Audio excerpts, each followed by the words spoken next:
Northanger Abbey by Jane Austen, narrated and presented by Golden Fiction Tales. Chapter 1.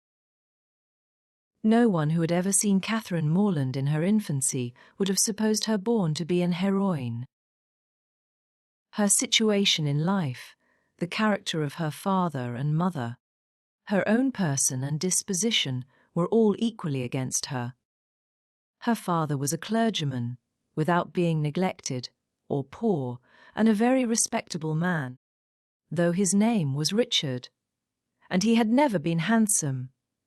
He had a considerable independence besides 2 good livings, and he was not in the least addicted to locking up his daughters. Her mother was a woman of useful plain sense, with a good temper, and, what is more remarkable, with a good constitution. She had 3 sons before Catherine was born, and instead of dying in bringing the latter into the world, as anybody might expect, she still lived on, lived to have 6 children more, to see them growing up around her, and to enjoy excellent health herself. A family of 10 children will be always called a fine family, where there are heads and arms and legs enough for the number. But the Morlands had little other right to the word, for they were in general very plain, and Catherine, for many years of her life, as plain as any. She had a thin, awkward figure, a sallow skin without colour, dark lank hair and strong features. So much for her person, and not less unpropitious for heroism seemed her mind. She was fond of all boys' plays, and greatly preferred cricket not merely to dolls, but to the more heroic enjoyments of infancy, nursing a dormouse, feeding a canary bird, or watering a rose bush. Indeed, she had no taste for a garden, and if she gathered flowers at all, it was chiefly for the pleasure of mischief. At least so it was conjectured from her always preferring those which she was forbidden to take. Such were her propensities. Her abilities were quite as extraordinary. She never could learn or understand anything before she was taught, and sometimes not even then, for she was often inattentive and occasionally stupid. Her mother was 3 months in teaching her only to repeat the beggar's petition, and after all, her next sister, Sally, could say it better than she did. Not that Catherine was always stupid. By no means. She learnt the fable of the hare and many friends as quickly as any girl in England. Her mother wished her to learn music, and Catherine was sure she should like it, for she was very fond of tinkling the keys of the old forlorn spinet. So, at 8 years old she began. She learnt a year, and could not bear it, and Mrs. Morland, who did not insist on her daughters being accomplished in spite of incapacity or distaste, allowed her to leave off. The day which dismissed the music master was one of the happiest of Catherine's life. Her taste for drawing was not superior, though whenever she could obtain the outside of a letter from her mother or seize upon any other odd piece of paper, she did what she could in that way, by drawing houses and trees, hens and chickens, all very much like one another. Writing and accounts she was taught by her father, French by her mother. Her proficiency in either was not remarkable, and she shirked her lessons in both whenever she could.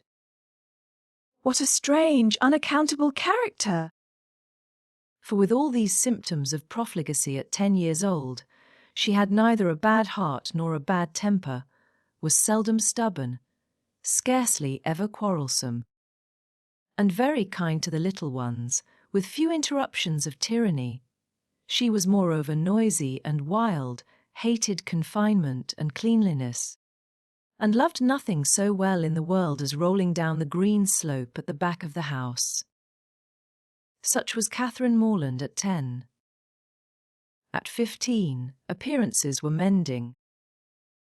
She began to curl her hair and long for balls. Her complexion improved. Her features were softened by plumpness and colour, her eyes gained more animation, and her figure more consequence. Her love of dirt gave way to an inclination for finery, and she grew clean as she grew smart. She had now the pleasure of sometimes hearing her father and mother remark on her personal improvement.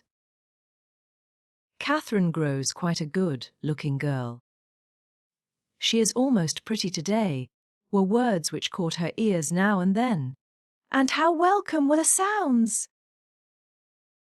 To look almost pretty is an acquisition of higher delight to a girl who has been looking plain the first 15 years of her life than a beauty from her cradle can ever receive. Mrs. Morland was a very good woman, and wished to see her children everything they ought to be. But her time was so much occupied in lying in and teaching the little ones that her elder daughters were inevitably left to shift for themselves.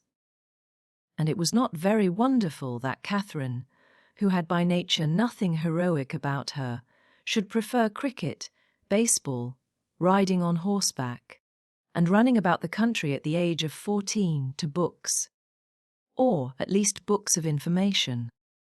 For, provided that nothing like useful knowledge could be gained from them, provided they were all story and no reflection, she had never any objection to books at all. But from 15 to 17, she was in training for a heroine. She read all such works as heroines must read to supply their memories with those quotations which are so serviceable and so soothing in the vicissitudes of their eventful lives. From Pope, she learnt to censure those who bear about the mockery of woo. From Gray, that many a flower is born to blush unseen, and waste its fragrance on the desert air. From Thomson, that it is a delightful task to teach the young idea how to shoot. And from Shakespeare she gained a great store of information. Amongst the rest, that trifles light as air are, to the jealous, confirmations strong, as proofs of Holy Writ, that the poor beetle, which we tread upon, in corporal sufferance feels a pang as great as when a giant dies, and that a young woman in love always looks like Patience on a monument smiling at grief. So far her improvement was sufficient, and in many other points she came on exceedingly well, for though she could not write sonnets, she brought herself to read them, and though there seemed no chance of her throwing a whole party into raptures by a prelude on the pianoforte of her own composition, she could listen to other people's performance with very little fatigue. Her greatest deficiency was in the pencil. She had no notion of drawing. Not enough even to attempt a sketch of her lover's profile, that she might be detected in the design. There she fell miserably short of the true heroic height. At present she did not know her own poverty, for she had no lover to portray. She had reached the age of 17. Without having seen one amiable youth who called forth her sensibility, without having inspired one real passion, and without having excited even any admiration but what was very moderate and very transient. This was strange indeed. But strange things may be generally accounted for if their cause be fairly searched out. There was not one lord in the neighbourhood, no, not even a baronet. There was not one family among their acquaintance who had reared and supported a boy accidentally found at their door. Not one young man whose origin was unknown. Her father had no ward, and the squire of the parish no children. But when a young lady is to be a heroine, the perverseness of 40 surrounding families cannot prevent her. Something must and will happen to throw a hero in her way. Mr. Allen, who owned the chief of the property about Fullerton, the village in Wiltshire where the Morlands lived was ordered to Bath for the benefit of a Gothic constitution. And his lady, a good-humoured woman, fond of Miss Morland, and probably aware that if adventures will not befall a young lady in her own village, she must seek them abroad, invited her to go with them. Mr. and Mrs. Morland were all compliance, and Catherine all happiness. Chapter 2. In addition to what has been already said of Catherine Morland's personal and mental endowments, when about to be launched into all the difficulties and dangers of a 6 weeks' residence in Bath, it may be stated, for the reader's more certain information, lest the following pages should otherwise fail of giving any idea of what her character is meant to be, that her heart was affectionate, her disposition cheerful and open, without conceit or affectation of any kind, her manners just removed from the awkwardness and shyness of a girl, her person pleasing, and, when in good looks, pretty, and her mind about as ignorant and uninformed as the female mind at 17 usually is.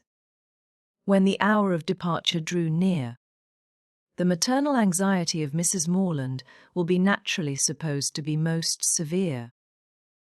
1,000 alarming presentiments of evil to her beloved Catherine from this terrific separation must oppress her heart with sadness, and drown her in tears for the last day or two of their being together. And advice of the most important and applicable nature must of course flow from her wise lips in their parting conference in her closet. Cautions against the violence of such noblemen and baronets as delight in forcing young ladies away to some remote farmhouse must, at such a moment, relieve the fullness of her heart. Who would not think so? But Mrs. Morland knew so little of lords and baronets that she entertained no notion of their general mischievousness, and was wholly unsuspicious of danger to her daughter from their machinations. Her cautions were confined to the following points. I beg, Catherine, you will always wrap yourself up very warm about the throat when you come from the rooms at night. And I wish you would try to keep some account of the money you spend. I will give you this little book on purpose. Sally, or rather Sarah. For what young lady of common gentility will reach the age of 16 without altering her name as far as she can? Must from situation be at this time the intimate friend and confidant of her sister. It is remarkable, however, that she neither insisted on Catherine's writing by every post, nor exacted her promise of transmitting the character of every new acquaintance, nor a detail of every interesting conversation that Bath might produce. Everything indeed relative to this important journey was done, on the part of the Morlands, with a degree of moderation and composure which seemed rather consistent with the common feelings of common life than with the refined susceptibilities, the tender emotions which the first separation of a heroine from her family ought always to excite. Her father, instead of giving her an unlimited order on his banker, or even putting £100 bank bill into her hands, gave her only 10 guineas, and promised her more when she wanted it. Under these unpromising auspices, the parting took place, and the journey began. It was performed with suitable quietness and uneventful safety. Neither robbers nor tempests befriended them, nor one lucky overturn to introduce them to the hero. Nothing more alarming occurred than a fear, on Mrs. Allen's side, of having once left her clogs behind her at an inn, and that fortunately proved to be groundless. They arrived at Bath. Catherine was all eager delight. Her eyes were here, there, everywhere, as they approached its fine and striking environs, and afterwards drove through those streets which conducted them to the hotel. She was come to be happy, and she felt happy already. They were soon settled in comfortable lodgings in Pulteney Street. It is now expedient to give some description of Mrs. Allen, that the reader may be able to judge in what manner her actions will hereafter tend to promote the general distress of the work, and how she will, probably, contribute to reduce poor Catherine to all the desperate wretchedness of which a last volume is capable, whether by her imprudence, vulgarity, or jealousy, whether by intercepting her letters, ruining her character, or turning her out of doors. Mrs. Allen was one of that numerous class of females whose society can raise no other emotion than surprise at there being any men in the world who could like them well enough to marry them. She had neither beauty, genius, accomplishment, nor manner. The air of a gentlewoman, a great deal of quiet, inactive good temper, and a trifling turn of mind were all that could account for her being the choice of a sensible, intelligent man like Mr. Allen. In one respect she was admirably fitted to introduce a young lady into public, being as fond of going everywhere and seeing everything herself as any young lady could be. Dress was her passion. She had a most harmless delight in being fine. And our heroine's entry into life could not take place till after 3 or 4 days had been spent in learning what was mostly worn. And her chaperon was provided with a dress of the newest fashion. Catherine too made some purchases herself, and when all these matters were arranged, the important evening came which was to usher her into the upper rooms. Her hair was cut and dressed by the best hand, her clothes put on with care, and both Mrs. Allen and her maid declared she looked quite as she should do. With such encouragement, Catherine hoped at least to pass uncensured through the crowd. As for admiration, it was always very welcome when it came, but she did not depend on it. Mrs. Allen was so long in dressing that they did not enter the ballroom till late. The season was full, the room crowded, and the two ladies squeezed in as well as they could. As for Mr. Allen, he repaired directly to the card-room and left them to enjoy a mob by themselves. With more care for the safety of her new gown than for the comfort of her protégée, Mrs. Allen made her way through the throng of men by the door. As swiftly as the necessary caution would allow, Catherine, however, kept close at her side, and linked her arm too firmly within her friends to be torn asunder by any common effort of a struggling assembly. But to her utter amazement she found that to proceed along the room was by no means the way to disengage themselves from the crowd. It seemed rather to increase as they went on, whereas she had imagined that when once fairly within the door, they should easily find seats and be able to watch the dances with perfect convenience. But this was far from being the case. And though by unwearied diligence they gained even the top of the room, their situation was just the same. They saw nothing of the dancers but the high feathers of some of the ladies. Still they moved on. Something better was yet in view.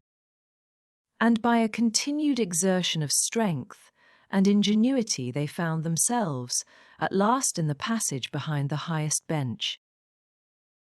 Here there was something less of crowd than below, and hence Miss Morland had a comprehensive view of all the company beneath her, and of all the dangers of her late passage through them.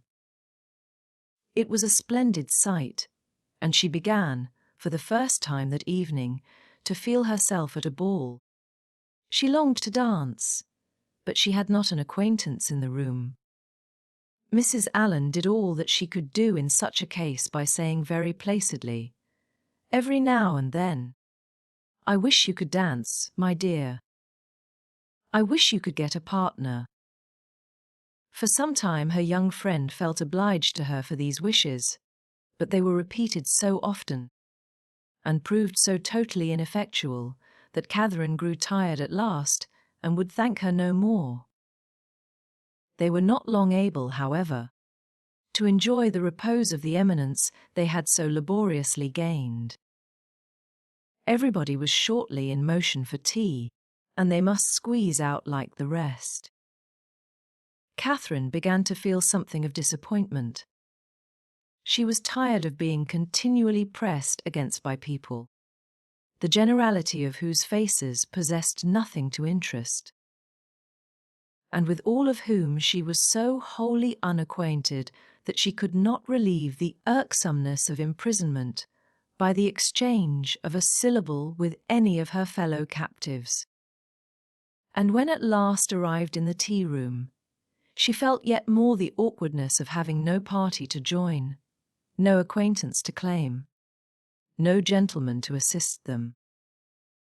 They saw nothing of Mr. Allen, and after looking about them in vain for a more eligible situation, were obliged to sit down at the end of a table, at which a large party were already placed, without having anything to do there, or anybody to speak to, except each other. Mrs. Allen congratulated herself, as soon as they were seated, on having preserved her gown from injury.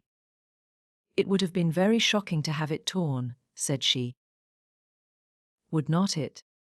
It is such a delicate muslin. For my part, I have not seen anything I like so well in the whole room, I assure you." "How uncomfortable it is," whispered Catherine, "not to have a single acquaintance here." "Yes, my dear," replied Miss Allen with perfect serenity, "it is very uncomfortable indeed. What shall we do?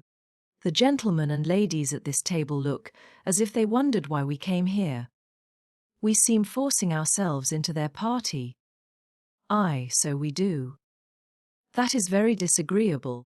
I wish we had a large acquaintance here. I wish we had any.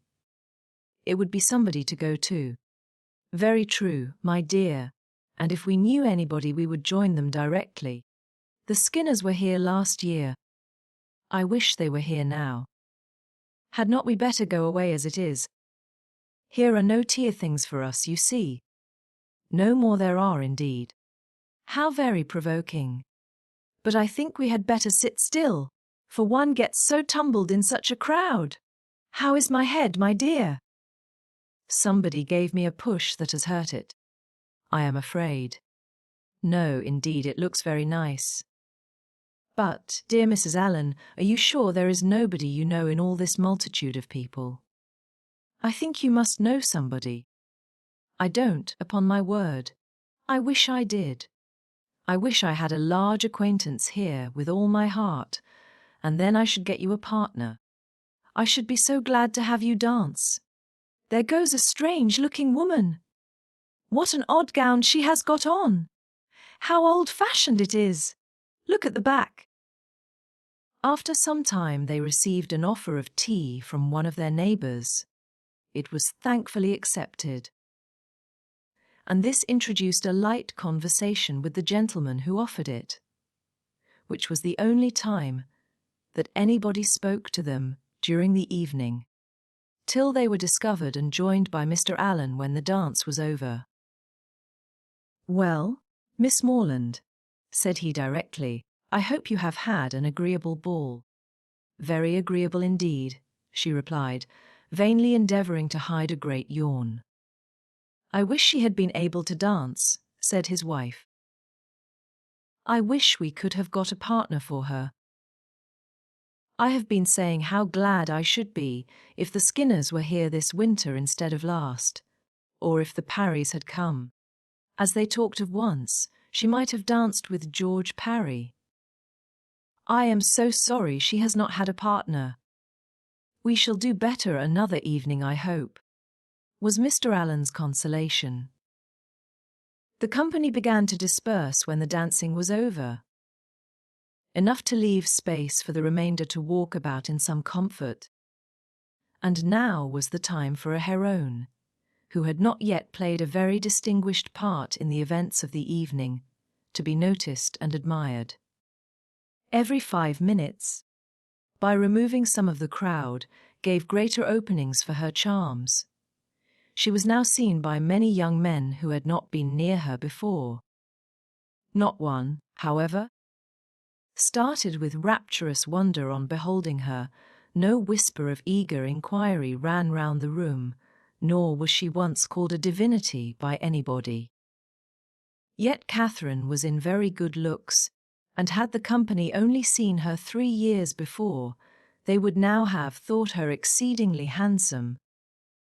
She was looked at, however, and with some admiration, for in her own hearing 2 gentlemen pronounced her to be a pretty girl. Such words had their due effect. She immediately thought the evening pleasanter than she had found it before. Her humble vanity was contented. She felt more obliged to the 2 young men for this simple praise than a true quality heroine would have been for 15 sonnets in celebration of her charms, and went to her chair in good humour with everybody, and perfectly satisfied with her share of public attention. Chapter 3. Every morning now brought its regular duties.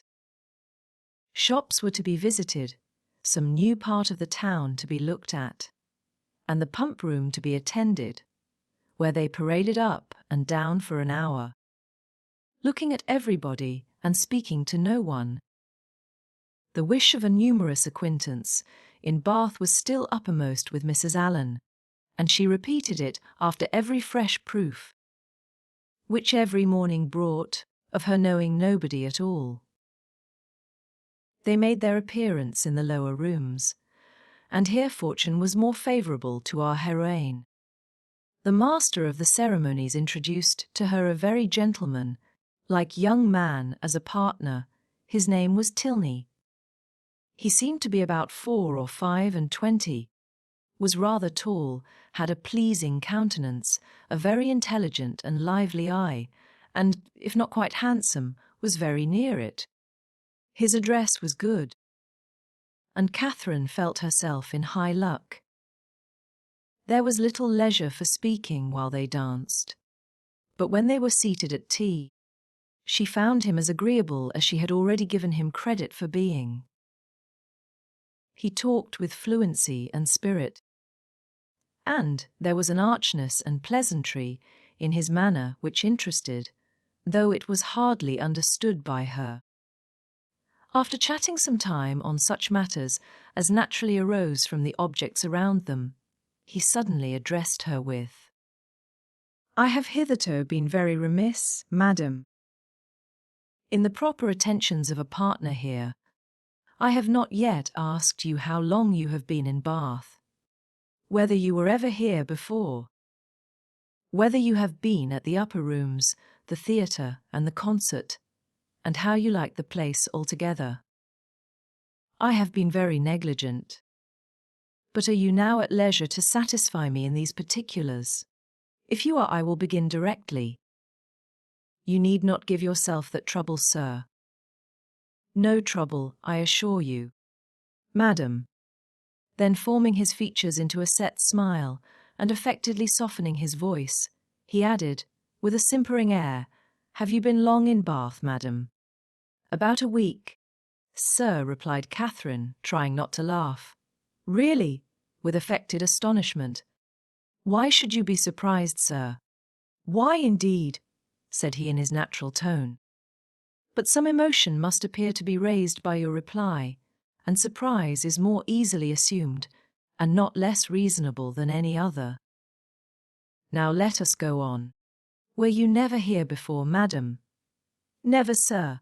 "Indeed? Have you yet honoured the upper rooms?" "Yes, sir, I was there last Monday." "Have you been to the theatre?" "Yes, sir." "I was at the play on Tuesday." "To the concert?" "Yes, sir, on Wednesday. And are you altogether pleased with Bath?" "Yes, I like it very well." "Now I must give one smirk. and then we may be rational again." Catherine turned away her head, not knowing whether she might venture to laugh. "I see what you think of me," said he gravely. "I shall make but a poor figure in your journal tomorrow." "My journal." "Yes, I know exactly what you will say. Friday, went to the lower rooms. Wore my sprigged muslin robe with blue trimmings. Plain black shoes. Appeared to much advantage, but was strangely harassed by a queer, half-witted man, who would make me dance with him, and distressed me by his nonsense. Indeed, I shall say no such thing. Shall I tell you what you ought to say?" "If you please." "I danced with a very agreeable young man, introduced by Mr. King, had a great deal of conversation with him. Seems a most extraordinary genius. Hope I may know more of him. That, madam, is what I wish you to say. But, perhaps I keep no journal. Perhaps you are not sitting in this room, and I am not sitting by you. These are points in which a doubt is equally possible." "Not keep a journal." "How are your absent cousins to understand the tenor of your life in Bath without one? How are the civilities and compliments of every day to be related as they ought to be, unless noted down every evening in a journal? How are your various dresses to be remembered, and the particular state of your complexion, and curl of your hair to be described in all their diversities, without having constant recourse to a journal? My dear madam, I am not so ignorant of young ladies' ways as you wish to believe me. It is this delightful habit of journaling which largely contributes to form the easy style of writing for which ladies are so generally celebrated. Everybody allows that the talent of writing agreeable letters is peculiarly female. Nature may have done something, but I am sure it must be essentially assisted by the practice of keeping a journal." "I have sometimes thought," said Catherine, doubtingly, "whether ladies do write so much better letters than gentlemen. That is, I should not think the superiority was always on our side. As far as I have had opportunity of judging, it appears to me that the usual style of letter, writing among women, is faultless, except in 3 particulars. And what are they? A general deficiency of subject, a total inattention to stops, and a very frequent ignorance of grammar." "Upon my word." I need not have been afraid of disclaiming the compliment. You do not think too highly of us in that way. I should no more lay it down as a general rule that women write better letters than men, than that they sing better duets, or draw better landscapes. In every power, of which taste is the foundation, excellence is pretty fairly divided between the sexes. They were interrupted by Mrs. Allen. "My dear Catherine," said she, "do take this pin out of my sleeve. I am afraid it has torn a hole already. I shall be quite sorry if it has, for this is a favourite gown, though it cost but 9 shillings a yard." "That is exactly what I should have guessed it, madam," said Mr. Tilney, looking at the muslin. "Do you understand muslins, sir?" "Particularly well. I always buy my own cravats, and am allowed to be an excellent judge, and my sister has often trusted me in the choice of a gown. I bought one for her the other day, and it was pronounced to be a prodigious bargain by every lady who saw it. I gave but 5 shillings a yard for it, and a true Indian muslin." Mrs. Allen was quite struck by his genius. "Men commonly take so little notice of those things," said she. "I can never get Mr. Allen to know one of my gowns from another. You must be a great comfort to your sister, sir." "I hope I am, madam." "And pray, sir, what do you think of Miss Morland's gown?"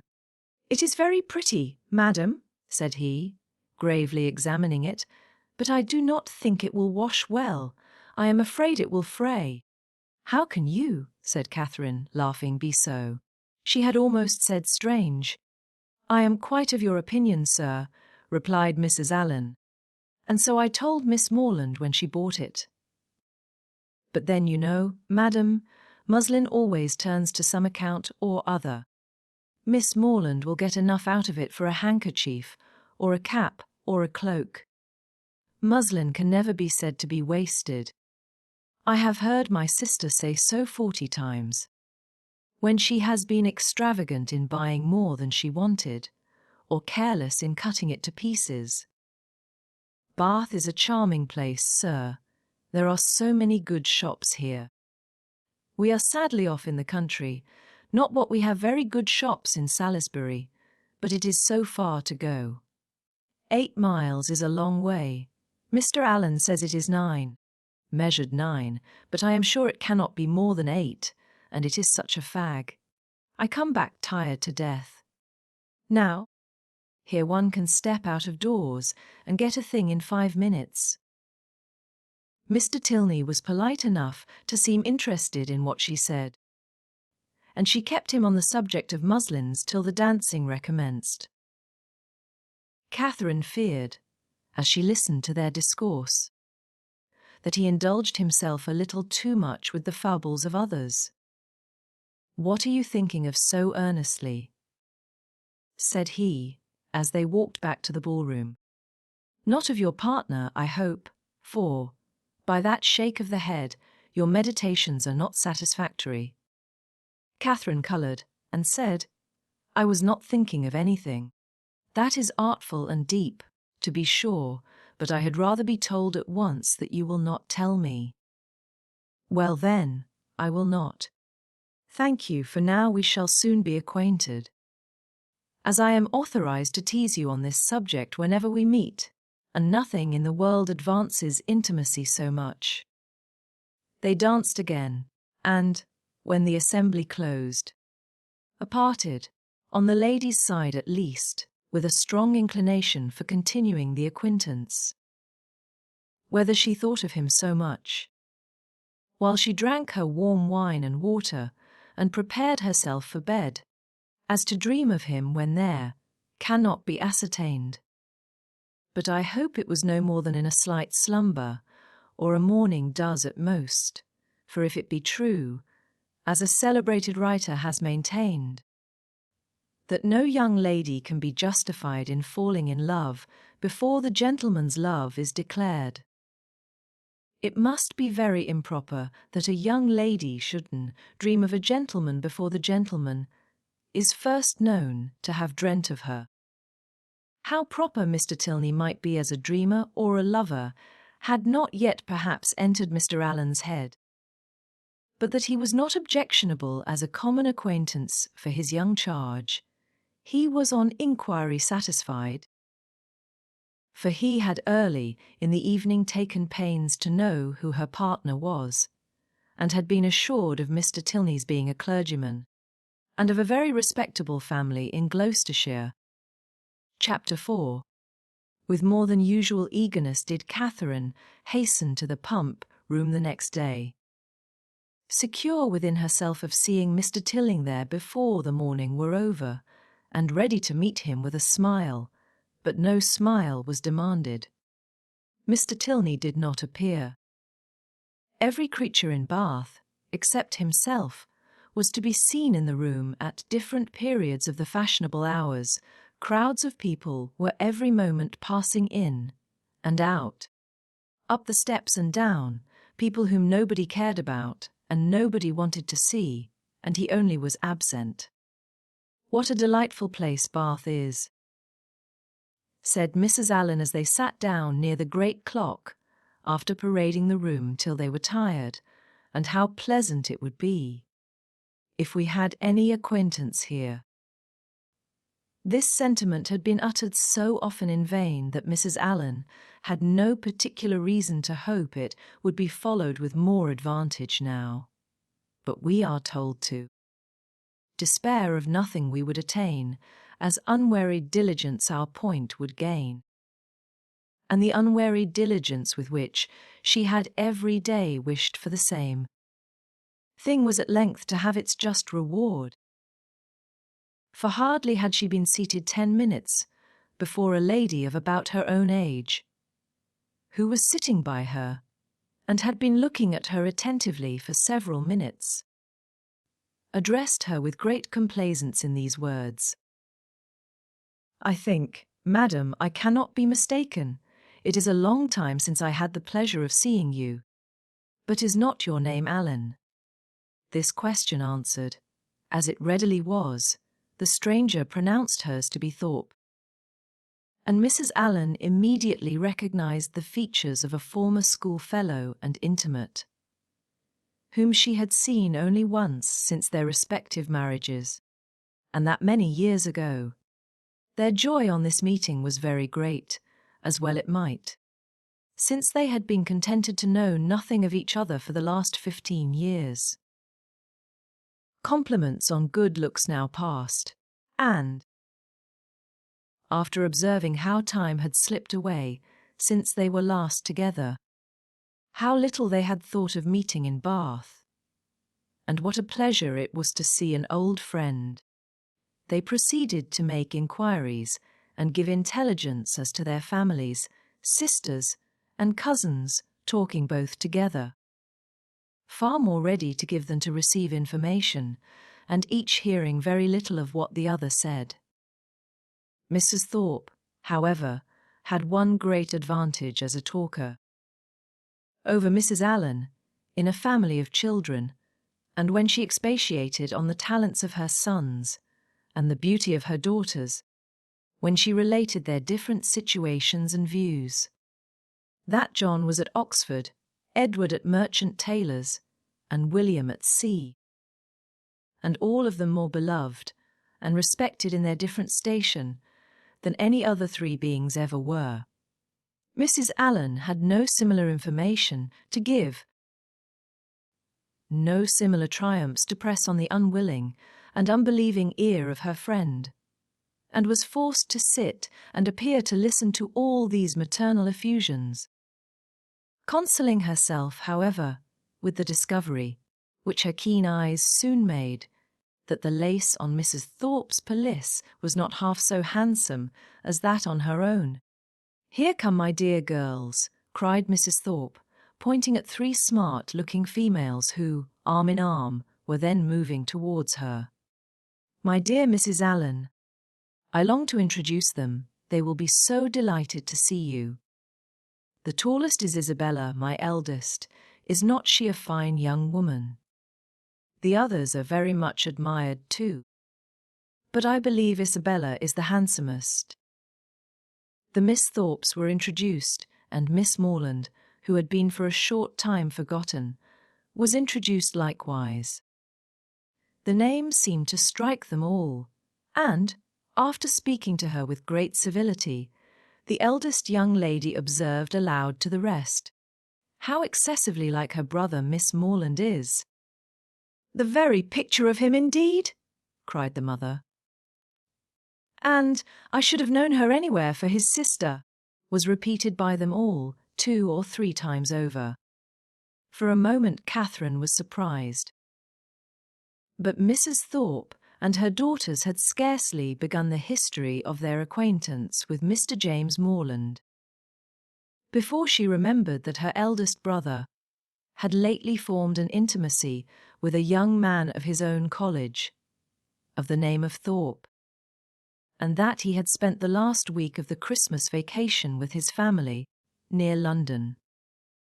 The whole being explained, many obliging things were said by the Miss Thorpes of their wish of being better acquainted with her, of being considered as already friends, through the friendship of their brothers, etc., which Catherine heard with pleasure and answered with all the pretty expressions she could command.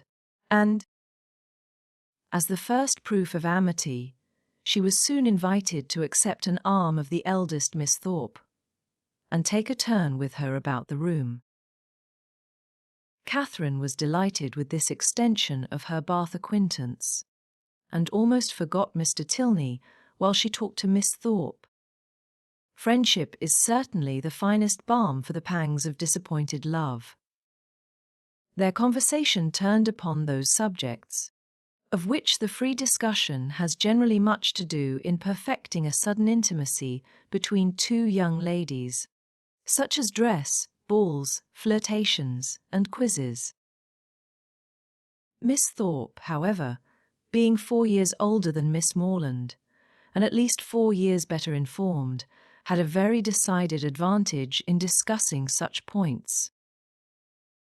She could compare the balls of Bath with those of Tunbridge, its fashions with the fashions of London, could rectify the opinions of her new friend in many articles of tasteful attire, could discover a flirtation between any gentleman and lady who only smiled on each other, and point out a quiz through the thickness of a crowd.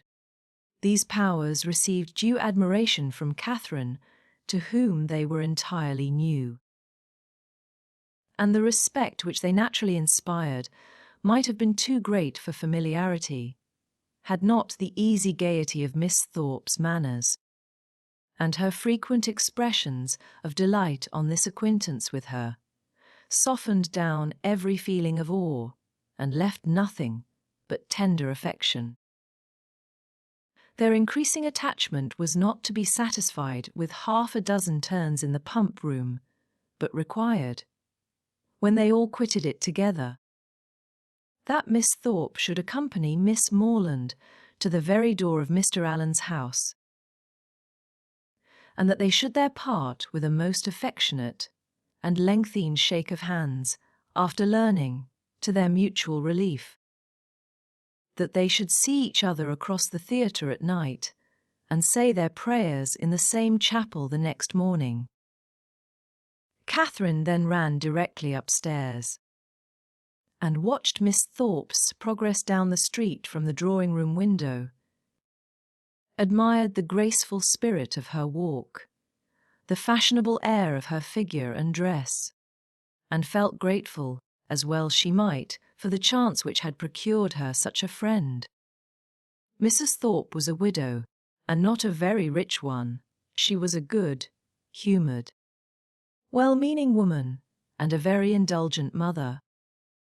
Her eldest daughter had great personal beauty, and the younger ones, by pretending to be as handsome as their sister, imitating her air and dressing in the same style, did very well. This brief account of the family is intended to supersede the necessity of a long and minute detail from Mrs. Thorpe herself of her past adventures and sufferings, which might otherwise be expected to occupy the 3 or 4 following chapters, in which the worthlessness of lords and attorneys might be set forth, and conversations which had passed 20 years before be minutely repeated. Chapter 5.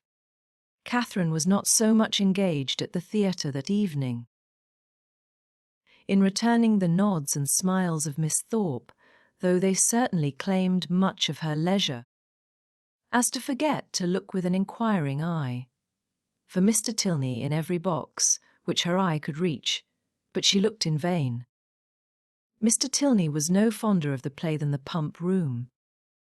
She hoped to be more fortunate the next day, and when her wishes for fine weather were answered by seeing a beautiful morning, she hardly felt a doubt of it, for a fine Sunday in Bath empties every house of its inhabitants, and all the world appears on such an occasion to walk about and tell their acquaintance what a charming day it is. As soon as divine service was over, the Thorpes and Allens eagerly joined each other, and after staying long enough in the pump room to discover that the crowd was insupportable, and that there was not a genteel face to be seen, which everybody discovers every Sunday throughout the season, they hastened away to the Crescent to breathe the fresh air of better company. Here Catherine and Isabella, arm in arm, again tasted the sweets of friendship in an unreserved conversation. They talked much, and with much enjoyment, But again was Catherine disappointed in her hope of reseeing her partner. He was nowhere to be met with. Every search for him was equally unsuccessful. In morning lounges or evening assemblies, neither at the upper nor lower rooms, at dressed or undressed balls, was he perceivable, nor among the walkers, the horsemen, or the curricle drivers of the morning. His name was not in the pump-room book, and curiosity could do no more. He must be gone from Bath. Yet he had not mentioned that his stay would be so short. This sort of mysteriousness, which is always so becoming in a hero, threw a fresh grace in Catherine's imagination around his person and manners, and increased her anxiety to know more of him. From the Thorpes she could learn nothing, for they had been only 2 days in Bath before they met with Mrs. Allen. It was a subject, however, in which she often indulged with her fair friend, from whom she received every possible encouragement to continue to think of him, and his impression on her fancy was not suffered therefore to weaken. Isabella was very sure that he must be a charming young man, and was equally sure that he must have been delighted with her dear Catherine, and would therefore shortly return. She liked him the better for being a clergyman, for she must confess herself very partial to the profession, and something like a sigh escaped her as she said it. Perhaps Catherine was wrong in not demanding the cause of that gentle emotion, but she was not experienced enough in the fineness of love or the duties of friendship to know when delicate raillery was properly called for, or when a confidence should be forced. Mrs. Allen was now quite happy, quite satisfied with Bath. She had found some acquaintance, had been so lucky, too, as to find in them the family of a most worthy old friend, and, as the completion of good fortune, had found these friends by no means so expensively dressed as herself. Her daily expressions were no longer, "I wish we had some acquaintance in Bath." They were changed into, "How glad I am we have met with Mrs. Thorpe." And she was as eager in promoting the intercourse of the two families as her young charge and Isabella themselves could be, never satisfied with the day, unless she spent the chief of it by the side of Mrs. Thorpe, in what they called conversation, but in which there was scarcely ever any exchange of opinion, and not often any resemblance of subject, for Mrs. Thorpe talked chiefly of her children, and Mrs. Allen of her gowns.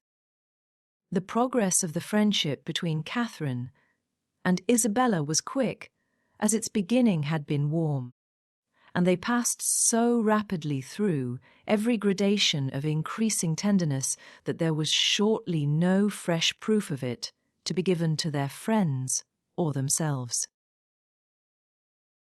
They called each other by their Christian name, were always arm in arm when they walked, pinned up each other's train for the dance, and were not to be divided in the set, and if a rainy morning deprived them of other enjoyments, they were still resolute in meeting in defiance of wet and dirt, and shut themselves up to read novels together. Yes, novels, for I will not adopt that ungenerous and impolitic custom so common with novel writers, of degrading by their contemptuous censure the very performances, to the number of which they are themselves adding, joining with their greatest enemies in bestowing the harshest epithets on such works, and scarcely ever permitting them to be read by their own heroine, who, if she accidentally take up a novel, is sure to turn over its insipid pages with disgust. Alas, if the heroine of one novel be not patronized by the heroine of another, from whom can she expect protection and regard? I cannot approve of it. Let us leave it to the reviewers to abuse such effusion of fancy at their leisure, and over every new novel to talk in threadbare strains of the trash with which the press now groans. Let us not desert one another. We are an injured body. Although our productions have afforded more extensive and unaffected pleasure than those of any other literary corporation in the world, no species of composition has been so much decried. From pride, ignorance, or fashion, our foes are almost as many as our readers. And while the abilities of the 900th abridger of the history of England, or of the man who collects and publishes in a volume some dozen lines of Milton, Pope, and Prior, with a paper from the Spectator and a chapter from Sterne, are eulogized by 1,000 pens, there seems almost a general wish of decrying the capacity and undervaluing the labor of the novelist, and of slighting the performances which have only genius, wit, and taste to recommend them. I am no novel reader. I seldom look into novels. Do not imagine that I often read novels. It is really very well for a novel. Such is the common cant. And what are you reading, miss? Oh, it is only a novel, replies the young lady, while she lays down her book with affected indifference, or momentary shame. It is only Cecilia, or Camilla or Belinda, or, in short, only some work in which the greatest powers of the mind are displayed, in which the most thorough knowledge of human nature, the happiest delineation of its varieties, the liveliest effusions of wit and humour, are conveyed to the world in the best chosen language. Now, had the same young lady been engaged with a volume of The Spectator, instead of such a work, how proudly would she have produced the book, and told its name, though the chances must be against her being occupied by any part of that voluminous publication, of which either the matter or manner would not disgust a young person of taste. The substance of its papers, so often consisting in the statement of improbable circumstances, unnatural characters, and topics of conversation which no longer concern anyone living, and their language, too, frequently so coarse as to give no very favourable idea of the age that could endure it. Chapter 6. The following conversation, which took place between the two friends in the pump room one morning, after an acquaintance of 8 or 9 days, is given as a specimen of their very warm attachment, and of the delicacy, discretion, originality of thought, and literary taste which marked the reasonableness of that attachment. They met by appointment, and as Isabella had arrived nearly 5 minutes before her friend, her first address naturally was, "My dearest creature, what can have made you so late? I have been waiting for you at least this age." "Have you indeed? I am very sorry for it, but really I thought I was in very good time. It is but just 1. I hope you have not been here long." "Oh, these 10 ages at least. I am sure I have been here this half hour. But now let us go and sit down at the other end of the room, and enjoy ourselves. I have 100 things to say to you. In the first place, I was so afraid it would rain this morning, just as I wanted to set off. It looked very showery, and that would have thrown me into agonies. Do you know, I saw the prettiest hat you can imagine in a shop window in Milsom Street just now, very like yours, only with coquelicot ribbons instead of green. I quite longed for it. But, my dearest Catherine, what have you been doing with yourself all this morning? Have you gone on with Adolfo?" "Yes, I have been reading it ever since I woke, and I am got to the Black Veil." "Are you indeed? How delightful! Oh, I would not tell you what is behind the Black Veil for the world. Are not you wild to know?" "Oh, yes, quite. What can it be?" "But do not tell me. I would not be told upon any account." I know it must be a skeleton. I am sure it is Laurentina's skeleton. Oh, I am delighted with the book. I should like to spend my whole life in reading it. I assure you, if it had not been to meet you, I would not have come away from it for all the world. Dear creature, How much I am obliged to you, and when you have finished Adolfo, we will read the Italian together. And I have made out a list of 10 or 12 more of the same kind for you. have you indeed? How glad I am! What are they all? I will read you their names directly. Here they are, in my pocketbook.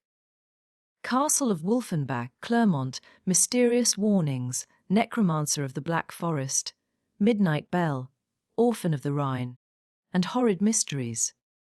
Those will last us some time. Yes, pretty well, but are they all horrid? Are you sure they are all horrid? Yes, quite sure. For a particular friend of mine, a Miss Andrews, a sweet girl, one of the sweetest creatures in the world, has read every one of them. I wish you knew Miss Andrews. You would be delighted with her. She is netting herself the sweetest cloak you can conceive. I think her as beautiful as an angel, and I am so vexed with the men for not admiring her. I scold them all amazingly about it. Scold them? Do you scold them for not admiring her? Yes, that I do. There is nothing I would not do for those who are really my friends. I have no notion of loving people by halves. It is not my nature. My attachments are always excessively strong. I told Captain Hunt at one of our assemblies this winter that if he was to tease me all night, I would not dance with him, unless he would allow Miss Andrews to be as beautiful as an angel. The men think us incapable of real friendship, you know, and I am determined to show them the difference. Now, if I were to hear anybody speak slightingly of you, I should fire up in a moment. But that is not at all likely, for you are just the kind of girl to be a great favourite with the men. Oh dear, cried Catherine, colouring. How can you say so? I know you very well. You have so much animation, which is exactly what Miss Andrews wants, for I must confess there is something amazingly insipid about her. Oh, I must tell you that just after we parted yesterday, I saw a young man looking at you so earnestly. I am sure he is in love with you. Catherine coloured and disclaimed again. Isabella laughed. It is very true, upon my honour, but I see how it is. You are indifferent to everybody's admiration, except that of one gentleman, who shall be nameless. Nay, I cannot blame you. Speaking more seriously, your feelings are easily understood, where the heart is really attached. I know very well how little one can be pleased with the attention of anybody else. Everything is so insipid, so uninteresting. That does not relate to the beloved object. I can perfectly comprehend your feelings, but you should not persuade me that I think so very much about Mr. Tilney, For perhaps I may never see him again. Not see him again! my dearest creature, do not talk of it. I am sure you would be miserable if you thought so. No, indeed, I should not. I do not pretend to say that I was not very much pleased with him, but while I have Adolfo to read, I feel as if nobody could make me miserable. Oh, the dreadful black veil. My dear Isabella, I am sure there must be Laurentina's skeleton behind it. It is so odd to me that you should never have read Adolfo before, but I suppose Mrs. Morland objects to novels. No, she does not. She very often reads Sir Charles Grandison herself, but new books do not fall in our way. Sir Charles Grandison. That is an amazing horrid book, is it not? I remember Miss Andrews could not get through the first volume. It is not like Adolfo at all, but yet I think it is very entertaining. Do you indeed?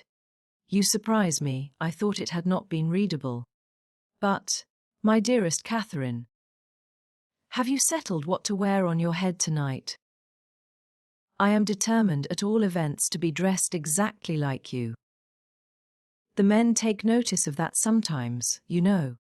But it does not signify if they do, said Catherine, very innocently. Signify? Oh, heavens! I make it a rule never to mind what they say. They are very often amazingly impertinent if you do not treat them with spirit and make them keep their distance. Are they? Well, I never observed that. They always behave very well to me. Oh, they give themselves such airs. They are the most conceited creatures in the world, and think themselves of so much importance. By the by, though I have thought of it 100 times, I have always forgot to ask you what is your favourite complexion in a man. Do you like them best dark or fair? I hardly know. I never much thought about it. Something between both, I think. Brown, not fair, and not very dark. Very well, Catherine. That is exactly he. I have not forgot your description of Mr. Tilney. A brown skin with dark eyes and rather dark hair. Well, my taste is different. I prefer light eyes, and as to complexion, do you know, I like a sallow better than any other. You must not betray me, if you should ever meet with one of your acquaintance answering that description. Betray you? What do you mean? Nay, do not distress me. I believe I have said too much. Let us drop the subject. Catherine, in some amazement, complied, and after remaining a few moments silent, was on the point of reverting to what interested her. At that time, rather more than anything else in the world, Laurentina's skeleton, when her friend prevented her by saying, for heaven's sake, let us move away from this end of the room. Do you know, there are 2 odious young men who have been staring at me this half hour. They really put me quite out of countenance. Let us go and look at the arrivals. They will hardly follow us there. Away they walked to the book. And while Isabella examined the names, it was Catherine's employment to watch the proceedings of these alarming young men. They are not coming this way, are they? I hope they are not so impertinent as to follow us. Pray let me know if they are coming. I am determined I will not look up. In a few moments Catherine, with unaffected pleasure, assured her that she need not be longer uneasy, as the gentlemen had just left the pump room. And which way are they gone? Said Isabella, turning hastily round. One was a very good-looking young man. They went towards the churchyard. Well, I am amazingly glad I have got rid of them. And now, what say you to going to Edgar's buildings with me and looking at my new hat? You said you should like to see it. Catherine readily agreed. Only, she added, perhaps we may overtake the 2 young men. Oh, never mind that. If we make haste, we shall pass by them presently, and I am dying to show you my hat. But if we only wait a few minutes, there will be no danger of our seeing them at all. I shall not pay them any such compliment, I assure you. I have no notion of treating men with such respect. That is the way to spoil them. Catherine had nothing to oppose against such reasoning, and therefore, to show the independence of Miss Thorpe, and her resolution of humbling the sex, they set off immediately as fast as they could walk, in pursuit of the 2 young men. Chapter 7. Half a minute conducted them through the pump yard to the archway, opposite Union Passage, but here they were stopped. Everybody acquainted with Bath may remember the difficulties of crossing Cheap Street at this point. It is indeed a street of so impertinent a nature, so unfortunately connected with the great London and Oxford roads, and the principal inn of the city, that a day never passes in which parties of ladies, however important their business, whether in quest of pastry, millinery, or even, as in the present case, of young men, are not detained on one side or other by carriages, horsemen, or carts.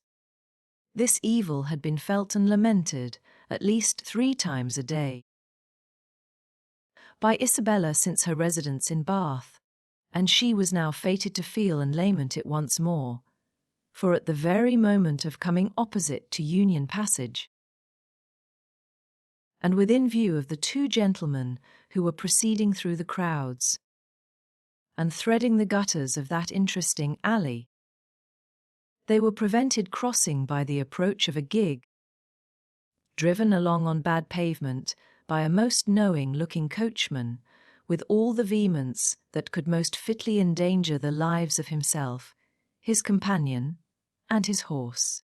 "Oh, these odious gigs," said Isabella, looking up. "How I detest them!"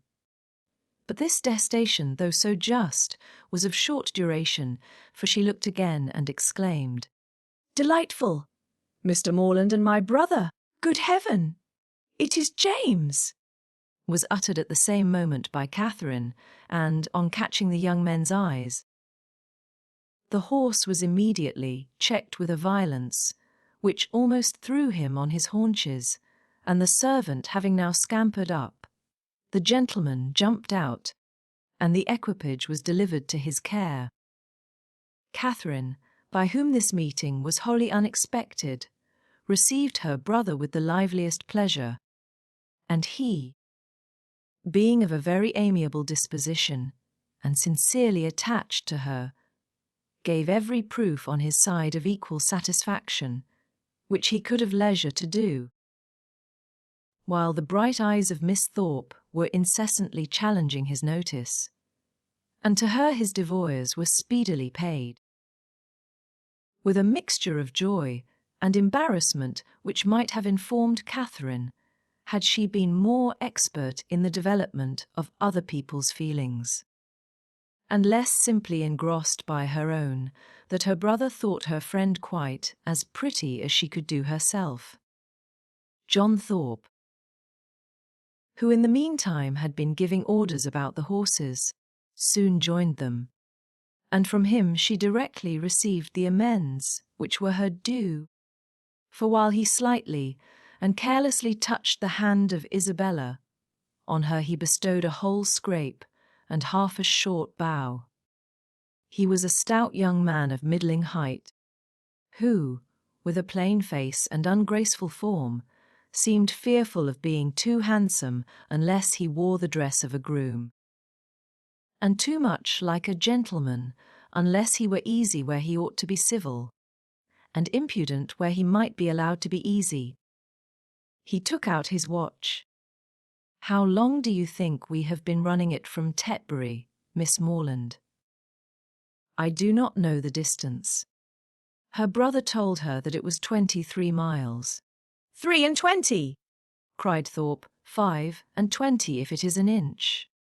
Morland remonstrated, pleaded the authority of road books, innkeepers, and milestones, but his friend disregarded them all. He had a surer test of distance. "I know it must be 25, said he, "by the time we have been doing it.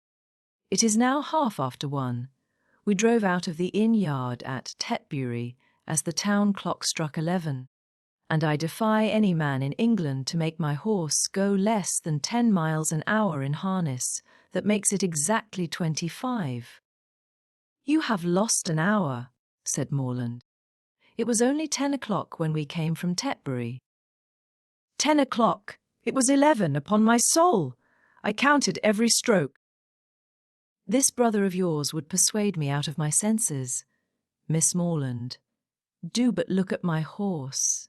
Did you ever see an animal so made for speed in your life? The servant had just mounted the carriage and was driving off. Such true blood. 3 hours and a half indeed, coming only 23 miles. Look at that creature, and suppose it possible if you can. He does look very hot, to be sure, Hot. He had not turned a hair till we came to Walcot Church. But look at his forehand, look at his loins, only see how he moves. That horse cannot go less than 10 miles an hour. Tie his legs, and he will get on. What do you think of my gig, Miss Morland? A neat one, is not it? Well hung, town-built, I have not had it a month. It was built for a Christchurch man. A friend of mine, a very good sort of fellow, he ran it a few weeks, till, I believe, it was convenient to have done with it. I happened just then to be looking out for some light thing of the kind, though I had pretty well determined on a curricle too. But I chanced to meet him on Magdalen Bridge as he was driving into Oxford last term. "Ah, Thorpe," said he, "do you happen to want such a little thing as this? It is a capital one of the kind, but I am cursed tired of it." "Oh, D, said I am your man. What do you ask?" "And how much do you think he did, Miss Morland? I am sure I cannot guess at all." Curricle hung, you see seat, trunk, sword case, splashing board lamps, silver moulding, all you see complete. The ironwork as good as new or better.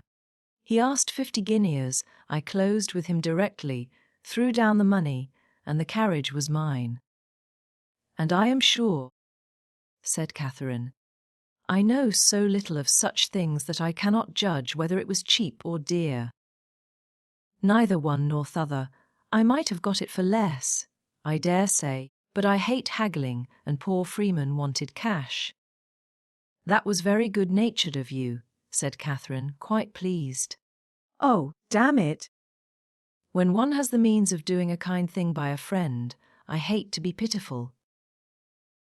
An inquiry now took place into the intended movements of the young ladies, and, on finding whether they were going, it was decided that the gentlemen should accompany them to Edgar's buildings, and pay their respects to Mrs. Thorpe. James and Isabella led the way, and so well satisfied was the latter with her lot, so contentedly was she endeavouring to ensure a pleasant walk to him who brought the double recommendation of being her brother's friend, and her friend's brother. So pure and uncoquettish were her feelings that, though they overtook and passed the 2 offending young men in Milsom Street, she was so far from seeking to attract their notice that she looked back at them only 3 times. John Thorpe kept of course with Catherine, and, after a few minutes' silence, renewed the conversation about his gig. "You will find, however, Miss Morland, it would be reckoned a cheap thing by some people, for I might have sold it for 10 guineas more the next day. Jackson of Oriel bid me 60 at once. Morland was with me at the time." "Yes," said Morland, who overheard this, "but you forget that your horse was included." "My horse? Oh, damn it! I would not sell my horse for 100. Are you fond of an open carriage?" Miss Morland: "Yes, very. I have hardly ever an opportunity of being in one, but I am particularly fond of it." "I am glad of it. I will drive you out in mine every day."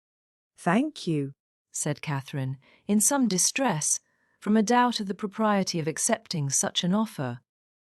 "I will drive you up Lansdowne Hill tomorrow." "Thank you." "But will not your horse want rest?" "Rest? He has only come 23 miles today. All nonsense. Nothing ruins horses so much as rest. Nothing knocks them up so soon. No, no, I shall exercise mine at the average of 4 hours every day while I am here." "Shall you indeed?" said Catherine very seriously.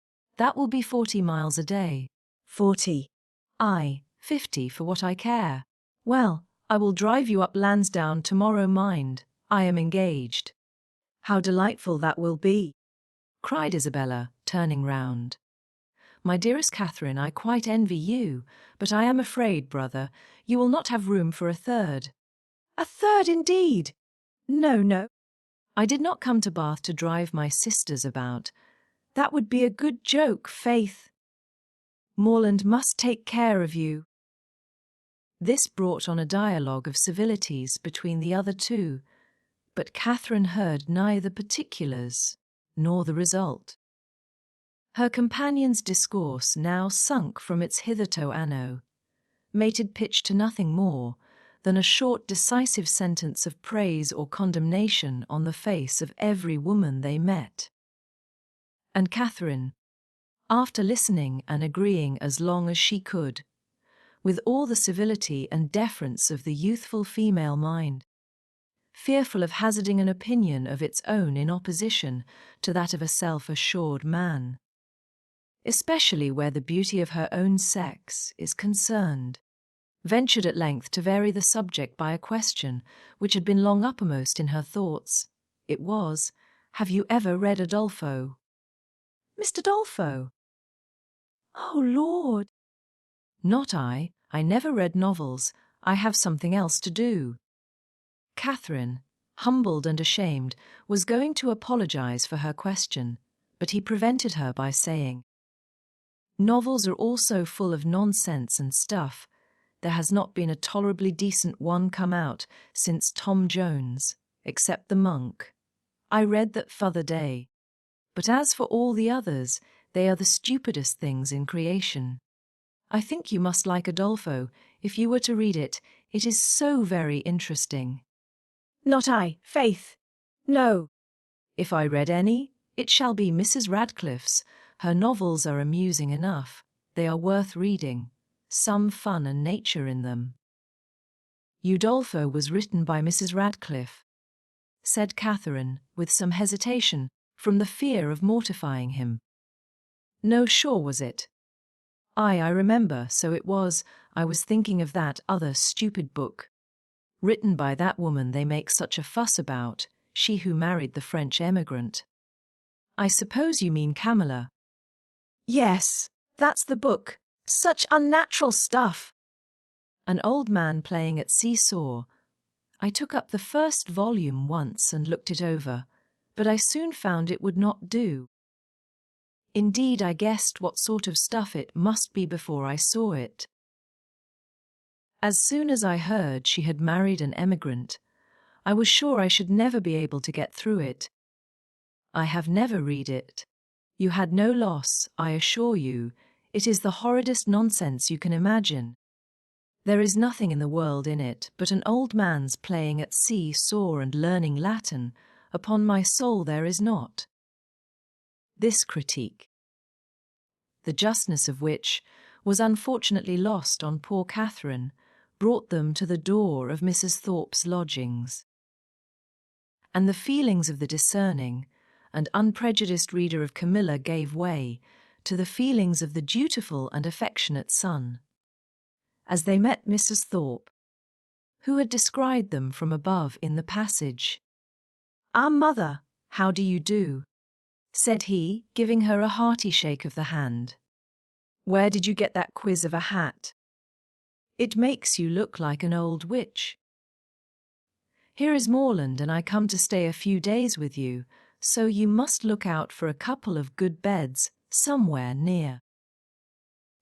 And this address seemed to satisfy all the fondest wishes of the mother's heart, for she received him with the most delighted and exulting affection. On his two younger sisters he then bestowed an equal portion of his fraternal tenderness, for he asked each of them how they did, and observed that they both looked very ugly. These manners did not please Catherine, but he was James's friend and Isabella's brother. And her judgment was further brought off by Isabella's assuring her, when they withdrew to see the new hat, that John thought her the most charming girl in the world, and by John's engaging her before they parted to dance with him that evening. Had she been older or vainer, such attacks might have done little, but where youth and diffidence are united, It requires uncommon steadiness of reason to resist the attraction of being called the most charming girl in the world, and of being so very early engaged as a partner. And the consequence was that, when the two Morlands, after sitting an hour with the Thorpes, set off to walk together to Mr. Allen's and James, as the door was closed on them, said, "Well, Catherine, how do you like my friend Thorpe?" Instead of answering, as she probably would have done, had there been no friendship and no flattery in the case, "I do not like him at all," she directly replied. "I like him very much. He seems very agreeable. He is as good-natured a fellow as ever lived, a little of a rattle, but that will recommend him to your sex, I believe. And how do you like the rest of the family?" "Very, very much indeed. Isabella particularly. I am very glad to hear you say so. She is just the kind of young woman I could wish to see you attached to. She has so much good sense, and is so thoroughly unaffected and amiable. I always wanted you to know her, and she seems very fond of you. She said the highest things in your praise that could possibly be, and the praise of such a girl as Miss Thorpe even you, Catherine, taking her hand with affection, may be proud of." "Indeed I am," she replied. "I love her exceedingly, and am delighted to find that you like her too. You hardly mentioned anything of her when you wrote to me after your visit there, because I thought I should soon see you myself. I hope you will be a great deal together while you are in Bath. She is a most amiable girl." Such a superior understanding. "How fond all the family are of her.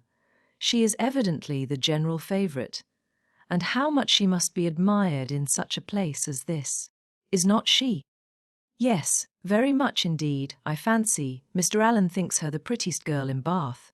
I dare say he does. And I do not know any man who is a better judge of beauty than Mr. Allen. I need not ask you whether you are happy here, my dear Catherine.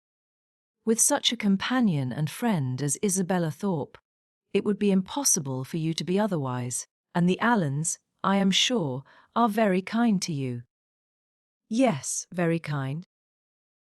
I never was so happy before, and now you are come it will be more delightful than ever. How good it is of you to come so far on purpose to see me." James accepted this tribute of gratitude and qualified his conscience for accepting it too, by saying with perfect sincerity, "Indeed, Catherine, I love you dearly. Inquiries and communications concerning brothers and sisters, the situation of some, the growth of the rest, and other family matters, now passed between them," and continued, with only one small digression on James's part, in praise of Miss Thorpe, till they reached Pulteney Street, where he was welcomed with great kindness by Mr. and Mrs. Allen, invited by the former to dine with them, and summoned by the latter to guess the price and weigh the merits of a new muff and tippet. A pre-engagement in Eggers Buildings prevented his accepting the invitation of one friend, and obliged him to hurry away as soon as he had satisfied the demands of the other. The time of the two parties uniting in the octagon room being correctly adjusted, Catherine was then left to the luxury of a raised, restless, and frightened imagination over the pages of Udolpho, lost from all worldly concerns of dressing and dinner. Incapable of soothing Mrs. Allen's fears on the delay of an expected dressmaker, and having only 1 minute in 60 to bestow even on the reflection of her own felicity, in being already engaged for the evening. Chapter 8. In spite of Udolpho and the dressmaker, however, the party from Pulteney Street reached the upper rooms in very good time. The Thorpes and James Morland were there only 2 minutes before them, and Isabella, having gone through the usual ceremonial of meeting her friend with the most smiling and affectionate haste, of admiring the set of her gown, and envying the curl of her hair, they followed their chaperons, arm in arm, into the ballroom, whispering to each other whenever a thought occurred, and supplying the place of many ideas by a squeeze of the hand or a smile of affection.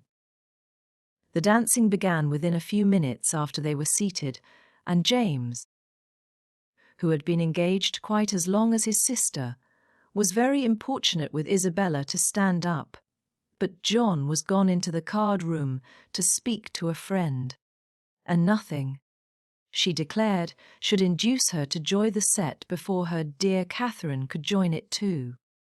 "I assure you," said she, "I would not stand up without your dear sister for all the world, for if I did we should certainly be separated the whole evening." Catherine accepted this kindness with gratitude, and they continued as they were for 3 minutes longer, when Isabella, who had been talking to James on the other side of her, turned again to his sister and whispered, "My dear creature, I am afraid I must leave you. Your brother is so amazingly impatient to begin. I know you will not mind my going away, and I dare say John will be back in a moment, and then you may easily find me out." Catherine, though a little disappointed, had too much good nature to make any opposition, and the others rising up, Isabella had only time to press her friend's hand and say, "Good-bye, my dear love," before they hurried off, the younger Miss Thorpes being also dancing. Catherine was left to the mercy of Mrs. Thorpe and Mrs. Allen, between whom she now remained.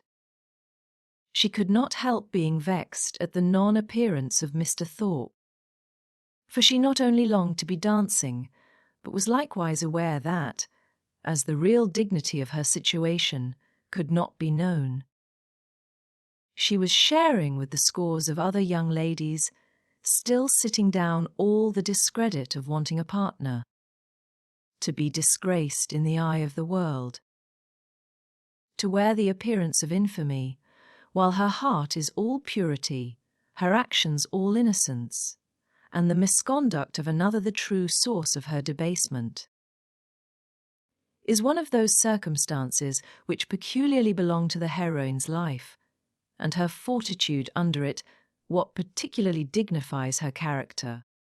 Catherine had fortitude too. She suffered, but no murmur passed her lips.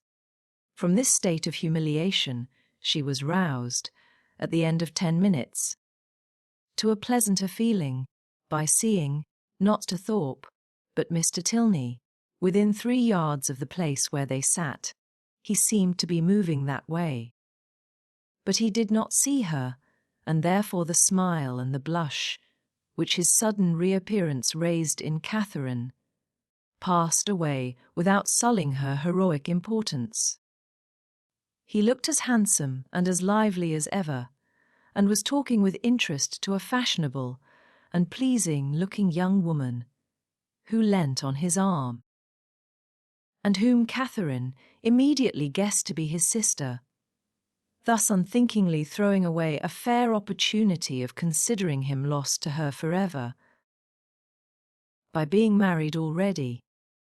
But guided only by what was simple and probable, it had never entered her head that Mr. Tilney could be married. He had not behaved. He had not talked, like the married men to whom she had been used. He had never mentioned a wife, and he had acknowledged a sister.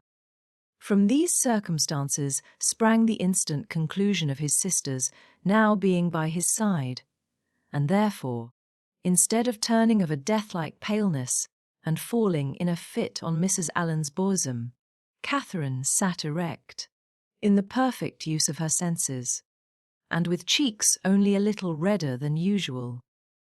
Mr. Tilney and his companion, who continued, though slowly, to approach, were immediately preceded by a lady, an acquaintance of Mrs. Thorpe, and this lady stopping to speak to her, they, as belonging to her, stopped likewise, and Catherine, catching Mr. Tilney's eye, instantly received from him the smiling tribute of recognition. She returned it with pleasure, and then advancing still nearer, he spoke both to her and Mrs. Allen, by whom he was very civilly acknowledged. "I am very happy to see you again, sir, indeed. I was afraid you had left Bath." He thanked her for her fears, and said that he had quitted it for a week, on the very morning after his having had the pleasure of seeing her. "Well, sir, and I dare say you are not sorry to be back again, for it is just the place for young people, and indeed for everybody else too. I tell Mr. Allen, when he talks of being sick of it, that I am sure he should not complain, for it is so very agreeable a place, that it is much better to be here than at home at this dull time of year. I tell him he is quite in luck to be sent here for his health.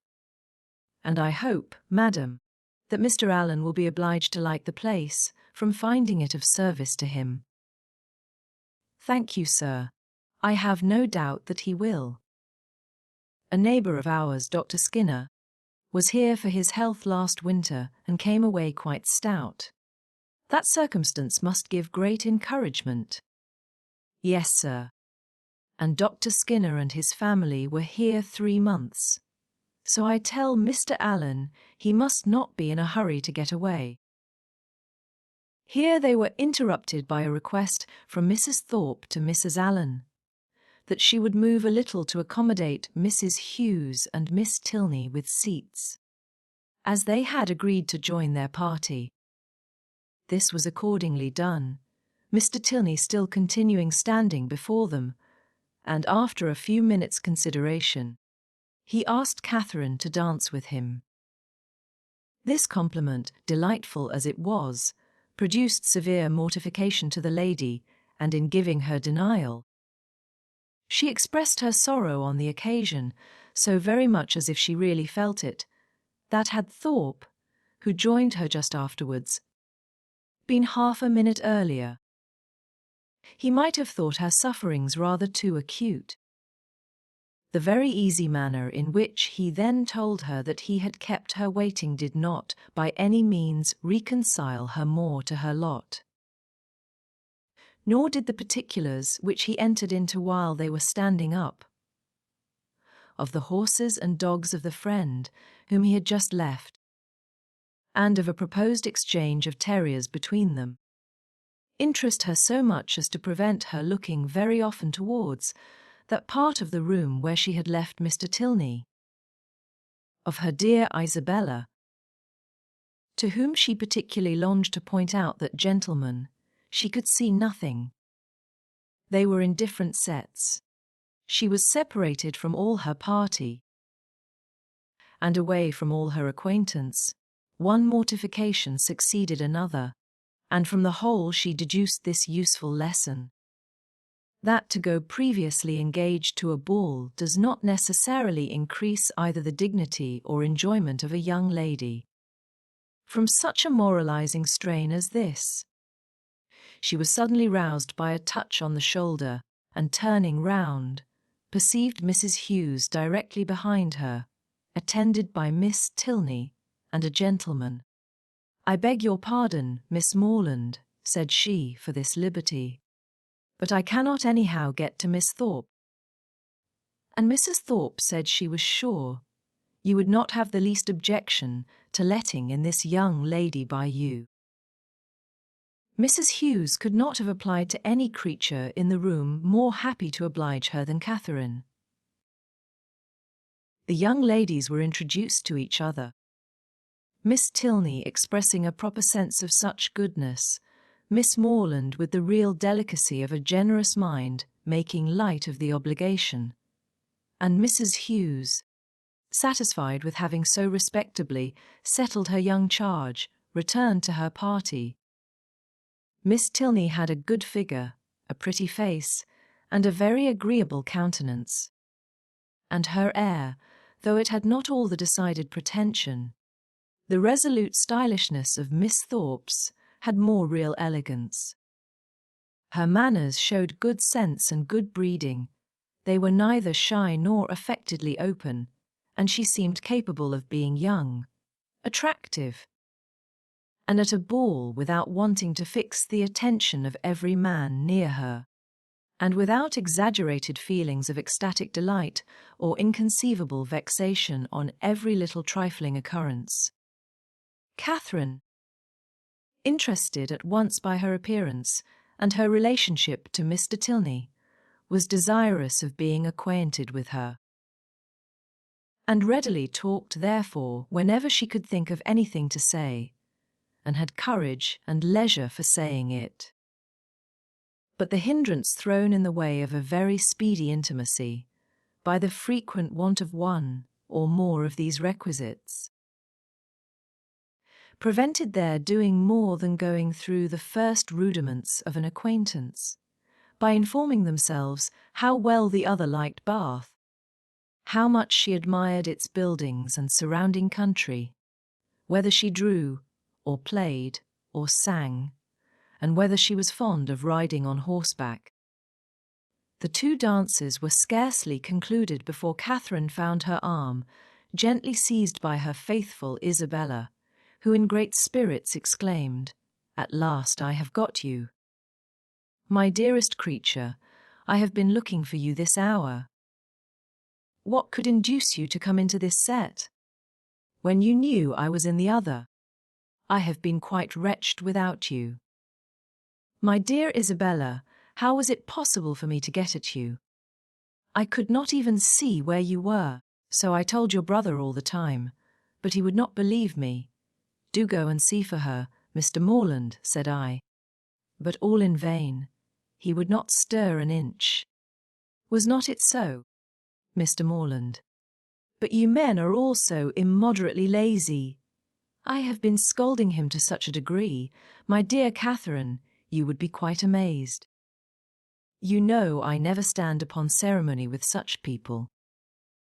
Look at that young lady with the white beads round her head, whispered Catherine, detaching her friend from James. It is Mr. Tilney's sister. Oh, heavens! You don't say so! Let me look at her this moment. What a delightful girl! I never saw anything half so beautiful. But where is her all-conquering brother? Is he in the room? Point him out to me this instant, if he is. I die to see him. Mr. Morland, you are not to listen.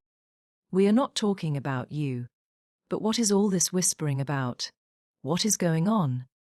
There now, I knew how it would be. You men have such restless curiosity. Talk of the curiosity of women, indeed. It is nothing. But be satisfied, for you are not to know anything at all of the matter.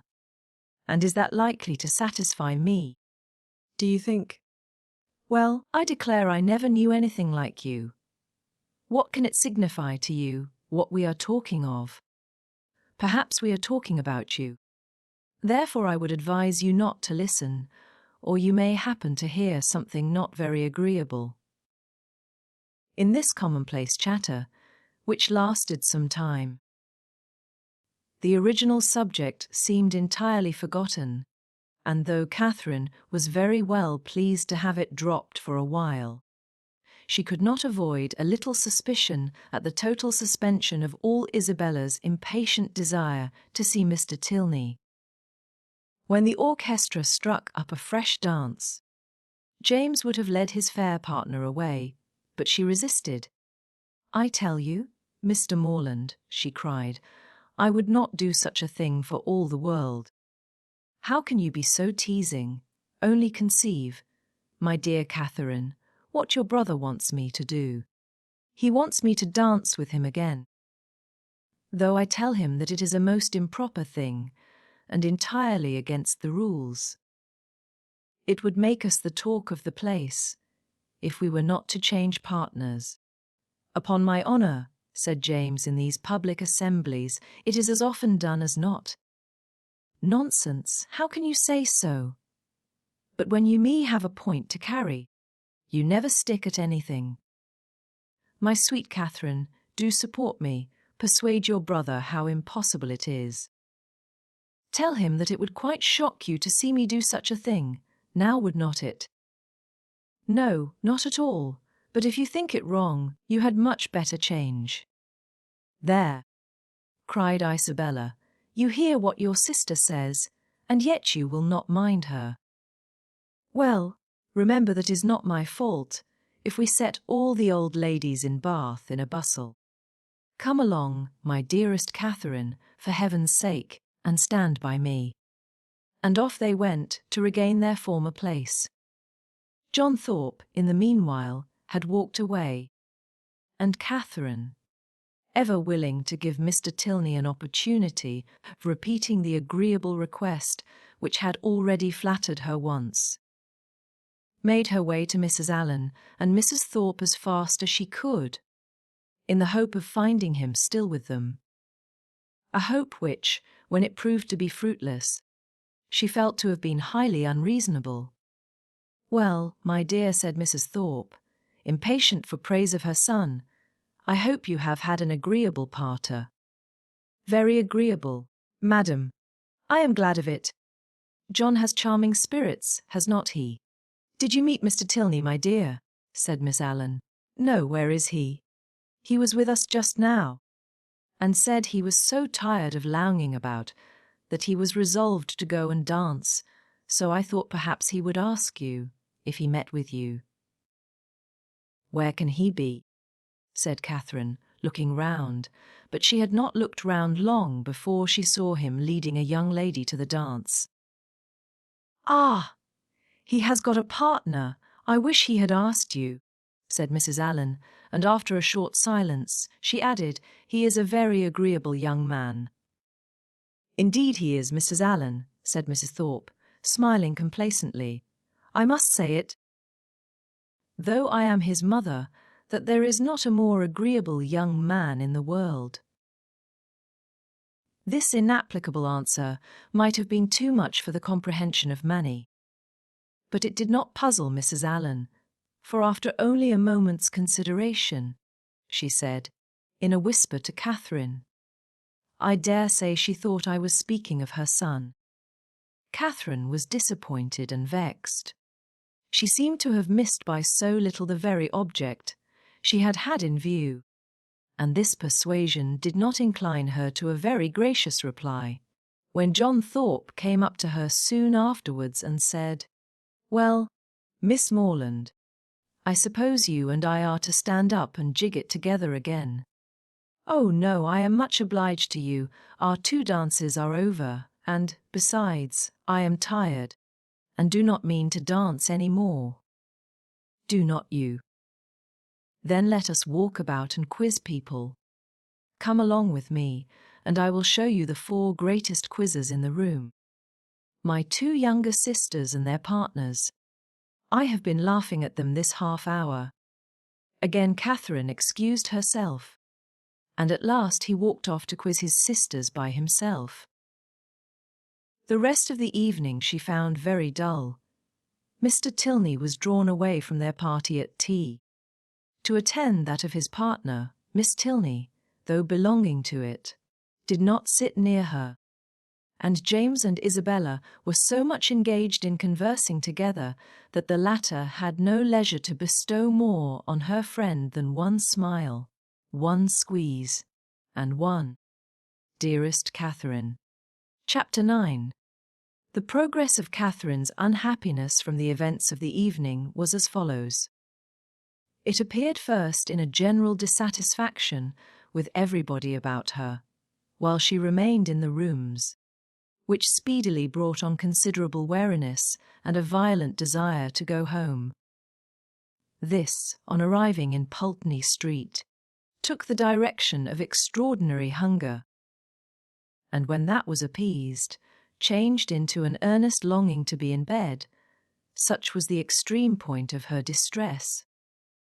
For when there she immediately fell into a sound sleep which lasted 9 hours, and from which she awoke perfectly revived, in excellent spirits, with fresh hopes and fresh schemes. The first wish of her heart was to improve her acquaintance with Miss Tilney, and almost her first resolution, to seek her for that purpose in the pump room at noon. In the pump room, one so newly arrived in Bath must be met with.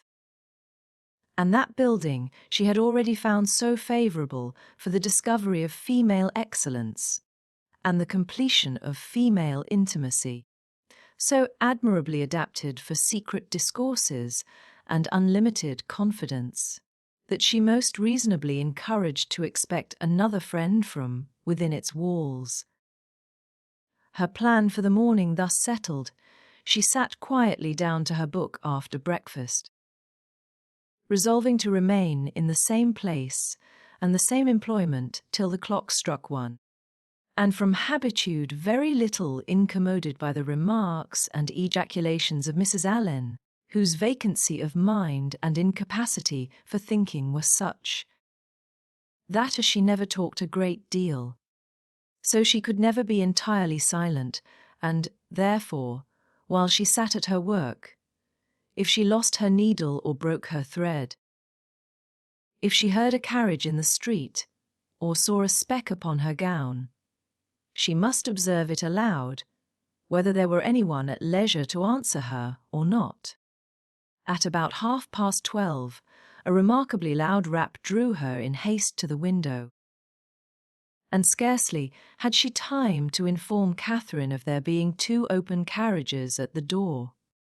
In the first only a servant, her brother driving Miss Thorpe in the second, before John Thorpe came running upstairs, calling out, "Well, Miss Morland, here I am. Have you been waiting long? We could not come before." The old devil of a coachmaker was such an eternity finding out a thing fit to be got into, and now it is 10,000 to 1 but they break down before we are out of the street. How do you do, Mrs. Allen? A famous ball last night, was not it? Come? Miss Morland, be quick, for the others are in a confounded hurry to be off. They want to get their tumble over. What do you mean? Said Catherine. Where are you all going to? Going to? Why, you have not forgot our engagement. Did not we agree together to take a drive this morning? What a head you have! We are going up Claverton Down. Something was said about it, I remember, said Catherine, looking at Mrs. Allen for her opinion, but really I did not expect you. Not expect me. That's a good one. And what a dust you would have made if I had not come. Catherine's silent appeal to her friend, meanwhile, was entirely thrown away.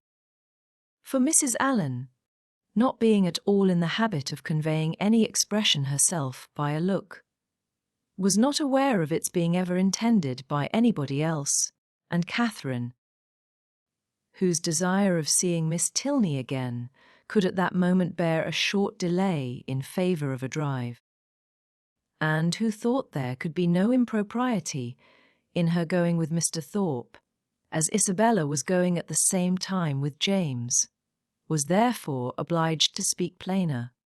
Well, ma'am, what do you say to it? Can you spare me for an hour or 2? Shall I go? Do just as you please, my dear, replied Mrs. Allen, with the most placid indifference. Catherine took the advice and ran off to get ready. In a very few minutes she reappeared, having scarcely allowed the 2 others time enough to get through a few short sentences in her praise, after Thorpe had procured Mrs. Allen's admiration of his gig. And then receiving her friend's parting good wishes, they both hurried downstairs. My dearest creature, cried Isabella, to whom the duty of friendship immediately called her, before she could get into the carriage. You have been at least 3 hours getting ready. I was afraid you were ill. What a delightful ball we had last night. I have 1,000 things to say to you, but make haste and get in, for I long to be off. Catherine followed her orders and turned away, but not too soon to hear her friend exclaim aloud to James, What a sweet girl she is! I quite dote on her. You will not be frightened, Miss Morland, said Thorpe, as he handed her in, if my horse should dance about a little at first setting off. He will, most likely, give a plunge or two, and perhaps take the rest for a minute, but he will soon know his master. He is full of spirits, playful as can be, but there is no vice in him. Catherine did not think the portrait a very inviting one, but it was too late to retreat, and she was too young to own herself frightened. So, resigning herself to her fate, and trusting to the animal's boasted knowledge of its owner, she sat peaceably down, and saw Thorpe sit down by her. Everything being then arranged, the servant who stood at the horse's head was bid in an important voice to let him go, and off they went in the quietest manner imaginable, without a plunge or a caper, or anything like one. Catherine, delighted at so happy an escape, spoke her pleasure aloud with grateful surprise, and her companion immediately made the matter perfectly simple by assuring her that it was entirely owing to the peculiarly judicious manner in which he had then held the reins, and the singular discernment and dexterity with which he had directed his whip. Catherine, though she could not help wondering that with such perfect command of his horse, he should think it necessary to alarm her with a relation of its tricks, congratulated herself sincerely on being under the care of so excellent a coachman, and perceiving that the animal continued to go on in the same quiet manner, without showing the smallest propensity towards any unpleasant vivacity, and, considering its inevitable pace was 10 miles an hour, by no means alarmingly fast, gave herself up to all the enjoyment of air and exercise of the most invigorating kind, in a fine mild day of February, with the consciousness of safety. A silence of several minutes succeeded their first short dialogue. It was broken by Thorpe's saying very abruptly, "Old Alan is as rich as a Jew." "Is not he?" Catherine did not understand him, and he repeated his question, adding in explanation, "Old Alan, the man you are with." Oh, Mr. Allen, you mean? Yes, I believe. He is very rich, and no children at all. Not any. A famous thing for his next years. He is your godfather, is not he? My godfather? No. But you are always very much with them. Yes, very much. Aye, that is what I meant.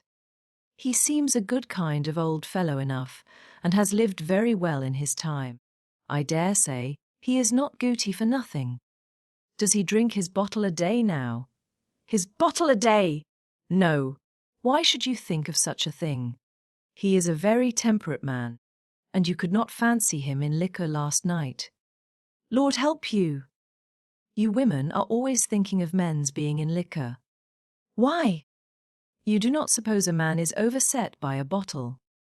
I am sure of this, that if everybody was to drink their bottle a day, there would not be half the disorders in the world there are now. It would be a famous good thing for us all. I cannot believe it. Oh, Lord!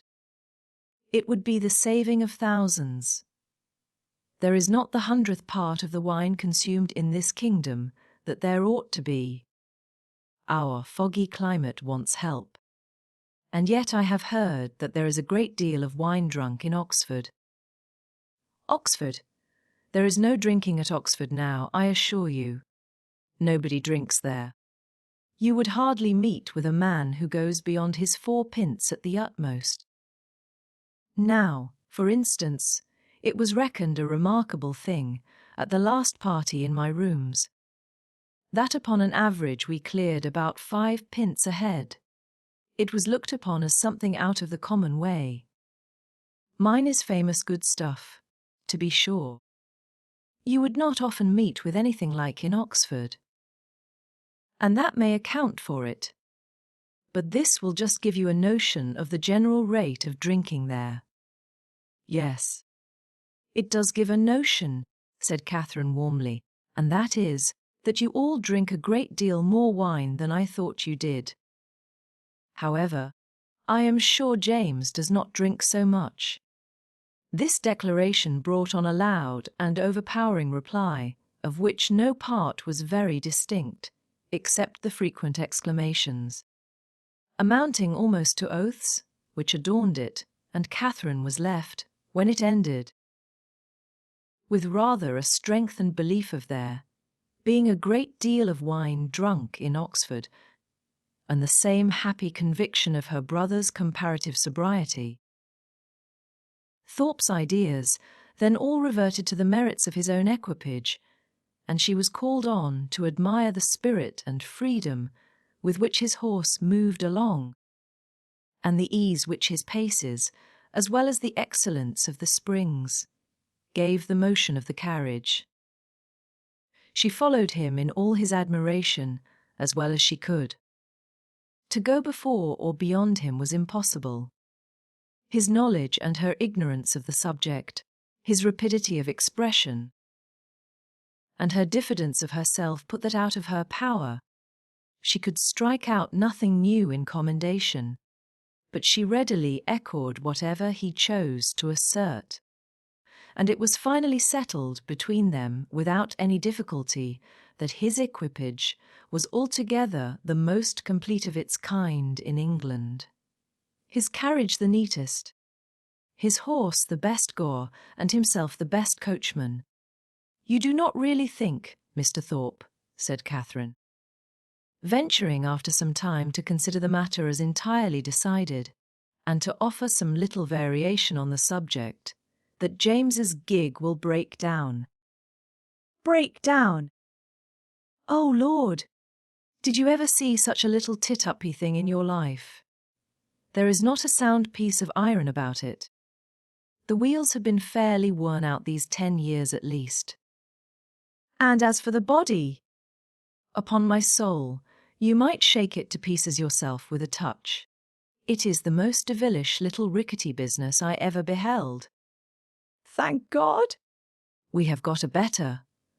I would not be bound to go 2 miles in it for £50,000. Good heavens! Cried Catherine, quite frightened.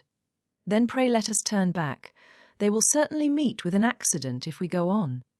Do let us turn back, Mr. Thorpe.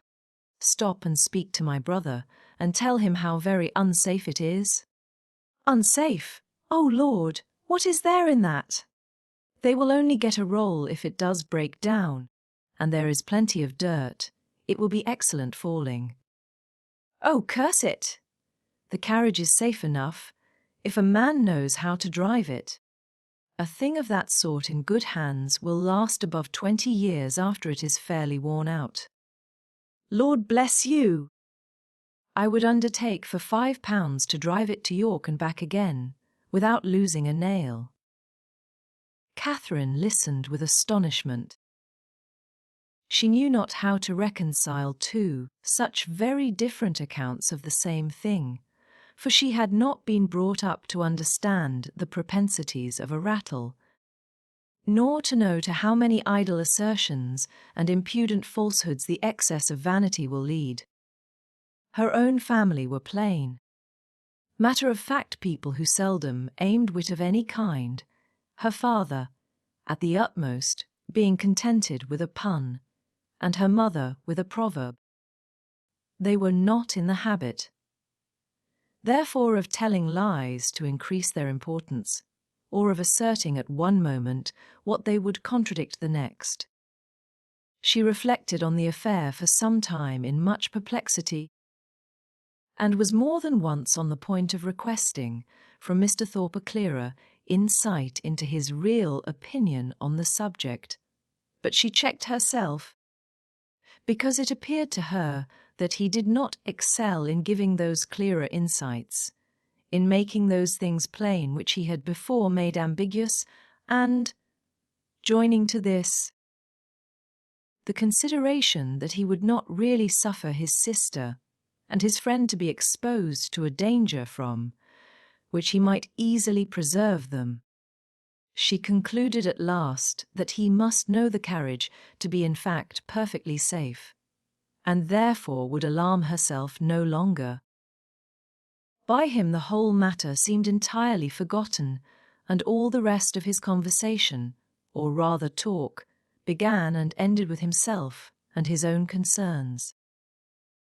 He told her of horses which he had bought for a trifle and sold for incredible sums, of racing matches, in which his judgment had infallibly foretold the winner, of shooting parties in which he had killed more birds, though without having one good shot, than all his companions together, and described to her some famous day's sport with the foxhounds, in which his foresight and skill in directing the dogs had repaired the mistakes of the most experienced huntsman, and in which the boldness of his riding, though it had never endangered his own life for a moment, had been constantly leading others into difficulties, which he calmly concluded had broken the necks of many.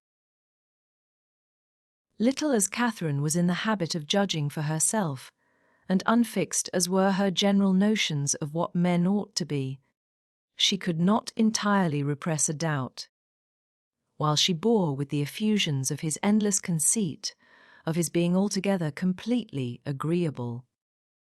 It was a bold surmise, for he was Isabella's brother, and she had been assured by James that his manners would recommend him to all her sex.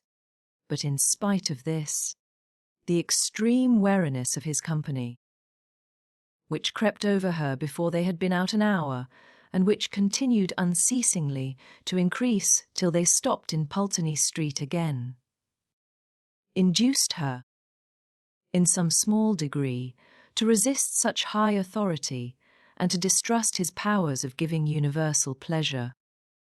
When they arrived at Mrs. Allen's door, the astonishment of Isabella was hardly to be expressed on finding that it was too late in the day for them to attend her friend into the house. Past 3 o'clock! It was inconceivable, incredible, impossible. And she would neither believe her own watch, nor her brother's, nor the servants'. She would believe no assurance of it founded on reason or reality, till Morland produced his watch and ascertained the fact. To have doubted a moment longer then would have been equally inconceivable, incredible, and impossible, and she could only protest, over and over again, that no 2 hours and a half had ever gone off so swiftly before, as Catherine was called on to confirm. Catherine could not tell a falsehood, even to please Isabella, but the latter was spared the misery of her friend's dissenting voice by not waiting for her answer. Her own feelings entirely engrossed her. Her wretchedness was most acute on finding herself obliged to go directly home. It was ages since she had had a moment's conversation with her dearest Catherine, and, though she had such thousands of things to say to her, it appeared as if they were never to be together again. So, with smiles of most exquisite misery, and the laughing eye of utter despondency, she bade her friend adieu and went on. Catherine found Mrs. Allen just returned from all the busy idleness of the morning, and was immediately greeted with, "Well, my dear, here you are," a truth which she had no greater inclination than power to dispute. "And I hope you had a pleasant airing." "Yes, ma'am, I thank you. We could not have had a nicer day." So Mrs. Thorpe said, "She was vastly pleased at your all going." "You have seen Mrs. Thorpe, then?" "Yes, I went to the pump room as soon as you were gone, and there I met her, and we had a great deal of talk together. She says there was hardly any veal to be got at market this morning. It is so uncommonly scarce." "Did you see anybody else of our acquaintance?" "Yes. We agreed to take a turn in the Crescent, and there we met Mrs. Hughes and Mr. and Miss Tilney walking with her." "Did you indeed? And did they speak to you? Yes. We walked along the Crescent together for half an hour. They seem very agreeable people. Miss Tilney was in a very pretty spotted muslin, and I fancy, by what I can learn, that she always dresses very handsomely. Mrs. Hughes talked to me a great deal about the family. And what did she tell you of them? Oh, A vast deal indeed. She hardly talked of anything else. Did she tell you what part of Gloucestershire they come from? Yes, she did, but I cannot recollect now. But they are very good kind of people, and very rich. Mrs. Tilney was a Miss Drummond, and she and Mrs. Hughes were schoolfellows. And Miss Drummond had a very large fortune, and, when she married, her father gave her £20,000, and 500 to buy wedding clothes. Mrs. Hughes saw all the clothes after they came from the warehouse, and are Mr. and Mrs. Tilney in Bath. Yes, I fancy they are, but I am not quite certain. Upon recollection, however, I have a notion they are both dead. At least the mother is. Yes, I am sure Mrs. Tilney is dead. Because Mrs. Hughes told me there was a very beautiful set of pearls that Mr. Drummond gave his daughter on her wedding day, and that Miss Tilney has got now, for they were put by for her when her mother died. And is Mr. Tilney, my partner, the only son? I cannot be quite positive about that, my dear. I have some idea he is, but, however, he is a very fine young man, Mrs. Hughes says, and likely to do very well. Catherine inquired no further. She had heard enough to feel that Mrs. Allen had no real intelligence to give, and that she was most particularly unfortunate herself in having missed such a meeting with both brother and sister. Could she have foreseen such a circumstance? Nothing should have persuaded her to go out with the others, and, as it was, she could only lament her ill luck and think over what she had lost, till it was clear to her that the drive had by no means been very pleasant, and that John Thorpe himself was quite disagreeable. Chapter 10. The Allens, Thorpes, and Morlands all met in the evening at the theatre, and, as Catherine and Isabella sat together, there was then an opportunity for the latter to utter some few of the many thousand things who had been collecting within her for communication, in the immeasurable length of time which had divided them. oh heavens! My beloved Catherine, have I got you at last? Was her address on Catherine's entering the box and sitting by her. Now, Mr. Morland. For he was close to her on the other side. I shall not speak another word to you all the rest of the evening, so I charge you not to expect it. My sweetest Catherine, how have you been this long age? But I need not ask you, for you look delightfully. You really have done your hair in a more heavenly style than ever. You mischievous creature, do you want to attract everybody? I assure you, my brother is quite in love with you already, and as for Mr. Tilney, but that is a settled thing. Even your modesty cannot doubt his attachment now. His coming back to Bath makes it too plain. Oh, what would not I give to see him? I really am quite wild with impatience. My mother says he is the most delightful young man in the world. She saw him this morning. You know, you must introduce him to me. Is he in the house now? Look about, for heaven's sake. I assure you, I can hardly exist till I see him. No, said Catherine, he is not here. I cannot see him anywhere. Oh, horrid! Am I never to be acquainted with him? How do you like my gown? I think it does not look amiss. The sleeves were entirely my own thought. Do you know, I get so immoderately sick of Bath, your brother, and I were agreeing this morning that, though it is vastly well to be here for a few weeks, we would not live here for millions. We soon found out that our tastes were exactly alike in preferring the country to every other place. Really, our opinions were so exactly the same. It was quite ridiculous. There was not a single point in which we differed. I would not have had you by for the world. You are such a sly thing. I am sure you would have made some droll remark or other about it. No, indeed I should not. Oh, yes, you would indeed. I know you better than you know yourself. You would have told us that we seemed born for each other, or some nonsense of that kind, which would have distressed me beyond conception. My cheeks would have been as red as your roses. I would not have had you by for the world. Indeed, you do me injustice. I would not have made so improper a remark upon any account, and besides, I am sure it would never have entered my head. Isabella smiled incredulously and talked the rest of the evening to James. Catherine's resolution of endeavouring to meet Miss Tilney again continued in full force the next morning, until the usual moment of going to the pump room. She felt some alarm from the dread of a second prevention. But nothing of that kind occurred. No visitors appeared to delay them, and they all three set off in good time for the pump room, where the ordinary course of events and conversation took place.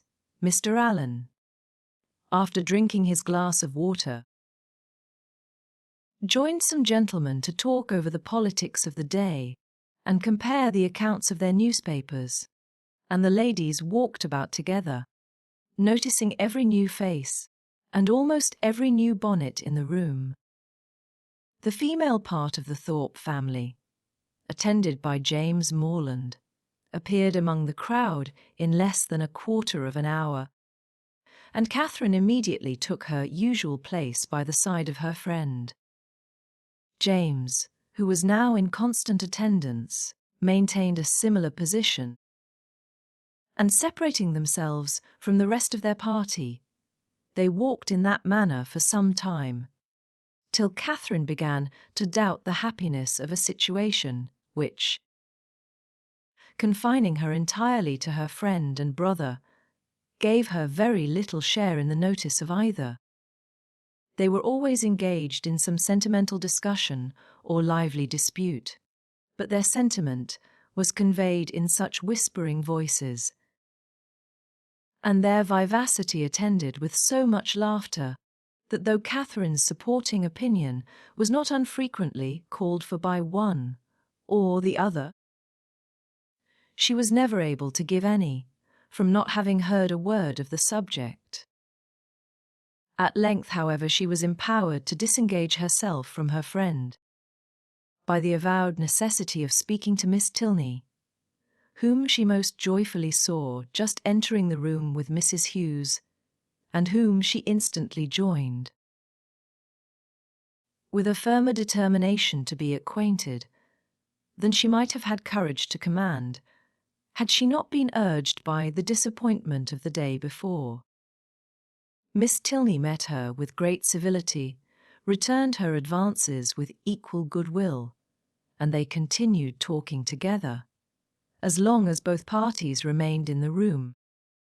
And though in all probability not an observation was made, nor an expression used by either which had not been made, and used some thousands of times before, under that roof, in every Bath season, yet the merit of their being, spoken with simplicity and truth, and without personal conceit, might be something uncommon. "How well your brother dances!"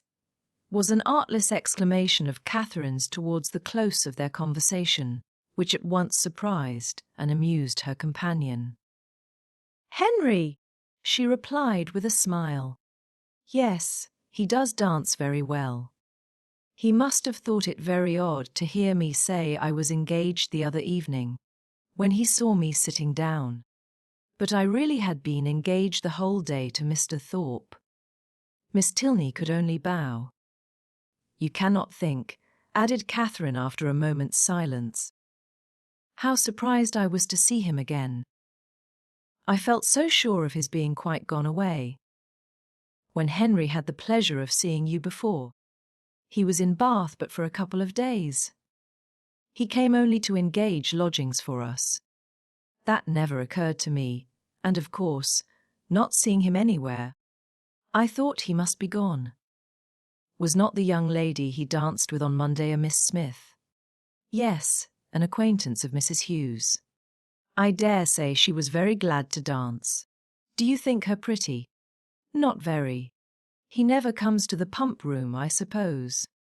Yes, sometimes, but he has rid out this morning with my father. Mrs. Hughes now joined them, and asked Miss Tilney if she was ready to go. I hope I shall have the pleasure of seeing you again soon, said Catherine. Shall you be at the cotillion ball tomorrow? Perhaps we. Yes, I think we certainly shall. I am glad of it, for we shall all be there. This civility was duly returned, and they parted. On Miss Tilney's side with some knowledge of her new acquaintance's feelings, and on Catherine's, without the smallest consciousness of having explained them. She went home very happy. The morning had answered all her hopes, and the evening of the following day was now the object of expectation, the future good. What gown and what head-dress she should wear on the occasion became her chief concern. She cannot be justified in it. Dress is at all times a frivolous distinction, and excessive solicitude about it often destroys its own aim. Catherine knew all this very well. Her great-aunt had read her a lecture on the subject only the Christmas before. And yet she lay awake 10 minutes on Wednesday night debating between her spotted and her tambored muslin. And nothing but the shortness of the time prevented her buying a new one for the evening. This would have been an error in judgment, great though not uncommon, from which one of the other sex rather than her own, a brother rather than a great-aunt, might have warned her. For man only can be aware of the insensibility of man towards a new gown. It would be mortifying to the feelings of many ladies. Could they be made to understand how little the heart of man is affected by what is costly or new in their attire? How little it is biased by the texture of their muslin, and how unsusceptible of peculiar tenderness towards the spotted, the sprigged, the mull, or the jaconet. Woman is fine for her own satisfaction alone. No man will admire her the more, no woman will like her the better for it. Neatness and fashion are enough for the former, and a something of shabbiness or impropriety will be most endearing to the latter. But not one of these grave reflections troubled the tranquillity of Catherine. She entered the rooms on Thursday evening with feelings very different from what had attended her thither the Monday before. She had then been exulting in her engagement to Thorpe, and was now chiefly anxious to avoid his sight, lest he should engage her again. For though she could not, dared not expect that Mr. Tilney should ask her a third time to dance, her wishes, hopes, and plans all centred in nothing less. Every young lady may feel for my heroine in this critical moment, for every young lady has at some time or other known the same agitation. All have been, or at least all have believed themselves to be, in danger from the pursuit of someone whom they wished to avoid, and all have been anxious for the attentions of someone whom they wished to please. As soon as they were joined by the Thorpes, Catherine's agony began. She fidgeted about if John Thorpe came towards her, hid herself as much as possible from his view, and when he spoke to her pretended not to hear him. The cotillions were over, the country dancing beginning, and she saw nothing of the Tilneys. "Do not be frightened, my dear Catherine," whispered Isabella, but I am really going to dance with your brother again. I declare positively it is quite shocking. I tell him he ought to be ashamed of himself, but you and John must keep us in countenance. Make haste, my dear creature, and come to us. John is just walked off, but he will be back in a moment. Catherine had neither time nor inclination to answer. The others walked away. John Thorpe was still in view, and she gave herself up for lost. That she might not appear, however, to observe or expect him, she kept her eyes intently fixed on her fan, and a self-condemnation for her folly in supposing that among such a crowd they should even meet with the Tilneys in any reasonable time, had just passed through her mind, when she suddenly found herself addressed, and again solicited to dance, by Mr. Tilney himself. With what sparkling eyes and ready motion she granted his request, and with how pleasing a flutter of heart she went with him to the set, may be easily imagined.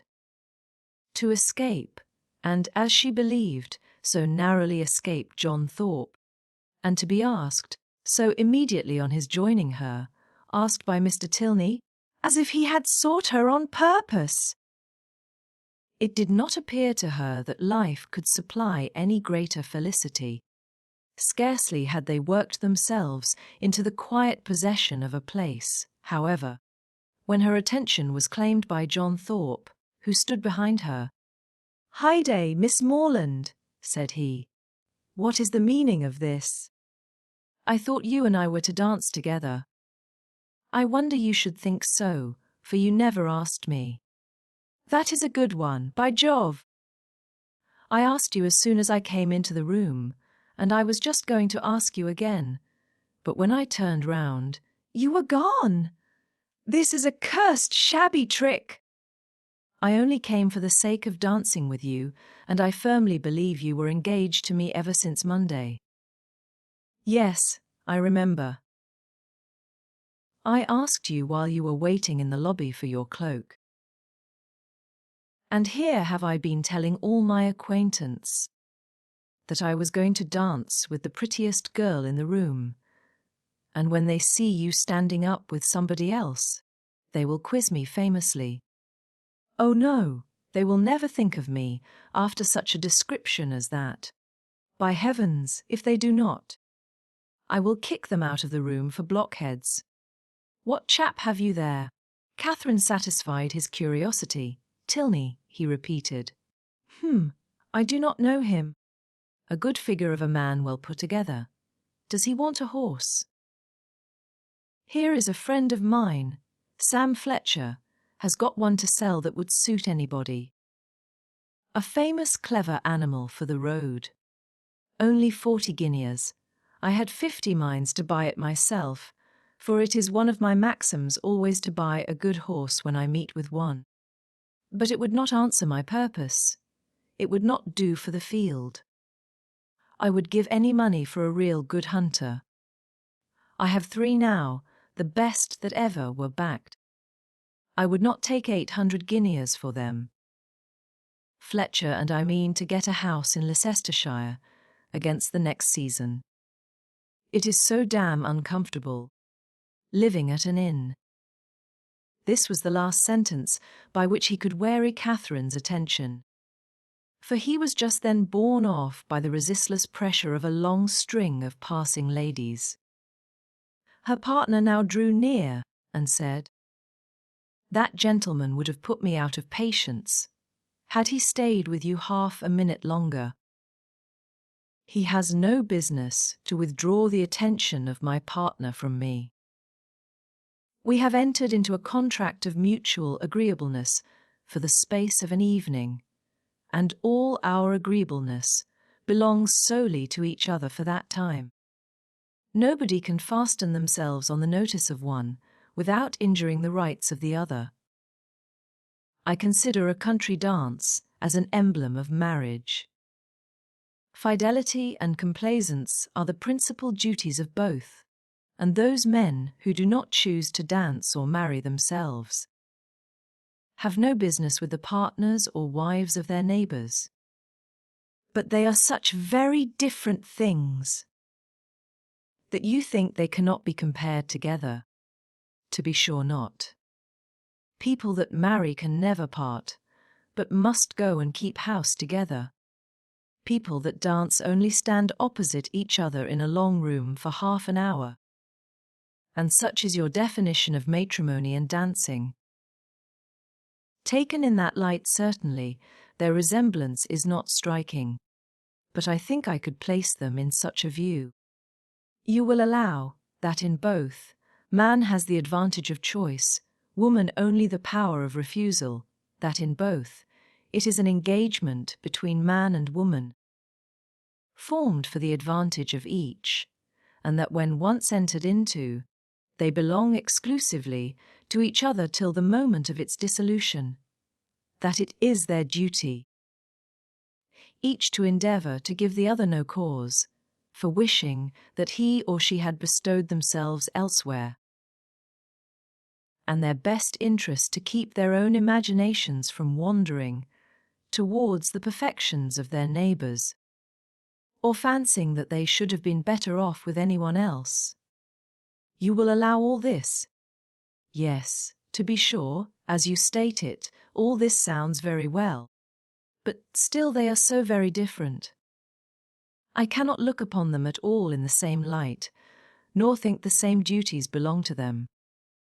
In one respect, there certainly is a difference.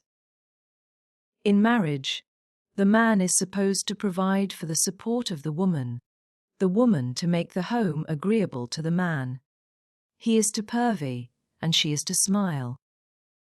But in dancing, their duties are exactly changed, the agreeableness, the compliance are expected from him, while she furnishes the fan and the lavender water.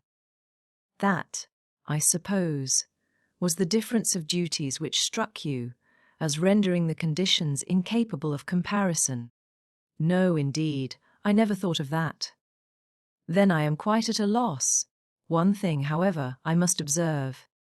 This disposition on your side is rather alarming.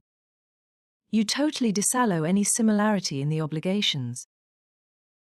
And may I not thence infer that your notions of the duties of the dancing state are not so strict as your partner might wish?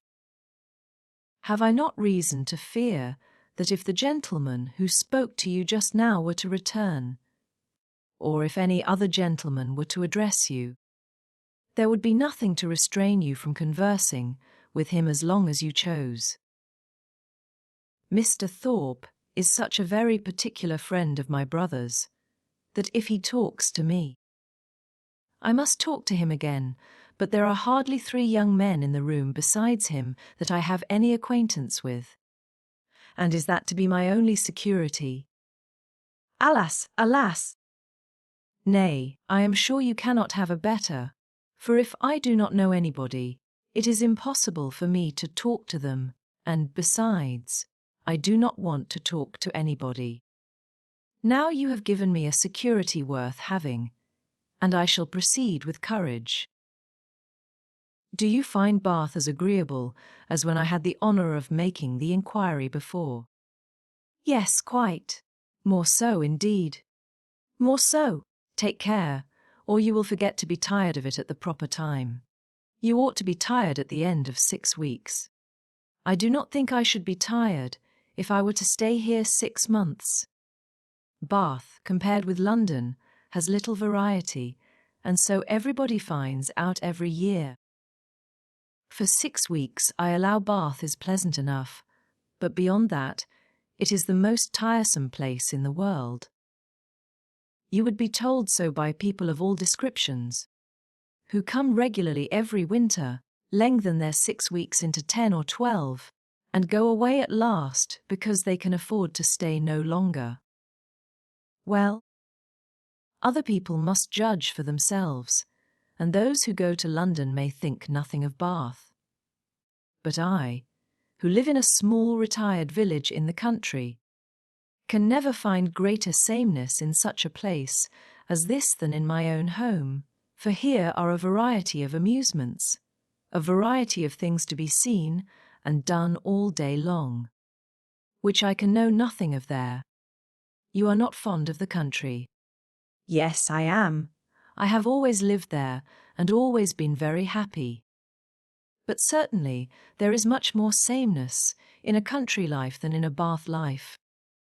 One day in the country is exactly like another. But then you spend your time so much more rationally in the country. Do I? Do you not? I do not believe there is much difference. Here you are in pursuit only of amusement all day long. And so I am at home. Only I do not find so much of it. I walk about here, and so I do there. But here I see a variety of people in every street, and there I can only go and call on Mrs. Allen. Mr. Tilney was very much amused. Only go and call on Mrs. Allen, he repeated. What a picture of intellectual poverty! However, when you sink into this abyss again, you will have more to say. You will be able to talk of Bath, and of all that you did here. Oh, yes. I shall never be in want of something to talk of again to Mrs. Allen, or anybody else. I really believe I shall always be talking of Bath when I am at home again. I do like it so very much. If I could but have Papa and Mamma and the rest of them here, I suppose I should be too happy. James's coming, my eldest brother, is quite delightful. And especially as it turns out that the very family we are just got so intimate with are his intimate friends already. Oh, who can ever be tired of Bath? Not those who bring such fresh feelings of every sort to it as you do. But papas and mammas, and brothers, and intimate friends are a good deal gone by. To most of the frequenters of Bath. And the honest relish of balls and plays and everyday sights is past with them. Here their conversation closed. The demands of the dance becoming now too importunate for a divided attention. Soon after their reaching the bottom of the set, Catherine perceived herself to be earnestly regarded by a gentleman who stood among the lookers-on, immediately behind her partner. He was a very handsome man, of a commanding aspect, past the bloom, but not past the vigour of life, and with his eyes still directed towards her. She saw him presently address Mr. Tilney in a familiar whisper. Confused by his notice, and blushing from the fear of its being excited by something wrong in her appearance, she turned away her head. But while she did so, the gentleman retreated, and her partner, coming nearer, said, "I see that you guess what I have just been asked. That gentleman knows your name, and you have a right to know his. It is General Tilney, my father." Catherine's answer was only "Oh," but it was an "Oh," expressing everything needful, attention to his words, and perfect reliance on their truth. With real interest and strong admiration did her eye now follow the General as he moved through the crowd, and "How handsome a family they are!" was her secret remark. In chatting with Miss Tilney before the evening concluded, a new source of felicity arose to her. She had never taken a country walk since her arrival in Bath. Miss Tilney, to whom all the commonly frequented environs were familiar, spoke of them in terms which made her all eagerness to know them too, and on her openly fearing that she might find nobody to go with her, it was proposed by the brother and sister that they should join in a walk some morning or other. "I shall like it," she cried, "beyond anything in the world, and do not let us put it off. Let us go tomorrow." This was readily agreed to, with only a proviso of Miss Tilney's, that it did not rain, which Catherine was sure it would not. At 12 o'clock they were to call for her in Pulteney Street, and, remember, 12 o'clock was her parting speech to her new friend. Of her older, her more established friend, Isabella, of whose fidelity and worth she had enjoyed a fortnight's experience. She scarcely saw anything during the evening. Yet, though longing to make her acquainted with her happiness, she cheerfully submitted to the wish of Mr. Allen, which took them rather early away. And her spirits danced within her as she danced in her chair all the way home. Chapter 11. The morrow brought a very sober-looking morning, the sun making only a few efforts to appear, and Catherine augured from it everything most favourable to her wishes. A bright morning so early in the year, she allowed, would generally turn to rain, but a cloudy one foretold improvement as the day advanced. She applied to Mr. Allen for confirmation of her hopes, but Mr. Allen, not having his own skies and barometer about him, declined giving any absolute promise of sunshine. She applied to Mrs. Allen, and Mrs. Allen's opinion was more positive. She had no doubt in the world of its being a very fine day, if the clouds would only go off and the sun keep out. At about 11 o'clock, however, a few specks of small rain upon the windows caught Catherine's watchful eye, and, "Oh, dear, I do believe it will be wet," broke from her in a most desponding tone. "I thought how it would be," said Mrs. Allen. "No walk for me today," sighed Catherine, "but perhaps it may come to nothing, or it may hold up before 12. "Perhaps it may, but then, my dear, it will be so dirty." "Oh, that will not signify, I never mind dirt." "No," replied her friend very placidly, "I know you never mind dirt." After a short pause, "It comes on faster and faster," said Catherine, as she stood watching at a window. "So it does indeed. If it keeps raining, the streets will be very wet. There are 4 umbrellas up already. How I hate the sight of an umbrella! They are disagreeable things to carry. I would much rather take a chair at any time. It was such a nice-looking morning. I felt so convinced it would be dry." Anybody would have thought so indeed. "There will be very few people in the pump room if it rains all the morning. I hope Mr. Allen will put on his greatcoat when he goes, but I dare say he will not, for he had rather do anything in the world than walk out in a greatcoat. I wonder he should dislike it. It must be so comfortable." The rain continued, fast, though not heavy. Catherine went every 5 minutes to the clock, threatening on each return that, if it still kept on raining another 5 minutes, she would give up the matter as hopeless. The clock struck 12 and it still rained. "You will not be able to go, my dear." "I do not quite despair yet. I shall not give it up till 12:15. This is just the time of day for it to clear up, and I do think it looks a little lighter. There, it is 20 minutes after 12, and now I shall give it up entirely. Oh, that we had such weather here as they had at Adolfo, or at least in Tuscany and the south of France. The night that poor Saint Aubin died, such beautiful weather! At 12:30. When Catherine's anxious attention to the weather was over and she could no longer claim any merit from its amendment, the sky began voluntarily to clear. A gleam of sunshine took her quite by surprise. She looked round. The clouds were parting, and she instantly returned to the window to watch over and encourage the happy appearance. 10 minutes more made it certain that a bright afternoon would succeed, and justified the opinion of Mrs. Allen, who had always thought it would clear up. But whether Catherine might still expect her friends, whether there had not been too much rain for Miss Tilney to venture, must yet be a question. It was too dirty for Mrs. Allen to accompany her husband to the pump room.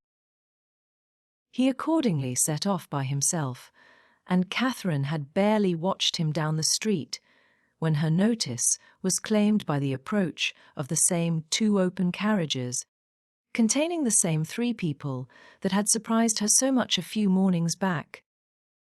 Isabella, my brother, and Mr. Thorpe, I declare. They are coming for me, perhaps, but I shall not go. I cannot go indeed, for you know Miss Tilney may still call. Mrs. Allen agreed to it. John Thorpe was soon with them, and his voice was with them yet sooner, for on the stairs he was calling out to Miss Morland to be quick. Make haste, make haste. As he threw open the door, put on your hat this moment. There is no time to be lost. We are going to Bristol. How'd I do, Mrs. Allen? To Bristol, is not that a great way off? But, however, I cannot go with you today, because I am engaged. I expect some friends every moment. This was of course vehemently talked down as no reason at all. Mrs. Allen was called on to second him, and the 2 others walked in to give their assistance. My sweetest Catherine, is not this delightful? We shall have a most heavenly drive. You are to thank your brother and me for the scheme. It darted into our heads at breakfast time, I verily believe at the same instant, and we should have been off 2 hours ago if it had not been for this detestable rain. But it does not signify. The nights are moonlight, and we shall do delightfully. Oh, I am in such ecstasies at the thoughts of a little country air and quiet. So much better than going to the lower rooms. We shall drive directly to Clifton and dine there, and, as soon as dinner is over, if there is time for it, I go on to Kingsweston. I doubt our being able to do so much, said Morland. You croaking fellow, cried Thorpe. We shall be able to do 10 times more. Kingsweston, aye. And Blaise Castle too, and anything else we can hear of, but here is your sister says she will not go.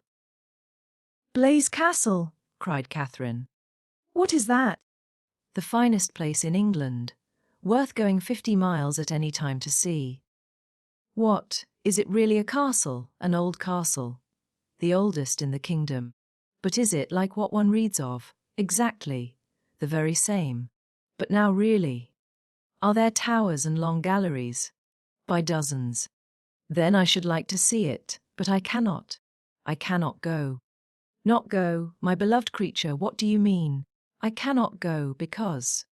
Looking down as she spoke, fearful of Isabella's smile, I expect Miss Tilney and her brother to call on me to take a country walk. They promised to come at 12, only it rained, but now, as it is so fine, I dare say they will be here soon. Not they indeed, cried Thorpe, for, as we turned into Broad Street, I saw them. Does he not drive a phaeton with bright chestnuts? I do not know indeed. Yes, I know he does, I saw him. You are talking of the man you danced with last night, are not you? Yes. Well, I saw him at that moment turn up the Lansdowne Road, driving a smart-looking girl. Did you indeed? Did upon my soul, knew him again directly. And he seemed to have got some very pretty cattle too. It is very odd. But I suppose they thought it would be too dirty for a walk. And well they might, for I never saw so much dirt in my life. Walk? You could no more walk than you could fly. It has not been so dirty the whole winter, it is ankle deep everywhere. Isabella corroborated it. My dearest Catherine, you cannot form an idea of the dirt. Come, you must go. You cannot refuse going now. I should like to see the castle, but may we go all over it? May we go up every staircase, and into every suite of rooms? Yes, yes, every hole and corner. But then, if they should only be gone out for an hour till it is drier, and call by and by. Make yourself easy, there is no danger of that. For I heard Tilney hallooing to a man who was just passing by on horseback, that they were going as far as Wick Rocks. Then I will. Shall I go, Mrs. Allen? Just as you please, my dear. Mrs. Allen, you must persuade her go, was the general cry. Mrs. Allen was not inattentive to it. Well, my dear, said she, suppose you go? And in 2 minutes they were off. Catherine's feelings, as she got into the carriage, were in a very unsettled state, divided between regret for the loss of one great pleasure and the hope of soon enjoying another, almost its equal in degree, however unlike in kind. She could not think the Tilneys had acted quite well by her, in so readily giving up their engagement, without sending her any message of excuse. It was now but an hour later than the time fixed on for the beginning of their walk, and, in spite of what she had heard of the prodigious accumulation of dirt, in the course of that hour, she could not from her own observation help that thinking that they might have gone with very little inconvenience. To feel herself slighted by them was very painful. On the other hand, the delight of exploring an edifice like Udolpho, as her fancy represented Blaise Castle to be, was such a counterpoise of good as might console her for almost anything. They passed briskly down Pulteney Street and through Laura Place, without the exchange of many words. Thorpe talked to his horse, and she meditated, by turns, on broken promises and broken arches, phaetons and false hangings, tilneys and trap-doors. As they entered Argyll Buildings, however, she was roused by this address from her companion. "Who is that girl who looked at you so hard as she went by?" "Where?" "On the right-hand pavement. She must be almost out of sight now." Catherine looked round and saw Miss Tilney leaning on her brother's arm, walking slowly down the street. She saw them both looking back at her. "Stop, stop, Mr. Thorpe," she impatiently cried. "It is Miss Tilney, it is indeed. How could you tell me they were gone? Stop, stop, I will get out this moment and go to them." But to what purpose did she speak? Thorpe only lashed his horse into a brisker trot. The Tilneys, who had soon ceased to look after her, were in a moment out of sight round the corner of Laura Place, and in another moment she was herself whisked into the market-place. Still, however, and during the length of another street, she entreated him to stop. Pray stop, Mr. Thorpe. I cannot go on." "I will not go on. I must go back to Miss Tilney." But Mr. Thorpe only laughed, smacked his whip, encouraged his horse, made odd noises, and drove on, and Catherine, angry and vexed as she was, having no power of getting away, was obliged to give up the point and submit. Her reproaches, however, were not spared. "How could you deceive me so, Mr. Thorpe? How could you say that you saw them driving up the Lansdowne Road? I would not have had it happen so for the world. They must think it so strange, so rude of me, to go by them too, without saying a word. You do not know how vexed I am. I shall have no pleasure at Clifton, nor in anything else. I had rather, 10,000 times rather, get out now and walk back to them." "How could you say you saw them driving out in a phaeton?" Thorpe defended himself very stoutly, declared he had never seen two men so much alike in his life, and would hardly give up the point of its having been Tilney himself. Their drive, even when this subject was over, was not likely to be very agreeable. Catherine's complaisance was no longer what it had been in their former airing. She listened reluctantly, and her replies were short. Blaise Castle remained her only comfort. Towards that, she still looked at intervals with pleasure, though rather than be disappointed of the promised walk, and especially rather than be thought ill of by the Tilneys, she would willingly have given up all the happiness which its walls could supply. The happiness of a progress through a long suite of lofty rooms, exhibiting the remains of magnificent furniture, though now for many years deserted. The happiness of being stopped in their way along narrow, winding vaults, by a low, grated door, or even of having their lamp, their only lamp, extinguished by a sudden gust of wind, and of being left in total darkness. In the meanwhile, they proceeded on their journey without any mischance, and were within view of the town of Keynsham, when a halloo from Morland, who was behind them, made his friend pull up, to know what was the matter.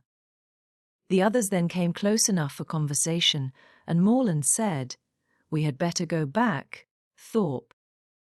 It is too late to go on today. Your sister thinks so as well as I. We have been exactly an hour coming Pulteney Street, very little more than 7 miles, and I suppose we have at least 8 more to go. It will never do. We set out a great deal too late. We had much better put it off till another day, and turn round." "It is all one to me," replied Thorpe rather angrily, and instantly turning his horse. They were on their way back to Bath. "If your brother had not got such a damn beast to drive," said he soon afterwards, "we might have done it very well. My horse would have trotted to Clifton within the hour, if left to himself, and I have almost broke my arm with pulling him into that cursed broken, winded jade's pace. Morland is a fool for not keeping a horse and gig of his own." "No, he is not," said Catherine warmly, "for I am sure he could not afford it." "And why cannot he afford it?" "Because he has not money enough.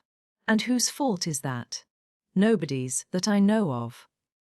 Thorpe then said something in the loud, incoherent way to which he had often recourse, about its being a d thing to be miserly, and that if people who rolled in money could not afford things, he did not know who could, which Catherine did not even endeavour to understand. Disappointed of what was to have been the consolation for her first disappointment, she was less and less disposed either to be agreeable herself or to find her companion so, and they returned to Pulteney Street without her speaking 20 words.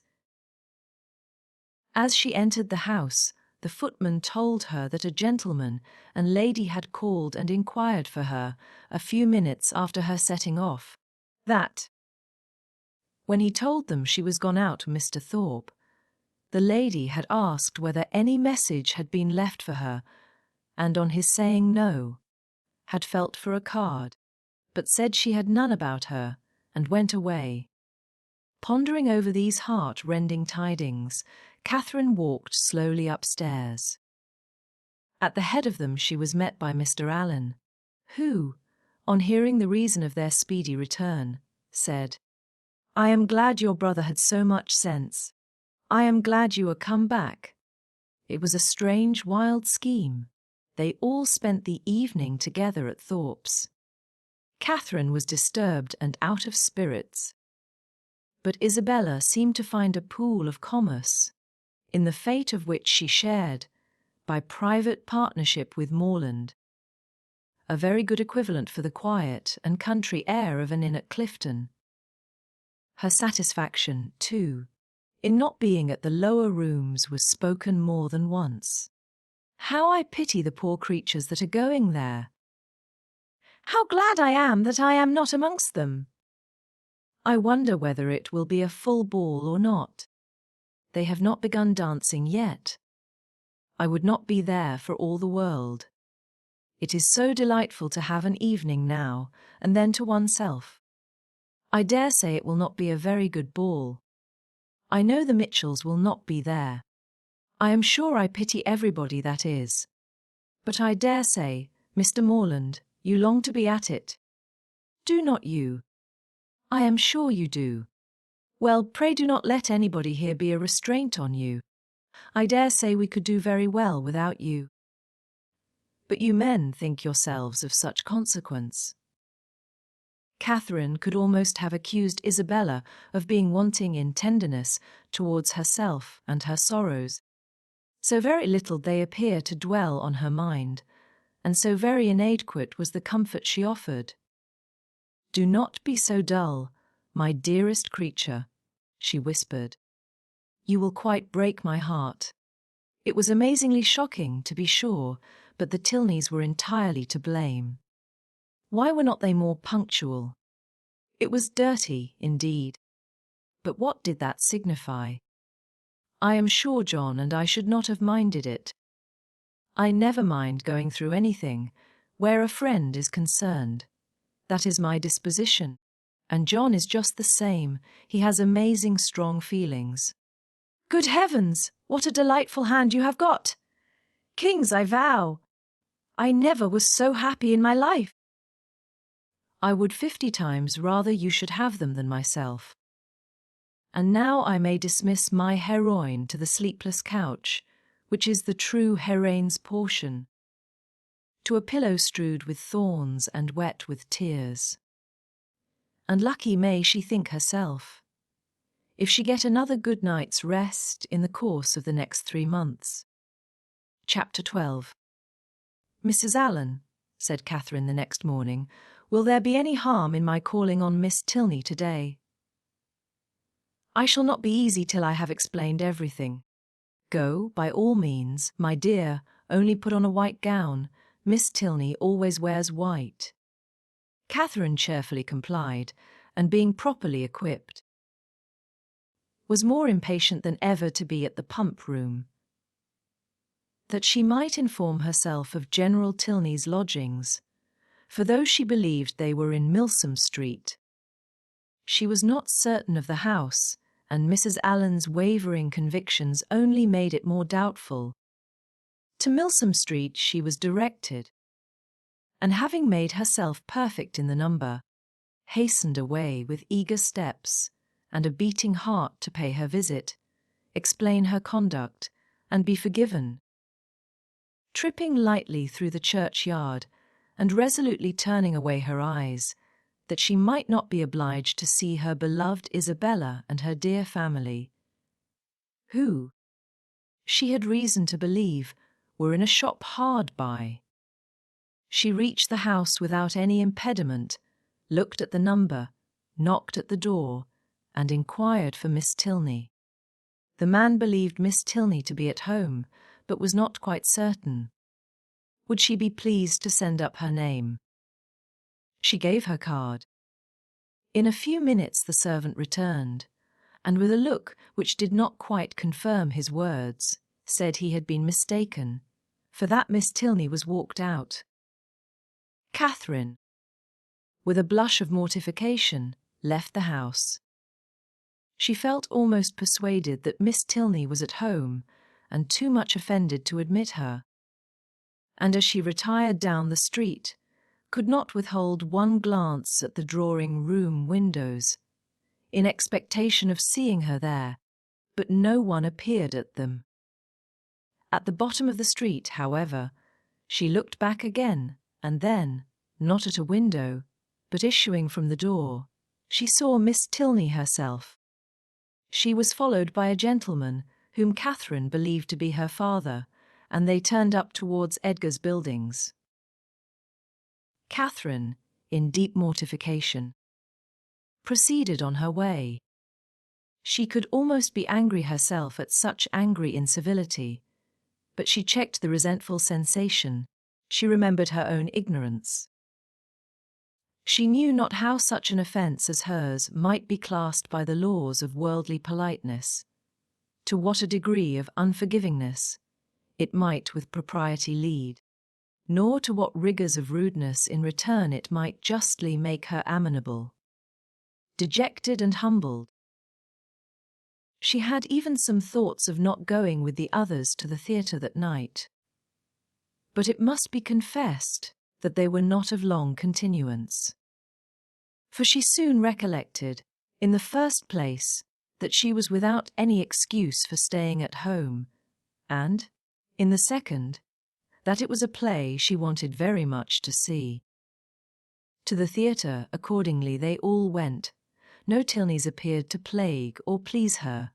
She feared that, amongst the many perfections of the family, a fondness for plays was not to be ranked, but perhaps it was because they were habituated to the finer performances of the London stage, which she knew, on Isabella's authority, rendered everything else of the kind quite horrid. She was not deceived in her own expectation of pleasure. The comedy so well suspended her care that no one, observing her during the first 4 acts, would have supposed she had any wretchedness about her. On the beginning of the 5th, however, the sudden view of Mr. Henry Tilney and his father joining a party in the opposite box recalled her to anxiety and distress. The stage could no longer excite genuine merriment, no longer keep her whole attention. Every other look upon an average was directed towards the opposite box, and, for the space of 2 entire scenes, did she thus watch Henry Tilney without being once able to catch his eye. No longer could he be suspected of indifference for a play. His notice was never withdrawn from the stage during 2 whole scenes. At length, however, he did look towards her, and he bowed. But such a bow! No smile, no continued observance attended it. His eyes were immediately returned to their former direction. Catherine was restlessly miserable. She could almost have run round to the box in which he sat and forced him to hear her explanation. Feelings rather natural than heroic possessed her, instead of considering her own dignity injured by this ready condemnation. Instead of proudly resolving, in conscious innocence, to show her resentment towards him who could harbour a doubt of it, to leave to him all the trouble of seeking an explanation, and to enlighten him on the past only by avoiding his sight, or flirting with somebody else. She took to herself all the shame of misconduct, or at least of its appearance, and was only eager for an opportunity of explaining its cause. The play concluded. The curtain fell. Henry Tilney was no longer to be seen where he had hitherto sat, but his father remained, and perhaps he might be now coming round to their box. She was right. In a few minutes he appeared, and making his way through then thinning rows, spoke with like calm politeness to Mrs. Allen and her friend. Not with such calmness was he answered by the latter. "Oh, Mr. Tilney, I have been quite wild to speak to you, and make my apologies. You must have thought me so rude. But indeed it was not my own fault, was it, Mrs. Allen? Did not they tell me that Mr. Tilney and his sister were gone out in a phaeton together? And then what could I do? But I had 10,000 times rather have been with you, now had not I, Mrs. Allen." "My dear, you tumble my gown," was Mrs. Allen's reply. Her assurance, however, standing sole as it did, was not thrown away. It brought a more cordial, more natural smile into his countenance, and he replied in a tone which retained only a little affected reserve. "We were much obliged to you at any rate for wishing us a pleasant walk after our passing you in Argyll Street. You were so kind as to look back on purpose. But indeed I did not wish you a pleasant walk. I never thought of such a thing. But I begged Mr. Thorpe so earnestly to stop. I called out to him as soon as ever I saw you. Now Mrs. Allen did not." "Oh, you were not there, but indeed I did, and if Mr. Thorpe would only have stopped, I would have jumped out and run after you. Is there a Henry in the world who could be insensible to such a declaration? Henry Tilney at least was not." With a yet sweeter smile, he said everything that need be said of his sister's concern, regret, and dependence on Catherine's honour. "Oh, "Do not say Miss Tilney was not angry," cried Catherine, "because I know she was, for she would not see me this morning when I called. I saw her walk out of the house the next minute. After my leaving it, I was hurt, but I was not affronted. Perhaps you did not know I had been there. I was not within at the time, but I heard of it from Eleanor, and she has been wishing ever since to see you, to explain the reason of such incivility. But perhaps I can do it as well. It was nothing more than that my father. They were just preparing to walk out, and he being hurried for time, and not caring to have it put off, made a point of her being denied. That was all, I do assure you. She was very much vexed, and meant to make her apology as soon as possible." Catherine's mind was greatly eased by this information, yet a something of solicitude remained, from which sprang the following question, thoroughly artless in itself, though rather distressing to the gentleman. "But, Mr. Tilney, why were you less generous than your sister? If she felt such confidence in my good intentions, and could suppose it to be only a mistake, why should you be so ready to take offence?" Me, I take offence. "Nay, I am sure by your look, when you came into the box, you were angry." I angry? "I could have no right." "Well, nobody would have thought you had no right who saw your face." He replied by asking her to make room for him, and talking of the play. He remained with them some time, and was only too agreeable for Catherine to be contented when he went away.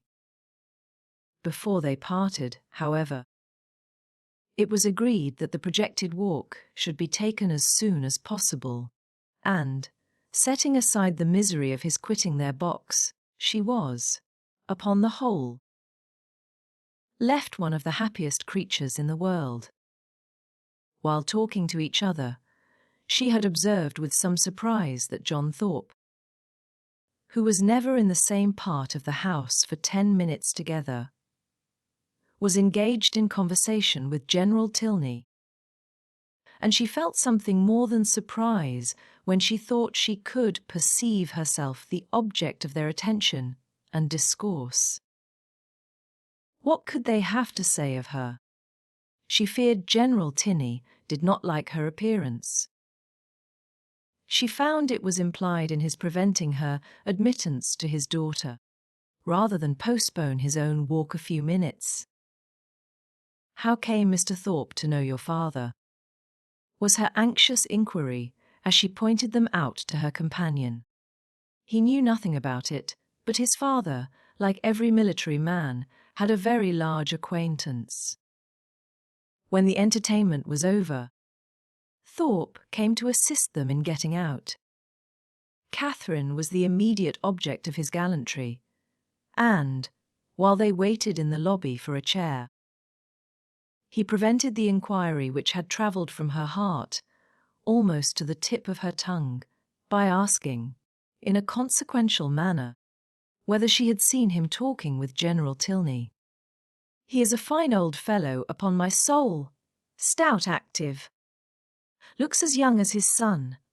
I have a great regard for him, I assure you. A gentlemanlike, good sort of fellow as ever lived. But how came you to know him?" "Know him? There are few people much about town that I do not know. I have met him forever at the Bedford, and I knew his face again today, the moment he came into the billiard room. One of the best players we have, by the by, and we had a little touch together, though I was almost afraid of him at first. The odds were 5-4 against me, and if I had not made one of the cleanest strokes that perhaps ever was made in this world, I took his ball exactly. But I could not make you understand it without a table. However, I did beat him. A very fine fellow, as rich as a Jew. I should like to dine with him. I dare say he gives famous dinners. But what do you think we have been talking of?" "You. Yes, by heavens.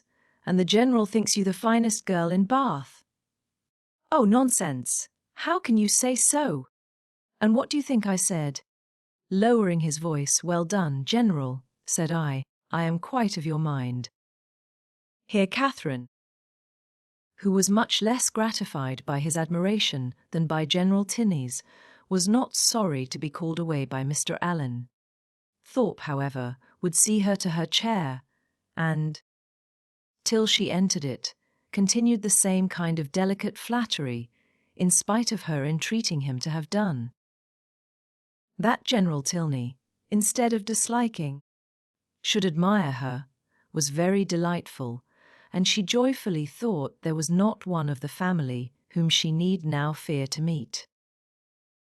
The evening had done more, much more for her than could have been expected. Chapter 13. Monday, Wednesday, Thursday, Friday, and Saturday have now passed in review before the reader. The events of each day, its hopes and fears, mortifications and pleasures, have been separately stated, and the pangs of Sunday only now remain to be described. And close the week. The Clifton scheme had been deferred, not relinquished, and on the afternoon's crescent of this day, it was brought forward again. In a private consultation between Isabella and James, the former of whom had particularly set her heart upon going, and the latter no less anxiously placed his upon pleasing her, it was agreed that, provided the weather were fair, the party should take place on the following morning, and they were to set off very early, in order to be at home in good time. The affair thus determined, and Thorpe's approbation secured, Catherine only remained to be apprised of it. She had left them for a few minutes to speak to Miss Tilney. In that interval the plan was completed, and as soon as she came again, her agreement was demanded. But instead of the gay acquiescence expected by Isabella, Catherine looked grave, was very sorry, but could not go. The engagement which ought to have kept her from joining in the former attempt would make it impossible for her to accompany them now. She had that moment settled with Miss Tilney to take their proposed walk tomorrow. It was quite determined, and she would not, upon any account, retract. But that she must and should retract was instantly the eager cry of both the Thorpes. They must go to Clifton tomorrow. They would not go without her. It would be nothing to put off a mere walk for one day longer, and they would not hear of a refusal.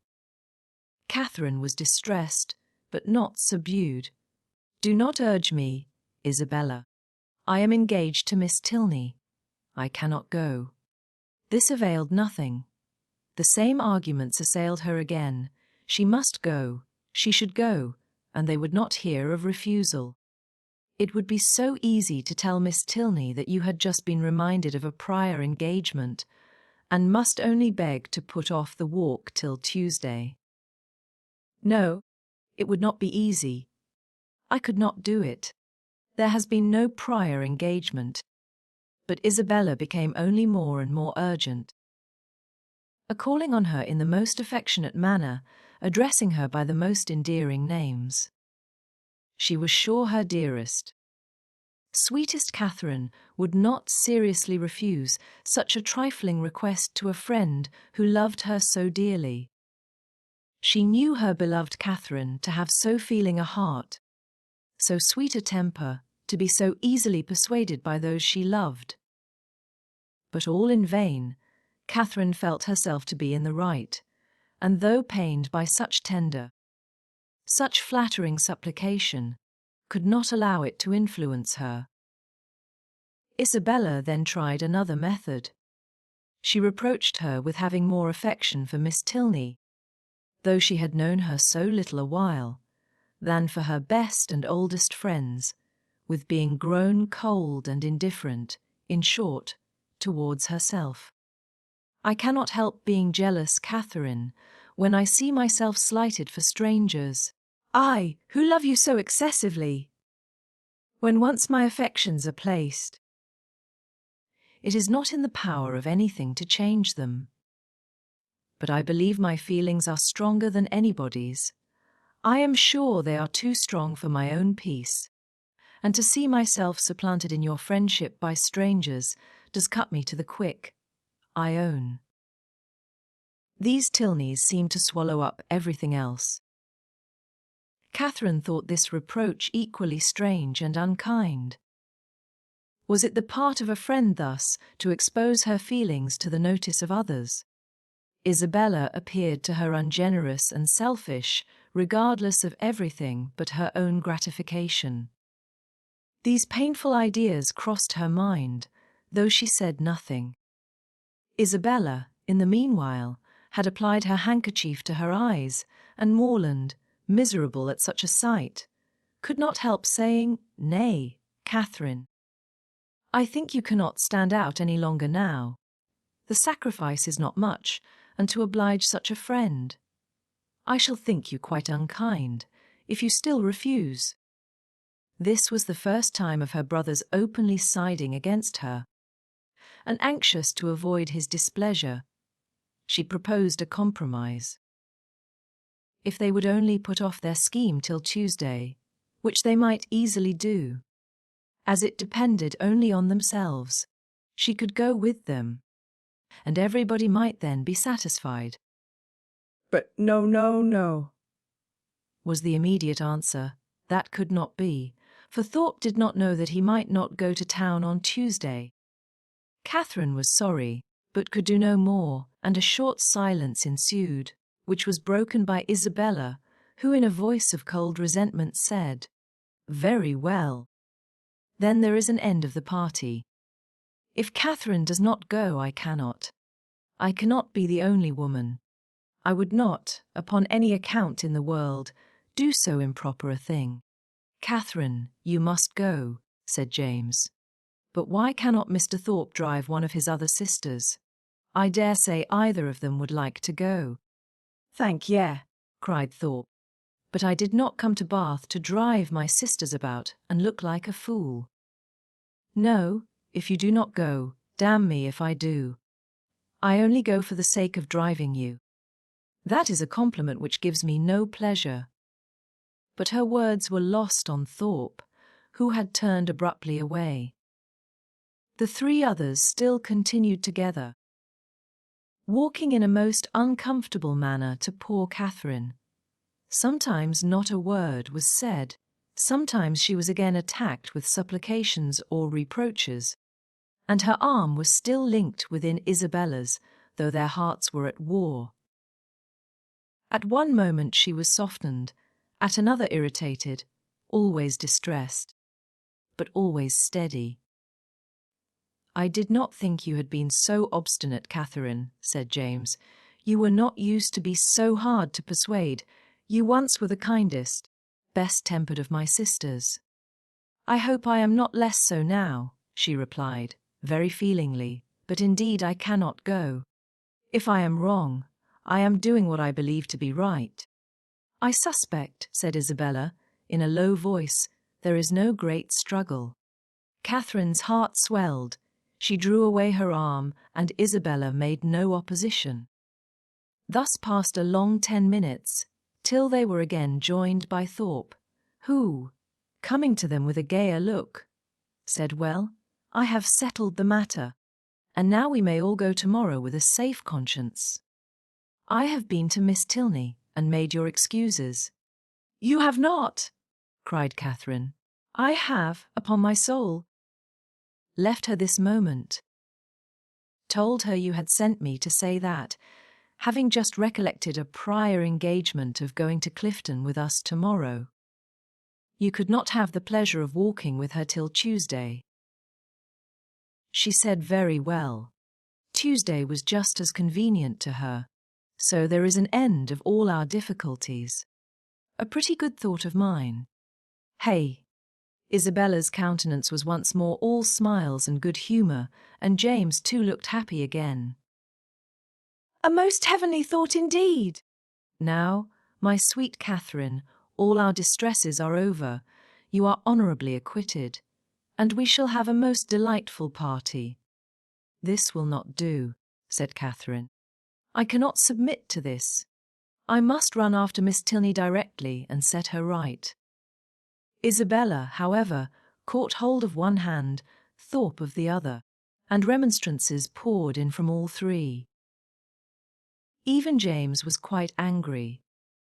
When everything was settled, when Miss Tilney herself said that Tuesday would suit her as well, it was quite ridiculous, quite absurd, to make any further objection. "I do not care." Mr. Thorpe had no business to invent any such message. If I had thought it right to put it off, I could have spoken to Miss Tilney myself. This is only doing it in a ruder way, and how do I know that Mr. Thorpe has? He may be mistaken again, perhaps. He led me into one act of rudeness by his mistake on Friday. Let me go, Mr. Thorpe. Isabella, do not hold me. Thorpe told her it would be in vain to go after the Tilneys. They were turning the corner into Brock Street, when he had overtaken them, and were at home by this time. "Then I will go after them," said Catherine. "Wherever they are I will go after them. It does not signify talking. If I could not be persuaded into doing what I thought wrong, I never will be tricked into it." And with these words she broke away and hurried off. Thorpe would have darted after her, but Morland withheld him. Let her go, if she will go. She is as obstinate as... Thorpe never finished the simile, for it could hardly have been a proper one. Away walked Catherine in great agitation, as fast as the crowd would permit her, fearful of being pursued, yet determined to persevere. As she walked, she reflected on what had passed. It was painful to her to disappoint and displease them, particularly to displease her brother, but she could not repent her resistance. Setting her own inclination apart, to have failed a second time in her engagement to Miss Tilney, to have retracted a promise voluntarily made only 5 minutes before, and on a false pretence too, must have been wrong. She had not been withstanding them on selfish principles alone. She had not consulted merely her own gratification. That might have been ensured in some degree by the excursion itself, by seeing Blaise Castle. No, she had attended to what was due to others, and to her own character in their opinion. Her conviction of being right, however, was not enough to restore her composure.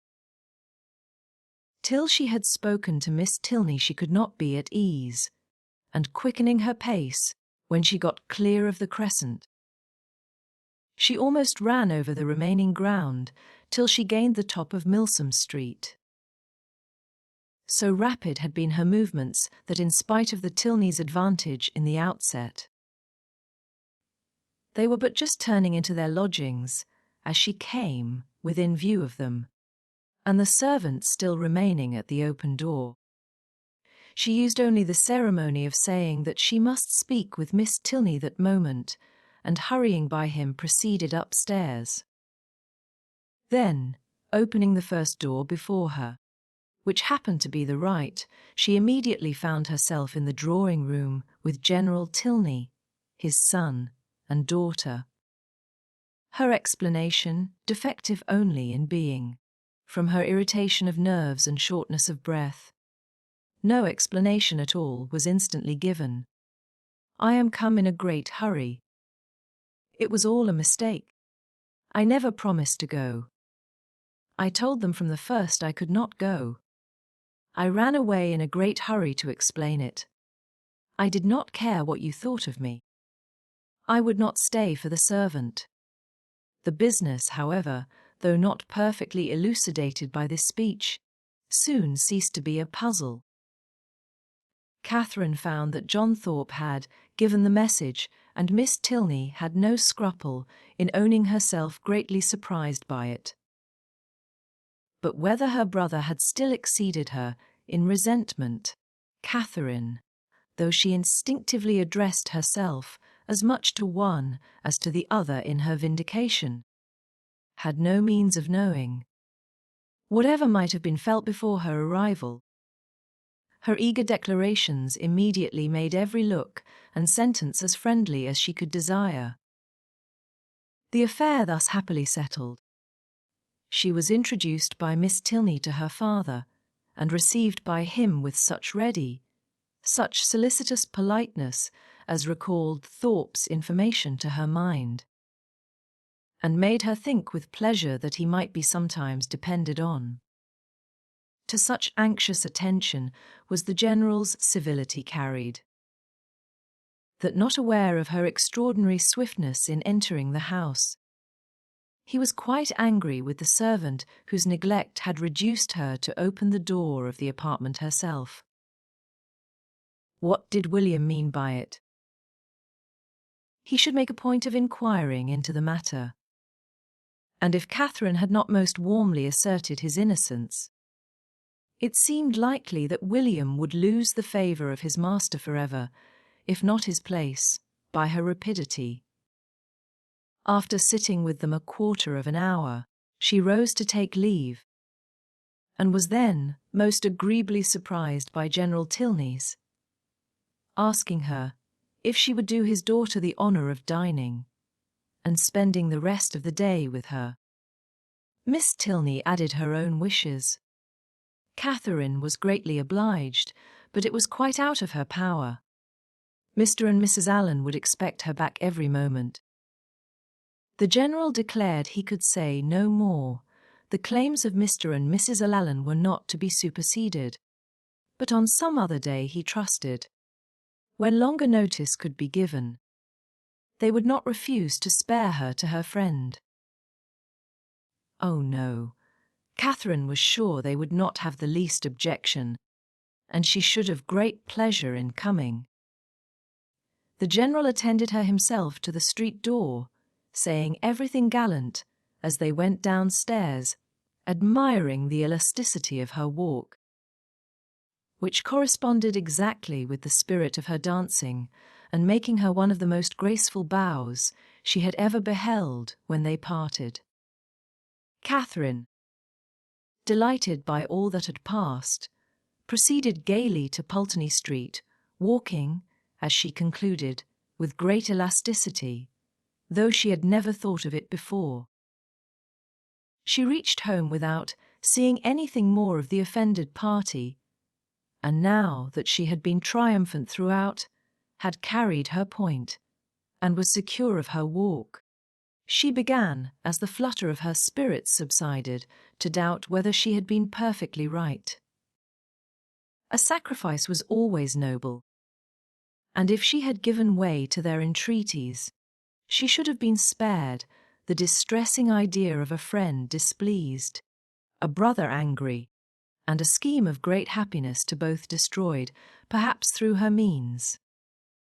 To ease her mind, and ascertain by the opinion of an unprejudiced person what her own conduct had really been, she took occasion to mention before Mr. Allen the half-settled scheme of her brother and the Thorpes for the following day. Mr. Allen caught at it directly.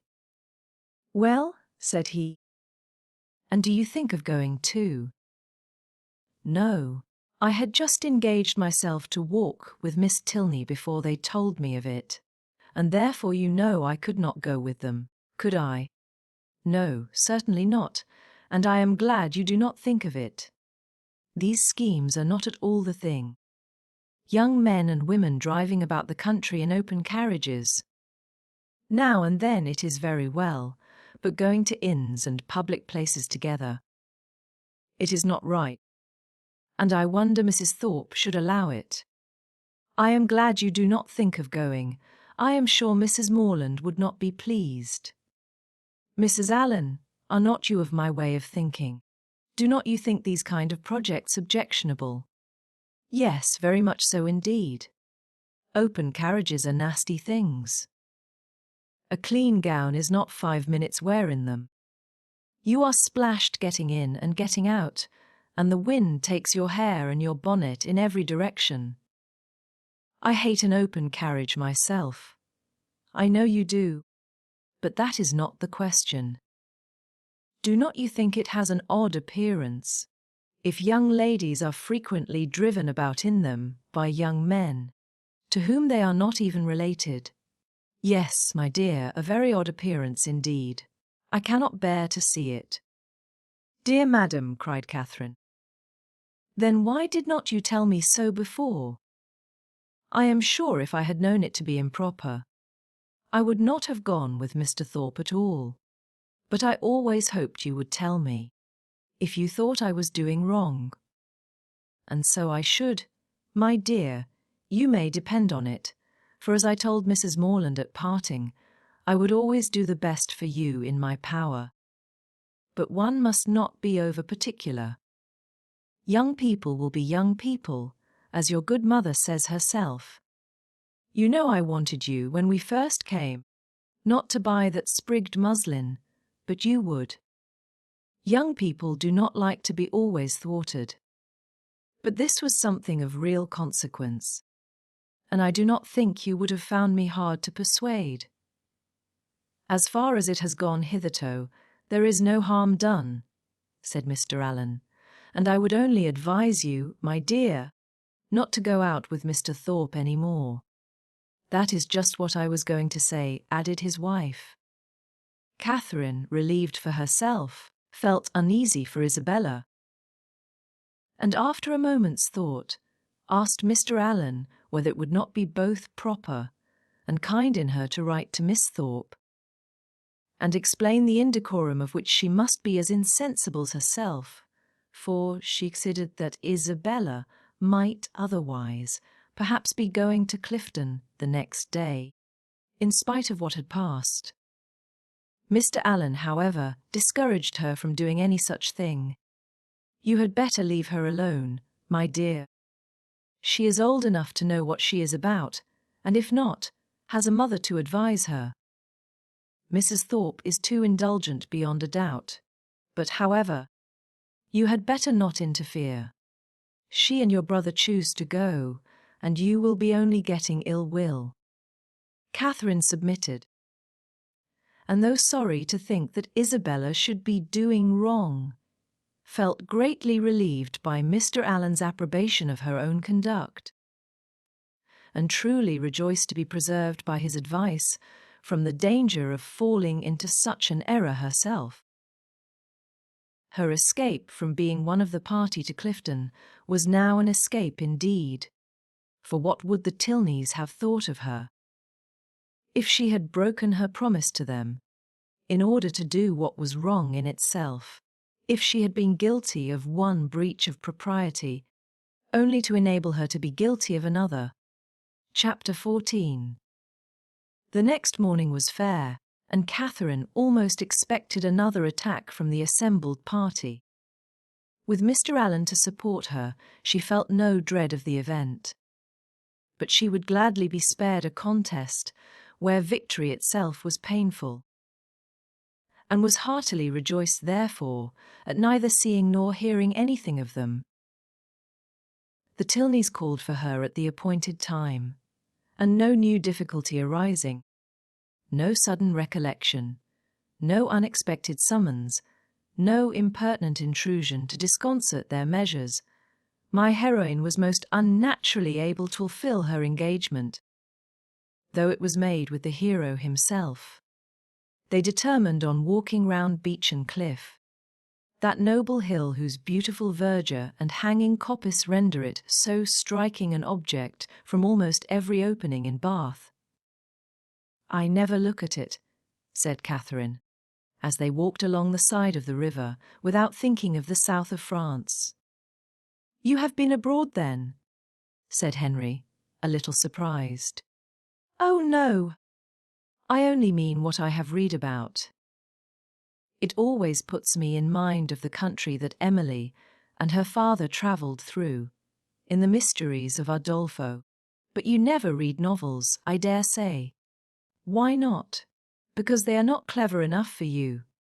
Gentlemen read better books. The person, be it gentleman or lady.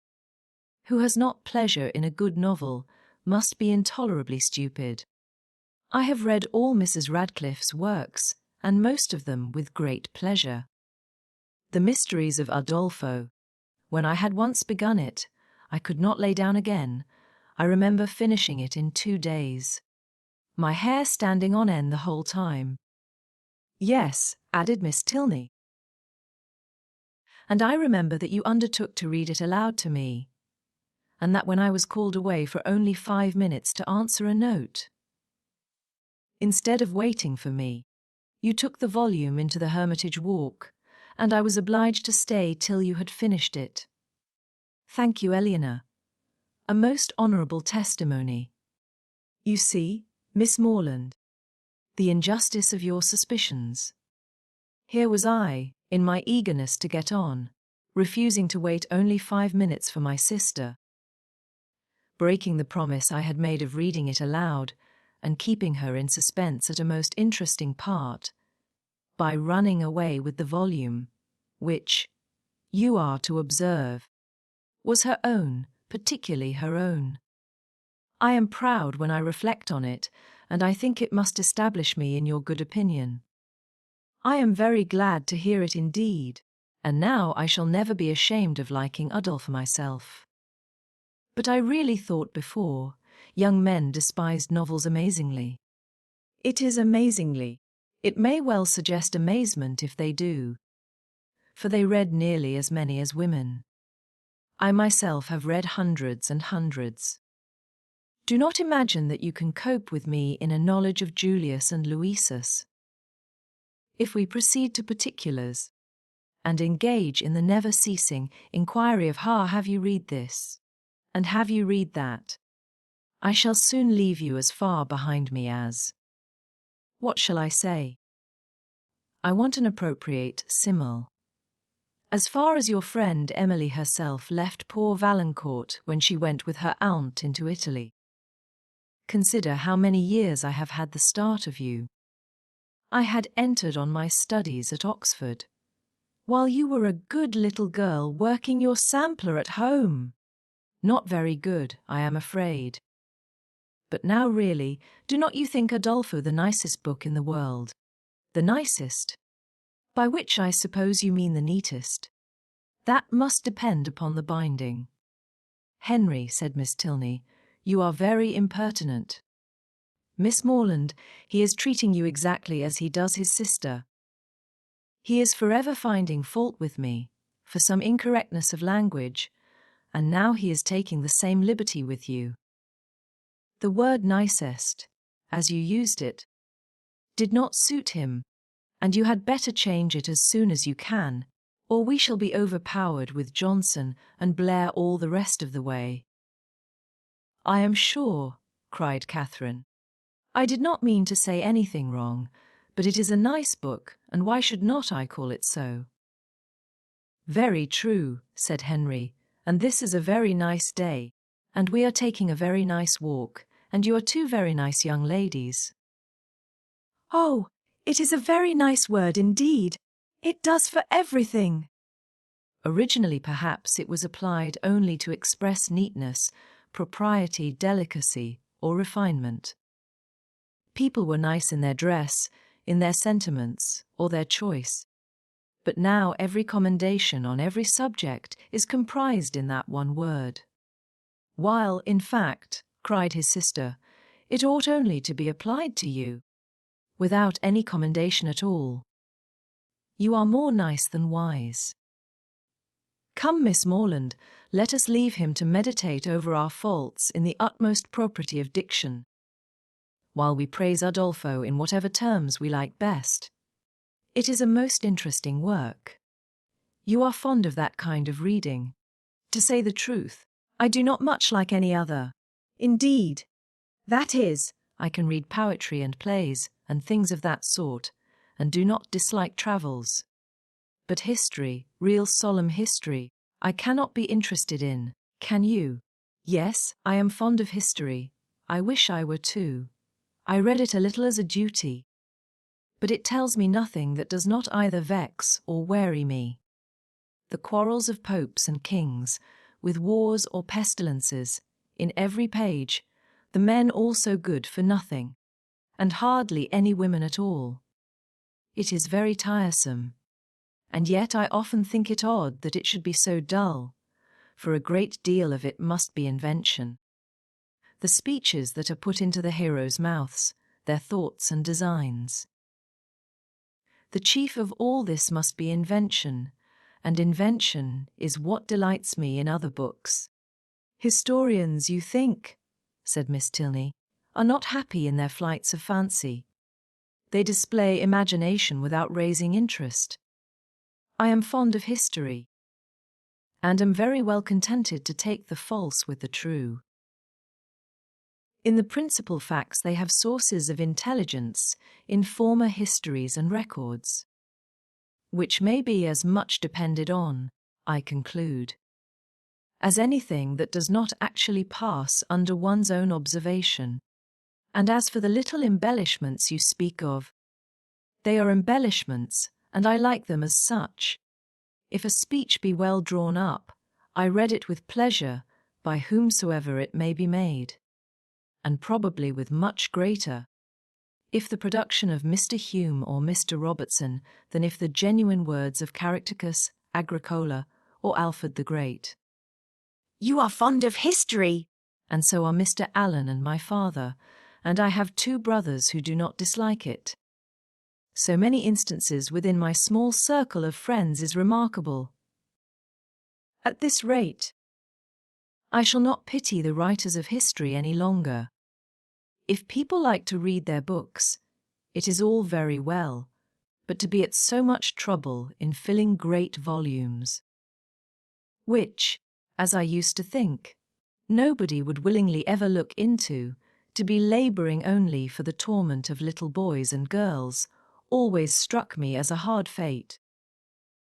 And though I know it is all very right and necessary, I have often wondered at the person's courage that could sit down on purpose to do it. That little boys and girls should be tormented, said Henry, is what no one at all acquainted with human nature in a civilized state can deny. But in behalf of our most distinguished historians, I must observe that they might well be offended at being supposed to have no higher aim, and that by their method and style they are perfectly well qualified to torment readers of the most advanced reason and mature time of life. I use the verb to torment, as I observe to be your own method, instead of to instruct, supposing them to be now admitted as synonymous. You think me foolish to call instruction a torment. But if you had been as much used as myself to hear poor little children, first learning their letters, and then learning to spell, if you had ever seen how stupid they can be for a whole morning together, and how tired my poor mother is at the end of it, as I am in the habit of seeing almost every day of my life at home, you would allow that to torment and to instruct might sometimes be used as synonymous words. Very probably. But historians are not accountable for the difficulty of learning to read, and even you yourself, who do not altogether seem particularly friendly to very severe, very intense application, may perhaps be brought to acknowledge that it is very well worth while to be tormented for 2 or 3 years of one's life, for the sake of being able to read all the rest of it. Consider. If reading had not been taught, Mrs. Radcliffe would have written in vain, or perhaps might not have written at all. Catherine assented, and a very warm panegyric from her on that lady's merits closed the subject. The Tilneys were soon engaged in another on which she had nothing to say. They were viewing the country with the eyes of persons accustomed to drawing, and decided on its capability of being formed into pictures with all the eagerness of real taste. Here Catherine was quite lost. She knew nothing of drawing, nothing of taste, and she listened to them with an attention which brought her little profit, for they talked in phrases which conveyed scarcely any idea to her. The little which she could understand, however, appeared to contradict the very few notions she had entertained on the matter before. It seemed as if a good view were no longer to be taken from the top of an high hill, and that a clear blue sky was no longer a proof of a fine day. She was heartily ashamed of her ignorance. A misplaced shame. Where people wish to attach, they should always be ignorant. To come with a well-informed mind is to come with an inability of administering to the vanity of others, which a sensible person would always wish to avoid. A woman especially, if she have the misfortune of knowing anything, should conceal it as well as she can. The advantages of natural folly in a beautiful girl have been already set forth by the capital pen of a sister author. And to her treatment of the subject I will only add, in justice to men, that though to the larger and more trifling part of the sex, imbecility in females is a great enhancement of their personal charms, there is a portion of them too reasonable and too well informed themselves to desire anything more in woman than ignorance. But Catherine did not know her own advantages, did not know that a good-looking girl with an affectionate heart and a very ignorant mind cannot fail of attracting a clever young man unless circumstances are particularly untoward. In the present instance, she confessed and lamented her want of knowledge, declared that she would give anything in the world to be able to draw. And a lecture on the picturesque immediately followed, in which his instructions were so clear that she soon began to see beauty in everything admired by him, and her attention was so earnest that he became perfectly satisfied of her having a great deal of natural taste. He talked of foregrounds, distances, and second distances, side screens and perspectives, lights and shades, and Catherine was so hopeful a scholar that when they gained the top of Beechen Cliff, she voluntarily rejected the whole city of Bath as unworthy to make part of a landscape. Delighted with her progress, and fearful of wearying her with too much wisdom at once, Henry suffered the subject to decline, and by an easy transition from a piece of rocky fragment and the withered oak which he had placed near its summit, to oaks in general, to forests, the enclosure of them, waste lands, crown lands and government, he shortly found himself arrived at politics, and from politics it was an easy step to silence. The general pause which succeeded his short disquisition on the state of the nation was put an end to by Catherine, who, in rather a solemn tone of voice, uttered these words: "I have heard that something very shocking indeed will soon come out in London." Miss Tilney, to whom this was chiefly addressed, was startled and hastily replied, "Indeed, and of what nature? That I do not know, nor who is the author. I have only heard that it is to be more horrible than anything we have met with yet." "Good heaven! Where could you hear of such a thing?" "A particular friend of mine had an account of it in a letter from London yesterday. It is to be uncommonly dreadful. I shall expect murder and everything of the kind." "You speak with astonishing composure. But I hope your friend's accounts have been exaggerated, and if such a design is known beforehand, proper measures will undoubtedly be taken by government to prevent its coming to effect." "Government," said Henry, endeavouring not to smile, "neither desires nor dares to interfere in such matters. There must be murder, and government cares not how much." The ladies stared. He laughed and added, "Come, shall I make you understand each other, or leave you to puzzle out an explanation as you can. No, I will be noble. I will prove myself a man, no less by the generosity of my soul than the clearness of my head. I have no patience with such of my sex as disdain to let themselves sometimes down to the comprehension of yours.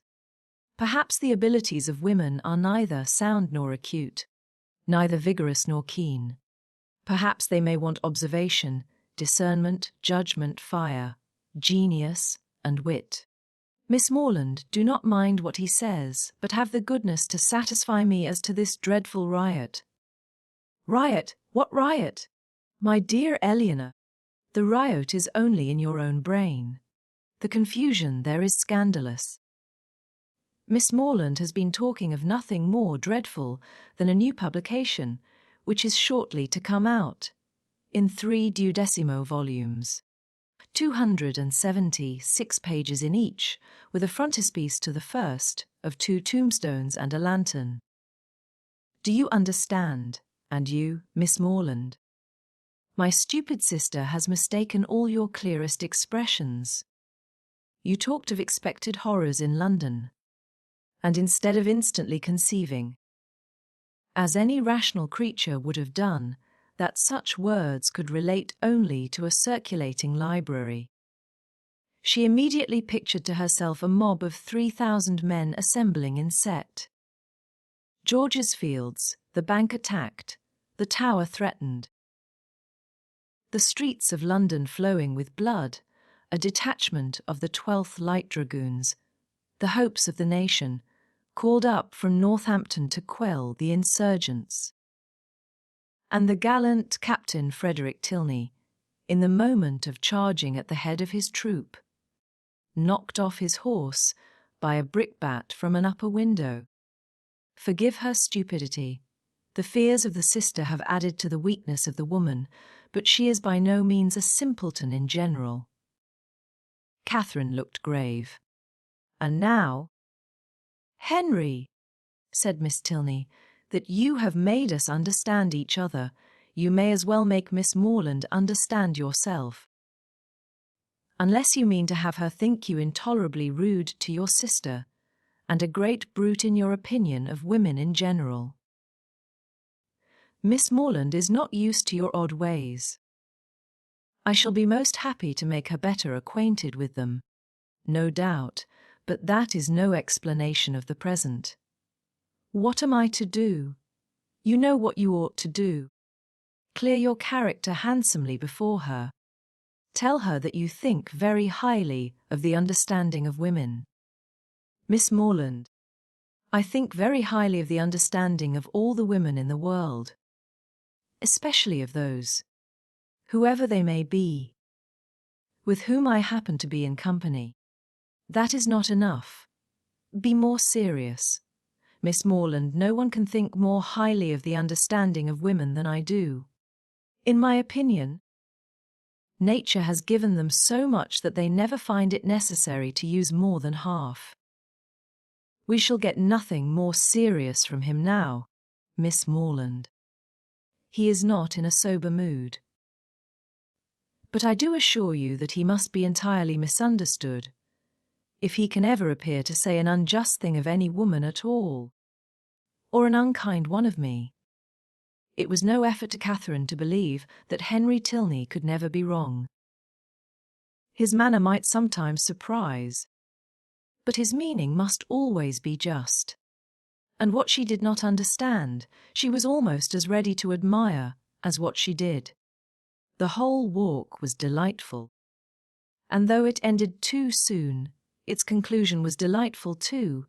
Her friends attended her into the house, and Miss Tilney, before they parted, addressing herself with respectful form, as much to Mrs. Allen as to Catherine, petitioned for the pleasure of her company to dinner on the day after the next.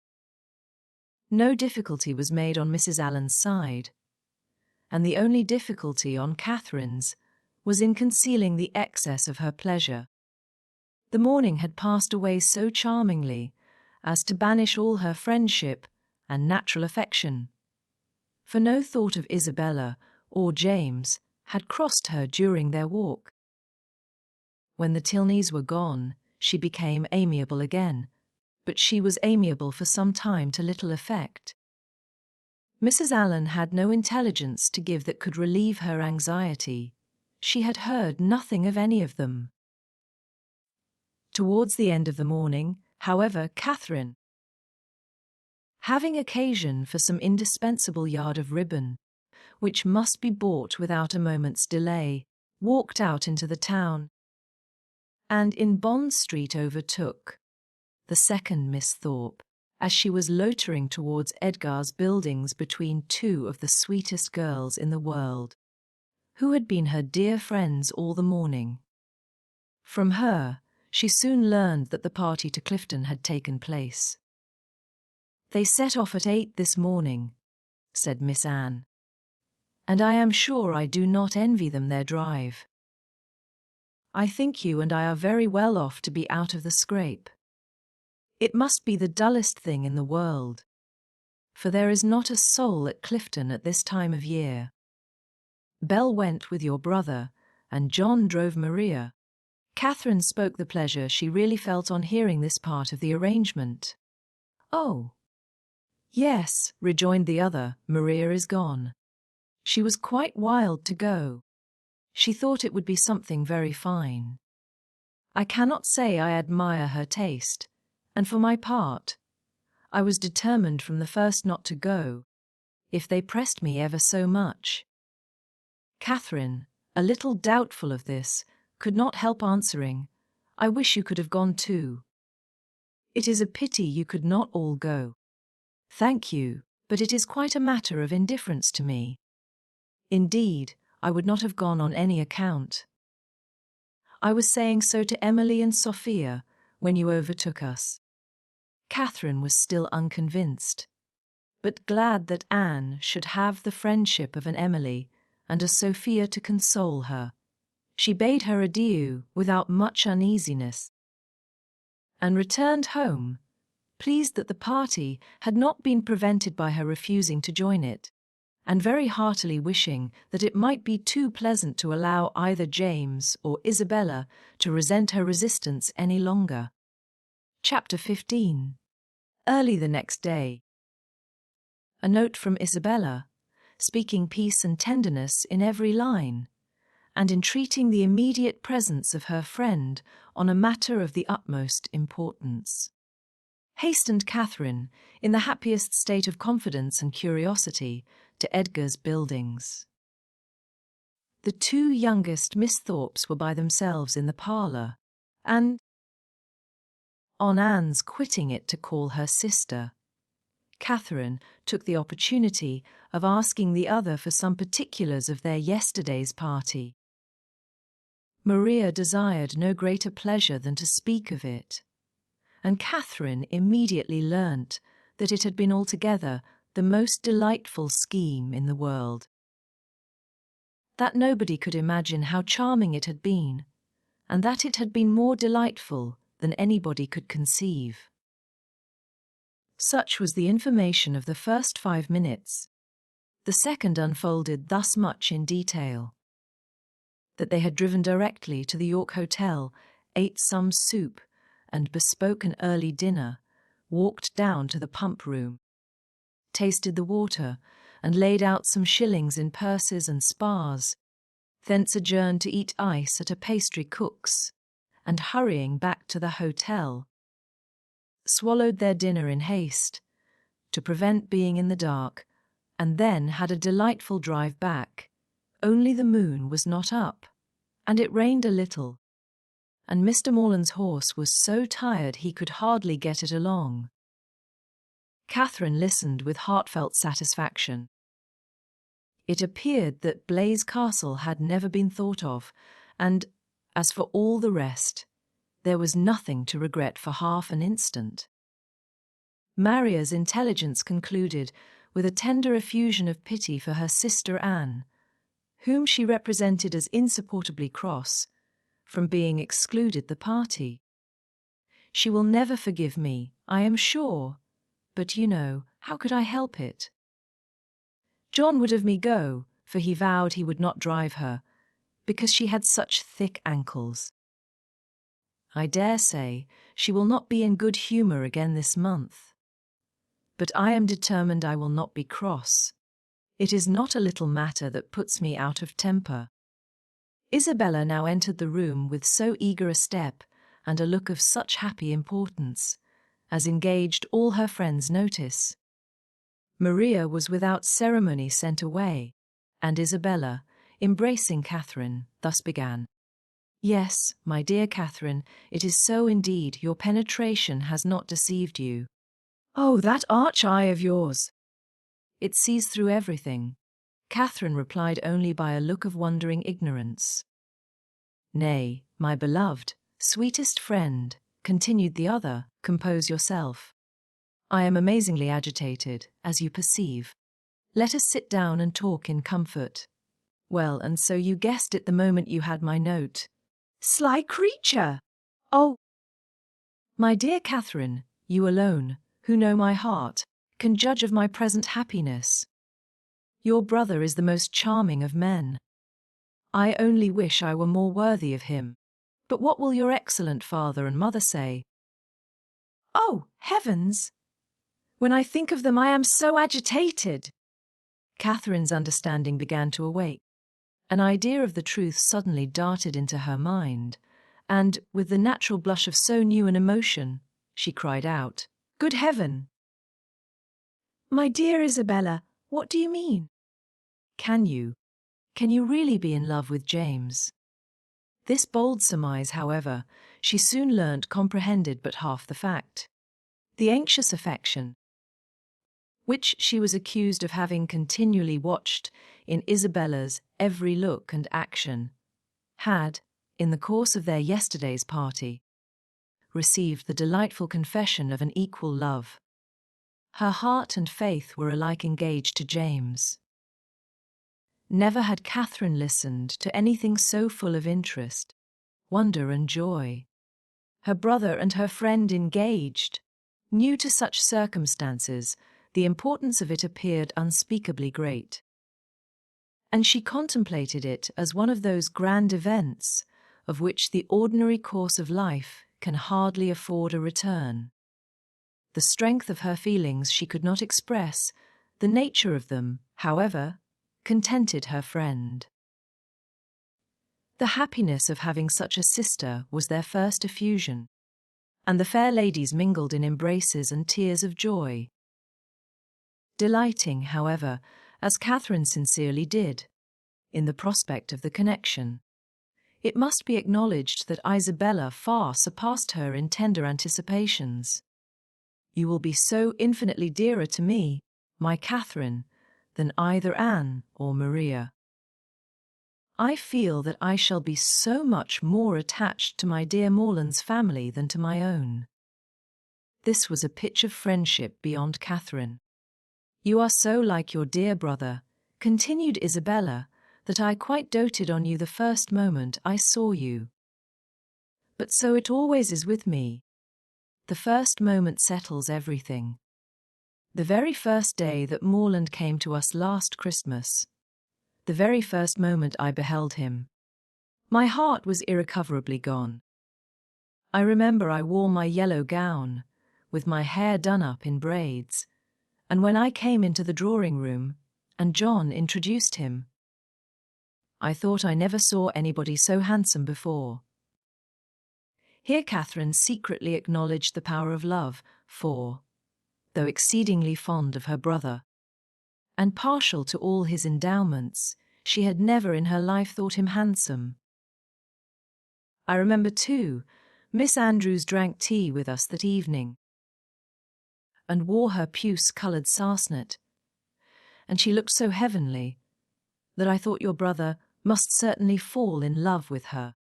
I could not sleep a wink all night for thinking of it. Oh, Catherine, the many sleepless nights I've had on your brother's account! I would not have you suffer half what I have done. I am grown wretchedly thin, I know, but I will not pain you by describing my anxiety. You have seen enough of it. I feel that I have betrayed myself perpetually. So unguarded in speaking of my partiality for the church. But my secret I was always sure would be safe with you. Catherine felt that nothing could have been safer, but ashamed of an ignorance little expected, she dared no longer contest the point, nor refuse to have been as full of arch penetration and affectionate sympathy as Isabella chose to consider her. Her brother, she found, was preparing to set off with all speed to Fullerton, to make known his situation and ask consent, and here was a source of some real agitation to the mind of Isabella. Catherine endeavoured to persuade her, as she was herself persuaded, that her father and mother would never oppose their son's wishes. "It is impossible," said she, "for parents to be more kind or more desirous of their children's happiness. I have no doubt of their consenting immediately." "Morland says exactly the same," replied Isabella, "and yet I dare not expect it. My fortune will be so small, they never can consent to it." "Your brother, who might marry anybody." Here Catherine again discerned the force of love. "Indeed, Isabella, you are too humble. The difference of fortune can be nothing to signify." "Oh, my sweet Catherine." "In your generous heart I know it would signify nothing, but we must not expect such disinterestedness in many. As for myself, I am sure I only wish our situations were reversed. Had I the command of millions, were I mistress of the whole world, your brother would be my only choice." This charming sentiment, recommended as much by sense as novelty, gave Catherine a most pleasing remembrance of all the heroines of her acquaintance, and she thought her friend never looked more lovely than in uttering the grand idea. "I am sure they will consent," was her frequent declaration. "I am sure they will be delighted with you." "For my own part," said Isabella, "my wishes are so moderate that the smallest income in nature would be enough for me. Where people are really attached, poverty itself is wealth, grandeur I detest. I would not settle in London for the universe. A cottage in some retired village would be ecstasy. There are some charming little villas about Richmond." "Richmond," cried Catherine. "You must settle near Fullerton. You must be near us. I am sure I shall be miserable if we do not. If I can but be near you, I shall be satisfied." "But this is idle talking." "I will not allow myself to think of such things till we have your father's answer.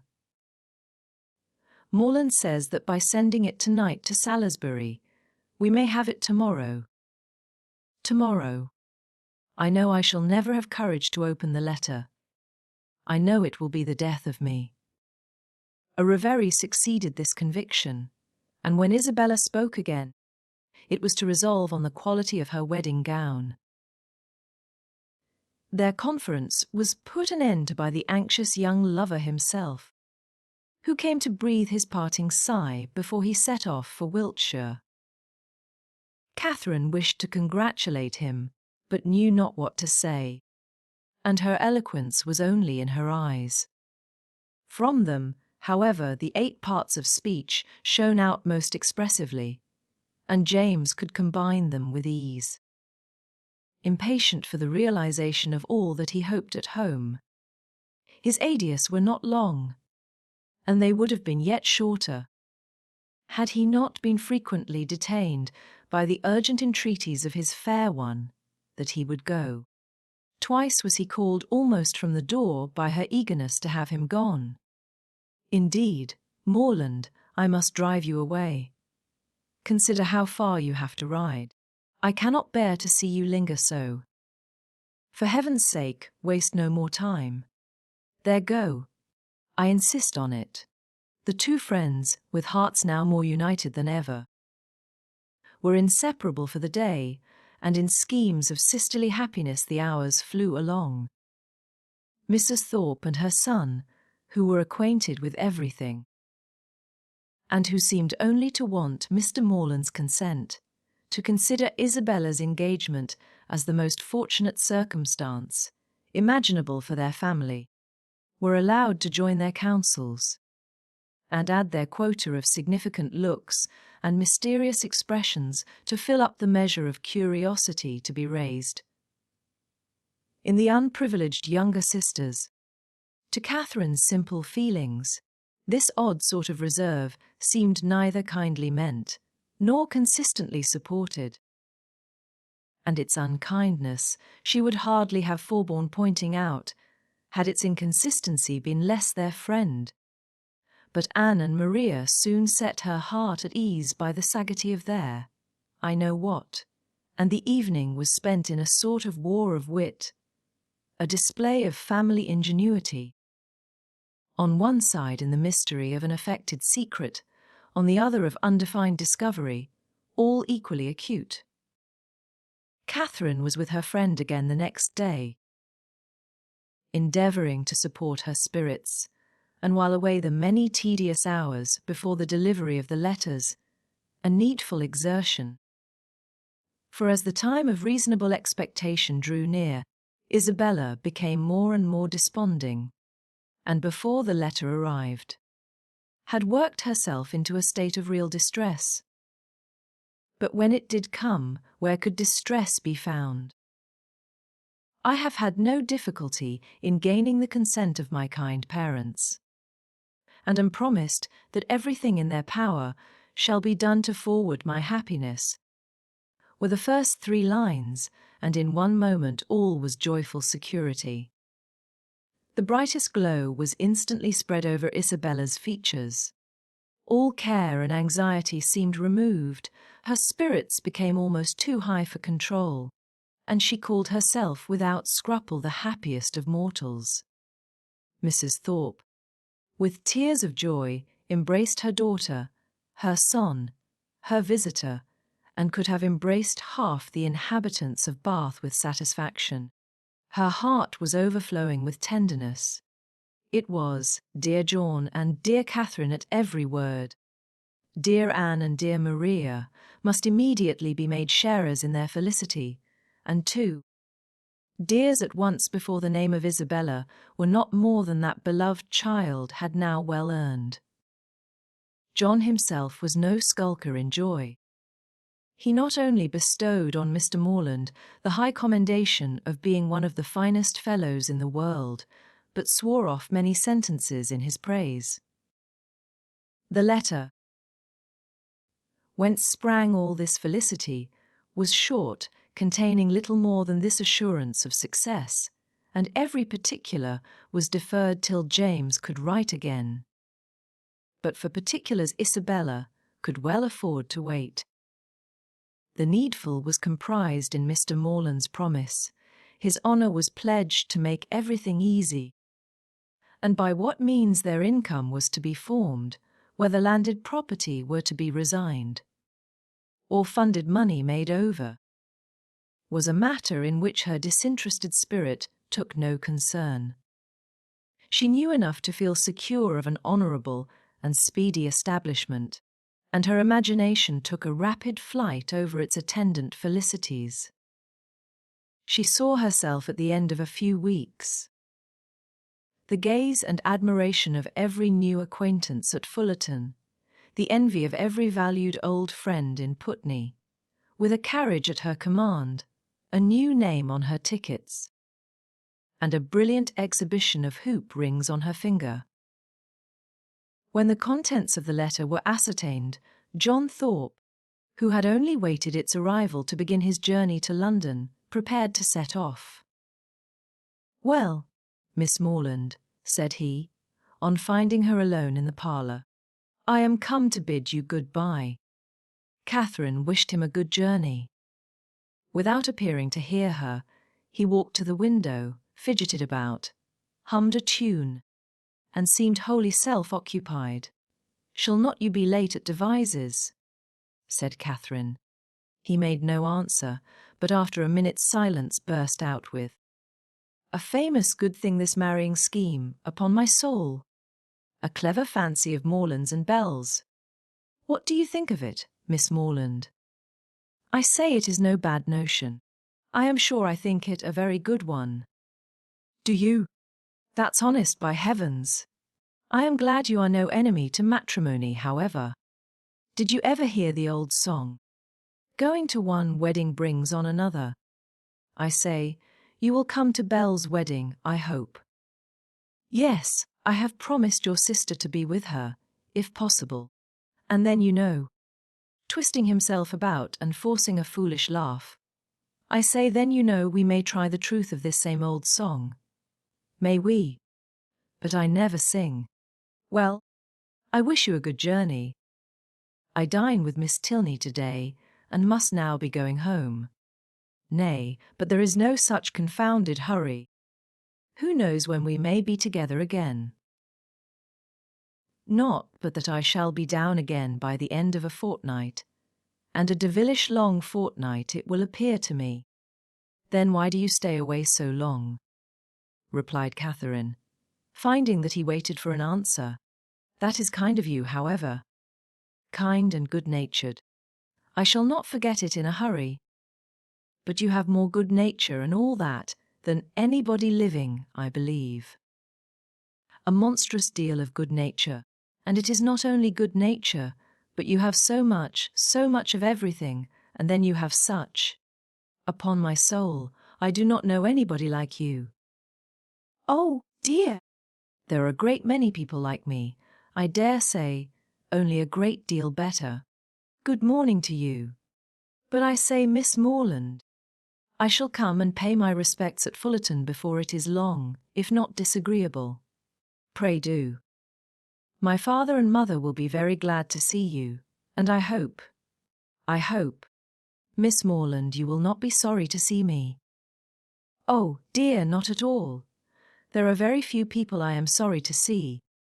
Company is always cheerful. That is just my way of thinking.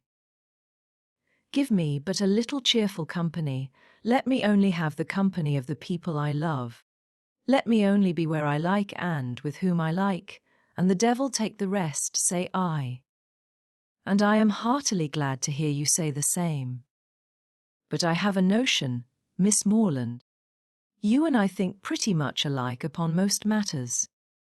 Perhaps we may, but it is more than I ever thought of. And as to most matters, to say the truth, there are not many that I know my own mind about. By Jove, no more do I. It is not my way to bother my brains with what does not concern me. My notion of things is simple enough. Let me only have the girl I like, say I, with a comfortable house over my head, and what care I for all the rest? Fortune is nothing. I am sure of a good income of my own, and if she had not a penny, why, so much the better. Very true. I think like you there. If there is a good fortune on one side, there can be no occasion for any on the other. No matter which has it, so that there is enough. I hate the idea of one great fortune looking out for another. And to marry for money, I think the wickedest thing in existence. Good day. We shall be very glad to see you at Fullerton, whenever it is convenient. And away she went.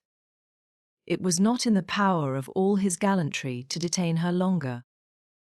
With such news to communicate, and such a visit to prepare for, her departure was not to be delayed by anything in his nature to urge, and she hurried away, leaving him to the undivided consciousness of his own happy address, and her explicit encouragement. The agitation which she had herself experienced on first learning her brother's engagement made her expect to raise no inconsiderable emotion in Mr. and Mrs. Allen by the communication of the wonderful event. How great was her disappointment! The important affair, which many words of preparation ushered in, had been foreseen by them both ever since her brother's arrival, and all that they felt on the occasion was comprehended in a wish for the young people's happiness. with a remark on the gentleman's side in favour of Isabella's beauty and on the lady's of her great good luck. It was to Catherine the most surprising insensibility. The disclosure, however, of the great secret of James's going to Fullerton the day before did raise some emotion in Mrs. Allen. She could not listen to that with perfect calmness, but repeatedly regretted the necessity of its concealment, wished she could have known his intention, wished she could have seen him before he went, as she should certainly have troubled him with her best regards to his father and mother, and her kind compliments to all the Skinners. Chapter 16. Catherine's expectations of pleasure from her visit in Milsom Street were so very high that disappointment was inevitable, and accordingly, though she was most politely received by General Tilney, and kindly welcomed by his daughter, though Henry was at home, and no one else of the party, she found, on her return, without spending many hours in the examination of her feelings, that she had gone to her appointment preparing for happiness which it had not afforded. Instead of finding herself improved in acquaintance with Miss Tilney, from the intercourse of the day, she seemed hardly so intimate with her as before. Instead of seeing Henry Tilney to greater advantage than ever, in the ease of a family party, he had never said so little, nor been so little agreeable, and, in spite of their father's great civilities to her, in spite of his thanks, invitations, and compliments, it had been a release to get away from him. It puzzled her to account for all this. It could not be General Tilney's fault. That he was perfectly agreeable and good-natured, and altogether a very charming man, did not admit of a doubt, for he was tall and handsome, and Henry's father. He could not be accountable for his children's want of spirits, or for her want of enjoyment in his company. The former she hoped at last might have been accidental, and the latter she could only attribute to her own stupidity. Isabella, on hearing the particulars of the visit, gave a different explanation. It was all pride. Pride, insufferable haughtiness and pride. She had long suspected the family to be very high, and this made it certain. Such insolence of behaviour as Miss Tilney's she had never heard of in her life. Not to do the honours of her house with common good breeding, to behave to her guest with such superciliousness, hardly even to speak to her. But it was not so bad as that. Isabella, there was no superciliousness, she was very civil. Oh, don't defend her. And then the brother who had appeared so attached to you. Good heavens! Well, some people's feelings are incomprehensible, and so he hardly looked once at you the whole day. I do not say so, but he did not seem in good spirits. How contemptible! Of all things in the world, inconstancy is my aversion. Let me entreat you never to think of him again. My dear Catherine, indeed he is unworthy of you. Unworthy! I do not suppose he ever thinks of me. That is exactly what I say, he never thinks of you. Such fickleness! Oh, how different to your brother and to mine! I really believe John has the most constant heart. But as for General Tilney, I assure you it would be impossible anybody to behave to me with greater civility and attention. It seemed to be his only care to entertain and make me happy. Oh, I know no harm of him. I do not suspect him of pride. I believe he is a very gentlemanlike man. John thinks very well of him, and John's judgment. Well, I shall see how they behave to me this evening. We shall meet them at the rooms. And must I go? Do not you intend it? I thought it was all settled. Nay, since you make such a point of it, I can refuse you nothing.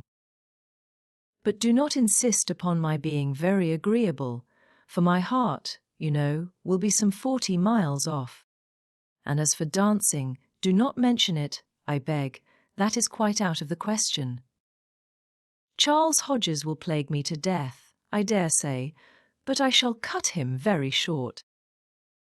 10 to 1, but he guesses the reason, and that is exactly what I want to avoid, so I shall insist on his keeping his conjecture to himself. Isabella's opinion of the Tilneys did not influence her friend. She was sure there had been no insolence in the manners either of brother or sister, and she did not credit there being any pride in their hearts. The evening rewarded her confidence. She was met by one with the same kindness, and by the other with the same attention, as heretofore. Miss Tilney took pains to be near her, and Henry asked her to dance. Having heard the day before in Milsom Street that their elder brother, Captain Tilney, was expected almost every hour, she was at no loss for the name of a very fashionable-looking, handsome young man, whom she had never seen before, and who now evidently belonged to their party. She looked at him with great admiration, and even supposed it possible that some people might think him handsomer than his brother, though, in her eyes, his air was more assuming and his countenance less prepossessing. His taste and manners were beyond a doubt decidedly inferior, for, within her hearing, he not only protested against every thought of dancing himself, but even laughed openly at Henry for finding it possible. From the latter circumstance it may be presumed that, whatever might be our heroine's opinion of him, his admiration of her was not of a very dangerous kind, not likely to produce animosities between the brothers, nor persecutions to the lady. He cannot be the instigator of the 3 villains in horsemen's greatcoats, by whom she will hereafter be forced into a travelling chaise and 4, which will drive off with incredible speed. Catherine, meanwhile, undisturbed by presentiments of such an evil, or of any evil at all, except that of having but a short set to dance down, enjoyed her usual happiness with Henry Tilney, listening with sparkling eyes to everything he said, and, in finding him irresistible, becoming so herself. At the end of the first dance, Captain Tilney came towards them again, and, much to Catherine's dissatisfaction, pulled his brother away. They retired whispering together, and, though her delicate sensibility did not take immediate alarm, and lay it down as fact, that Captain Tilney must have heard some malevolent misrepresentation of her, which he now hastened to communicate to his brother, in the hope of separating them forever. She could not have her partner conveyed from her sight without very uneasy sensations. Her suspense was of full 5 minutes' duration, and she was beginning to think it a very long quarter of an hour, when they both returned, and an explanation was given, by Henry's requesting to know if she thought her friend, Miss Thorpe, would have any objection to dancing, as his brother would be most happy to be introduced to her. Catherine, without hesitation, replied that she was very sure Miss Thorpe did not mean to dance at all. The cruel reply was passed on to the other, and he immediately walked away. "Your brother will not mind it, I know," said she, "because I heard him say before that he hated dancing, but it was very good-natured in him to think of it. I suppose he saw Isabella sitting down, and fancied she might wish for a partner, but he is quite mistaken, for she would not dance upon any account in the world." Henry smiled and said, "How very little trouble it can give you to understand the motive of other people's actions." "Why? What do you mean?" "With you, it is not. How is such a one likely to be influenced? What is the inducement most likely to act upon such a person's feelings, age, situation, and probable habits of life considered? But how should I be influenced? What would be my inducement in acting so and so? I do not understand you. Then we are on very unequal terms, for I understand you perfectly well me. Yes, I cannot speak well enough to be unintelligible. Bravo! An excellent satire on modern language. But pray tell me what you mean. Shall I indeed? Do you really desire it? But you are not aware of the consequences. It will involve you in a very cruel embarrassment and certainly bring on a disagreement between us. No, no, it shall not do either. I am not afraid. Well, then, I only meant that you're attributing my brother's wish of dancing with Miss Thorpe to good nature alone. Convinced me of your being superior in good nature yourself to all the rest of the world. Catherine blushed and disclaimed, and the gentleman's predictions were verified. There was a something, however, in his words which repaid her for the pain of confusion, and that something occupied her mind so much that she drew back for some time, forgetting to speak or to listen, and almost forgetting where she was, till, roused by the voice of Isabella, she looked up and saw her with Captain Tilney preparing to give them hands across.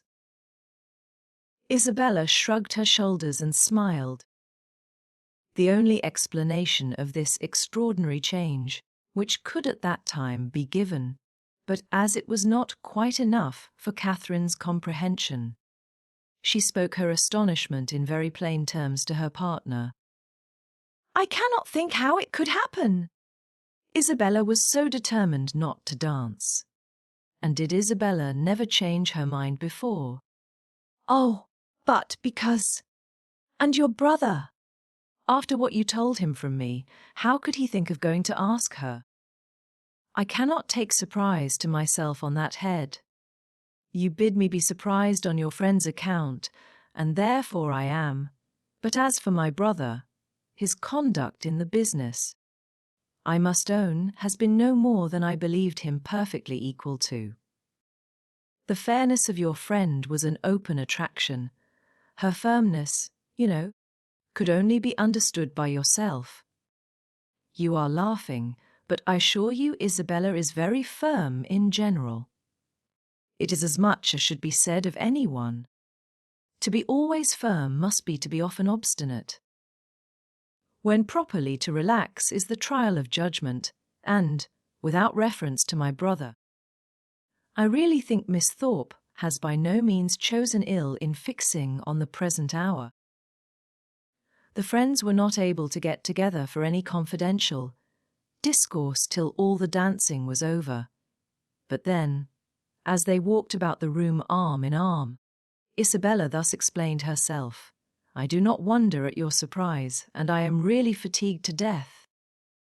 He is such a rattle! Amusing enough, if my mind had been disengaged, but I would have given the world to sit still. Then why did not you? Oh, my dear, it would have looked so particular.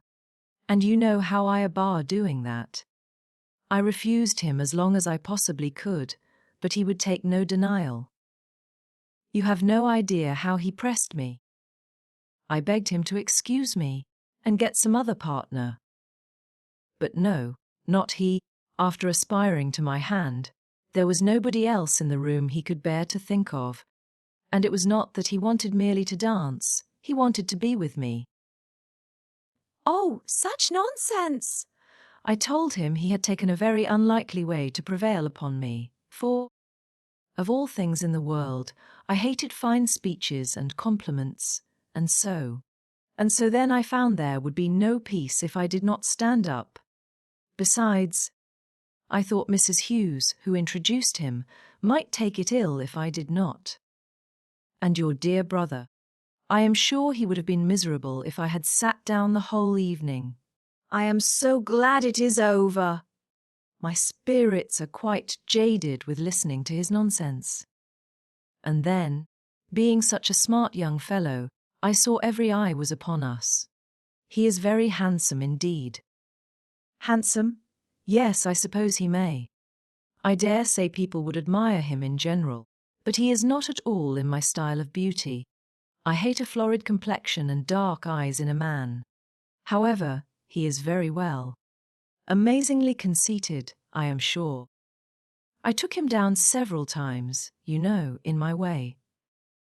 When the young ladies next met, they had a far more interesting subject to discuss. James Morland's second letter was then received, and the kind intentions of his father fully explained. A living, of which Mr. Morland was himself patron and incumbent, of about £400 yearly value, was to be resigned to his as soon as he should be old enough to take it. No trifling deduction from the family income. No niggardly assignment to one of 10 children. An estate of at least equal value, moreover, was assured as his future inheritance. James expressed himself on the occasion with becoming gratitude and the necessity of waiting between 2 and 3 years before they could marry, being, however unwelcome, no more than he had expected, was borne by him without discontent. Catherine, whose expectations had been as unfixed as her ideas of her father's income, and whose judgment was now entirely led by her brother, felt equally well satisfied, and heartily congratulated Isabella on having everything so pleasantly settled. "It is very charming indeed," said Isabella, with a grave face. "Mr. Morland has behaved vastly handsome indeed," said the gentle Mrs. Thorpe, looking anxiously at her daughter. "I only wish I could do as much.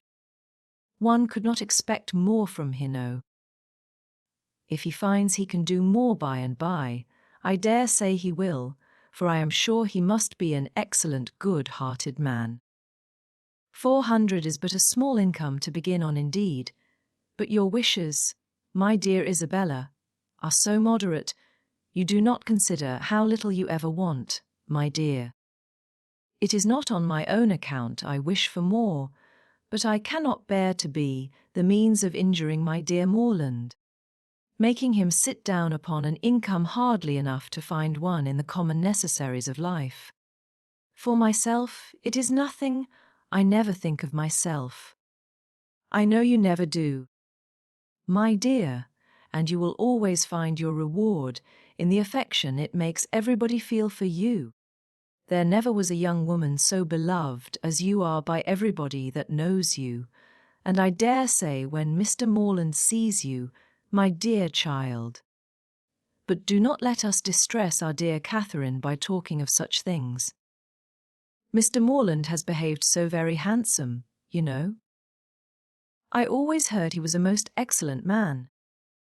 And you know, my dear, we are not to suppose but what, if you had had a suitable fortune, he would have come down with something more. For I am sure he must be a most liberal-minded man. Nobody can think better of Mr. Morland than I do, I am sure. But everybody has their failing, you know. And everybody has a right to do what they like with their own money. Catherine was hurt by these insinuations. "I am very sure," said she, "that my father has promised to do as much as he can afford." Isabella recollected herself. "As to that, my sweet Catherine, there cannot be a doubt. And you know me well enough to be sure that a much smaller income would satisfy me. It is not the want of more money that makes me just at present a little out of spirits. I hate money, and if our union could take place now upon only £50 a year, I should not have a wish unsatisfied." "Ah, my Catherine, you have found me out. There's the sting. The long, endless 2 years and a half that are to pass before your brother can hold the living." "Yes, yes, my darling Isabella," said Mrs. Thorpe. "We perfectly see into your heart. You have no disguise. We perfectly understand the present vexation. and everybody must love you the better for such a noble, honest affection. Catherine's uncomfortable feelings began to lessen. She endeavoured to believe that the delay of the marriage was the only source of Isabella's regret. And when she saw her at their next interview as cheerful and amiable as ever, endeavoured to forget that she had for a minute thought otherwise. James soon followed his letter and was received with the most gratifying kindness. Chapter 17. The Allens had now entered on the 6th week of their stay in Bath, and whether it should be the last was for some time a question, to which Catherine listened with a beating heart. To have her acquaintance with the Tilneys, and so soon, was an evil which nothing could counterbalance. Her whole happiness seemed at stake. While the affair was in suspense, and everything secured, when it was determined that the lodgings should be taken for another fortnight. What this additional fortnight was to produce to her beyond the pleasure of sometimes seeing Henry Tilney made but a small part of Catherine's speculation. Once or twice indeed, since James's engagement had taught her what could be done, she had got so far as to indulge in a secret, perhaps. But in general the felicity of being with him for the present bounded her views. The present was now comprised in another 3 weeks, and her happiness being certain for that period, the rest of her life was at such a distance as to excite but little interest. In the course of the morning which saw this business arranged, she visited Miss Tilney and poured forth her joyful feelings. It was doomed to be a day of trial. No sooner had she expressed her delight in Mr. Allen's lengthened stay than Miss Tilney told her of her father's having just determined upon quitting Bath by the end of another week. Here was a blow! The past suspense of the morning had been ease and quiet to the present disappointment. Catherine's countenance fell, and in a voice of most sincere concern she echoed Miss Tilney's concluding words, by the end of another week. Yes, my father can seldom be prevailed on to give the waters what I think a fair trial. He has been disappointed of some friend's arrival, whom he expected to meet here, and as he is now pretty well, is in a hurry to get home. I am very sorry for it, said Catherine dejectedly, if I had known this before. Perhaps, said Miss Tilney in an embarrassed manner, you would be so good. It would make me very happy if... The entrance of her father put a stop to the civility, which Catherine was beginning to hope might introduce a desire of their corresponding. After addressing her with his usual politeness, he turned to his daughter and said, Well, Eleanor, may I congratulate you on being successful in your application to your fair friend. I was just beginning to make the request, sir, as you came in. Well, proceed by all means. I know how much your heart is in it. My daughter, Miss Morland, he continued, without leaving his daughter time to speak, has been forming a very bold wish. We leave Bath, as she has perhaps told you, on Saturday se'nnight. A letter from my steward tells me that my presence is wanted at home, and being disappointed in my hope of seeing the Marquis of Longtown and General Courtenay here, some of my very old friends, there is nothing to detain me longer in Bath. And could we carry our selfish point with you, we should leave it without a single regret. Can you, in short, be prevailed on to quit this scene of public triumph, and oblige your friend Eleanor with your company in Gloucestershire? I am almost ashamed to make the request, though its presumption would certainly appear greater to every creature in Bath than yourself. Modesty such as yours. But not for the world would I pain it by open praise. If you can be induced to honour us with a visit, you will make us happy beyond expression. It is true. We can offer you nothing like the gaieties of this lively place. We can tempt you neither by amusement nor splendour, for our mode of living, as you see, is plain and unpretending, yet no endeavours shall be wanting on our side to make Northanger Abbey not wholly disagreeable. Northanger Abbey! These were thrilling words, and wound up Catherine's feelings to the highest point of ecstasy. Her grateful and gratified heart could hardly restrain its expressions within the language of tolerable calmness. To receive so flattering an invitation! To have her company so warmly solicited! Everything honourable and soothing, every present enjoyment, and every future hope was contained in it, and her acceptance, with only the saving clause of Papa and Mamma's approbation, was eagerly given. "I will write home directly," said she, "and if they do not object, as I dare say they will not." General Tilney was not less sanguine, having already waited on her excellent friends in Pulteney Street, and obtained their sanction of his wishes.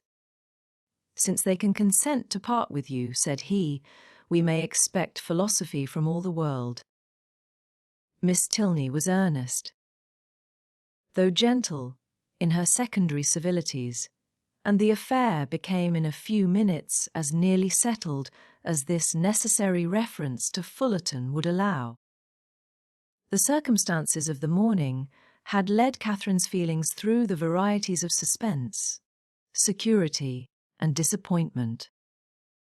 But they were now safely lodged in perfect bliss, and with spirits elated to rapture, with Henry at her heart, and Northanger Abbey on her lips, she hurried home to write her letter. Mr. and Mrs. Morland, relying on the discretion of the friends to whom they had already entrusted their daughter, felt no doubt of the propriety of an acquaintance which had been formed under their eye, and sent therefore by return of post their ready consent to her visit in Gloucestershire.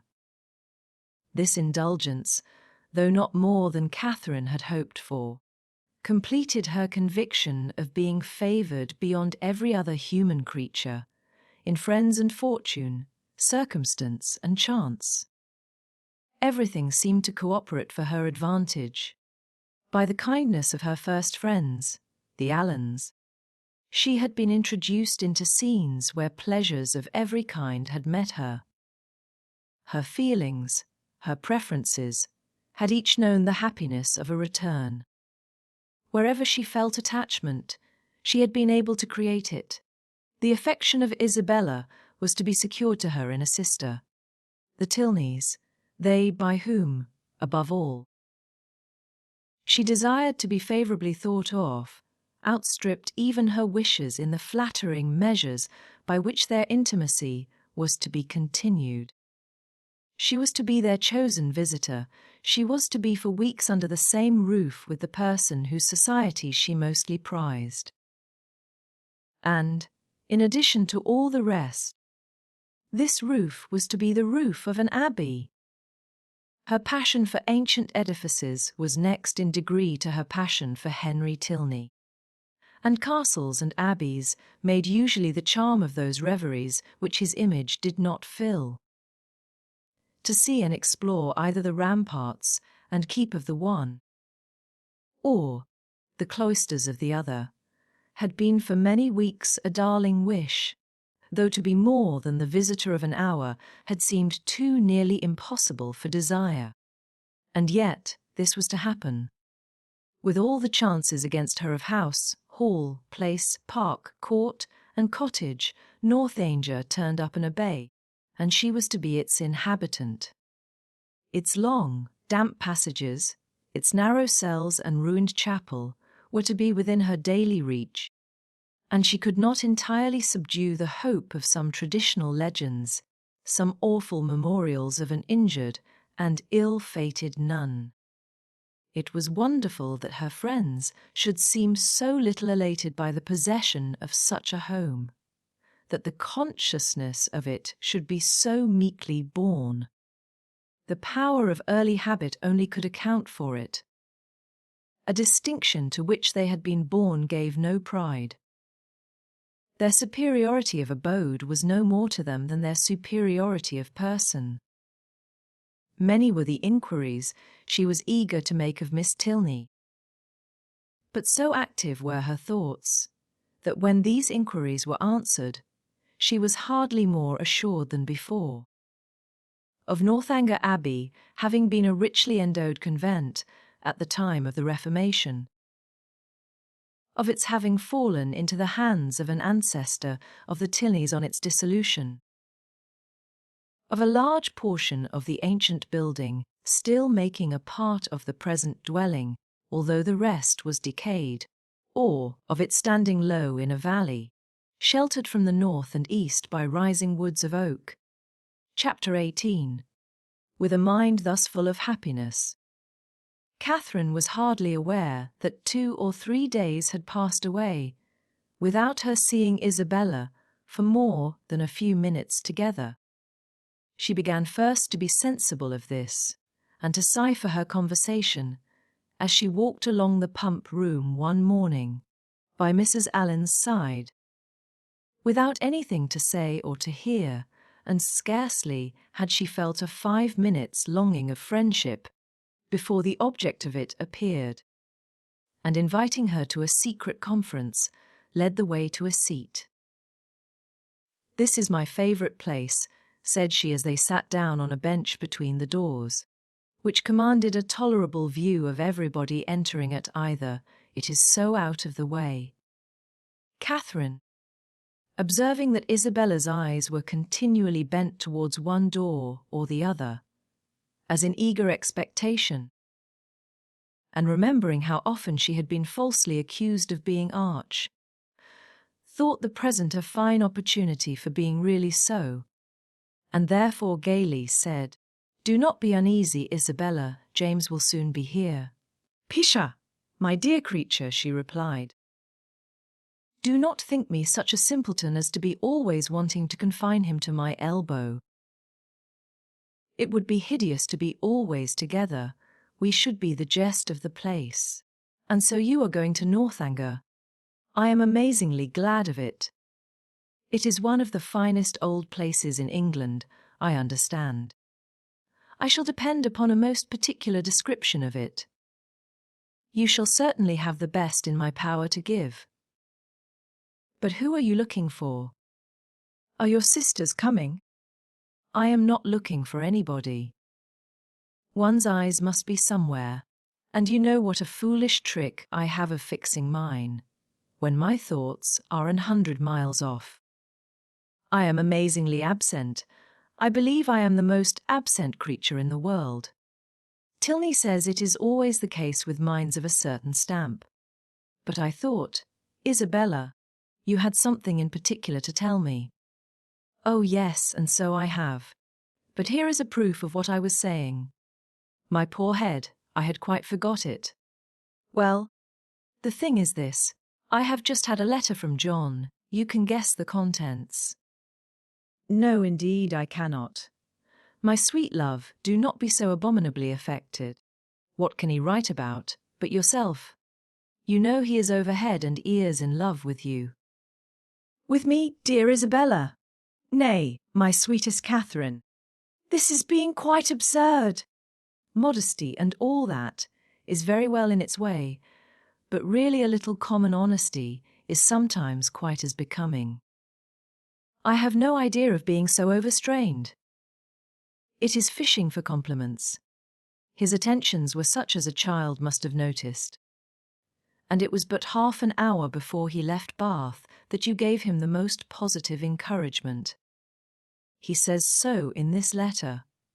Says that he as good as made you an offer, and that you received his advances in the kindest way, and now he wants me to urge his suit, and say all manner of pretty things to you. So it is in vain to affect ignorance.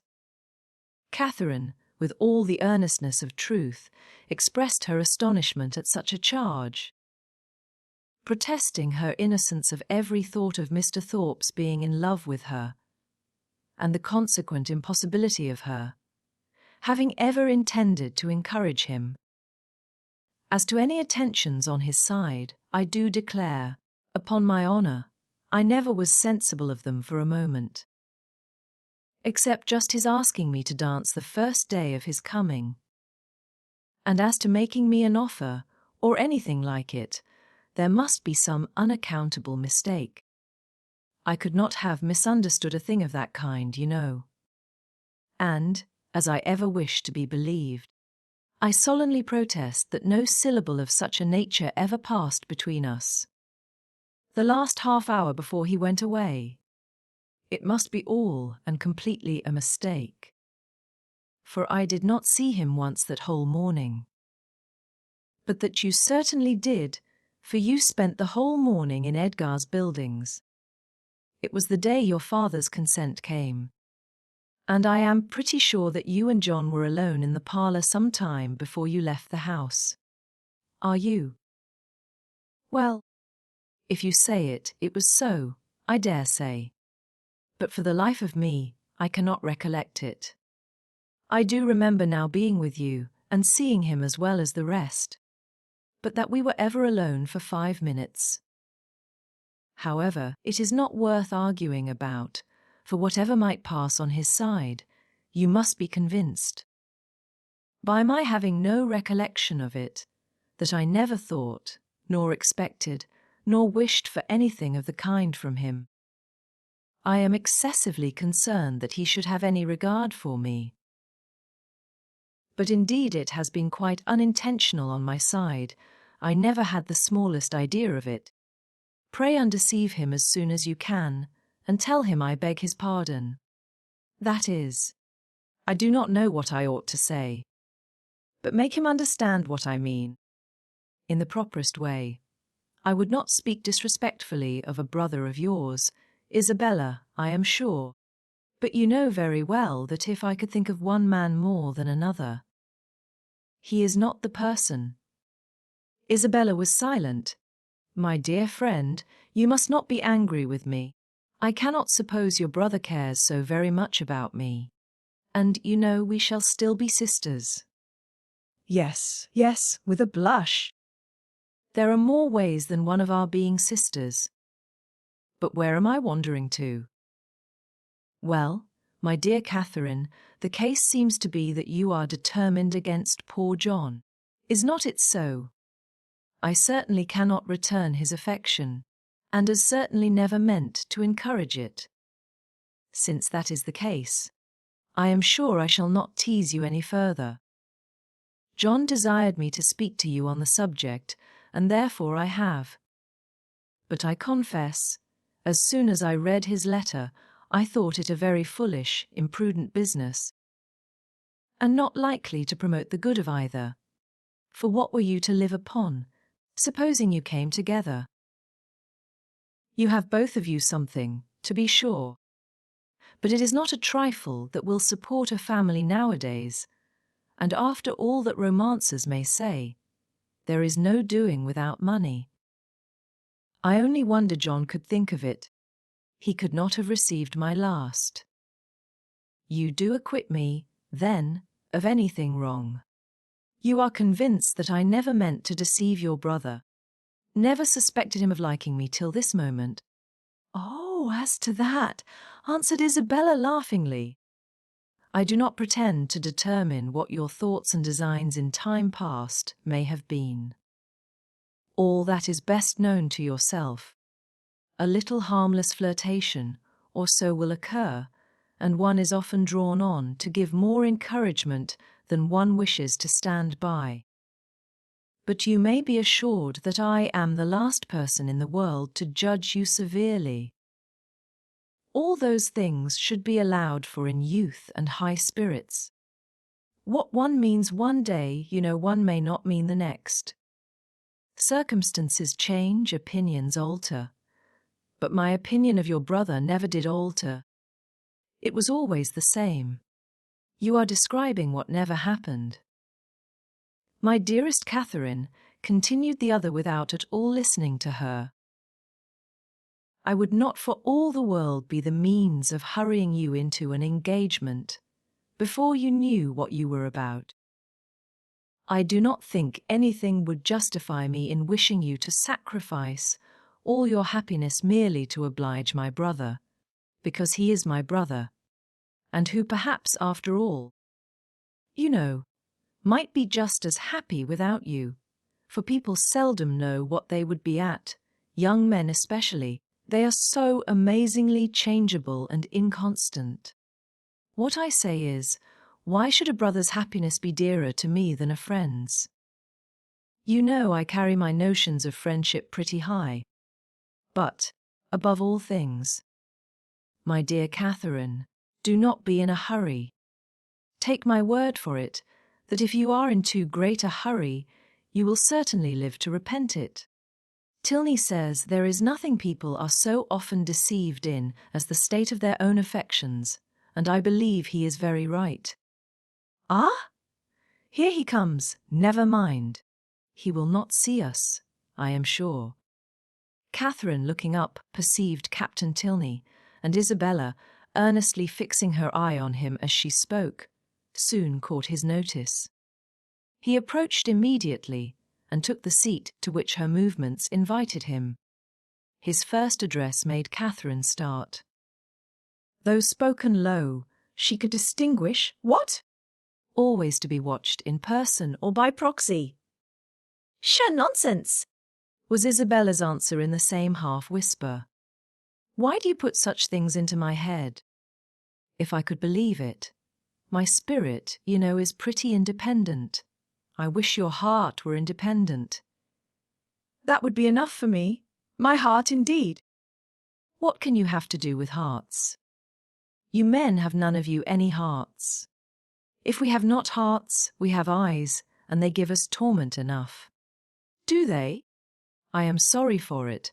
I am sorry they find anything so disagreeable in me. I will look another way. I hope this pleases you, turning her back on him. I hope your eyes are not tormented now. Never more so, for the edge of a blooming cheek is still in view. At once too much and too little. Catherine heard all this, and quite out of countenance, could listen no longer. Amazed that Isabella could endure it, and jealous for her brother, she rose up, and saying she should join Mrs. Allen, proposed their walking. But for this Isabella showed no inclination. She was so amazingly tired. And it was so odious to parade about the pump room, and if she moved from her seat, she should miss her sisters. She was expecting her sisters every moment, so that her dearest Catherine must excuse her, and must sit quietly down again. But Catherine could be stubborn too, and Mrs. Allen, just then coming up to propose their returning home, she joined her and walked out of the pump room, leaving Isabella still sitting with Captain Tilney. With much uneasiness did she thus leave them. It seemed to her that Captain Tilney was falling in love with Isabella, and Isabella unconsciously encouraging him. Unconsciously it must be, for Isabella's attachment to James was as certain and well acknowledged as her engagement. To doubt her truth or good intentions was impossible, and yet, during the whole of their conversation, her manner had been odd. She wished Isabella had talked more like her usual self, and not so much about money, and had not looked so well pleased at the sight of Captain Tilney. How strange that she should not perceive his admiration. Catherine longed to give her a hint of it, to put her on her guard, and prevent all the pain which her too lively behaviour might otherwise create both for him and her brother. The compliment of John Thorpe's affection did not make amends for this thoughtlessness in his sister. She was almost as far from believing as from wishing it to be sincere, for she had not forgotten that he could mistake. And his assertion of the offer and of her encouragement convinced her that his mistakes could sometimes be very egregious. In vanity, therefore, she gained but little. Her chief profit was in wonder. That he should think it worth his while to fancy himself in love with her was a matter of lively astonishment. Isabella talked of his attentions. She had never been sensible of any. But Isabella had said many things, which she hoped had been spoken in haste, and would never be said again, and upon this she was glad to rest altogether for present ease and comfort. Chapter 19. A few days passed away, and Catherine, although not allowing herself to suspect her friend, could not help watching her closely. The result of her observations was not agreeable. Isabella seemed an altered creature. When she saw her, indeed, surrounded only by their immediate friends in Edgar's Buildings or Pulteney Street, her change of manners was so trifling that, had it gone no farther, it might have passed unnoticed. A something of languid indifference, or of that boasted absence of mind which Catherine had never heard of before, would occasionally come across her. But had nothing worse appeared, that might only have spread a new grace and inspired a warmer interest. But when Catherine saw her in public, admitting Captain Tilney's attentions as readily as they were offered, and allowing him almost an equal share with James in her notice and smiles, the alteration became too positive to be passed over. What could be meant by such unsteady conduct, what her friend could be at, was beyond her comprehension. Isabella could not be aware of the pain she was inflicting, but it was a degree of wilful thoughtlessness which Catherine could not but resent. James was the sufferer. She saw him grave and uneasy, and however careless of his present comfort the woman might be who had given him her heart, to her it was always an object. For poor Captain Tilney too she was greatly concerned. Though his looks did not please her, his name was a passport to her goodwill. And she thought with sincere compassion of his approaching disappointment. For, in spite of what she had believed herself to overhear in the pump room, his behaviour was so incompatible with a knowledge of Isabella's engagement that she could not, upon reflection, imagine him aware of it. He might be jealous of her brother as a rival, but if more had seemed implied, the fault must have been in her misapprehension. She wished, by a gentle remonstrance, to remind Isabella of her situation, and make her aware of this double unkindness, but for remonstrance, either opportunity or comprehension was always against her. If able to suggest a hint, Isabella could never understand it. In this distress, the intended departure of the Tilney family became her chief consolation. Their journey into Gloucestershire was to take place within a few days, and Captain Tilney's removal would, at least, restore peace to every heart but his own. But Captain Tilney had at present no intention of removing. He was not to be of the party to Northanger. He was to continue at Bath. When Catherine knew this, her resolution was directly made. She spoke to Henry Tilney on the subject, regretting his brother's evident partiality for Miss Thorpe, and entreating him to make known her prior engagement.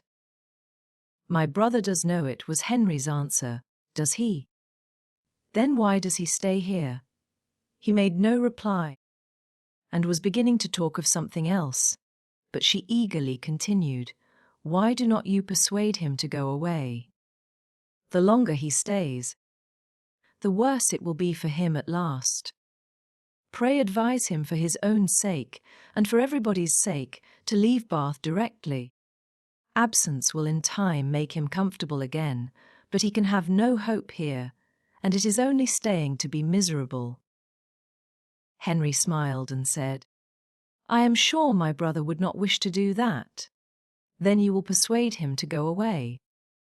"Persuasion is not at command, but pardon me, if I cannot even endeavour to persuade him. I have myself told him that Miss Thorpe is engaged. He knows what he is about and must be his own master." "No. He does not know what he is about," cried Catherine. "He does not know the pain he is giving my brother. Not that James has ever told me so, but I am sure he is very uncomfortable." "And are you sure it is my brother's doing?" "Yes, very sure." "Is it my brother's attentions to Miss Thorpe? Or Miss Thorpe's admission of them? That gives the pain. Is not it the same thing? I think Mr. Morland would acknowledge a difference. No man is offended by another man's admiration of the woman he loves. It is the woman only who can make it a torment." Catherine blushed for her friend and said, "Isabella is wrong. But I am sure she cannot mean to torment, for she is very much attached to my brother. She has been in love with him ever since they first met, and while my father's consent was uncertain, she fretted herself almost into a fever. You know she must be attached to him. I understand. She is in love with James, and flirts with Frederick." "Oh no, not flirts." "A woman in love with one man cannot flirt with another. It is probable that she will neither love so well, nor flirt so well, as she might do either singly. The gentlemen must each give up a little." After a short pause, Catherine resumed with, "Then you do not believe Isabella so very much attached to my brother?" "I can have no opinion on that subject." "But what can your brother mean? If he knows her engagement, what can he mean by his behaviour? You are a very close questioner. Am I? I only ask what I want to be told. But do you only ask what I can be expected to tell?" "Yes, I think so, for you must know your brother's heart." "My brother's heart, as you term it, on the present occasion, I assure you I can only guess at." "Well, well, nay. If it is to be guesswork, let us all guess for ourselves. To be guided by second-hand conjecture is pitiful. The premises are before you. My brother is a lively, and perhaps sometimes a thoughtless young man. He has had about a week's acquaintance with your friend, and he has known her engagement almost as long as he has known her." "Well," said Catherine, after some moments' consideration, "you may be able to guess at your brother's intentions from all this, but I am sure I cannot." "But is not your father uncomfortable about it? Does not he want Captain Tilney to go away? Sure, if your father were to speak to him, he would go." "My dear Miss Morland," said Henry, "in this amiable solicitude for your brother's comfort, may you not be a little mistaken? Are you not carried a little too far? Would he thank you, either on his own account or Miss Thorpe's, for supposing that her affection, or at least her good behaviour, is only to be secured by her seeing nothing of Captain Tilney? Is he safe only in solitude? Or is her heart constant to him, only when unsolicited by anyone else? He cannot think this, and you may be sure that he would not have you think it. I will not say, do not be uneasy, because I know that you are so, at this moment. But be as little uneasy as you can. You have no doubt of the mutual attachment of your brother and your friend, depend upon it. Therefore, that real jealousy never can exist between them. Depend upon it that no disagreement between them can be of any duration. Their hearts are open to each other. As neither heart can be to you, they know exactly what is required and what can be borne. And you may be certain that one will never tease the other beyond what is known to be pleasant. Perceiving her still to look doubtful and grave, he added, "Though Frederick does not leave Bath with us, he will probably remain but a very short time, perhaps only a few days behind us. His leave of absence will soon expire, and he must return to his regiment. And what will then be their acquaintance? The mess room will drink Isabella Thorpe for a fortnight, and she will laugh with your brother over poor Tilly's passion for a month. Catherine would contend no longer against comfort. She had resisted its approaches during the whole length of a speech, but it now carried her captive. Henry Tilney must know best. She blamed herself for the extent of her fears, and resolved never to think so seriously on the subject again. Her resolution was supported by Isabella's behaviour in their parting interview. The Thorpes spent the last evening of Catherine's stay in Pulteney Street, and nothing passed between the lovers to excite her uneasiness or make her quit them in apprehension. James was in excellent spirits, and Isabella most engagingly placed. Her tenderness for her friend seemed rather the first feeling of her heart, but that at such a moment was allowable.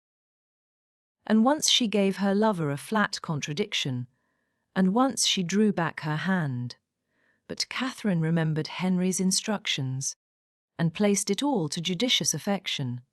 The embraces, tears, and promises of the parting fair ones may be fancied. Chapter 20. Mr. and Mrs. Allen were sorry to lose their young friend, whose good humour and cheerfulness had made her a valuable companion, and in the promotion of whose enjoyment their own had been gently increased. Her happiness in going with Miss Tilney, however, prevented their wishing it otherwise, and, as they were to remain only one more week in Bath themselves, her quitting them now would not long be felt. Mr. Allen attended her to Milsom Street, where she was to breakfast, and saw her seated with the kindest welcome among her new friends, but so great was her agitation in finding herself as one of the family, and so fearful was she of not doing exactly what was right, and of not being able to preserve their good opinion, that, in the embarrassment of the first 5 minutes, she could almost have wished to return with him to Pulteney Street. Miss Tilney's manners and Henry's smile soon did away some of her unpleasant feelings. But still she was far from being at ease, nor could the incessant attentions of the General himself entirely reassure her. Nay, perverse as it seemed, she doubted whether she might not have felt less had she been less attended to.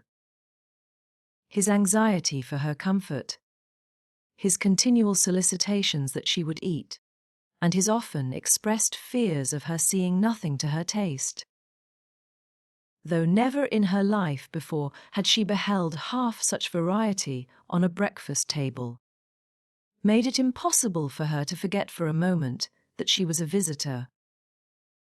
She felt utterly unworthy of such respect, and knew not how to reply to it.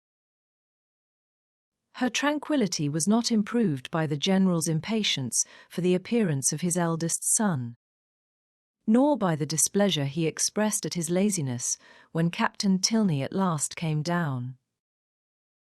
She was quite pained by the severity of his father's reproof, which seemed disproportionate to the offence, and much was her concern increased when she found herself the principal cause of the lecture, and that his tardiness was chiefly resented from being disrespectful to her. This was placing her in a very uncomfortable situation, and she felt great compassion for Captain Tilney without being able to hope for his goodwill. He listened to his father in silence, and attempted not any defence, which confirmed her in fearing that the inquietude of his mind, on Isabella's account, might, by keeping him long sleepless, have been the real cause of his rising late. It was the first time of her being decidedly in his company, and she had hoped to be now able to form her opinion of him. But she scarcely heard his voice while his father remained in the room, and even afterwards. So much were his spirits affected. She could distinguish nothing but these words, in a whisper to Eleanor, "How glad I shall be when you are all off." The bustle of going was not pleasant. The clock struck 10 while the trunks were carrying down, and the General had fixed to be out of Milsom Street by that hour. His greatcoat, instead of being brought for him to put on directly, was spread out in the curricle in which he was to accompany his son. The middle seat of the chaise was not drawn out, though there were 3 people to go in it, and his daughter's maid had so crowded it with parcels that Miss Morland would not have room to sit. And so much was he influenced by this apprehension when he handed her in, that she had some difficulty in saving her own new writing desk from being thrown out into the street. At last, however, the door was closed upon the 3 females, and they set off at the sober pace in which the handsome, highly fed 4 horses of a gentleman usually perform a journey of 30 miles. Such was the distance of Northanger from Bath, to be now divided into 2 equal stages.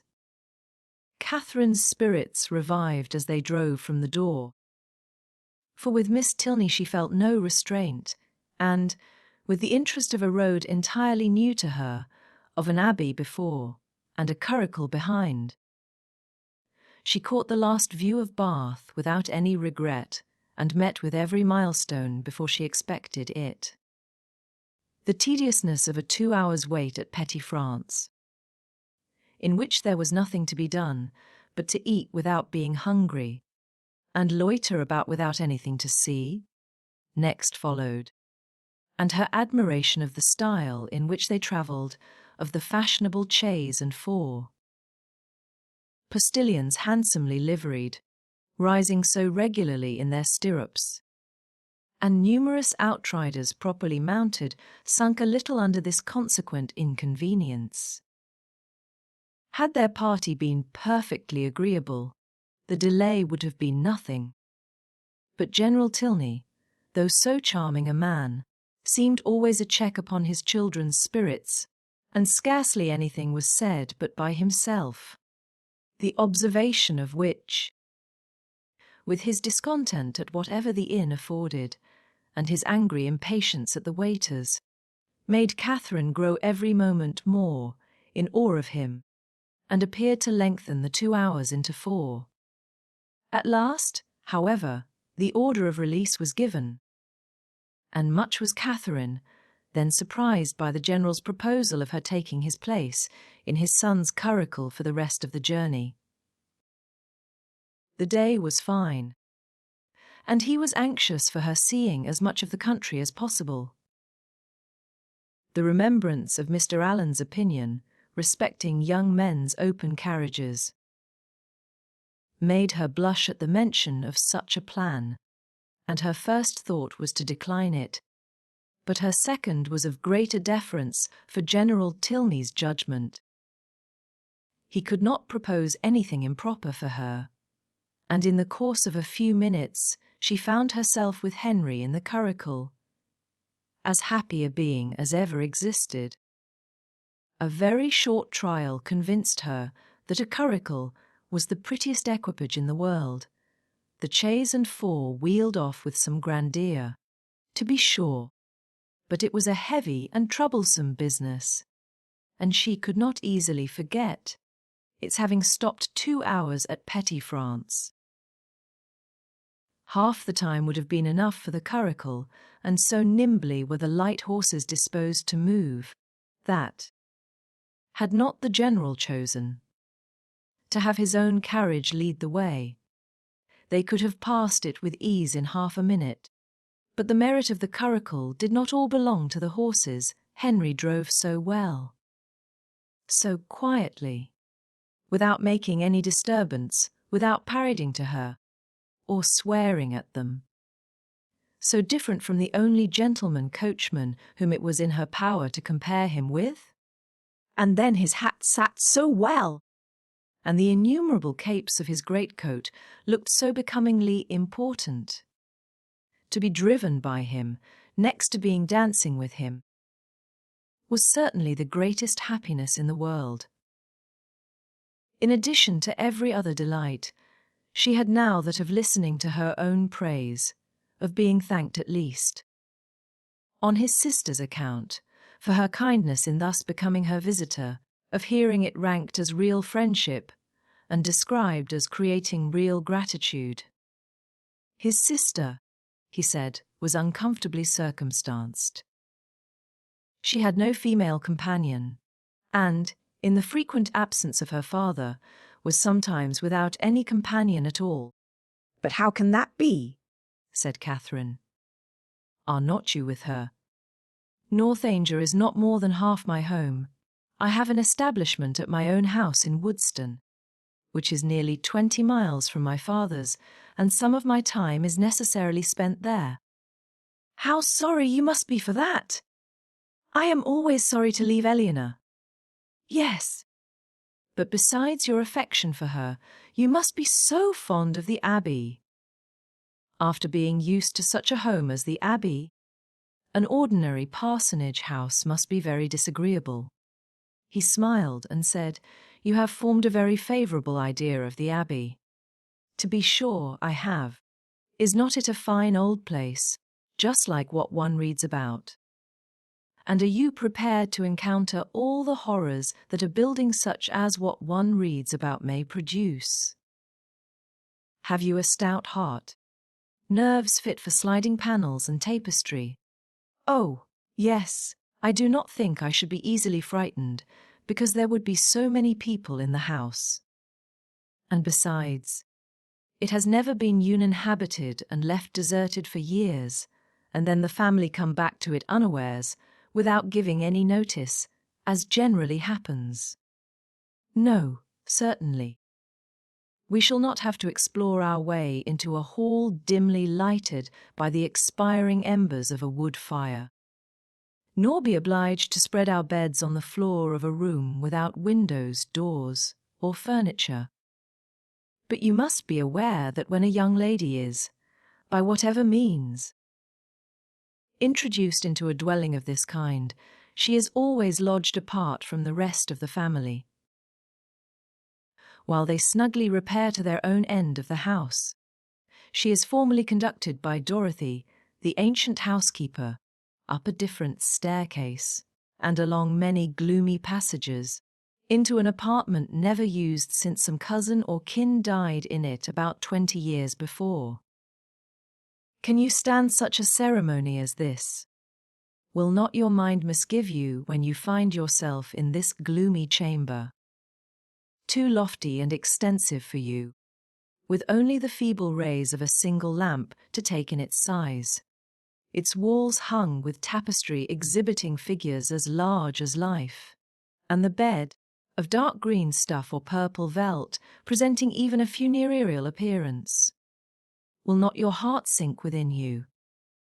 Oh, but this will not happen to me, I am sure. How fearfully will you examine the furniture of your apartment, and what will you discern? Not tables, toilettes, wardrobes, or drawers, but on one side perhaps the remains of a broken lute, on the other a ponderous chest, which no efforts can open. And over the fireplace the portrait of some handsome warrior, whose features will so incomprehensibly strike you, that you will not be able to withdraw your eyes from it. Dorothy, meanwhile, no less struck by your appearance, gazes on you in great agitation, and drops a few unintelligible hints. To raise your spirits, moreover, she gives you reason to suppose that the part of the Abbey you inhabit is undoubtedly haunted, and informs you that you will not have a single domestic within call. With this parting cordial she curtsies off, You listen to the sound of her receding footsteps as long as the last echo can reach you. And when, with fainting spirits, you attempt to fasten your door, you discover, with increased alarm, that it has no lock. Oh, Mr. Tilney, how frightful! This is just like a book. But it cannot really happen to me. I am sure your housekeeper is not really Dorothy. Well, what then? Nothing further to alarm perhaps may occur the first night. After surmounting your unconquerable horror of the bed, you will retire to rest and get a few hours' unquiet slumber.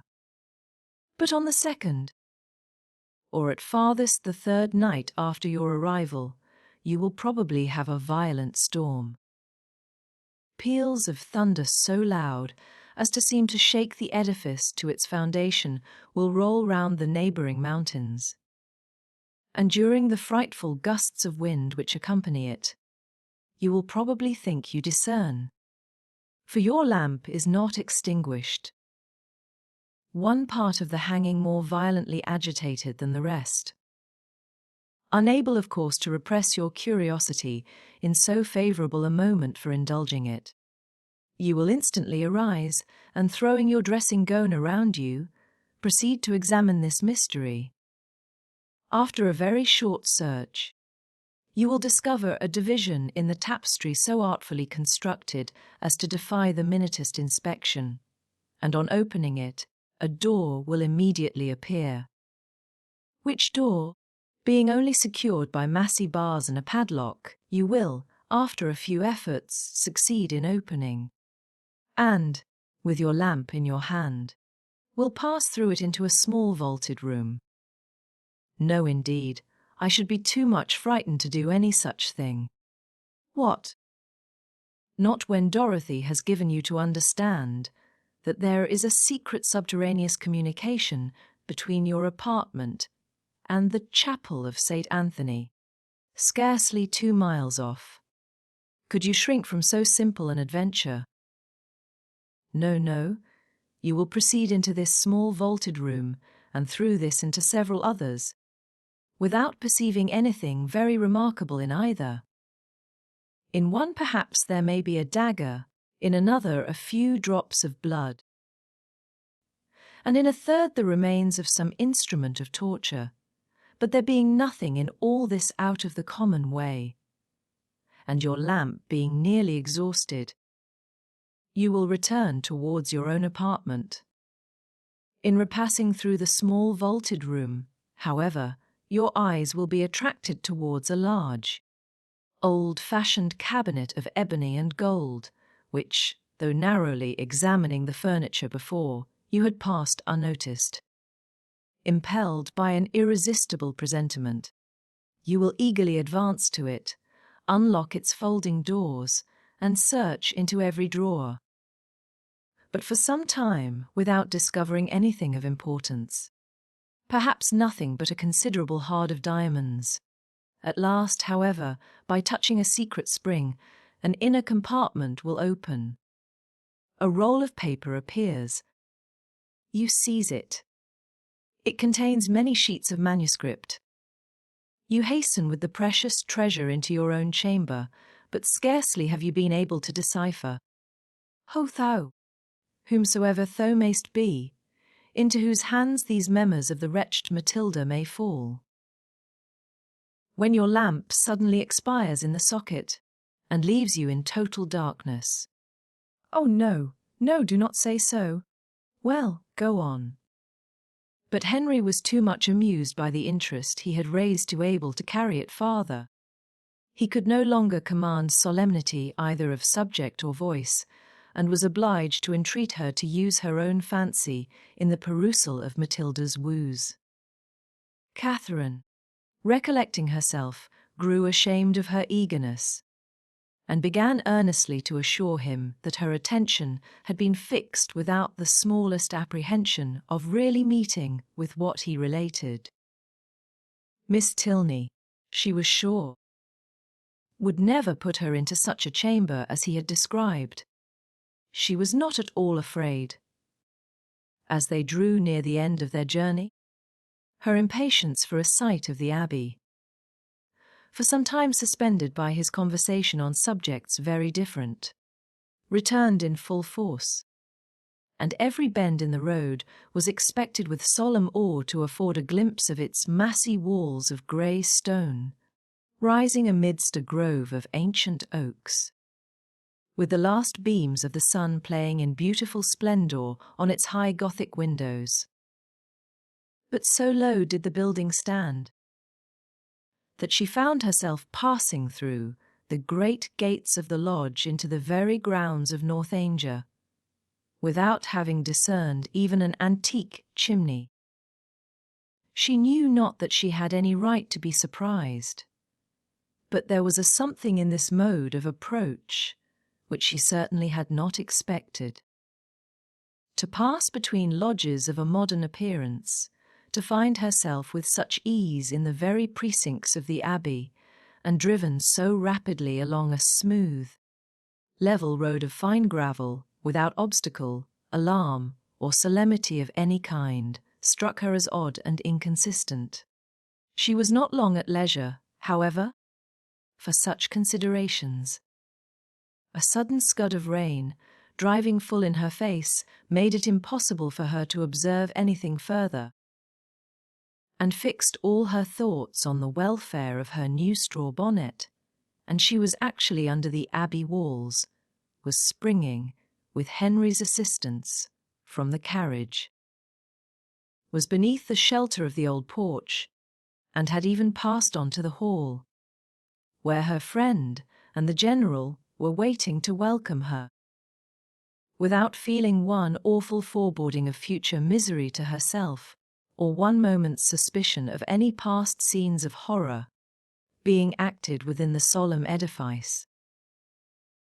The breeze had not seemed to waft the sighs of the murdered to her. It had wafted nothing worse than a thick mizzling rain, and having given a good shake to her habit, she was ready to be shown into the common drawing-room and capable of considering where she was. An abbey! Yes, it was delightful to be really in an abbey. But she doubted, as she looked round the room, whether anything within her observation would have given her the consciousness. The furniture was in all the profusion and elegance of modern taste. The fireplace, where she had expected the ample width and ponderous carving of former times, was contracted to a Rumford, with slabs of plain though handsome marble, and ornaments over it of the prettiest English china.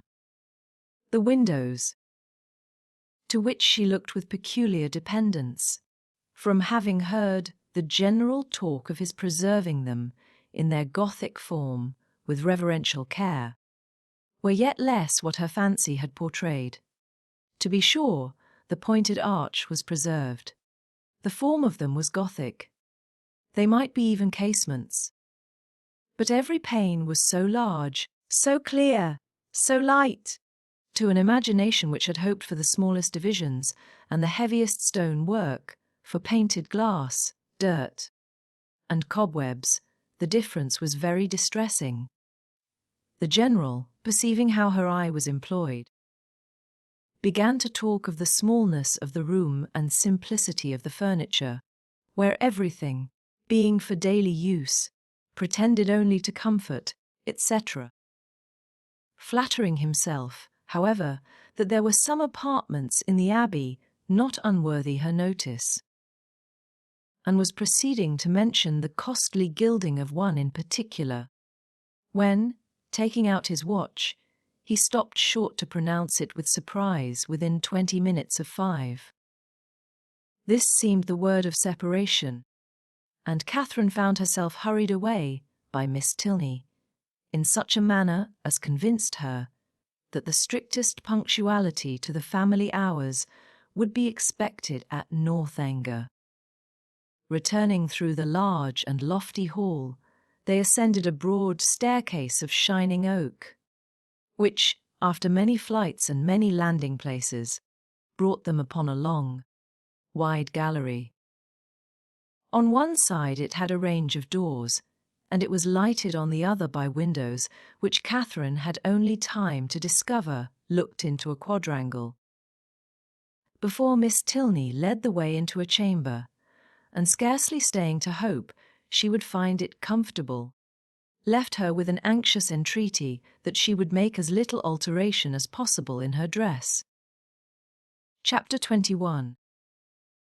A moment's glance was enough to satisfy Catherine that her apartment was very unlike the one which Henry had endeavoured to alarm her by the description of.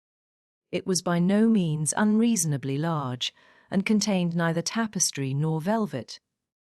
The walls were papered, the floor was carpeted.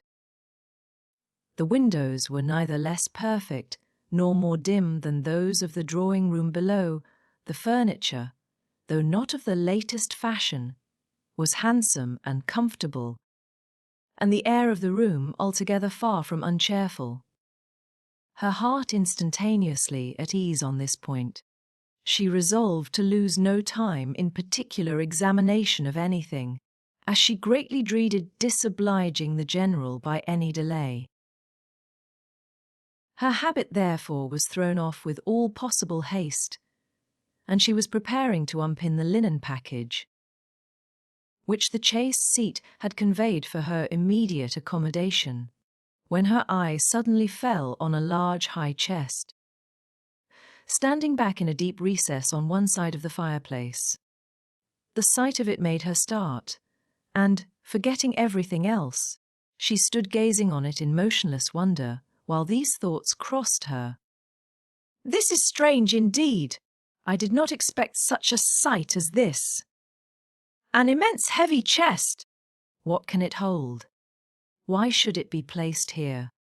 Pushed back too, as if meant to be out of sight. I will look into it. Cost me what it may, I will look into it, and directly too, by daylight. If I stay till evening my candle may go out." She advanced and examined it closely. It was of cedar, curiously inlaid with some darker wood, and raised, about a foot from the ground, on a carved stand of the same. The lock was silver, though tarnished from age.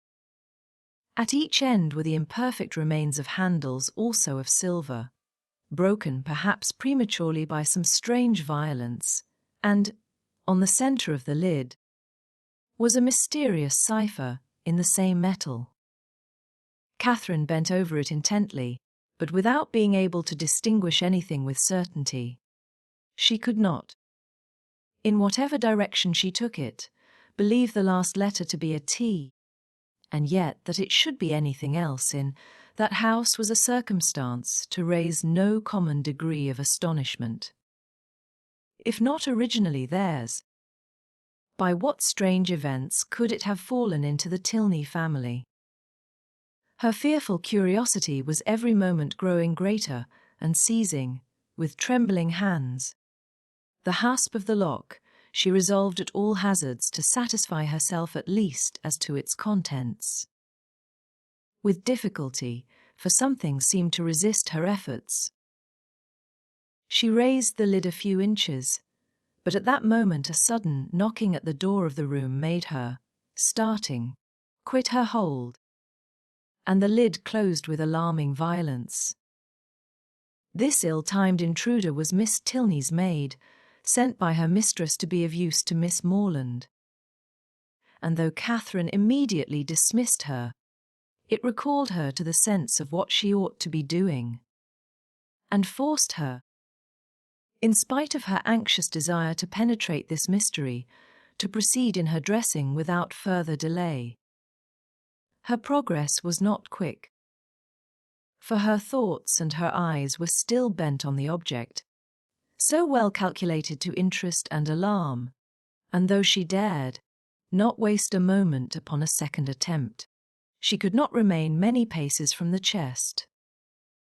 At length, however, having slipped one arm into her gown, her toilet seemed so nearly finished that the impatience of her curiosity might safely be indulged.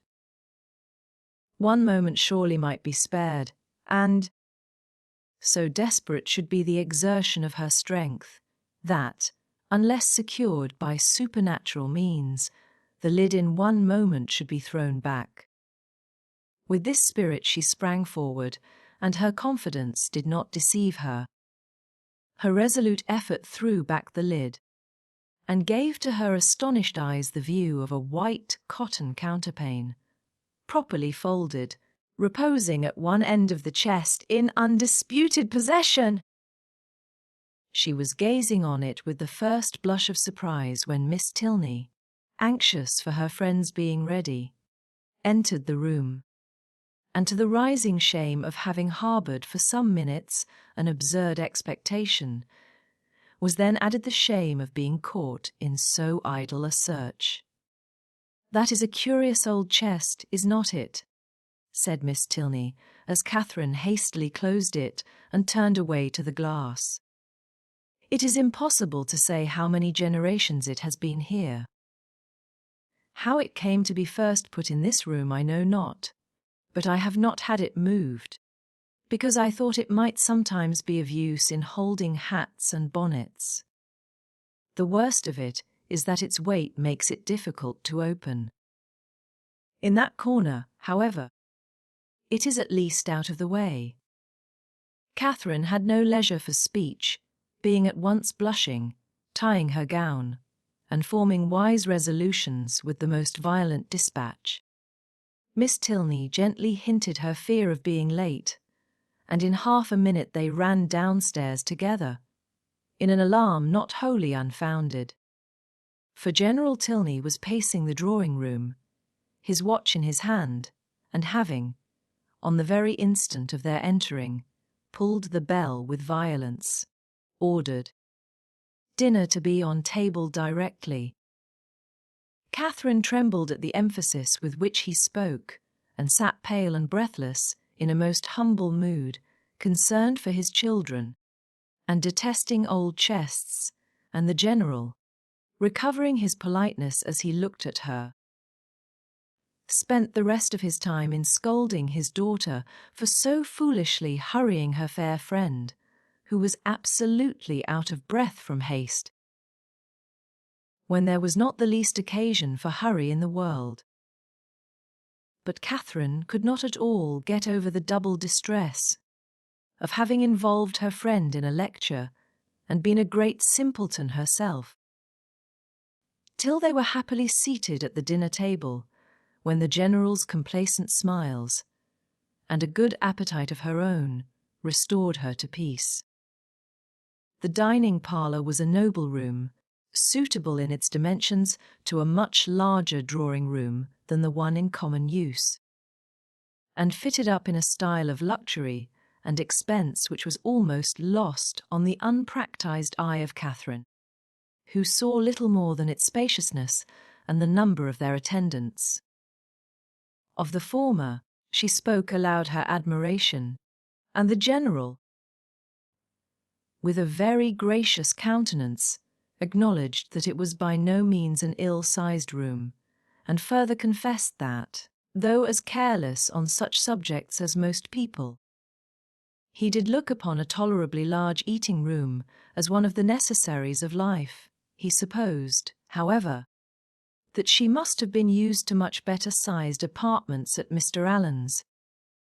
No, indeed, was Catherine's honest assurance. Mr. Allen's dining parlour was not more than half as large, and she had never seen so large a room as this in her life. The General's good humour increased. Why? As he had such rooms, he thought it would be simple not to make use of them, but, upon his honour, he believed there might be more comfort in rooms of only half their size. Mr. Allen's house, he was sure, must be exactly of the true size for rational happiness.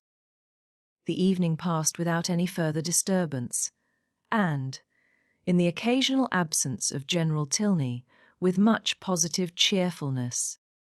It was only in his presence that Catherine felt the smallest fatigue from her journey, and even then, even in moments of languor or restraint, a sense of general happiness preponderated, and she could think of her friends in Bath without one wish of being with them.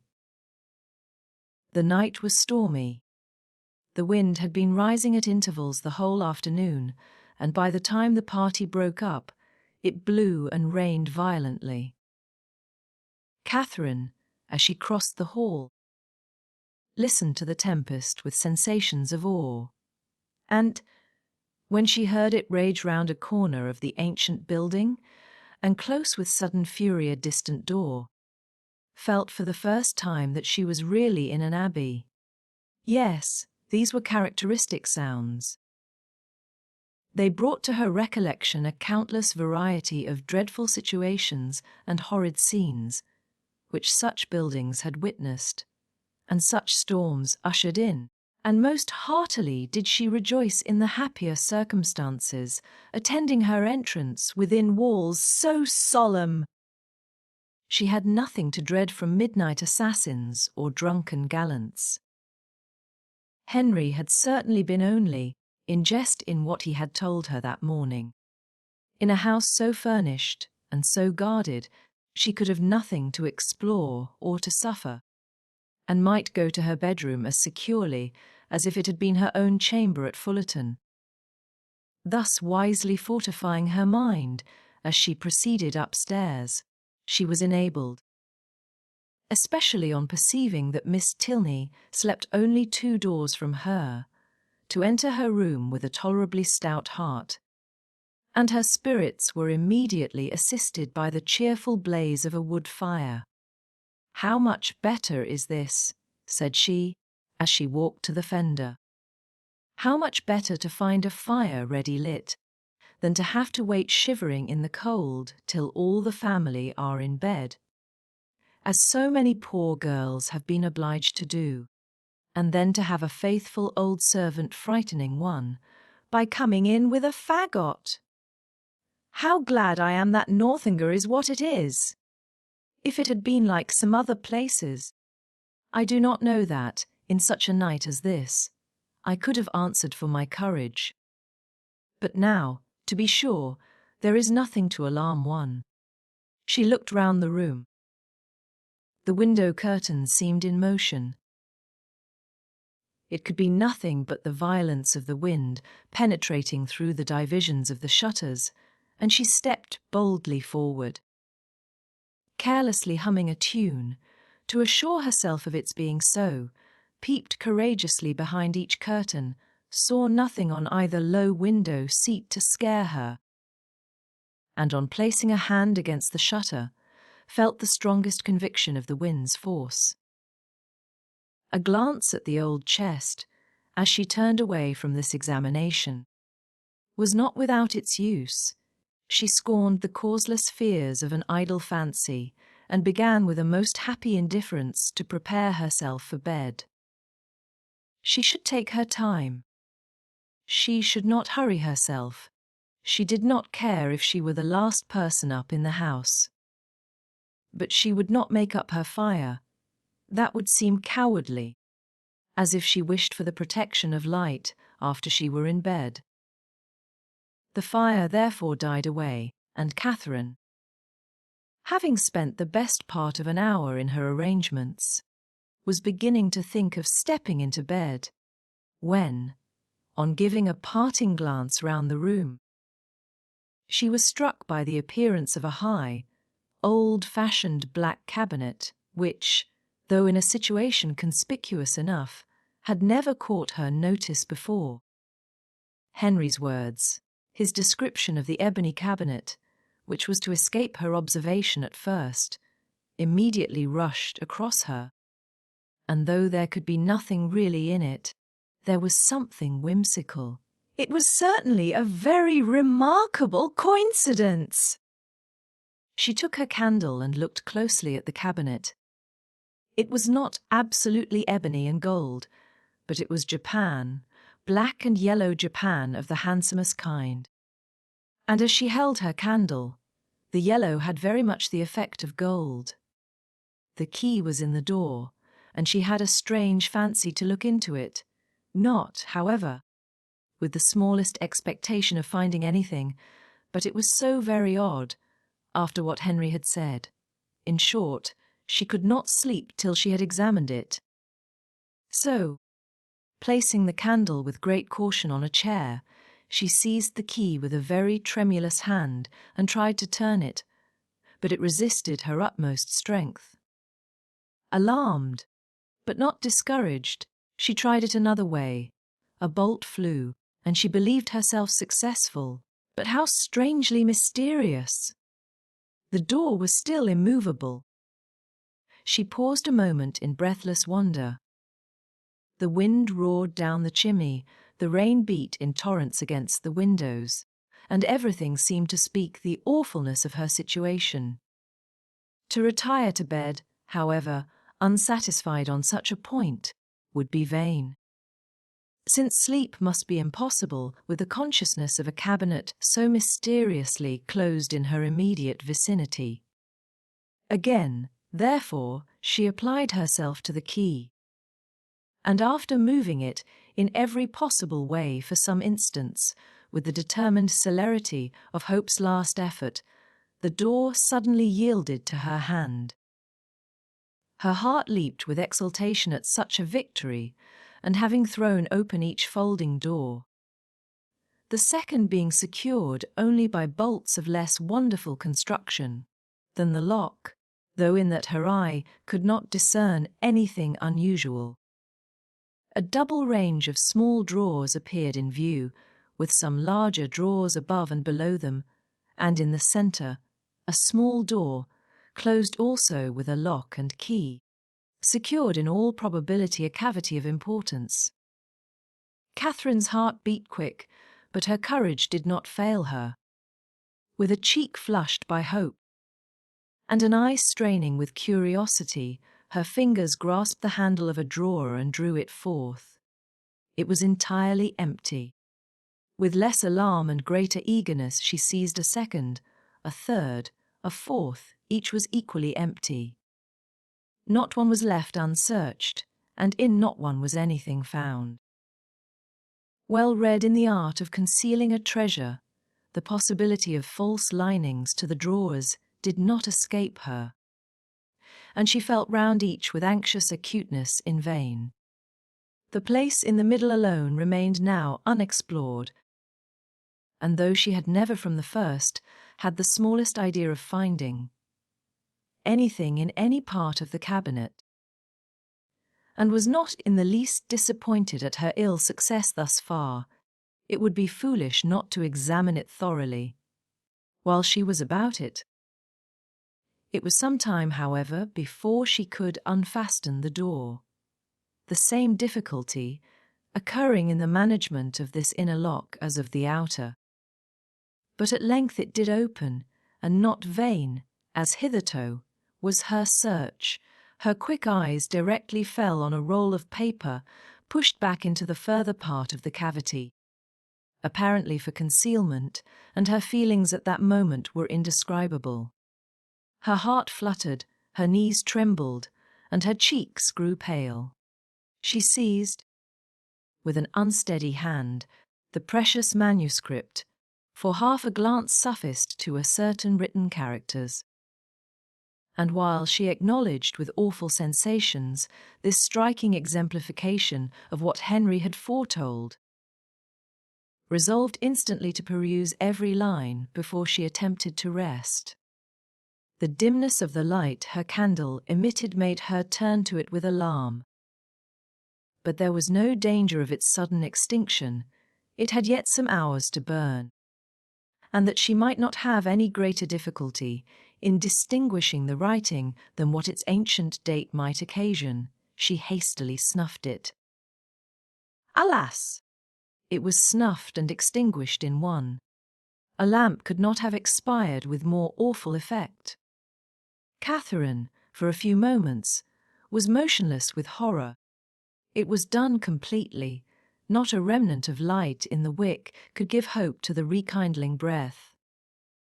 Darkness impenetrable and immovable filled the room. A violent gust of wind, rising with sudden fury, added fresh horror to the moment. Catherine trembled from head to foot. In the pause which succeeded, a sound like receding footsteps and the closing of a distant door struck on her affrighted ear. Human nature could support no more. A cold sweat stood on her forehead. The manuscript fell from her hand, and groping her way to the bed, she jumped hastily in, and sought some suspension of agony by creeping far underneath the clothes. To close her eyes in sleep that night, she felt must be entirely out of the question. With a curiosity so justly awakened, and feelings in every way so agitated, repose must be absolutely impossible. The storm too abroad so dreadful. She had not been used to feel alarm from wind, but now every blast seemed fraught with awful intelligence. The manuscript so wonderfully found, so wonderfully accomplishing the morning's prediction. How was it to be accounted for? What could it contain? To whom could it relate? By what means could it have been so long concealed? And how singularly strange that it should fall to her lot to discover it! Till she had made herself mistress of its contents, however, she could have neither repose nor comfort, and with the sun's first rays she was determined to peruse it. But many were the tedious hours which must yet intervene. She shuddered, tossed about in her bed, and envied every quiet sleeper. The storm still raged, and various were the noises, more terrific even than the wind, which struck at intervals on her startled ear. The very curtains of her bed seemed at one moment in motion, and at another the lock of her door was agitated, as if by the attempt of somebody to enter. Hollow murmurs seemed to creep along the gallery, and more than once her blood was chilled by the sound of distant moans. Hour after hour passed away, and the wearied Catherine had heard 3 proclaimed by all the clocks in the house before the tempest subsided, or she unknowingly fell fast asleep. Chapter 22. The housemaids folding back her window, shutters at 8 o'clock the next day, was the sound which first roused Catherine, and she opened her eyes, wondering that they could ever have been closed, on objects of cheerfulness. Her fire was already burning, and a bright morning had succeeded the tempest of the night. Instantaneously, with the consciousness of existence, returned her recollection of the manuscript, and springing from the bed in the very moment of the maid's going away, she eagerly collected every scattered sheet which had burst from the roll on its falling to the ground, and flew back to enjoy the luxury of their perusal on her pillow. She now plainly saw that she must not expect a manuscript of equal length with the generality of what she had shuddered over in books. For the roll, seeming to consist entirely of small disjointed sheets, was altogether but of trifling size, and much less than she had supposed it to be at first. Her greedy eye glanced rapidly over a page. She started at its import. Could it be possible, or did not her senses play her false? An inventory of linen, in coarse and modern characters, seemed all that was before her. If the evidence of sight might be trusted, she held a washing bill in her hand. She seized another sheet and saw the same articles with little variation. A third, a fourth, and a fifth presented nothing new. Shirts, stockings, cravats, and waistcoats faced her in each. 2 others, penned by the same hand, marked an expenditure scarcely more interesting, in letters hair powder, shawstring, and breeches ball. And the larger sheet, which had enclosed the rest, seemed by its first cramped line to Poultice chestnut mare. A farrier's bill. Such was the collection of papers, left perhaps, as she could then suppose, by the negligence of a servant in the place whence she had taken them, which had filled her with expectation and alarm, and robbed her of half her night's rest. She felt humbled to the dust. Could not the adventure of the chest have taught her wisdom? A corner of it, catching her eye as she lay, seemed to rise up in judgment against her. Nothing could now be clearer than the absurdity of her recent fancies. To suppose that a manuscript of many generations back could have remained undiscovered in a room such as that, so modern, so habitable, or that she should be the first to possess the skill of unlocking a cabinet, the key of which was open to all. How could she have so imposed on herself? Heaven forbid that Henry Tilney should ever know her folly. And it was in a great measure his own doing.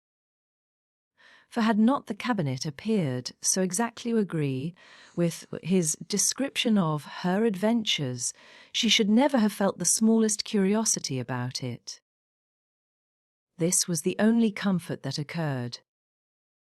Impatient to get rid of those hateful evidences of her folly, those detestable papers then scattered over the bed, she rose directly, and folding them up as nearly as possible in the same shape as before, returned them to the same spot within the cabinet, with a very hearty wish that no untoward accident might ever bring them forward again, to disgrace her even with herself.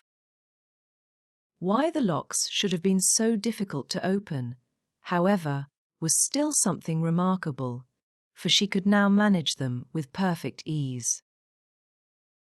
In this there was surely something mysterious, and she indulged in the flattering suggestion for half a minute, till the possibility of the doors having been at first unlocked, and of being herself its fastener, darted into her head and cost her another blush.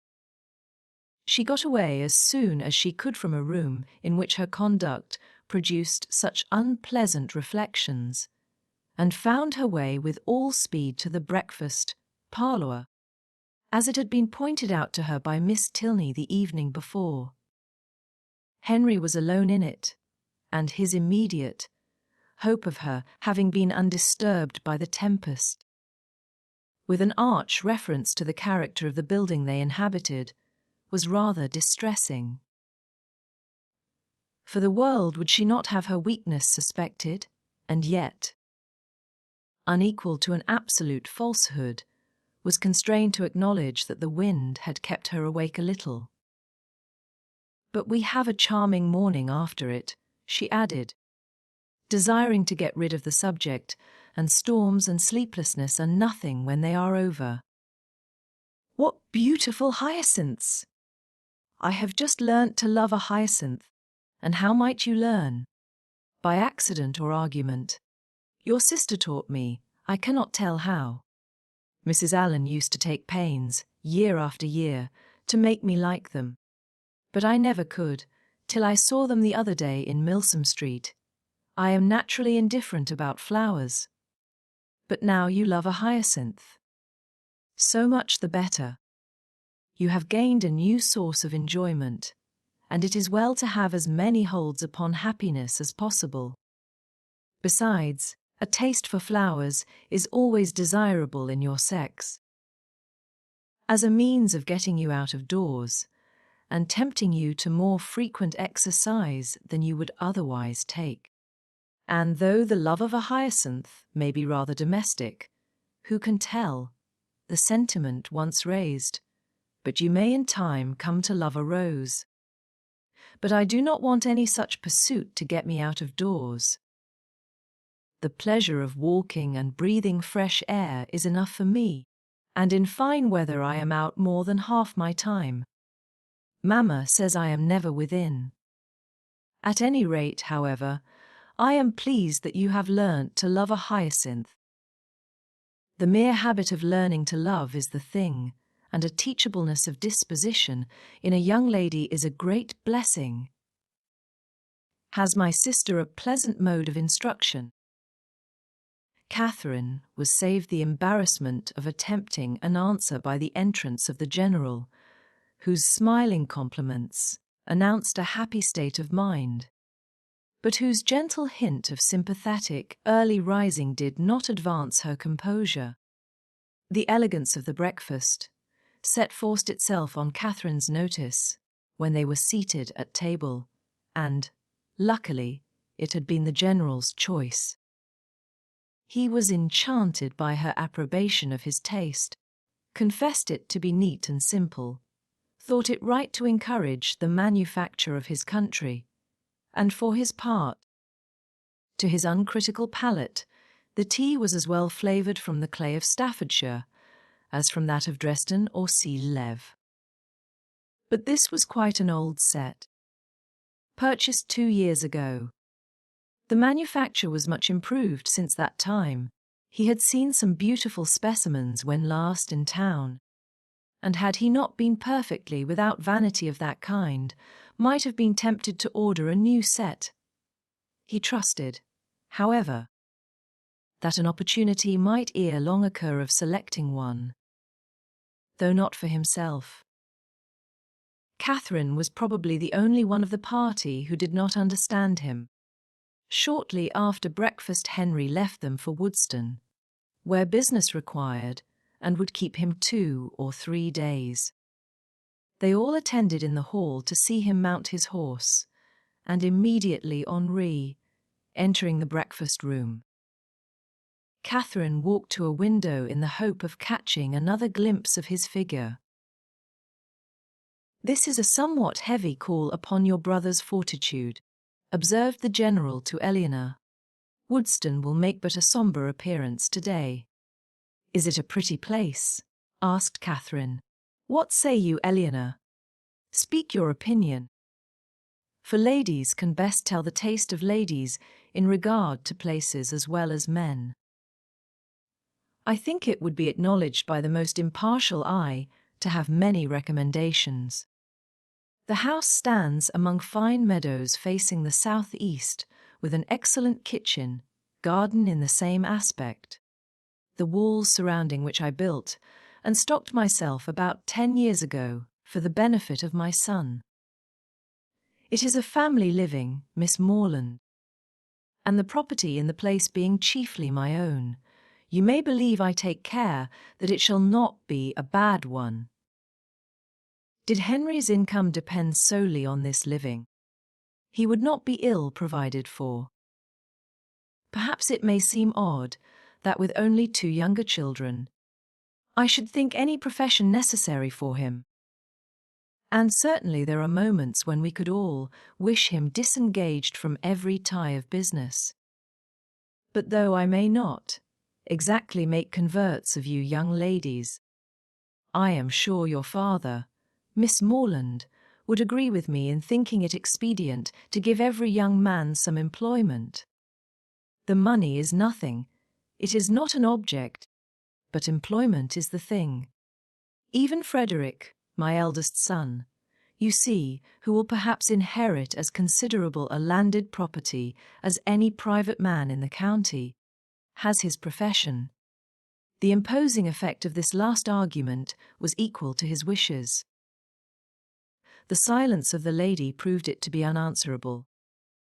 Something had been said the evening before of her being shown over the house, and he now offered himself as her conductor. And though Catherine had hoped to explore it accompanied only by his daughter, it was a proposal of too much happiness in itself, under any circumstances, not to be gladly accepted, for she had been already 18 hours in the Abbey, and had seen only a few of its rooms. The netting box, just leisurely drawn forth, was closed with joyful haste, and she was ready to attend him in a moment. And when they had gone over the house, he promised himself moreover the pleasure of accompanying her into the shrubberies and garden. She curtsied her acquiescence. But perhaps it might be more agreeable to her to make those her first object. The weather was at present favourable, and at this time of year the uncertainty was very great of its continuing so. Which would she prefer? He was equally at her service. Which did his daughter think would most accord with her fair friend's wishes? But he thought he could discern. Yes, He certainly read in Miss Morland's eyes a judicious desire of making use of the present smiling weather. But when did she judge amiss? The Abbey would be always safe and dry. He yielded implicitly, and would fetch his hat and attend them in a moment.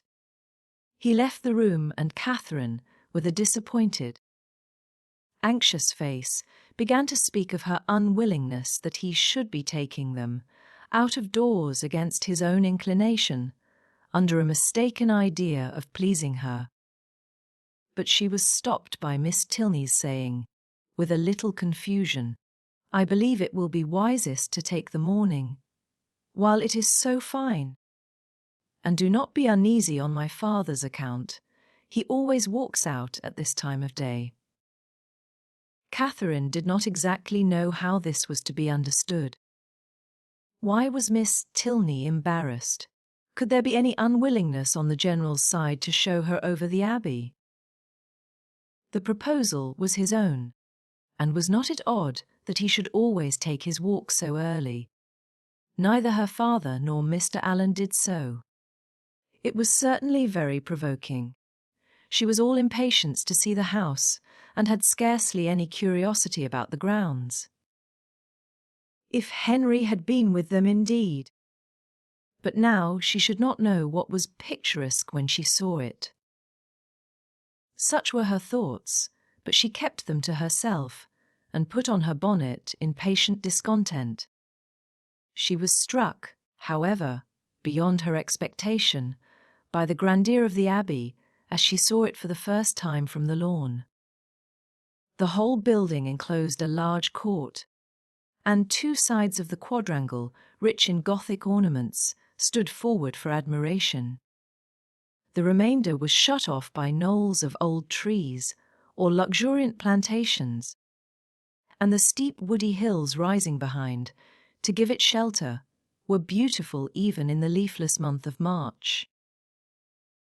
Catherine had seen nothing to compare with it, and her feelings of delight were so strong that without waiting for any better authority, she boldly burst forth in wonder and praise.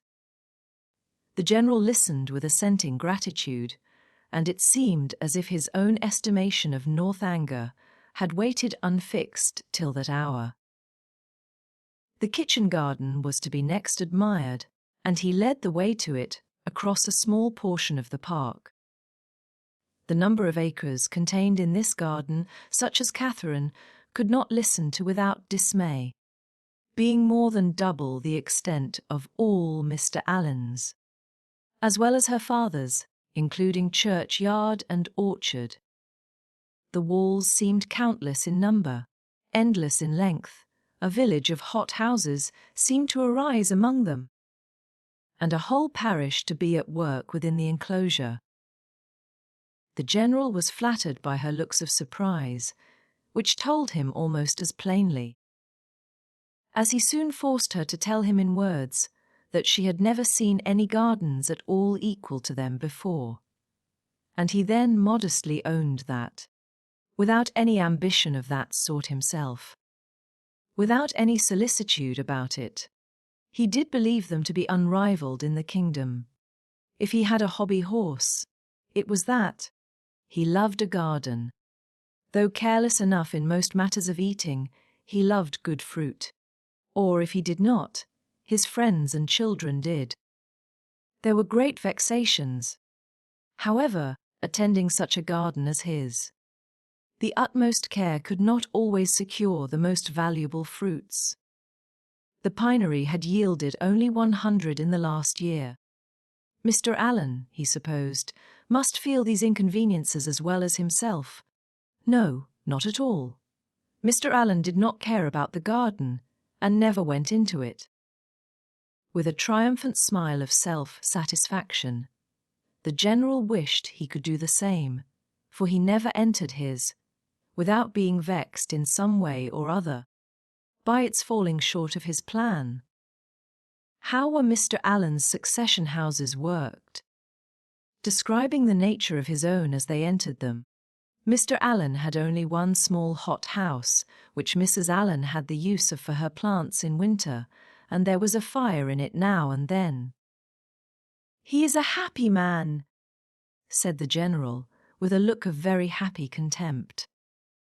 Having taken her into every division, and led her under every wall, till she was heartily weary of seeing and wondering, he suffered the girls at last to seize the advantage of an outer door, and then, expressing his wish to examine the effect of some recent alterations about the tea-house, proposed it as no unpleasant extension of their walk, if Miss Morland were not tired. "But where are you going, Eleanor? Why do you choose that cold, damp path to it? Miss Morland will get wet. Our best way is across the park." "This is so favourite a walk of mine," said Miss Tilney, "that I always think it the best and nearest way. But perhaps it may be damp." It was a narrow, winding path through a thick grove of old Scotch firs, and Catherine, struck by its gloomy aspect, and eager to enter it, could not, even by the General's disapprobation, be kept from stepping forward. He perceived her inclination, and having again urged the plea of health in vain, was too polite to make further opposition. He excused himself, however, from attending them. The rays of the sun were not too cheerful for him, and he would meet them by another course. He turned away, and Catherine was shocked to find how much her spirits were relieved by the separation. The shock, however, being less real than the relief, offered it no injury, and she began to talk with easy gaiety of the delightful melancholy which such a grove inspired. "I am particularly fond of this spot," said her companion with a sigh. "It was my mother's favourite walk." Catherine had never heard Mrs. Tilney mentioned in the family before, and the interest excited by this tender remembrance showed itself directly in her altered countenance, and in the attentive pause with which she waited for something more. "I used to walk here so often with her," added Eleanor, "though I never loved it then, as I have loved it since. At that time, indeed, I used to wonder at her choice. But her memory endears it now, and ought it not, reflected Catherine, to endear it to her husband? Yet the General would not enter it." Miss Tilney continuing silent, she ventured to say, "Her death must have been a great affliction." "A great and increasing one," replied the other in a low voice. "I was only 13 when it happened, and though I felt my loss perhaps as strongly as one so young could feel it, I could not, then know what a loss it was." She stopped for a moment, and then added with great firmness, "I have no sister, you know. And though my brothers are very affectionate, and Henry is a great deal here, which I am most thankful for, it is impossible for me not to be often solitary. To be sure you must miss him very much. A mother would have been always present. A mother would have been a constant friend, her influence would have been beyond all other. Was she a very charming woman? Was she handsome? Was there any picture of her in the Abbey? And why had she been so partial to that grove? Was it from dejection of spirits? Were questions now eagerly poured forth. The first 3 received a ready affirmative, the 2 others were passed by, and Catherine's interest in the deceased Mrs. Tilney augmented with every question, whether answered or not. Of her unhappiness in marriage she felt persuaded. The General certainly had been an unkind husband. He did not love her walk. Could he therefore have loved her? And besides, handsome as he was, there was a something in the turn of his features which spoke his not having behaved well to her. Her picture, I suppose, blushing at the consummate art of her own question, hangs in your father's room. No, it was intended for the drawing room. But my father was dissatisfied with the painting, and for some time it had no place. Soon after her death I obtained it for my own, and hung it in my bed chamber, where I shall be happy to show it you. It is very like. Here was another proof, a portrait. Very like. Of a departed wife, not valued by the husband. He must have been dreadfully cruel to her.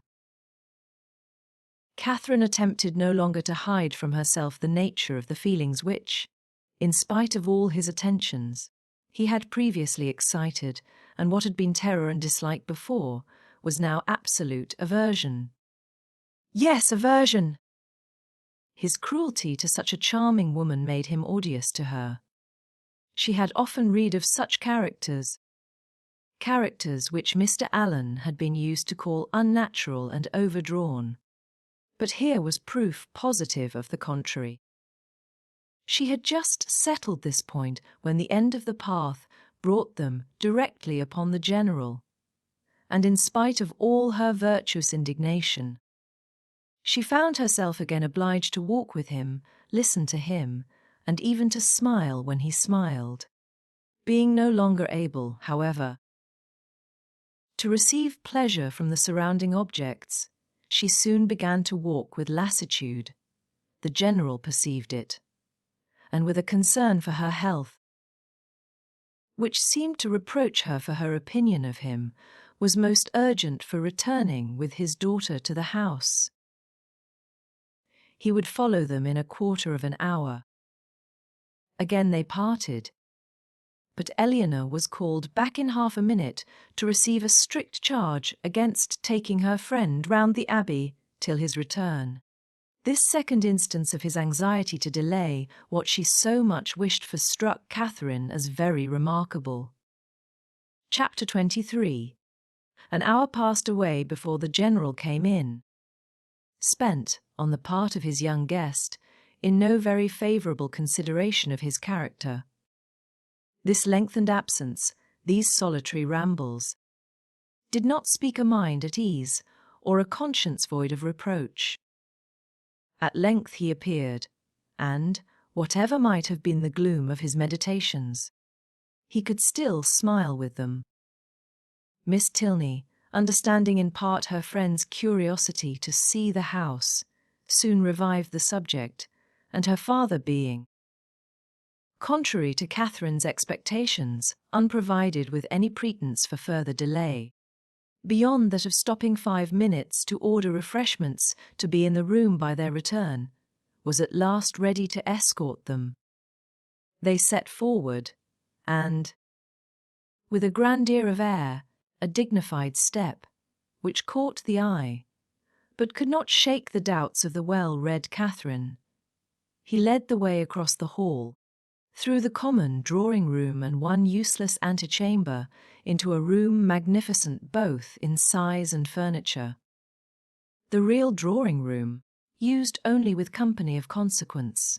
It was very noble, very grand, very charming, was all that Catherine had to say. For her indiscriminating eyes scarcely discerned the colour of the satin, and all minuteness of praise, all praise that had much meaning, was supplied by the general. The costliness or elegance of any rooms fitting up could be nothing to her. She cared for no furniture of a more modern date than the 15th century.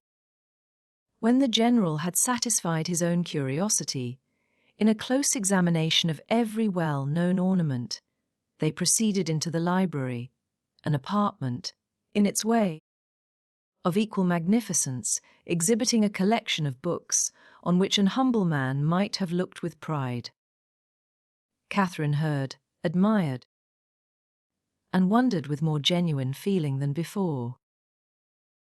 Gathered all that she could from this storehouse of knowledge, by running over the titles of half a shelf, and was ready to proceed. But suits of apartments did not spring up with her wishes. Large as was the building, she had already visited the greatest part, though, on being told that, With the addition of the kitchen, the 6 or 7 rooms she had now seen surrounded 3 sides of the court. She could scarcely believe it, or overcome the suspicion of there being many chambers secreted. It was some relief, however, that they were to return to the rooms in common use. By passing through a few of less importance, looking into the court, which, with occasional passages, not wholly unintricate, connected the different sides. And she was further soothed in her progress by being told that she was treading what had once been a cloister, having traces of cells pointed out, and observing several doors that were neither opened nor explained to her. By finding herself successively in a billiard room and in the general's private apartment, without comprehending their connection, or being able to turn aright when she left them, and lastly, by passing through a dark little room, owning Henry's authority, and strewed with his litter of books, guns and greatcoats, from the dining room of which, though already seen, and always to be seen at 5 o'clock, the general could not forgo the pleasure of pacing out the length. For the more certain information of Miss Morland, as to what she neither doubted nor cared for, they proceeded by quick communication to the kitchen. The ancient kitchen of the convent, rich in the massy walls and smoke of former days, and in the stoves and hot closets of the present. The general's improving hand had not loitered here. Every modern invention to facilitate the labour of the cooks had been adopted within this, their spacious theatre, and, when the genius of others had failed, his own had often produced the perfection wanted. His endowments of this spot alone might at any time have placed him high among the benefactors of the convent. With the walls of the kitchen ended all the antiquity of the abbey, the 4th side of the quadrangle having, on account of its decaying state, been removed by the general's father and the present erected in its place. All that was venerable ceased here. The new building was not only new, but declared itself to be so, intended only for offices, and enclosed behind by stable yards. No uniformity of architecture had been thought necessary.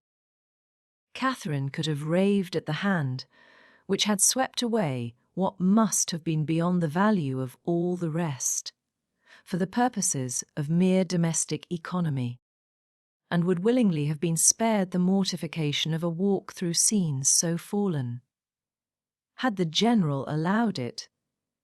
But if he had a vanity, it was in the arrangement of his offices, and as he was convinced that, to a mind like Miss Morland's, a view of the accommodations and comforts by which the labours of her inferiors were softened must always be gratifying, he should make no apology for leading her on.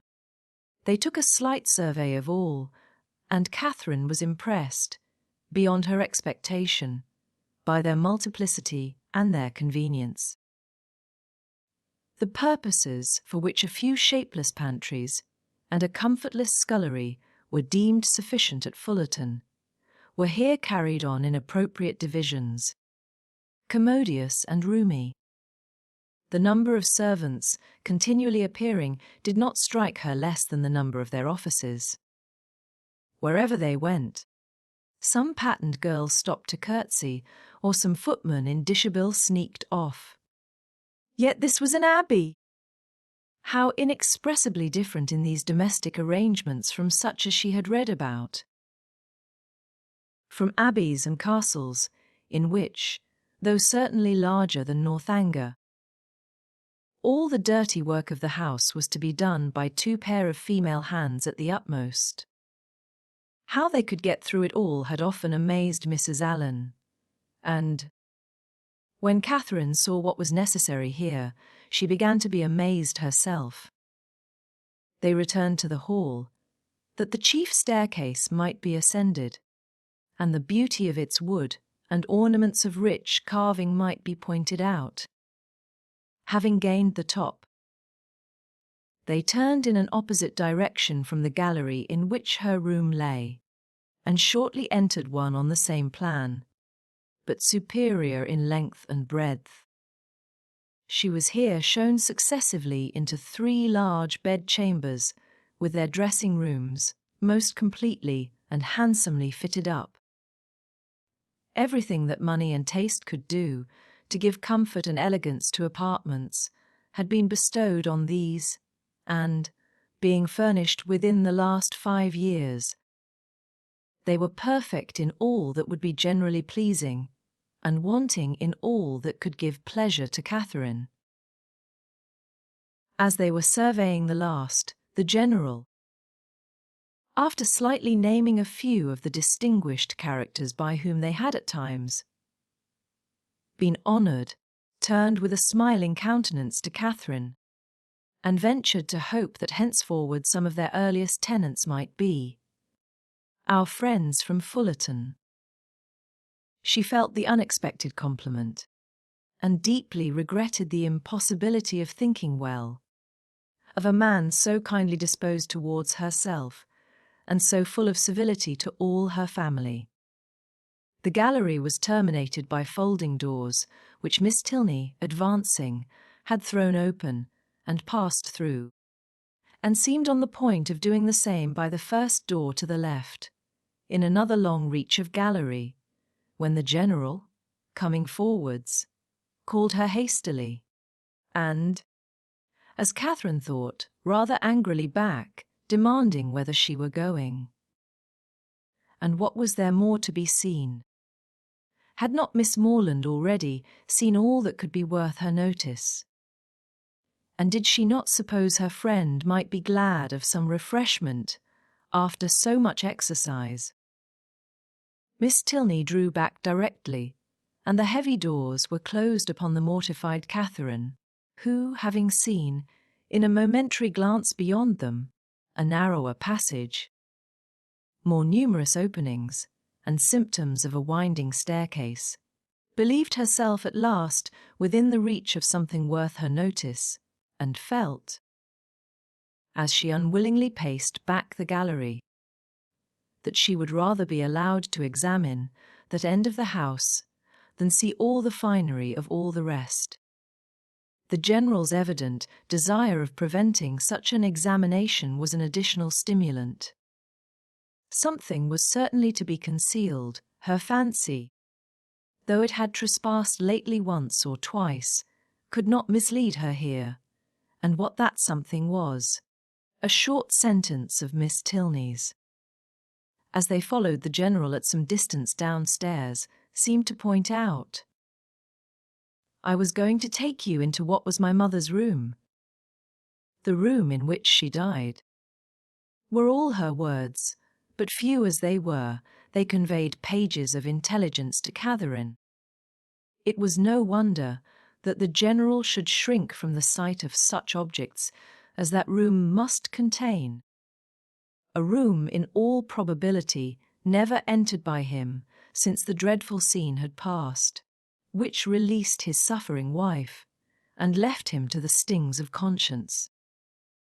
She ventured, when next alone with Eleanor, to express her wish of being permitted to see it, as well as all the rest of that side of the house. And Eleanor promised to attend her there whenever they should have a convenient hour. Catherine understood her. The General must be watched from home before that room could be entered. It remains as it was, I suppose, said she, in a tone of feeling. Yes, entirely. And how long ago may it be that your mother died? She has been dead these 9 years. And 9 years, Catherine knew, was a trifle of time compared with what generally elapsed after the death of an injured wife, before her room was put to rights. You were with her, I suppose, to the last. No, said Miss Tilney, sighing, I was unfortunately from home. Her illness was sudden and short, and, before I arrived, it was all over. Catherine's blood ran cold with the horrid suggestions which naturally sprang from these words. Could it be possible? Could Henry's father? And yet how many were the examples to justify even the blackest suspicions? And when she saw him in the evening, while she worked with her friend, slowly pacing the drawing room for an hour together in silent thoughtfulness, with downcast eyes and contracted brow, she felt secure from all possibility of wronging him. It was the air and attitude of a Montoni. What could more plainly speak the gloomy workings of a mind not wholly dead to every sense of humanity in its fearful review of past scenes of guilt? Unhappy man! And the anxiousness of her spirits directed her eyes towards his figure so repeatedly as to catch Miss Tilney's notice. "My father," she whispered, "often walks about the room in this way. It is nothing unusual." "So much the worse," thought Catherine. Such ill-timed exercise was of a piece with the strange unseasonableness of his morning walks, and boded nothing good. After an evening, the little variety and seeming length of which made her peculiarly sensible of Henry's importance among them, she was heartily glad to be dismissed, though it was a look from the general, not designed for her observation, which sent his daughter to the bell, when the butler would have lit his master's candle. However, he was forbidden. The latter was not going to retire. "I have many pamphlets to finish," said he to Catherine, "before I can close my eyes, and perhaps may be poring over the affairs of the nation for hours after you are asleep. Can either of us be more meetly employed? My eyes will be blinding for the good of others, and yours preparing by rest for future mischief." But neither the business alleged, nor the magnificent compliment, could win Catherine from thinking that some very different object must occasion so serious a delay of proper repose. To be kept up for hours, after the family were in bed, by stupid pamphlets was not very likely. There must be some deeper course. Something was to be done which could be done only while the household slept, and the probability that Mrs. Tilney yet lived, shut up for causes unknown, and receiving from the pitiless hands of her husband a nightly supply of coarse food, was the conclusion which necessarily followed. Shocking as was the idea, it was at least better than a death unfairly hastened, as in the natural course of things she must ere long be released. The suddenness of her reputed illness, the absence of her daughter, and probably of her other children at the time, all favoured the supposition of her imprisonment. Its origin, jealousy perhaps, or wanton cruelty, was yet to be unravelled. In revolving these matters while she undressed, it suddenly struck her as not unlikely that she might that morning have passed near the very spot of this unfortunate woman's confinement, might have been within a few paces of the cell in which she languished out her days. For what part of the abbey could be more fitted for the purpose than that which yet bore the traces of monastic division? In the high arched passage, paved with stone, which already she had trodden with peculiar awe, she well remembered the doors of which the general had given no account. To what might not those doors lead? In support of the plausibility of this conjecture, it further occurred to her that the forbidden gallery, in which lay the apartments of the unfortunate Mrs. Tilney, must be, as certainly as her memory could guide her, exactly over this suspected range of cells.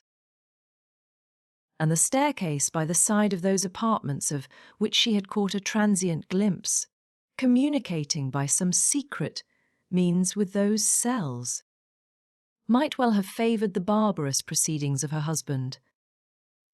Down that staircase she had perhaps been, conveyed in a state of prepared insensibility. Catherine sometimes started at the boldness of her own surmises, and sometimes hoped or feared that she had gone too far. But they were supported by such appearances as made their dismissal impossible.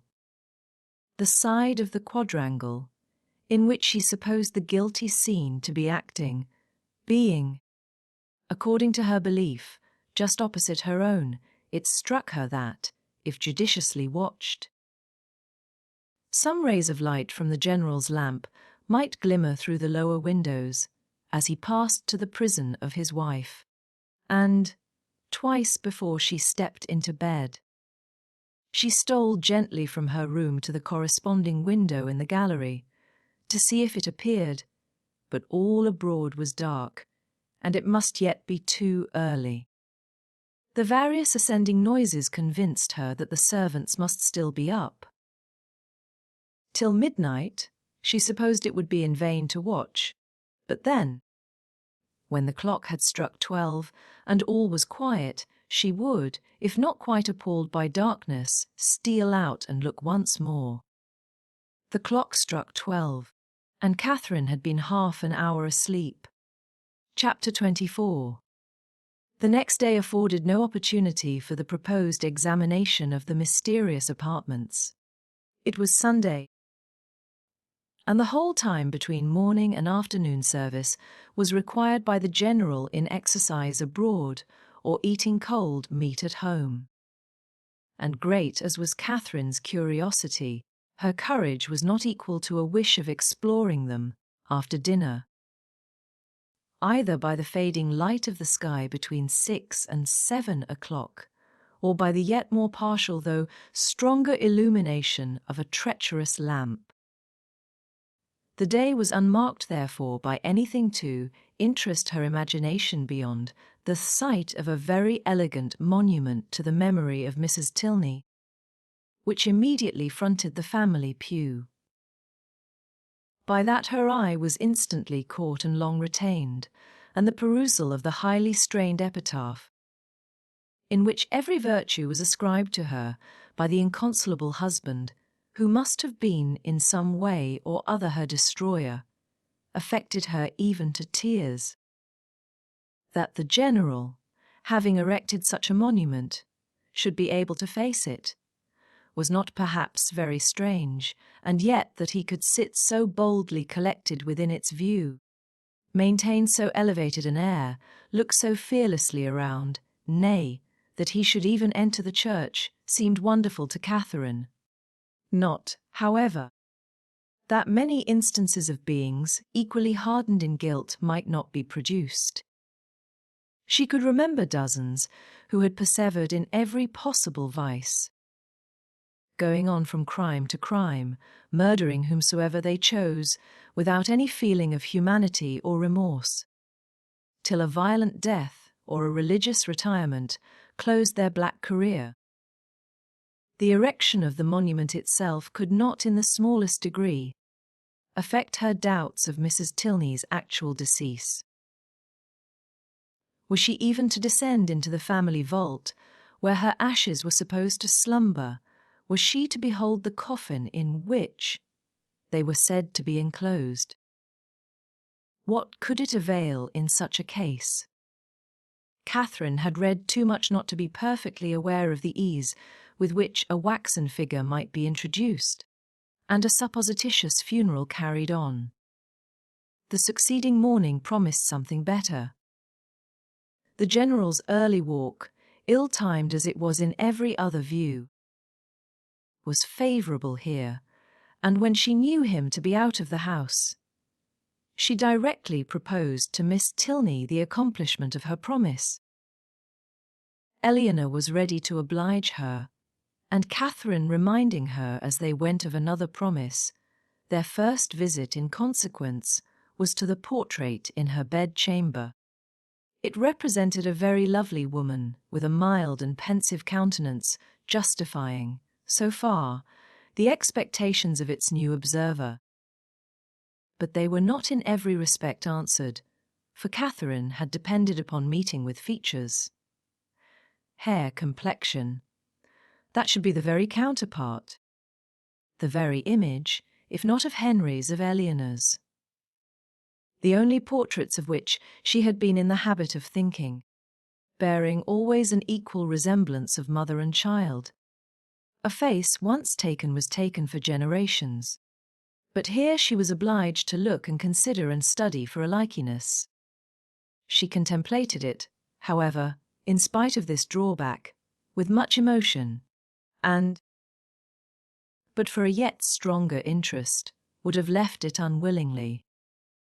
Her agitation as they entered the great gallery was too much for any endeavour at discourse. She could only look at her companion. Eleanor's countenance was dejected, yet sedate, and its composure spoke her inured to all the gloomy objects to which they were advancing. Again she passed through the folding doors. Again her hand was upon the important lock, and Catherine, hardly able to breathe, was turning to close the former with fearful caution, when the dreaded figure of the general himself at the further end of the gallery, stood before her. The name of Eleanor at the same moment, in his loudest tone, resounded through the building, giving to his daughter the first intimation of his presence, and to Catherine terror upon terror. An attempt at concealment had been her first instinctive movement on perceiving him. Yet she could scarcely hope to have escaped his eye, and when her friend, who with an apologizing look darted hastily by her, had joined and disappeared with him, she ran for safety to her own room, and, locking herself in, believed that she should never have courage to go down again. She remained there at least an hour, in the greatest agitation, deeply commiserating the state of her poor friend, and expecting a summons herself from the angry general to attend him in his own apartment. No summons, however, arrived, and at last, on seeing a carriage drive up to the Abbey, she was emboldened to descend and meet him under the protection of visitors. The breakfast-room was gay with company, and she was named to them by the general as the friend of his daughter, in a complimentary style, which so well concealed his resentful ire as to make her feel secure at least of life for the present. And Eleanor, with a command of countenance which did honour to her concern for his character, taking an early occasion of saying to her, "My father only wanted me to answer a note," she began to hope that she had either been unseen by the general, or that from some consideration of policy she should be allowed to suppose herself so. Upon this trust she dared still to remain in his presence after the company left them, and nothing occurred to disturb it. In the course of this morning's reflections, she came to a resolution of making her next attempt on the forbidden door alone. It would be much better in every respect that Eleanor should know nothing of the matter. To involve her in the danger of a second detection, to court her into an apartment which must wring her heart, could not be the office of a friend. The general's utmost anger could not be to herself what it might be to a daughter, and besides, she thought the examination itself would be more satisfactory if made without any companion. It would be impossible to explain to Eleanor the suspicions, from which the other had, in all likelihood, been hitherto happily exempt, nor could she therefore, in her presence, search for those proofs of the general's cruelty, which however they might yet have escaped discovery. She felt confident of somewhere drawing forth, in the shape of some fragmented journal, continued to the last gasp. Of the way to the apartment she was now perfectly mistress, and as she wished to get it over before Henry's return, who was expected on the morrow. There was no time to be lost. The day was bright, her courage high at 4 o'clock. The sun was now 2 hours above the horizon, and it would be only her retiring to dress half an hour earlier than usual. It was done, and Catherine found herself alone in the gallery before the clocks had ceased to strike. It was no time for thought. She hurried on, slipped with the least possible noise through the folding doors, and without stopping to look or breathe, rushed forward to the one in question. The lock yielded to her hand, and, luckily, with no sullen sound that could alarm a human being. On tiptoe she entered. The room was before her. But it was some minutes before she could advance another step.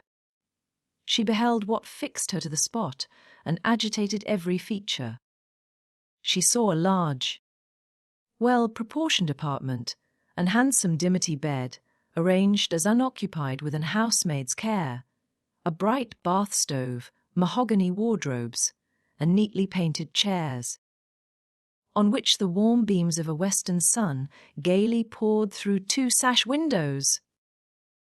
Catherine had expected to have her feelings worked, and worked they were.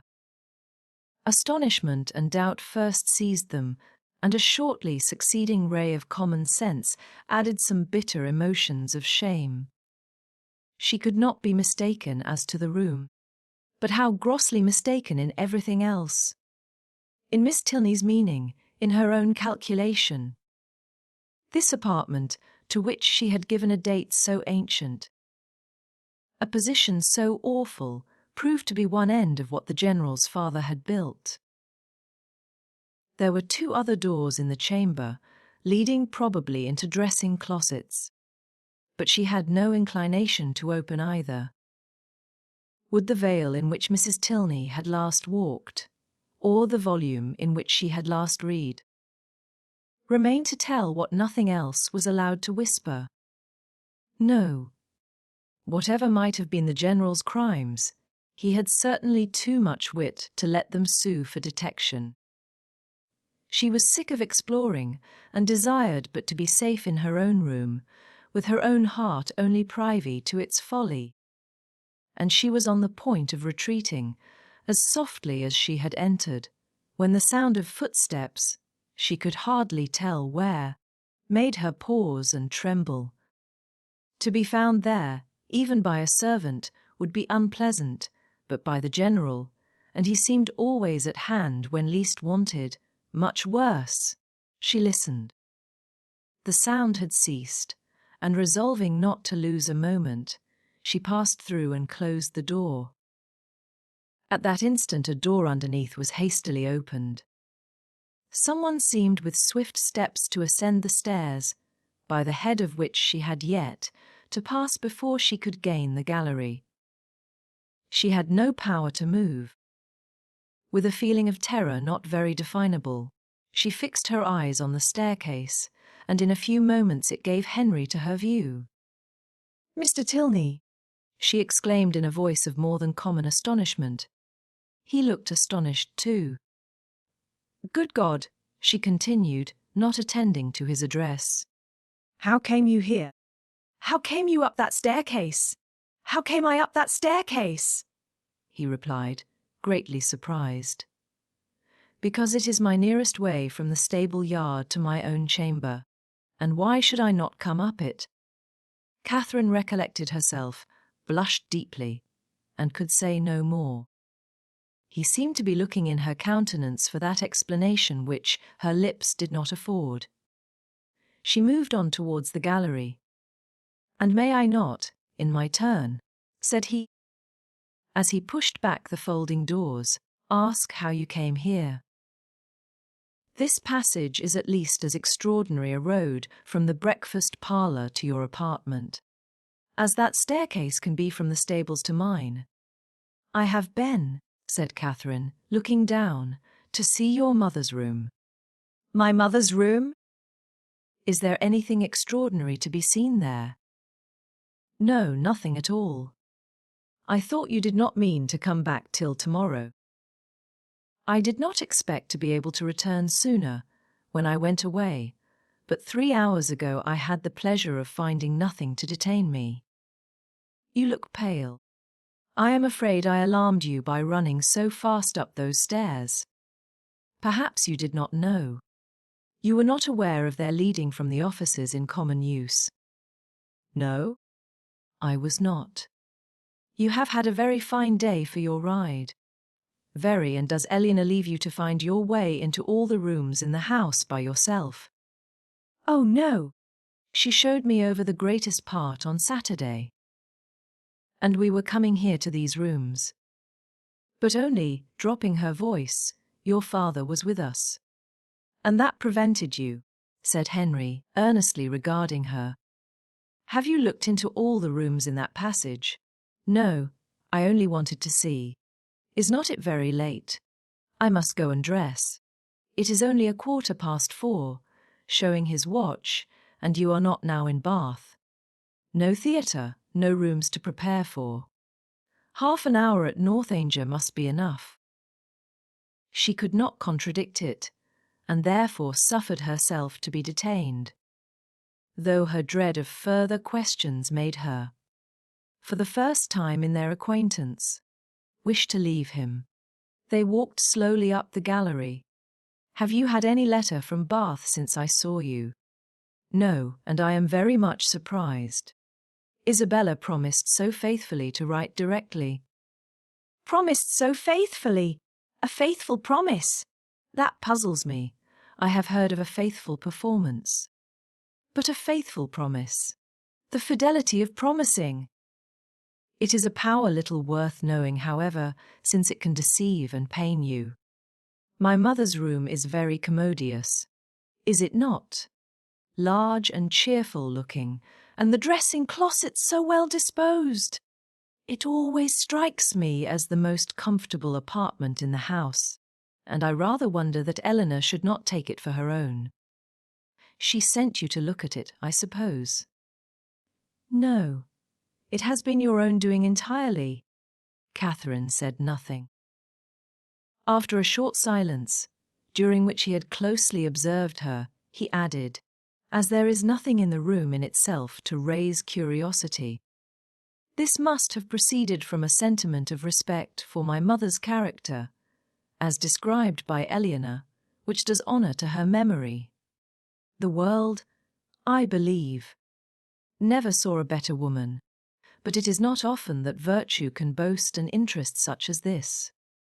The domestic, unpretending merits of a person never known do not often create that kind of fervent, venerating tenderness which would prompt a visit like yours. Eleanor, I suppose, has talked of her a great deal. Yes, a great deal. That is, no, not much, but what she did say was very interesting. Her dying so suddenly, slowly, and with hesitation it was spoken, and you. None of you being at home. And your father, I thought, perhaps had not been very fond of her. And from these circumstances, he replied, his quick eye fixed on hers, you infer perhaps the probability of some negligence. Some, involuntarily she shook her head. Or it may be, of something still less pardonable. She raised her eyes towards him more fully than she had ever done before. My mother's illness, he continued. The seizure which ended in her death was sudden. The malady itself, one from which she had often suffered, a bilious fever. Its cause therefore constitutional. On the third day, in short, as soon as she could be prevailed on, a physician attended her, a very respectable man, and one in whom she had always placed great confidence. Upon his opinion of her danger, 2 others were called in the next day, and remained in almost constant attendance for 24 hours. On the 5th day she died. During the progress of her disorder, Frederick and I, we were both at home, saw her repeatedly, and from our own observation can bear witness to her having received every possible attention which could spring from the affection of those about her. or which her situation in life could command. Poor Eleanor was absent, and at such a distance as to return only to see her mother in her coffin. "But your father," said Catherine, "was he afflicted? For a time, greatly so. You have erred in supposing him not attached to her. He loved her, I am persuaded, as well as it was possible for him to. We have not all, you know, the same tenderness of disposition. And I will not pretend to say that while she lived, she might not often have had much to bear, but though his temper injured her, his judgment never did. His value of her was sincere, and, if not permanently, he was truly afflicted by her death." "I am very glad of it," said Catherine. "It would have been very shocking. If I understand you rightly, you had formed a surmise of such horror as I have hardly words to. Dear Miss Morland, consider the dreadful nature of the suspicions you have entertained. What have you been judging from? Remember the country and the age in which we live. Remember that we are English, that we are Christians. Consult your own understanding, your own sense of the probable, your own observation of what is passing around you. Does our education prepare us for such atrocities? Do our laws connive them? Could they be perpetrated without being known, in a country like this, where social and literary intercourse is on such a footing, where every man is surrounded by a neighbourhood of voluntary spies, and where roads and newspapers lay everything open? Dearest Miss Morland, what ideas have you been admitting?" They had reached the end of the gallery, and with tears of shame she ran off to her own room. Chapter 25. The visions of romance were over. Catherine was completely awakened. Henry's address, short as it had been, had more thoroughly opened her eyes to the extravagance of her late fancies than all their several disappointments had done. Most grievously was she humbled. Most bitterly did she cry. It was not only with herself that she was sunk, but with Henry. Her folly, which now seemed even criminal, was all exposed to him, and he must despise her forever. The liberty which her imagination had dared to take with the character of his father, could he ever forgive it? The absurdity of her curiosity and her fears, could they ever be forgotten? She hated herself more than she could express. He had, she thought he had, once or twice before this fatal morning, shown something like affection for her. But now... In short, she made herself as miserable as possible for about half an hour. Went down when the clock struck 5, with a broken heart, and could scarcely give an intelligible answer to Eleanor's inquiry if she was well. The formidable Henry soon followed her into the room, and the only difference in his behaviour to her was that he paid her rather more attention than usual. Catherine had never wanted comfort more, and he looked as if he was aware of it. The evening wore away with no abatement of this soothing politeness, and her spirits were gradually raised to a modest tranquillity. She did not learn either to forget or defend the past, but she learned to hope that it would never transpire farther, and that it might not cost her Henry's entire regard. Her thoughts being still chiefly fixed on what she had with such causeless terror felt and done, nothing could shortly be clearer than that it had been all a voluntary, self-created delusion, each trifling circumstance receiving importance from an imagination resolved on alarm, and everything forced to bend to one purpose by a mind which, before she entered the Abbey, had been craving to be frightened. She remembered with what feelings she had prepared for a knowledge of Northanger. She saw that the infatuation had been created, the mischief settled. Long before her quitting Bath, and it seemed as if the whole might be traced to the influence of that sort of reading which she had there indulged. Charming as were all Mrs. Radcliffe's works, and charming even as were the works of all her imitators, it was not in them perhaps that human nature, at least in the Midland counties of England, was to be looked for. Of the Alps and Pyrenees, with their pine forests and their vices, they might give a faithful delineation, and Italy, Switzerland, and the south of France might be as fruitful in horrors as they were there represented. Catherine dared not beyond her own country, and even of that, if hard pressed, would have yielded the northern and western extremities. But in the central part of England, there was surely some security for the existence even of a wife not beloved in the laws of the land and the manners of the age. Murder was not tolerated, servants were not slaves, and neither poison nor sleeping potions to be procured, like rhubarb, from every druggist. Among the Alps and Pyrenees, perhaps, there were no mixed characters. There, such as were not as spotless as an angel might have the dispositions of a fiend. But in England it was not so. Among the English, she believed, in their hearts and habits, there was a general though unequal mixture of good and bad. Upon this conviction, she would not be surprised if even in Henry and Eleanor Tilney some slight imperfection might hereafter appear.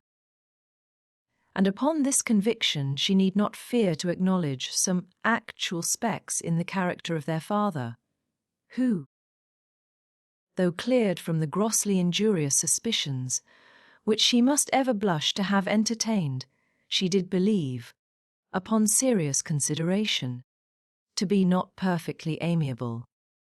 Her mind made up on these several points, and her resolution formed, of always judging and acting in future with the greatest good sense.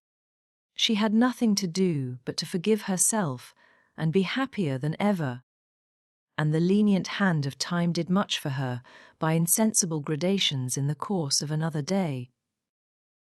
Henry's astonishing generosity and nobleness of conduct, in never alluding in the slightest way to what had passed, was of the greatest assistance to her.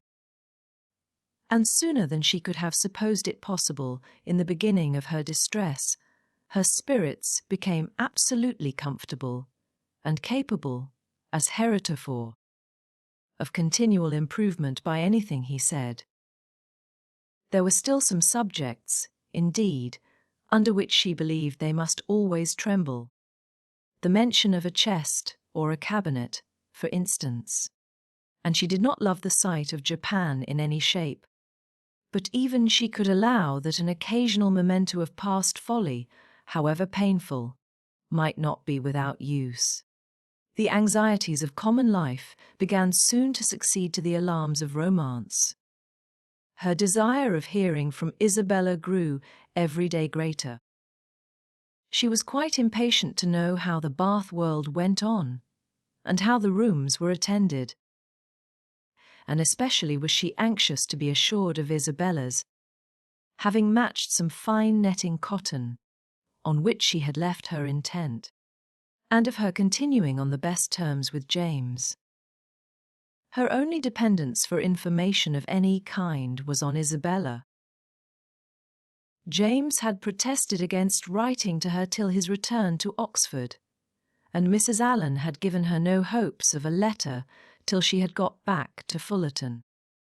But Isabella had promised and promised again, and when she promised a thing, she so scrupulous in performing it. This made it so particularly strange.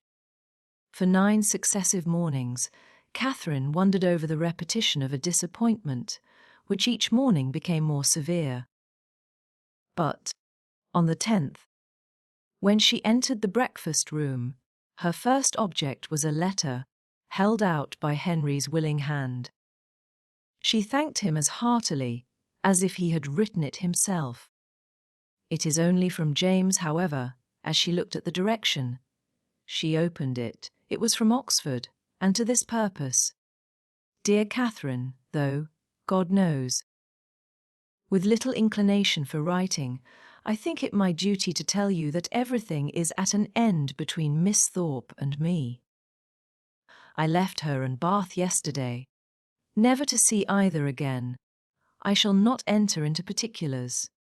They would only pain you more. You will soon hear enough from another quarter to know where lies the blame, and I hope will acquit your brother of everything but the folly of too easily thinking his affection returned. Thank God! I am undeceived in time. But it is a heavy blow. After my father's consent had been so kindly given. But no more of this. She has made me miserable forever. Let me soon hear from you. Dear Catherine, you are my only friend. Your love I do build upon. I wish your visit at Northanger may be over before Captain Tilney makes his engagement known, or you will be uncomfortably circumstanced. Poor Thorpe is in town. I dread the sight of him. His honest heart would feel so much. I have written to him and my father. Her duplicity hurts me more than all, till the very last. If I reasoned with her, she declared herself as much attached to me as ever, and laughed at my fears. I am ashamed to think how long I bore with it. But if ever man had reason to believe himself loved, I was that man.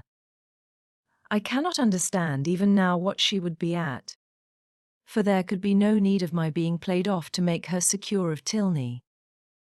We parted at last by mutual consent. Happy for me had we never met.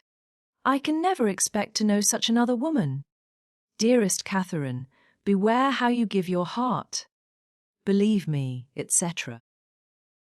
Catherine had not read 3 lines before her sudden change of countenance, and short exclamations of sorrowing wonder declared her to be receiving unpleasant news. And Henry, earnestly watching her through the whole letter, saw plainly that it ended no better than it began. He was prevented, however, from even looking his surprise by his father's entrance. They went to breakfast directly, but Catherine could hardly eat anything.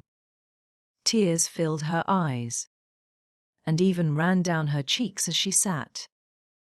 The letter was one moment in her hand, then in her lap, and then in her pocket, and she looked as if she knew not what she did. The General, between his cocoa and his newspaper, had luckily no leisure for noticing her, but to the other two her distress was equally visible. As soon as she dared leave the table, she hurried away to her own room, but the housemaids were busy in it, and she was obliged to come down again. She turned into the drawing-room for privacy, but Henry and Eleanor had likewise retreated thither, and were at that moment deep in consultation about her. She drew back, trying to beg their pardon, but was, with gentle violence, forced to return, and the others withdrew. After Eleanor had affectionately expressed a wish of being of use or comfort to her. After half an hour's free indulgence of grief and reflection, Catherine felt equal to encountering her friends, but whether she should make her distress known to them was another consideration. Perhaps, if particularly questioned, she might just give an idea, just distantly hint at it, but not more, to expose a friend, such a friend as Isabella had been to her. And then their own brother so closely concerned in it? She believed she must waive the subject altogether. Henry and Eleanor were by themselves in the breakfast-room, and each, as she entered it, looked at her anxiously. Catherine took her place at the table, and, after a short silence, Eleanor said, "No bad news from Fullerton, I hope, Mr. and Mrs. Morland. Your brothers and sisters, I hope they are none of them ill. No, I thank you, sighing as she spoke. They are all very well. My letter was from my brother at Oxford. Nothing further was said for a few minutes, and then speaking through her tears, she added, I do not think I shall ever wish for a letter again. I am sorry, said Henry, closing the book he had just opened. If I had suspected the letter of containing anything unwelcome, I should have given it with very different feelings. It contained something worse than anybody could suppose. Poor James is so unhappy. You will soon know why. To have so kind-hearted, so affectionate a sister, replied Henry warmly, must be a comfort to him under any distress. I have one favour to beg, said Catherine, shortly afterwards, in an agitated manner, that, if your brother should be coming here, you will give me notice of it, that I may go away. Our brother Frederick? Yes. I am sure I should be very sorry to leave you so soon, but something has happened that would make it very dreadful for me to be in the same house with Captain Tilney. Elena's work was suspended while she gazed with increasing astonishment, but Henry began to suspect the truth, and something, in which Miss Thorpe's name was included, passed his lips. How quick you are! Cried Catherine. You have guessed it, I declare. And yet, when we talked about in Bath, you little thought of its ending so. Isabella. No wonder now I have not heard from her. Isabella has deserted my brother, and is to marry yours. Could you have believed there had been such inconstancy and fickleness, and everything that is bad in the world? I hope, so far as concerns my brother, you are misinformed.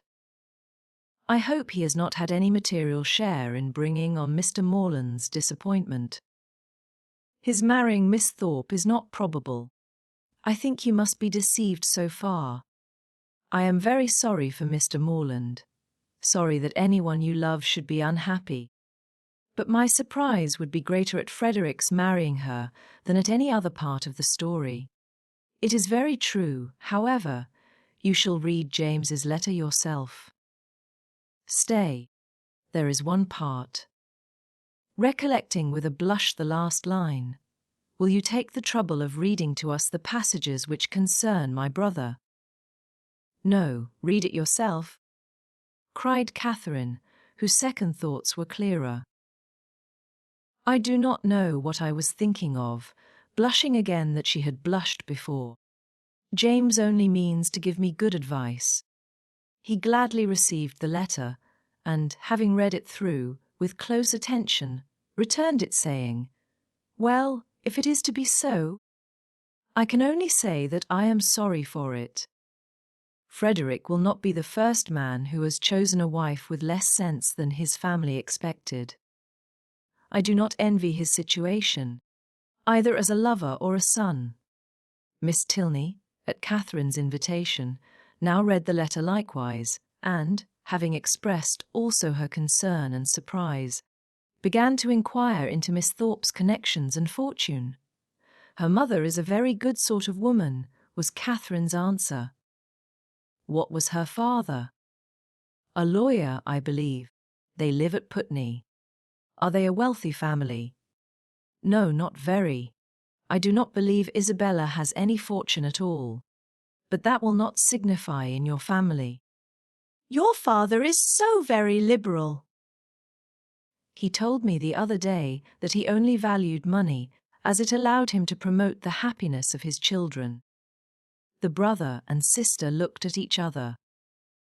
But, said Eleanor, after a short pause, would it be to promote his happiness, to enable him to marry such a girl? She must be an unprincipled one, or she could not have used your brother so. And how strange an infatuation on Frederick's side. A girl who, before his eyes, is violating an engagement voluntarily entered into with another man. Is not it inconceivable, Henry? Frederick, too, who always wore his heart so proudly, who found no woman good enough to be loved, That is the most unpromising circumstance, the strongest presumption against him. When I think of his past declarations, I give him up. Moreover, I have too good an opinion of Miss Thorpe's prudence to suppose that she would part with one gentleman before the other was secured. It is all over with Frederick indeed. He is a deceased man. Defunct in understanding. Prepare for your sister-in-law, Eleanor, and such a sister-in-law as you must delight in. Open, candid, artless, guileless, with affections strong but simple, forming no pretensions, and knowing no disguise. Such a sister-in-law, Henry, I should delight in, said Eleanor with a smile. But perhaps, observed Catherine, though she has behaved so ill by our family, she may behave better by yours. Now she has really got the man she likes, she may be constant. Indeed, I am afraid she will, replied Henry. I am afraid she will be very constant, unless a baronet should come in her way. That is Frederick's only chance. I will get the Bath paper and look over the arrivals. You think it is all for ambition, then? And, upon my word, there are some things that seem very like it. I cannot forget that when she first knew what my father would do for them, she seemed quite disappointed that it was not more. I never was so deceived in anyone's character in my life before.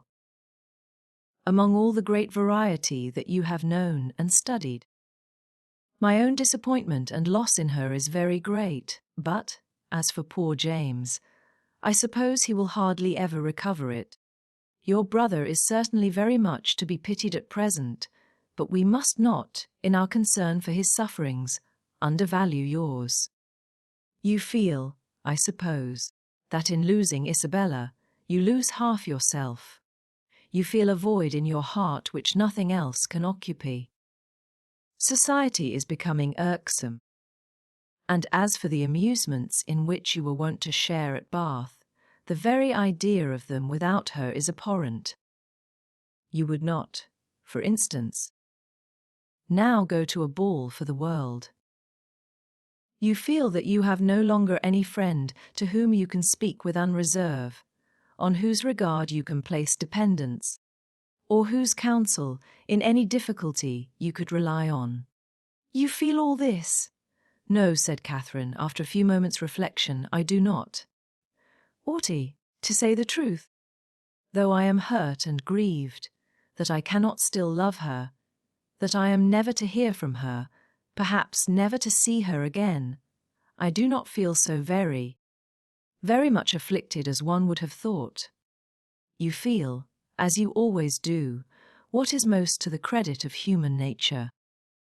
Such feelings ought to be investigated, that they may know themselves. Catherine, by some chance or other, found her spirits so very much relieved by this conversation that she could not regret her being led on, though so unaccountably, to mention the circumstance which had produced it.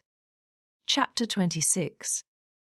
From this time, the subject was frequently canvassed by the three young people, and Catherine found, with some surprise, that her two young friends were perfectly agreed in considering Isabella's want of consequence and fortune as likely to throw great difficulties in the way of her marrying their brother. Their persuasion that the general would, upon this ground alone, independent of the objection that might be raised against her character, oppose the connection, turned her feelings moreover with some alarm towards herself. She was as insignificant, and perhaps as portionless, as Isabella. And if the heir of the Tilney property had not grandeur and wealth enough in himself, at what point of interest were the demands of his younger brother to rest? The very painful reflections to which this thought led could only be dispersed by a dependence on the effect of that particular partiality, which, as she was given to understand by his words as well as his actions, She had from the first been so fortunate as to excite in the general, and by a recollection of some most generous and disinterested sentiments on the subject of money, which she had more than once heard him utter, and which tempted her to think his disposition in such matters misunderstood by his children. They were so fully convinced, however, that their brother would not have the courage to apply in person for his father's consent, and so repeatedly assured her that he had never in his life been less likely to come to Northanger than at the present time, that she suffered her mind to be at ease as to the necessity of any sudden removal of her own. But as it was not to be supposed that Captain Tilney, whenever he made his application, would give his father any just idea of Isabella's conduct, it occurred to her as highly expedient that Henry should lay the whole business before him as it really was, enabling the general by that means to form a cool and impartial opinion, and prepare his objections on a fairer ground than inequality of situations.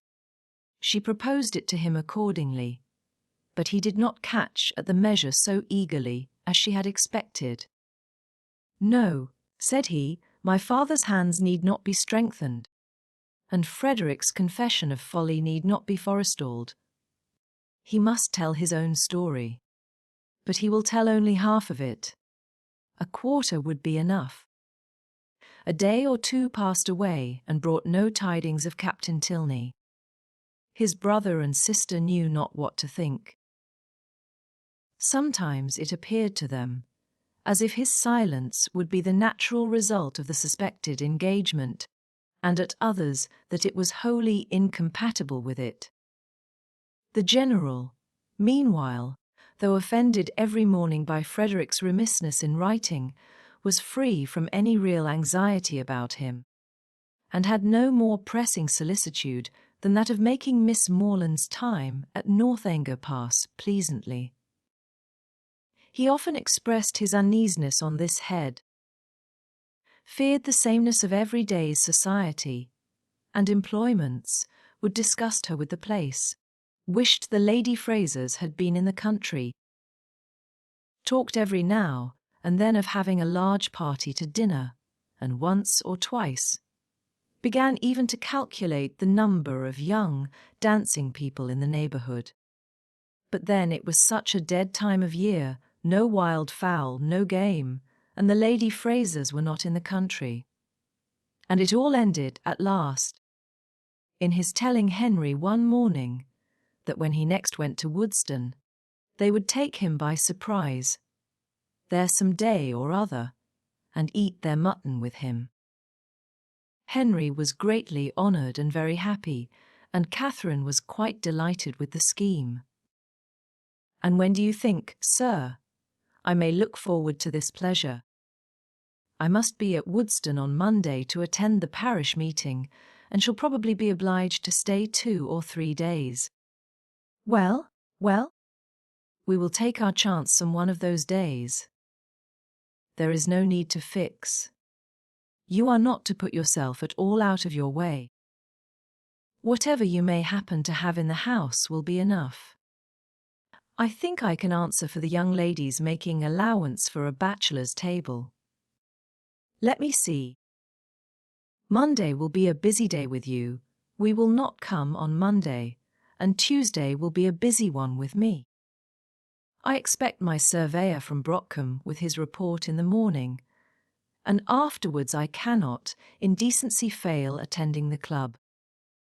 I really could not face my acquaintance if I stayed away now, for, as I am known to be in the country, it would be taken exceedingly amiss, and it is a rule with me, Miss Morland, never to give offence to any of my neighbours, if a small sacrifice of time and attention can prevent it. They are a set of very worthy men. They have half a buck from Northanger twice a year, and I dine with them whenever I can. Tuesday, therefore, we may say is out of the question. But on Wednesday, I think, Henry, you may expect us, and we shall be with you early, that we may have time to look about us. 2 hours and 3/4 will carry us to Woodston. I suppose we shall be in the carriage by 10, so, about 1:15 on Wednesday, you may look for us. A ball itself could not have been more welcome to Catherine than this little excursion. So strong was her desire to be acquainted with Woodston. And her heart was still bounding with joy when Henry, about an hour afterwards, came booted and greatcoated into the room where she and Eleanor were sitting, and said, "I am come, young ladies, in a very moralizing strain, to observe that our pleasures in this world are always to be paid for, and that we often purchase them at a great disadvantage, giving ready-moneyed actual happiness for a draft on the future that may not be honoured. Witness myself, at this present hour, because I am to hope for the satisfaction of seeing you at Woodston on Wednesday, which bad weather, or 20 other causes, may prevent. I must go away directly, 2 days before I intended it." "Go away," said Catherine, with a very long face. "And why? Why? How can you ask the question?" "Because no time is to be lost in frightening my old housekeeper out of her wits, because I must go and prepare a dinner for you, to be sure." "Oh, not seriously!" And sadly too, for I had much rather stay. But how can you think of such a thing, after what the General said, when he so particularly desired you not to give yourself any trouble, because anything would do?" Henry only smiled. "I am sure it is quite unnecessary upon your sister's account and mine. You must know it to be so. And the General made such a point of your providing nothing extraordinary. Besides, if he had not said half so much as he did, he has always such an excellent dinner at home, that sitting down to a middling one for 1 day could not signify. I wish I could reason like you, for his sake and my own. Goodbye, as tomorrow is Sunday, Eleanor, I shall not return." He went, and, it being at any time a much simpler operation to Catherine to doubt her own judgment than Henry's, she was very soon obliged to give him credit for being right, however disagreeable to her his going. But the inexplicability of the General's conduct dwelt much on her thoughts. That he was very particular in his eating, she had, by her own unassisted observation, already discovered, but why he should say one thing so positively, and mean another all the while, was most unaccountable. How were people, at that rate, to be understood? Who but Henry could have been aware of what his father was at? From Saturday to Wednesday, however, they were now to be without Henry. This was the sad finale of every reflection. And Captain Tilney's letter would certainly come in his absence, and Wednesday she was very sure would be wet. The past, present, and future were all equally in gloom. Her brother so unhappy, and her loss in Isabella so great, and Eleanor's spirits always affected by Henry's absence. What was there to interest or amuse her? She was tired of the woods and the shrubberies, always so smooth and so dry, and the Abbey in itself was no more to her now than any other house. The painful remembrance of the folly it had helped to nourish and perfect was the only emotion which could spring from a consideration of the building. What a revolution in her ideas! She, who had so longed to be in an abbey! Now! There was nothing so charming to her imagination as the unpretending comfort of a well-connected parsonage, something like Fullerton, but better. Fullerton had its faults, but Woodston probably had none. If Wednesday should ever come, it did come, and exactly when it might be reasonably looked for. It came. It was fine, and Catherine trod on air. By 10 o'clock, the chaise and four conveyed the trier from the abbey, and, after an agreeable drive of almost 20 miles, they entered Woodston, a large and populous village, in a situation not unpleasant. Catherine was ashamed to say how pretty she thought it, as the general seemed to think an apology necessary for the flatness of the country and the size of the village. But in her heart she preferred it to any place she had ever been at, and looked with great admiration at every neat house, above the rank of a cottage, and at all the little chandlers' shops which they passed. At the further end of the village, and tolerably disengaged from the rest of it, stood the parsonage, a new-built substantial stone house, with its semicircular sweep and green gates, and as they drove up to the door, Henry, with the friends of his solitude, a large Newfoundland puppy and 2 or 3 terriers, was ready to receive and make much of them. Catherine's mind was too full, as she entered the house, for her either to observe or to say a great deal, and, till called on by the general for her opinion of it, she had very little idea of the room in which she was sitting. Upon looking round it then, she perceived in a moment that it was the most comfortable room in the world. But she was too guarded to say so, and the coldness of her praise disappointed him. "We are not calling it a good house," said he. "We are not comparing it with Fullerton and Northanger. We are considering it as a mere parsonage, small and confined, we allow, but decent perhaps and habitable, and altogether not inferior to the generality, or, in other words, I believe there are few country parsonages in England half so good. It may admit of improvement. However, far be it from me to say otherwise, and anything in reason, a bow thrown out, perhaps, though, between ourselves, if there is one thing more than another my aversion, it is a patched-on bow." Catherine did not hear enough of this speech to understand or be pained by it, and other subjects being studiously brought forward and supported by Henry, at the same time that a tray full of refreshments was introduced by his servant, the general was shortly restored to his complacency, and Catherine to all her usual ease of spirits. The room in question was of a commodious, well-proportioned size, and handsomely fitted up as a dining parlour, and on their quitting it to walk round the grounds, she was shown, first into a smaller apartment, belonging peculiarly to the master of the house, and made unusually tidy on the occasion, and afterwards into what was to be the drawing-room, with the appearance of which, though unfurnished, Catherine was delighted enough even to satisfy the general.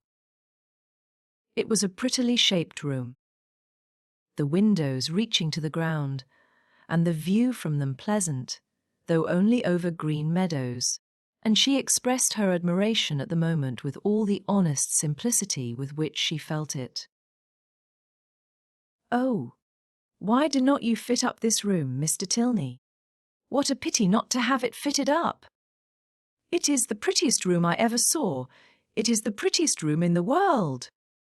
"I trust," said the general, with a most satisfied smile, "that it will very speedily be furnished. It waits only for a lady's taste." "Well, if it was my house, I should never sit anywhere else. Oh, what a sweet little cottage there is among the trees. Apple trees, too. It is the prettiest cottage. You like it. You approve it as an object. It is enough. Henry, remember that Robinson is spoken to about it. The cottage remains." Such a compliment recalled all Catherine's consciousness and silenced her directly, and, though pointedly applied to by the general for her choice of the prevailing colour of the paper and hangings, nothing like an opinion on the subject could be drawn from her.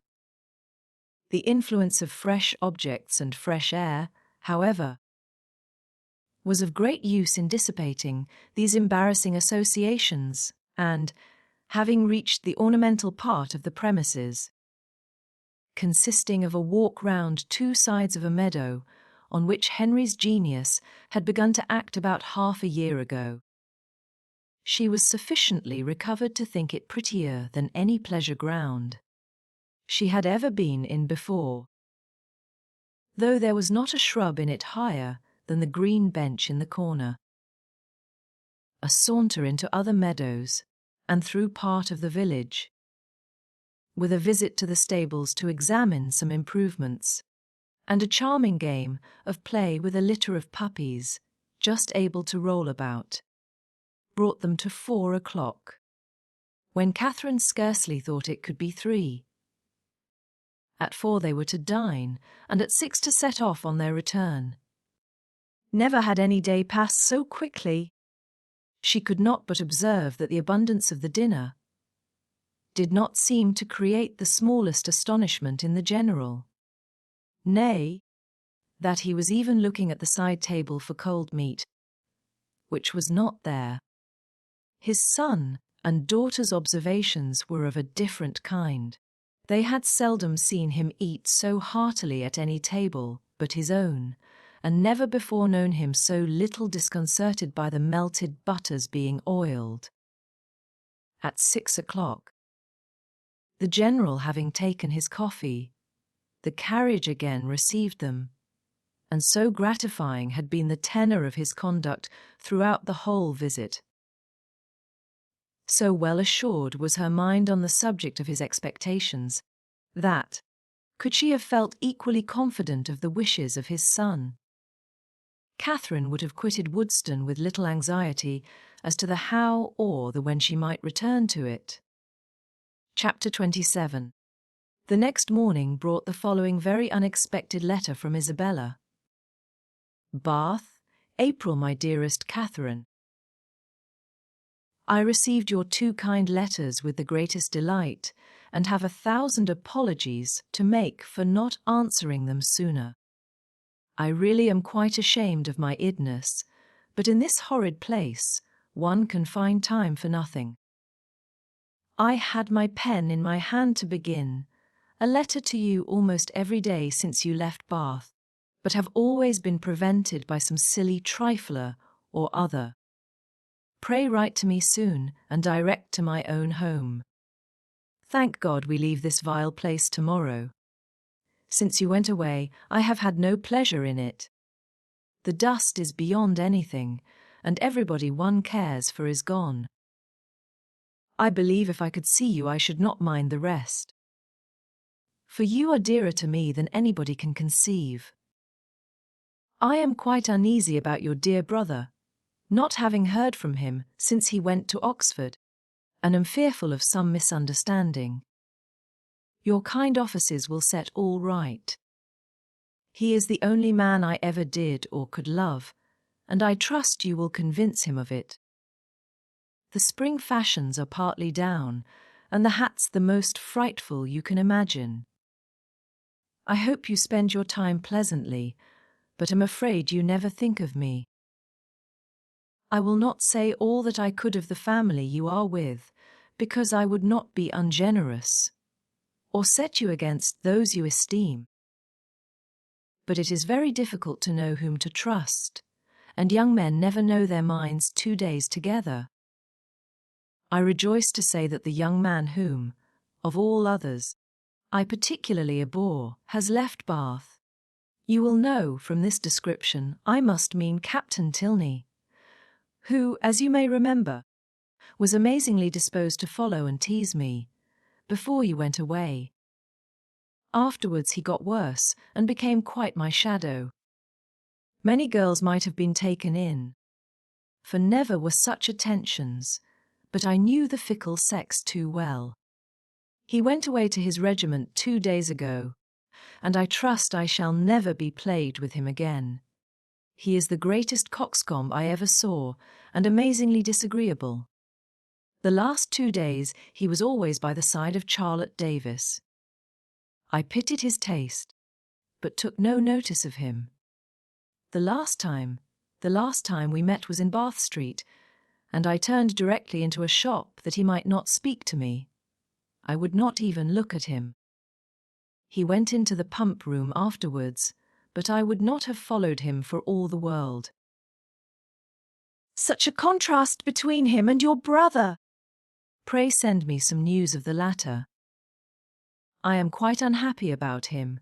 He seemed so uncomfortable when he went away, with a cold, or something that affected his spirits. I would write to him myself, but have mislaid his direction, and, as I hinted above, am afraid he took something in my conduct amiss.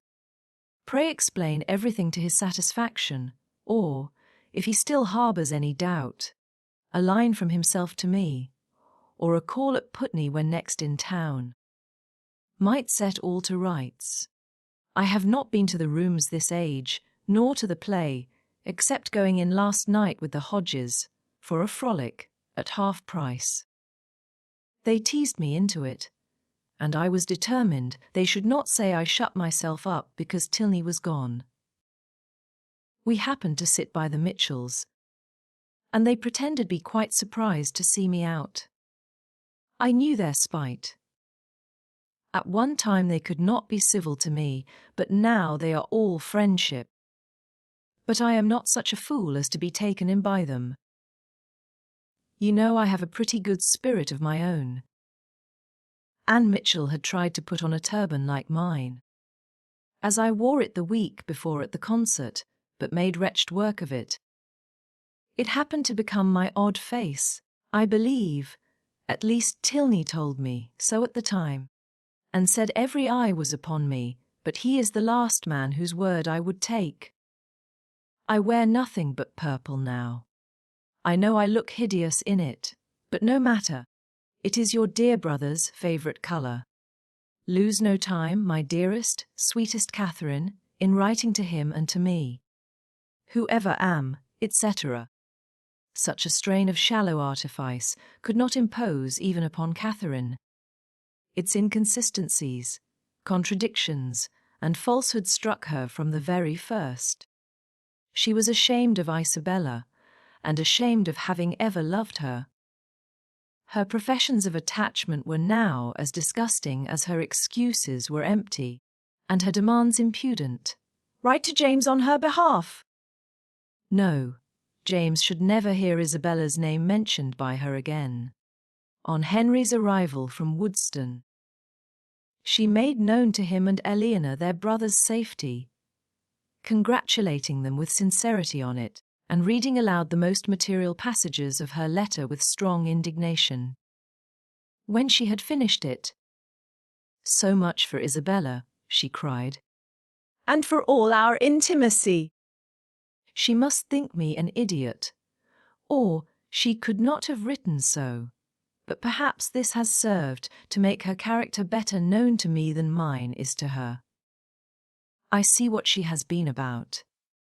She is a vain coquette, and her tricks have not answered. I do not believe she had ever any regard either for James or for me, and I wish I had never known her. It will soon be as if you never had, said Henry. There is but one thing that I cannot understand.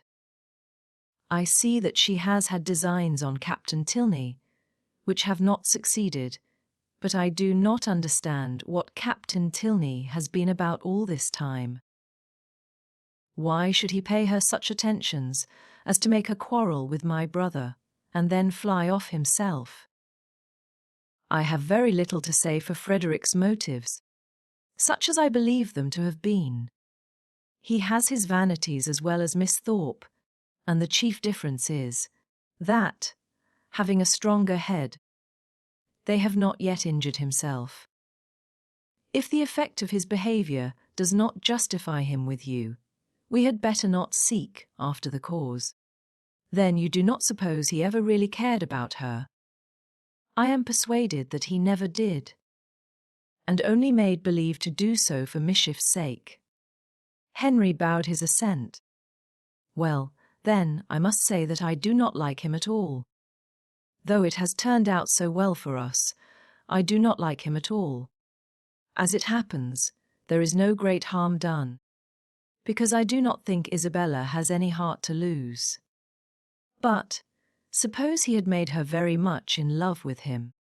But we must first suppose Isabella to have had a heart to lose, consequently to have been a very different creature, and, in that case, she would have met with very different treatment.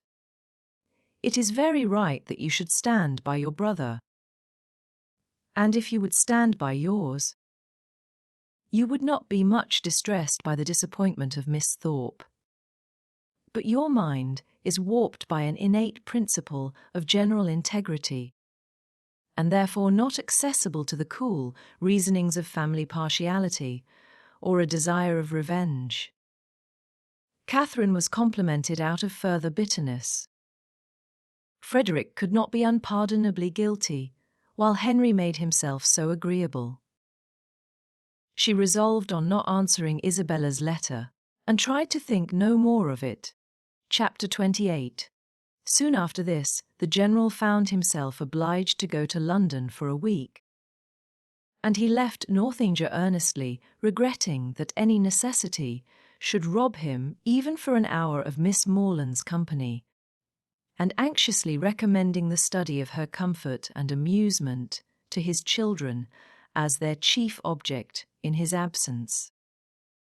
His departure gave Catherine the first experimental conviction that a loss may be sometimes a gain. The happiness with which their time now passed, every employment voluntary, every laugh indulged, every meal a scene of ease and good humour, walking where they liked and when they liked, their hours, pleasures, and fatigues at their own command, made her thoroughly sensible of the restraint which the General's presence had imposed, and most thankfully feel their present release from it. Such ease and such delights made her love the place and the people more and more every day. And had it not been for a dread of its soon becoming expedient to leave the one, and an apprehension of not being equally beloved by the other, she would at each moment of each day have been perfectly happy, but she was now in the 4th week of her visit, before the General came home. The 4th week would be turned, and perhaps it might seem an intrusion if she stayed much longer. This was a painful consideration whenever it occurred, and eager to get rid of such a weight on her mind, she very soon resolved to speak to Eleanor about it at once, propose going away, and be guided in her conduct by the manner in which her proposal might be taken. Aware that if she gave herself much time, she might feel it difficult to bring forward so unpleasant a subject, she took the first opportunity of being suddenly alone with Eleanor, and of Eleanor's being in the middle of a speech about something very different, to start forth her obligation of going away very soon. Eleanor looked and declared herself much concerned. She had hoped for the pleasure of her company for a much longer time, had been misled, perhaps by her wishes, to suppose that a much longer visit had been promised, and could not but think that if Mr. and Mrs. Morland were aware of the pleasure it was to her to have her there, they would be too generous to hasten her return. Catherine explained. Oh, as to that, Papa and Mamma were in no hurry at all.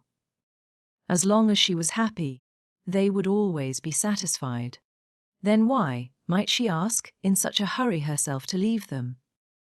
Oh, because she had been there so long. Nay, if you can use such a word, I can urge you no farther. If you think it long. Oh, no, I do not indeed. For my own pleasure, I could stay with you as long again. And it was directly settled that, till she had, her leaving them was not even to be thought of. In having this cause of uneasiness so pleasantly removed, the force of the other was likewise weakened. The kindness, the earnestness of Eleanor's manner in pressing her to stay, and Henry's gratified look on being told that her stay was determined, were such sweet proofs of her importance with them, as left her only just so much solicitude as the human mind can never do comfortably without. She did, almost always, believe that Henry loved her, and quite always that his father and sister loved and even wished her to belong to them. And believing so far, her doubts and anxieties were merely sportive irritations. Henry was not able to obey his father's injunction of remaining wholly at Northanger in attendance on the ladies during his absence in London.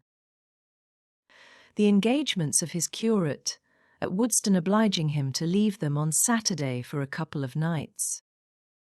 His loss was not now what it had been while the General was at home. It lessened their gaiety, but did not ruin their comfort, and the two girls agreeing in occupation and improving in intimacy found themselves so well sufficient for the time to themselves that it was 11 o'clock, rather a late hour at the Abbey, before they quitted the supper-room on the day of Henry's departure. They had just reached the head of the stairs when it seemed, as far as the thickness of the walls would allow them to judge, that a carriage was driving up to the door, and the next moment confirmed the idea by the loud noise of the house bell. After the first perturbation of surprise had passed away, Good heaven! What can be the matter? It was quickly decided by Eleanor to be her eldest brother, whose arrival was often as sudden, if not quite so unseasonable, and accordingly she hurried down to welcome him. Catherine walked on to her chamber, making up her mind as well as she could to a further acquaintance with Captain Tilney, and comforting herself under the unpleasant impression his conduct had given her, and the persuasion of his being by far too fine a gentleman to approve of her, that at least they should not meet under such circumstances as would make their meeting materially painful. She trusted he would never speak of Miss Thorpe, and indeed, as he must by this time be ashamed of the part he had acted, there could be no danger of it, and as long as all mention of Bath scenes were avoided, she thought she could behave to him very civilly. In such considerations time passed away, and it was certainly in his favour that Eleanor should be so glad to see him, and have so much to say, for half an hour was almost gone since his arrival, and Eleanor did not come up. At that moment Catherine thought she heard her step in the gallery, and listened for its continuance, but all was silent. Scarcely, however, had she convicted her fancy of error, when the noise of something moving close to her door made her start. It seemed as if someone was touching the very doorway, and in another moment a slight motion of the lock proved that some hand must be on it. She trembled a little at the idea of anyone's approaching so cautiously, but resolving not to be again overcome by trivial appearances of alarm or mizzled by a raised imagination, she stepped quietly forward and opened the door. Eleanor, and only Eleanor, stood there. Catherine's spirits, however, were tranquilized but for an instant, for Eleanor's cheeks were pale, and her manner greatly agitated. Though evidently intending to come in, it seemed an effort to enter the room, and a still greater to speak when there. Catherine, supposing some uneasiness on Captain Tilney's account, could only express her concern by silent attention, obliged her to be seated, rubbed her temples with lavender water, and hung over her with affectionate solicitude. "My dear Catherine, you must not indeed," were Eleanor's first connected words. "I am quite well. This kindness distracts me. I cannot bear it. I come to you on such an errand. Errand? To me? How shall I tell you? Oh, how shall I tell you? A new idea now darted into Catherine's mind, and turning as pale as her friend, she exclaimed, "It is a messenger from Woodston." "You are mistaken, indeed," returned Eleanor, looking at her most compassionately. "It is no one from Woodston. It is my father himself." Her voice faltered, and her eyes were turned to the ground as she mentioned his name. His unlooked-for return was enough in itself to make Catherine's heart sink, and for a few moments she hardly supposed there were anything worse to be told. She said nothing, and Eleanor, endeavouring to collect herself and speak with firmness, but with eyes still cast down, soon went on. "You are too good, I am sure, to think the worse of me for the part I am obliged to perform. I am indeed a most unwilling messenger. After what has so lately passed, so lately been settled between us. How joyfully, how thankfully on my side! As to your continuing here, as I hoped for many, many weeks longer, how can I tell you that your kindness is not to be accepted, and that the happiness your company has hitherto given us is to be repaid by? But I must not trust myself with words. My dear Catherine, we are to part.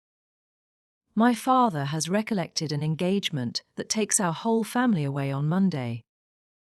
We are going to Lord Longtown's, near Hereford, for a fortnight. Explanation and apology are equally impossible. I cannot attempt either." "My dear Eleanor," cried Catherine, suppressing her feelings as well as she could, "do not be so distressed. A second engagement must give way to a first. I am very, very sorry we are to part. So soon and so suddenly too, but I am not offended. Indeed I am not. I can finish my visit here, you know, at any time, or I hope you will come to me. Can you, when you return from this Lord's, come to Fullerton? It will not be in my power, Catherine. Come when you can, then."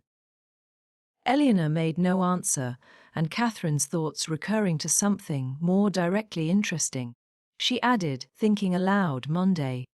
So soon as Monday, and you all go? Well, I am certain of. I shall be able to take leave, however. I need not go till just before you do, you know. Do not be distressed, Eleanor, I can go on Monday very well. My father and mother's having no notice of it is of very little consequence. The General will send a servant with me, I dare say, half the way, and then I shall soon be at Salisbury, and then I am only 9 miles from home." "Ah, Catherine, were it settled so, it would be somewhat less intolerable, though in such common attentions you would have received but half what you ought. But how can I tell you? Tomorrow morning is fixed for your leaving us, and not even the hour is left to your choice. The very carriage is ordered, and will be here at 7 o'clock, and no servant will be offered you."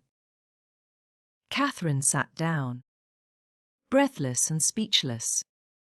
I could hardly believe my senses when I heard it, and no displeasure, no resentment that you can feel at this moment, however justly great, can be more than I myself. But I must not talk of what I felt.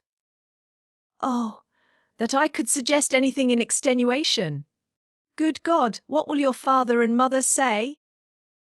After courting you from the protection of real friends to this, almost double distance from your home, to have you driven out of the house, without the considerations even of decent civility. Dear, dear Catherine, in being the bearer of such a message, I seem guilty myself of all its insult, yet I trust you will acquit me, for you must have been long enough in this house to see that I am but a nominal mistress of it, that my real power is nothing. Have I offended the General? Said Catherine in a faltering voice. Alice, For my feelings as a daughter, all that I know, all that I answer for, is that you can have given him no just cause of offence. He certainly is greatly, very greatly discomposed. I have seldom seen him more so. His temper is not happy. And something has now occurred to ruffle it in an uncommon degree, some disappointment, some vexation, which just at this moment seems important, but which I can hardly suppose you to have any concern in, for how is it possible? It was with pain that Catherine could speak at all, and it was only for Eleanor's sake that she attempted it. "I am sure," said she, "I am very sorry if I have offended him. It was the last thing I would willingly have done. But do not be unhappy, Eleanor. An engagement, you know, must be kept. I am only sorry it was not recollected sooner, that I might have written home. But it is of very little consequence. I hope, I earnestly hope, that to your real safety it will be of none, but to everything else it is of the greatest consequence. To comfort, appearance, propriety, to your family, to the world. Were your friends, the Allens, still in Bath, you might go to them with comparative ease. A few hours would take you there, but a journey of 70 miles, to be taken post by you, at your age, alone, unattended. Oh, the journey is nothing. Do not think about that. And if we are to part, a few hours sooner or later, you know, makes no difference. I can be ready by 7. Let me be called in time." Eleanor saw that she wished to be alone, and believing it better for each that they should avoid any further conversation, now left her with, "I shall see you in the morning." Catherine's swelling heart needed relief. In Eleanor's presence friendship and pride had equally restrained her tears. But no sooner was she gone than they burst forth in torrents, turned from the house, and in such a way! Without any reason that could justify, any apology that could atone for the abruptness, the rudeness, nay, the insolence of it. Henry at a distance, not able even to bid him farewell. Every hope, every expectation from him suspended, at least, and who could say how long? Who could say when they might meet again? And all this by such a man as General Tilney, so polite, so well-bred, and heretofore so particularly fond of her. It was as incomprehensible as it was mortifying and grievous. From what it could arise, and where it would end, were considerations of equal perplexity and alarm. The manner in which it was done so grossly uncivil, hurrying her away without any reference to her own convenience, or allowing her even the appearance of choice as to the time or mode of her travelling. Of 2 days, the earliest fixed on, and of that almost the earliest hour, as if resolved to have her gone before he was stirring in the morning, that he might not be obliged even to see her. What could all this mean but an intentional affront? By some means or other, she must have had the misfortune to offend him. Eleanor had wished to spare her from so painful a notion, but Catherine could not believe it possible that any injury or any misfortune could provoke such ill will against a person not connected, or, at least, not supposed to be connected with it. Heavily passed the night. Sleep, or repose that deserved the name of sleep, was out of the question. That room, in which her disturbed imagination had tormented her on her first arrival, was again the scene of agitated spirits and unquiet slumbers. Yet how different now the source of her inquietude from what it had been then.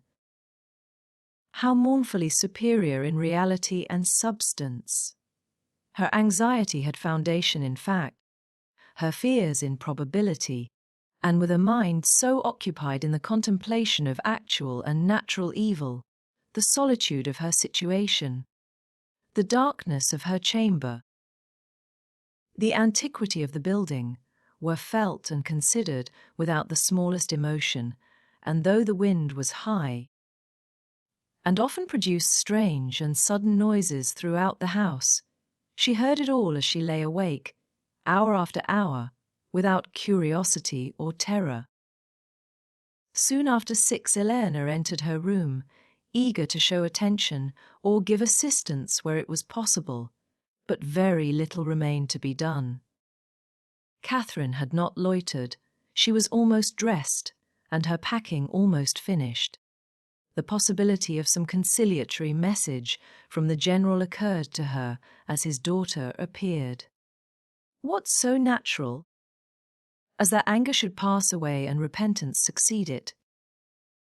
And she only wanted to know how far, after what had passed, an apology might properly be received by her. But the knowledge would have been useless here. It was not called for. Neither clemency nor dignity was put to the trial. Eleanor brought no message. Very little passed between them on meeting. Each found her greatest safety in silence, and few and trivial were the sentences exchanged while they remained upstairs. Catherine in busy agitation completing her dress, and Eleanor with more goodwill than experience intent upon filling the trunk. When everything was done they left the room, Catherine lingering only half a minute behind her friend to throw a parting glance on every well-known, cherished object, and went down to the breakfast parlour, where breakfast was prepared. She tried to eat, as well to save herself from the pain of being urged as to make her friend comfortable, but she had no appetite, and could not swallow many mouthfuls. The contrast between this and her last breakfast in that room gave her fresh misery, and strengthened her distaste for everything before her. It was not 24 hours ago since they had met there to the same repast, but in circumstances how different! With what cheerful ease, what happy, though false, security had she then looked around her, enjoying everything present and fearing little in future beyond Henry's going to Woodston for a day. Happy, happy breakfast! For Henry had been there. Henry had sat by her and helped her. These reflections were long indulged undisturbed by any address from her companion, who sat as deep in thought as herself, and the appearance of the carriage was the first thing to startle and recall them to the present moment. Catherine's colour rose at the sight of it, and the indignity with which she was treated, striking at that instant on her mind with peculiar force, made her for a short time sensible only of resentment. Eleanor seemed now impelled into resolution and speech. "You must write to me, Catherine," she cried. "You must let me hear from you as soon as possible. Till I know you to be safe at home, I shall not have an hour's comfort. For one letter, at all risks, all hazards, I must entreat. Let me have the satisfaction of knowing that you are safe at Fullerton, and have found your family well, and then, till I can ask for your correspondence as I ought to do, I will not expect more. Direct to me at Lord Longtown's, and I must ask it, under cover to Alice. No, Eleanor. If you are not allowed to receive a letter from me, I am sure I had better not write. There can be no doubt of my getting home safe." Eleanor only replied, "I cannot wonder at your feelings. I will not importune you. I will trust to your own kindness of heart when I am at a distance from you." But this, with the look of sorrow accompanying it, was enough to melt Catherine's pride in a moment, and she instantly said, "Oh, Eleanor, I will write to you indeed." There was yet another point which Miss Tilney was anxious to settle, though somewhat embarrassed in speaking of. It had occurred to her that after so long an absence from home, Catherine might not be provided with money enough for the expenses of her journey. And, upon suggesting it to her with most affectionate offers of accommodation, it proved to be exactly the case. Catherine had never thought on the subject till that moment. But, upon examining her purse, was convinced that but for this kindness of her friend, she might have been turned from the house without even the means of getting home. And the distress in which she must have been thereby involved filling the minds of both. Scarcely another word was said by either during the time of their remaining together. Short, however, was that time. The carriage was soon announced to be ready, and Catherine, instantly rising, a long and affectionate embrace supplied the place of language in bidding each other adieu.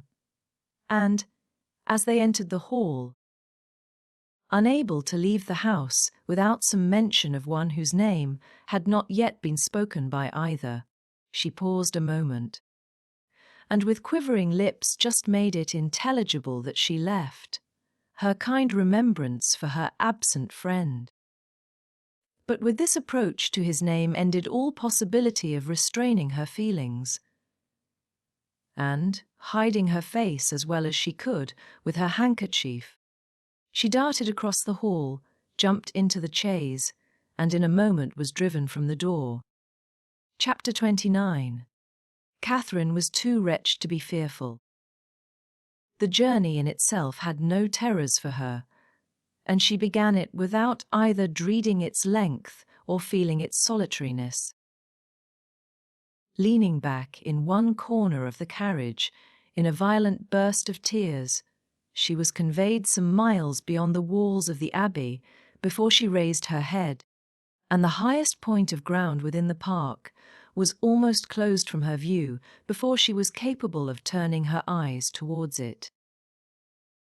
Unfortunately, the road she now travelled was the same which only 10 days ago she had so happily passed along in going to and from Woodston, and for 14 miles. Every bitter feeling was rendered more severe by the review of objects on which she had first looked under impressions so different. Every mile, as it brought her nearer Woodston, added to her sufferings, and when within the distance of 5, she passed the turning which led to it, and thought of Henry, so near. Yet so unconscious, her grief and agitation were excessive. The day which she had spent at that place had been one of the happiest of her life. It was there, it was on that day, that the General had made use of such expressions with regard to Henry and herself, had so spoken and so looked as to give her the most positive conviction of his actually wishing their marriage. Yes, only 10 days ago had he elated her by his pointed regard. Had he even confused her by his too significant reference? And now, what had she done, or what had she omitted to do, to merit such a change? The only offence against him of which she could accuse herself had been such was scarcely possible to reach his knowledge. Henry and her own heart only were privy to the shocking suspicions which she had so idly entertained, and equally safe did she believe her secret with each. Designedly, at least, Henry could not have betrayed her. If, indeed, by any strange mischance his father should have gained intelligence of what she had dared to think and look for. Of her causeless fancies and injurious examinations, she could not wonder at any degree of his indignation. If aware of her having viewed him as a murderer, she could not wonder at his even turning her from his house. But a justification so full of torture to herself, she trusted, would not be in his power. Anxious as were all her conjectures on this point, it was not, however, the one on which she dwelt most. There was a thought yet nearer, a more prevailing, more impetuous concern. How Henry would think, and feel and look, when he returned on the morrow to Northanger and heard of her being gone, was a question of force and interest to rise over every other, to be never ceasing, alternately irritating and soothing. It sometimes suggested the dread of his calm acquiescence, and at others was answered by the sweetest confidence in his regret and resentment. To the general, of course, he would not dare to speak, but to Eleanor. What might he not say to Eleanor about her? In this unceasing recurrence of doubts and inquiries, on any one article of which her mind was incapable of more than momentary repose, the hours passed away, and her journey advanced much faster than she looked for. The pressing anxieties of thought, which prevented her from noticing anything before her, when once beyond the neighbourhood of Woodston, saved her at the same time from watching her progress, and though no object on the road could engage a moment's attention, she found no stage of it tedious. From this, she was preserved too by another cause, by feeling no eagerness for her journey's conclusion. For, to return in such a manner to Fullerton was almost to destroy the pleasure of a meeting with those she loved best, even after an absence such as hers. An 11 weeks' absence. What had she to say that would not humble herself and pain her family, that would not increase her own grief by the confession of it, extend an useless resentment, and perhaps involve the innocent with the guilty in undistinguishing ill will? She could never do justice to Henry and Eleanor's merit. She felt it too strongly for expression, and should a dislike be taken against them, should they be thought of unfavourably, on their father's account, it would cut her to the heart. With these feelings, she rather dreaded than sought for the first view of that well-known spire which would announce her within 20 miles of home. Salisbury she had known to be her point on leaving Northanger. But after the first stage, she had been indebted to the post masters for the names of the places which were then to conduct her to it. So great had been her ignorance of her route. She met with nothing, however, to distress or frighten her. Her youth, civil manners, and liberal pay procured her all the attention that a traveller like herself could require, and stopping only to change horses. She travelled on for about 11 hours without accident or alarm, and between 6 and 7 o'clock in the evening found herself entering Fullerton. A heroine returning, at the close of her career, to her native village, in all the triumph of recovered reputation and all the dignity of a countess, with a long train of noble relations in their several phaetons, and 3 waiting maids in a travelling chaise and 4 behind her, is an event on which the pen of the contriver may well delight to dwell. It gives credit to every conclusion, and the author must share in the glory she so liberally bestows. But my affair is widely different. I bring back my heroine to her home in solitude and disgrace, and no sweet elation of spirits can lead me into minuteness.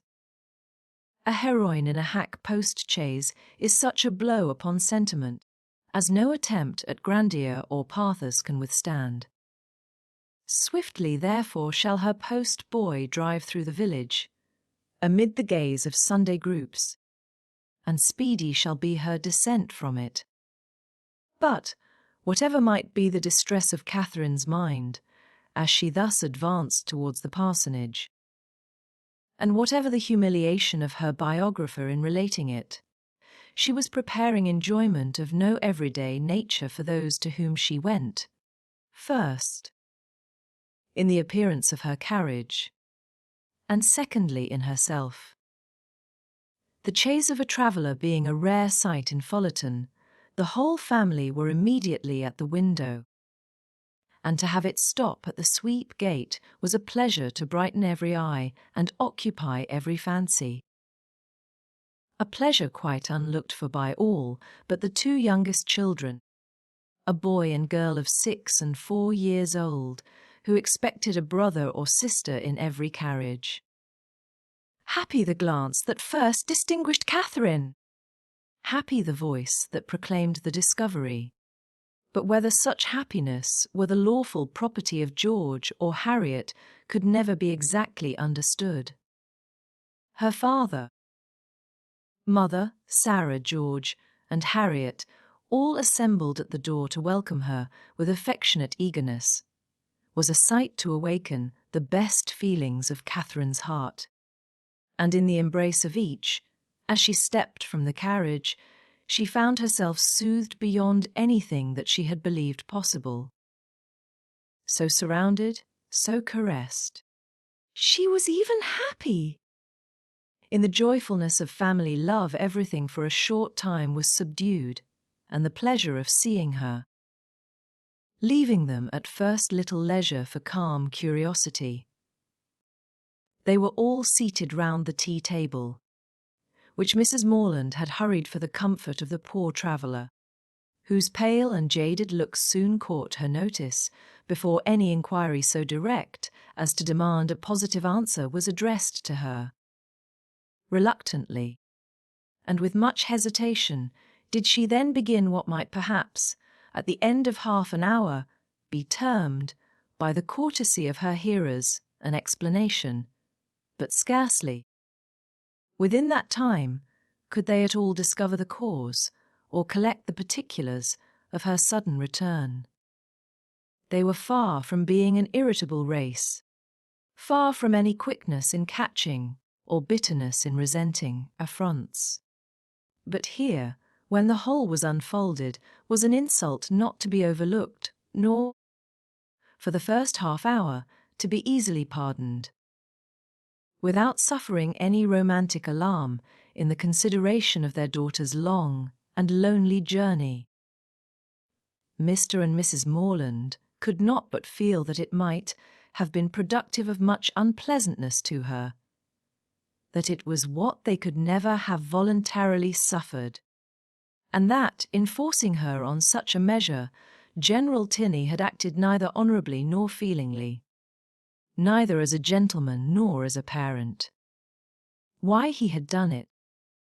What could have provoked him to such a breach of hospitality, and so suddenly turned all his partial regard for their daughter into actual ill will, was a matter which they were at least as far from divining as Catherine herself, but it did not oppress them by any means so long, and, after a due course of useless conjecture, that it was a strange business, and that he must be a very strange man, grew enough for all their indignation and wonder, though Sarah indeed still indulged in the sweets of incomprehensibility, exclaiming and conjecturing with youthful ardour, "My dear, you give yourself a great deal of needless trouble," said her mother at last. "Depend upon it, it is something not at all worth understanding. I can allow for his wishing Catherine away, when he recollected this engagement," said Sarah, "but why not do it civilly?" "I am sorry for the young people," returned Mrs. Morland. "They must have a sad time of it, but as for anything else, it is no matter now. Catherine is safe at home, and our comfort does not depend upon General Tilney." Catherine sighed. "Well," continued her philosophic mother, "I am glad I did know of your journey at the time.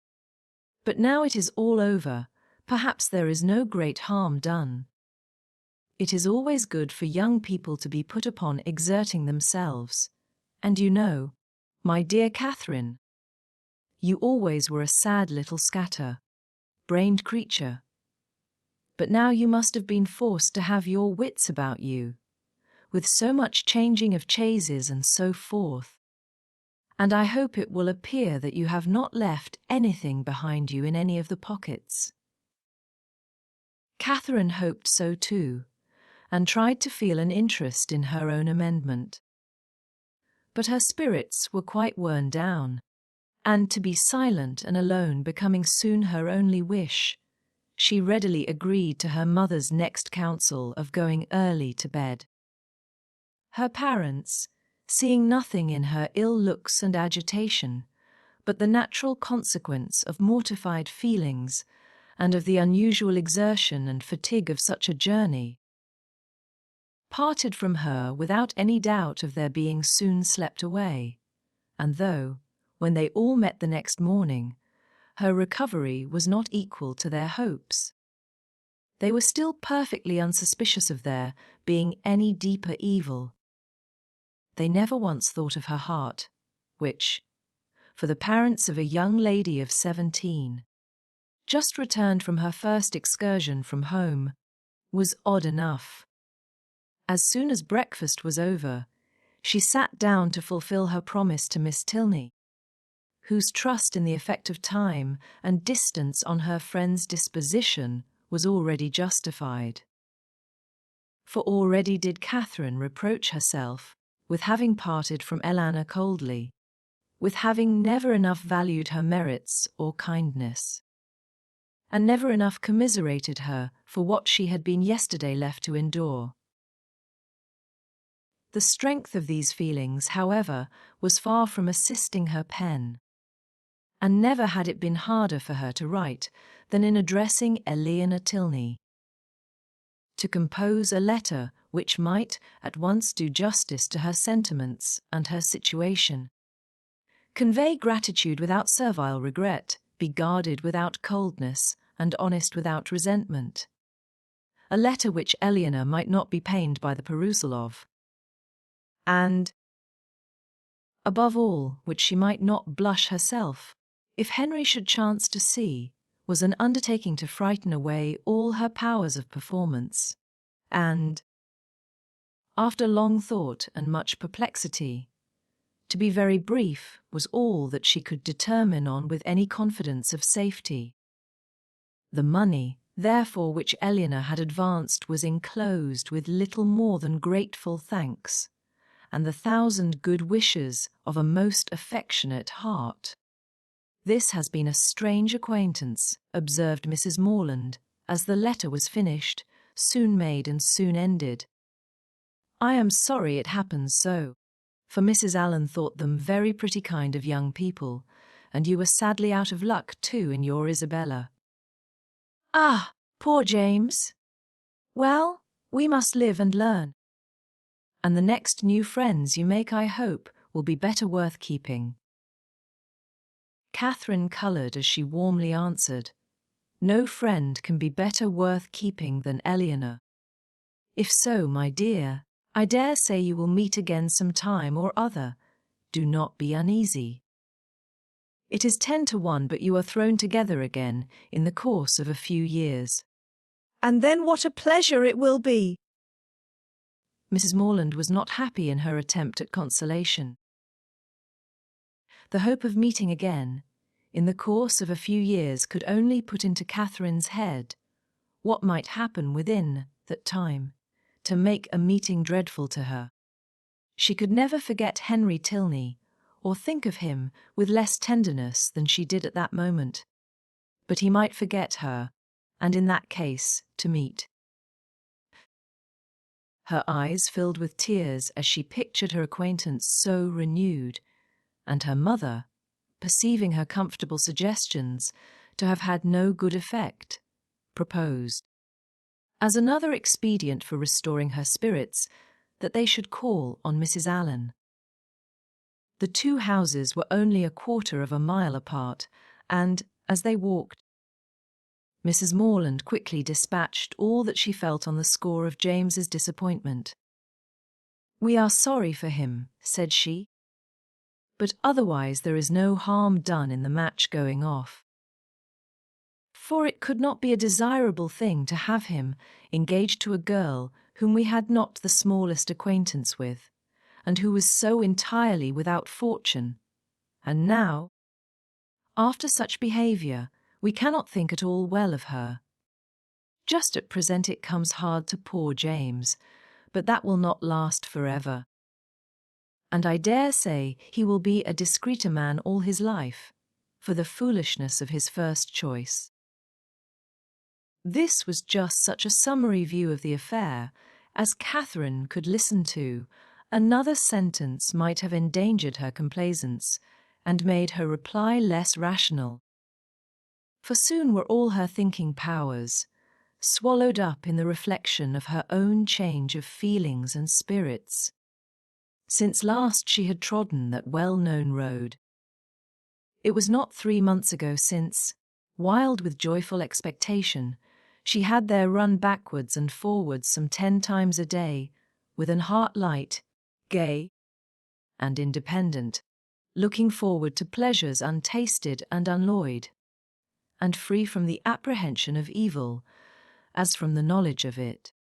3 months ago had seen her all this, and now, how altered a being did she return! She was received by the Allens with all the kindness which her unlooked-for appearance, acting on a steady affection, would naturally call forth. And great was their surprise, and warm their displeasure, on hearing how she had been treated. Though Mrs. Morland's account of it was no inflated representation, no studied appeal to their passions. "Catherine took us quite by surprise yesterday evening," said she. "She travelled all the way post by herself, and knew nothing of coming till Saturday night for General Tilney, from some odd fancy or other. All of a sudden grew tired of having her there, and almost turned her out of the house. Very unfriendly, certainly, and he must be a very odd man, but we are so glad to have her amongst us again. And it is a great comfort to find that she is not a poor helpless creature, but can shift very well for herself." Mr. Allen expressed himself on the occasion with the reasonable resentment of a sensible friend, and Mrs. Allen thought his expressions quite good enough to be immediately made use of again by herself. His wonder, his conjectures, and his explanations became in succession hers, with the addition of this single remark: "I really have not patience with the General," to fill up every accidental pause. And "I really have not patience with the General" was uttered twice after Mr. Allen left the room, without any relaxation of anger, or any material digression of thought. A more considerable degree of wandering attended the third repetition, and, after completing the fourth, she immediately added, "Only think, my dear, of my having got that frightful greyant in my best Mechlin so charmingly mended, before I left Bath, that one can hardly see where it was. I must show it you some day or other. Bath is a nice place, Catherine, after all. I assure you I did not above half like coming away. Mrs. Thorpe's being there was such a comfort to us, was not it? You know, you and I were quite forlorn at first." "Yes, but that did not last long," said Catherine, her eyes brightening at the recollection of what had first given spirit to her existence there. "Very true. We soon met with Mrs. Thorpe, and then we wanted for nothing. My dear, do not you think these silk gloves wear very well?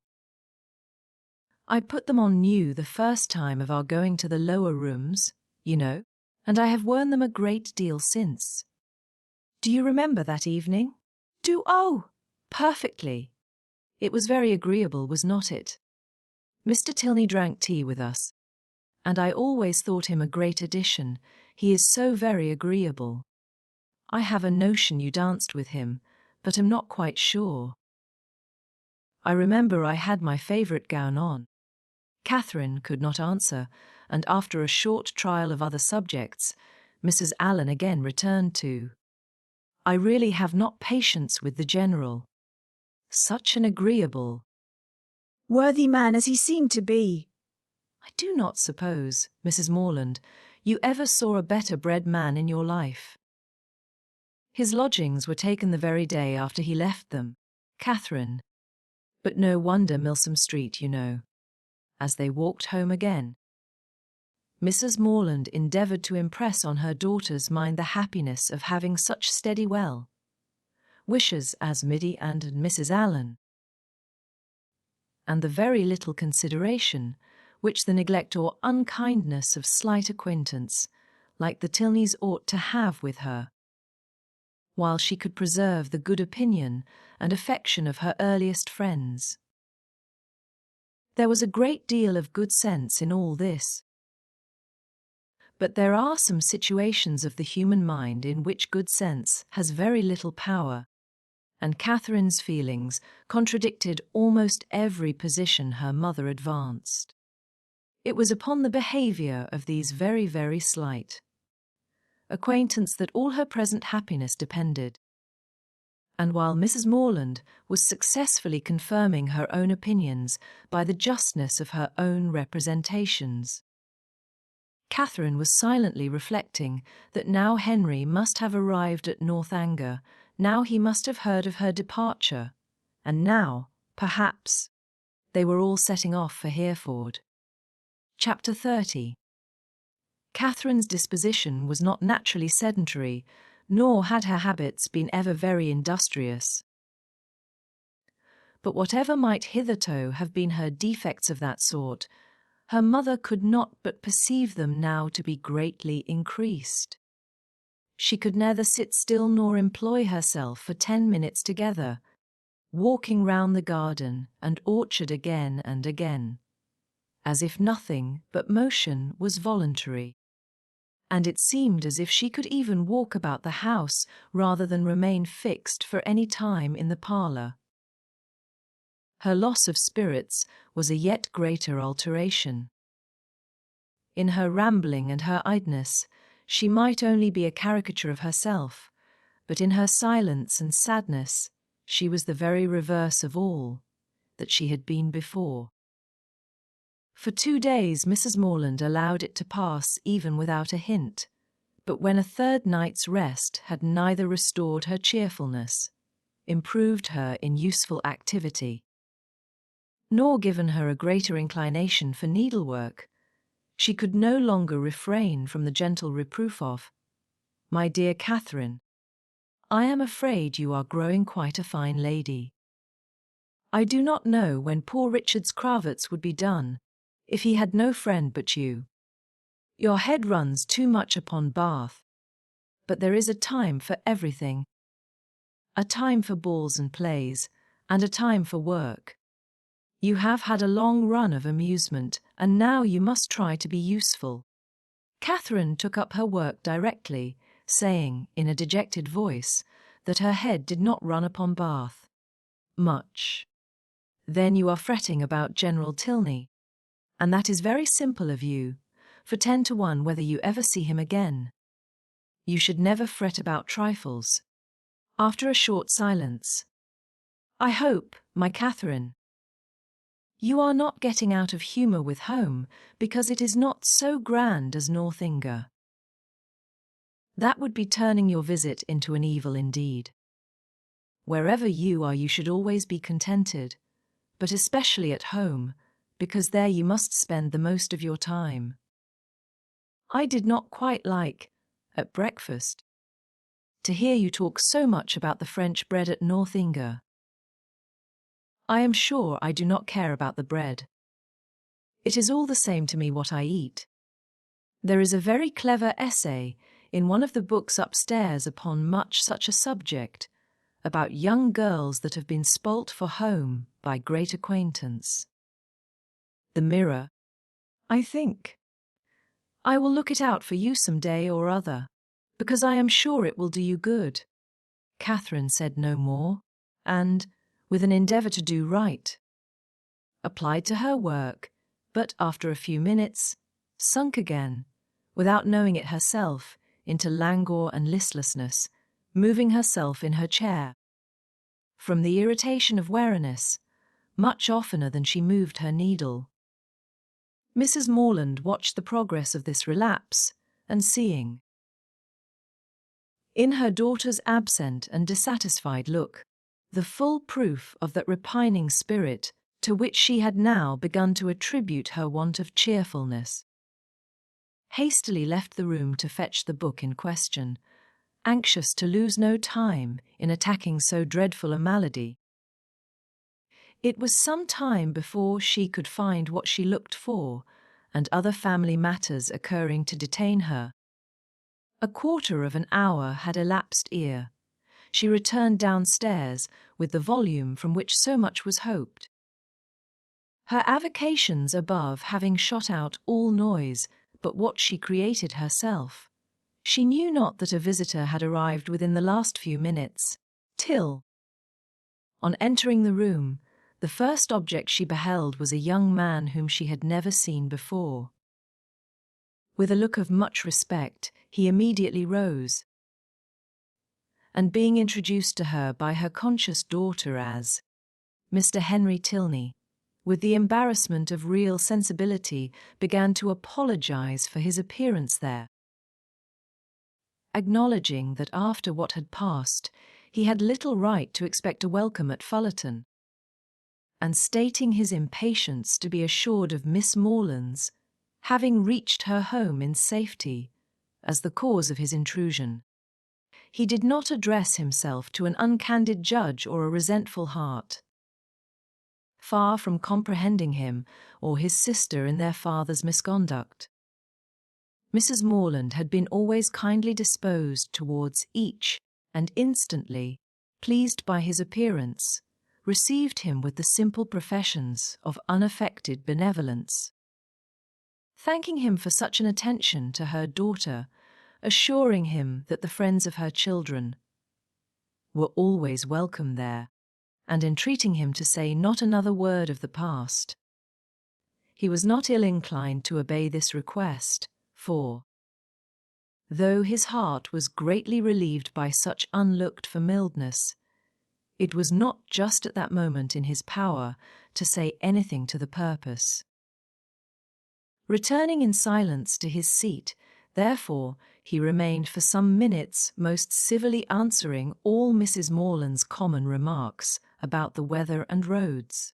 Catherine, meanwhile, the anxious, agitated, happy, feverish Catherine, said not a word, but her glowing cheek and brightened eye made her mother trust that this good-natured visit would at least set her heart at ease for a time. And gladly, therefore, did she lay aside the first volume of the Mirror for a future hour. Desirous of Mr. Morland's assistance, as well in giving encouragement as in finding conversation for her guest, whose embarrassment on his father's account she earnestly pitied, Mrs. Morland had very early dispatched one of the children to summon him, but Mr. Morland was from home, and being thus without any support, at the end of a quarter of an hour she had nothing to say. After a couple of minutes' unbroken silence, Henry, turning to Catherine for the first time since her mother's entrance, asked her, with sudden alacrity, if Mr. and Mrs. Orlan were now at Fullerton. And on developing, from amidst all her perplexity of words in reply, the meaning which one short syllable would have given, immediately expressed his intention of paying his respects to them, and, with a rising colour, asked her if she would have the goodness to show him the way. "You may see the house from this window, sir," was information on Sarah's side, which produced only a bow of acknowledgment from the gentleman, and a silencing nod from her mother, for Miss Morland, thinking it probable, as a secondary consideration in his wish of waiting on their worthy neighbours, that he might have some explanation to give of his father's behaviour, which it must be more pleasant for him to communicate only to Catherine, would not on any account prevent her accompanying him. They began their walk, and Mrs. Morland was not entirely mistaken in his object in wishing it. Some explanation on his father's account he had to give, but his first purpose was to explain himself.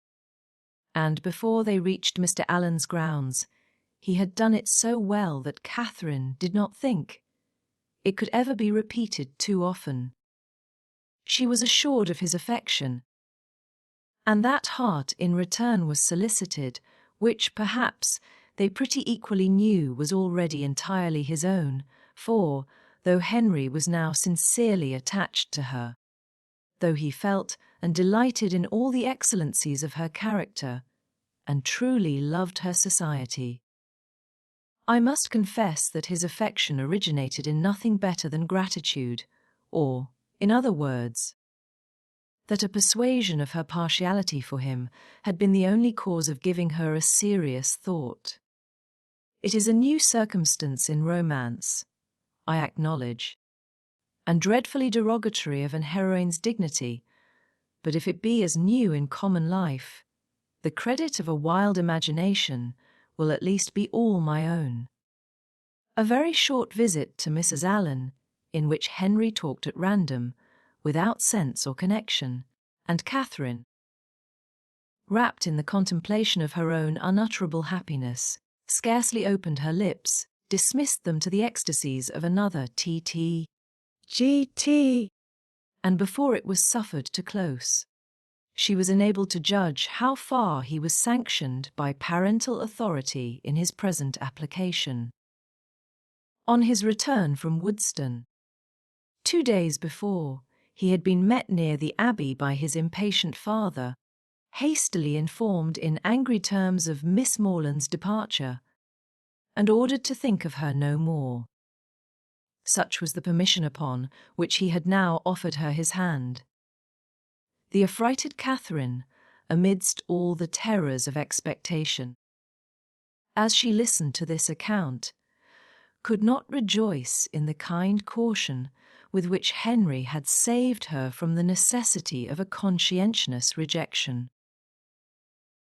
By engaging her faith before he mentioned the subject, and as he proceeded to give the particulars and explain the motives of his father's conduct, her feelings soon hardened into even a triumphant delight.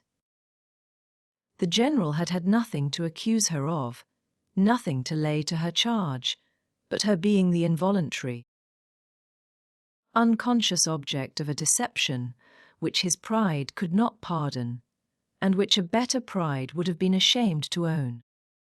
She was guilty only of being less rich than he had supposed her to be. Under a mistaken persuasion of her possessions and claims, he had courted her acquaintance in Bath, solicited her company at Northanger, and designed her for his daughter-in-law. On discovering his error, to turn her from the house seemed the best, though to his feelings an inadequate proof of his resentment towards herself, and his contempt of her family. The John Thorpe had first mizzled him. The general, perceiving his son one night at the theatre to be paying considerable attention to Miss Morland, had accidentally inquired of Thorpe if he knew more of her than her name. Thorpe, most happy to be on speaking terms with a man of General Tilney's importance, had been joyfully and proudly communicative, and being at that time not only in daily expectation of Morland's engaging Isabella, but likewise pretty well resolved upon marrying Catherine himself, his vanity induced him to represent the family as yet more wealthy than his vanity and avarice had made him believe them. With whomsoever he was, or was likely to be connected, his own consequence always required that there should be great, and as his intimacy with any acquaintance grew, so regularly grew their fortune. The expectations of his friend Morland, therefore, from the first overrated, had ever since his introduction to Isabella been gradually increasing, and by merely adding twice as much for the grandeur of the moment, by doubling what he chose to think the amount of Mr. Morland's preferment, trebling his private fortune, bestowing a rich aunt, and sinking half the children, He was able to represent the whole family to the general in a most respectable light.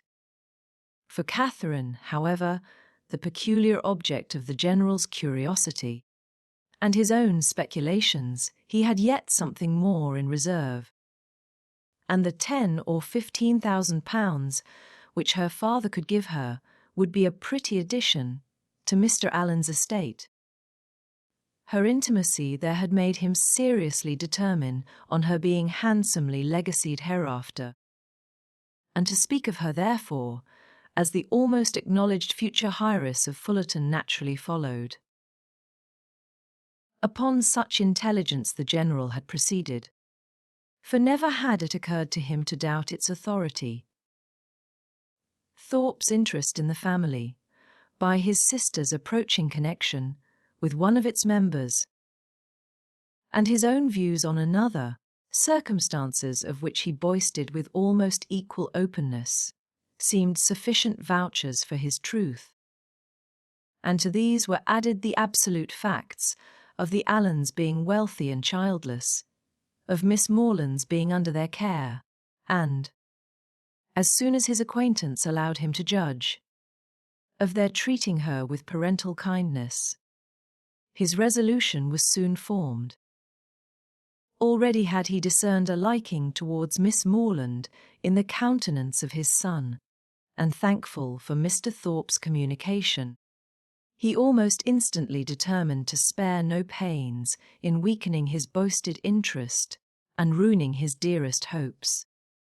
Catherine herself could not be more ignorant at the time of all this than his own children, Henry and Eleanor, perceiving nothing in her situation likely to engage their father's particular respect, had seen with astonishment the suddenness, continuance, and extent of his attention, and though latterly, from some hints which had accompanied an almost positive command to his son of doing everything in his power to attach her, Henry was convinced of his father's, believing it to be an advantageous connection. It was not till the late explanation at Northanger that they had the smallest idea of the false calculations which had hurried him on.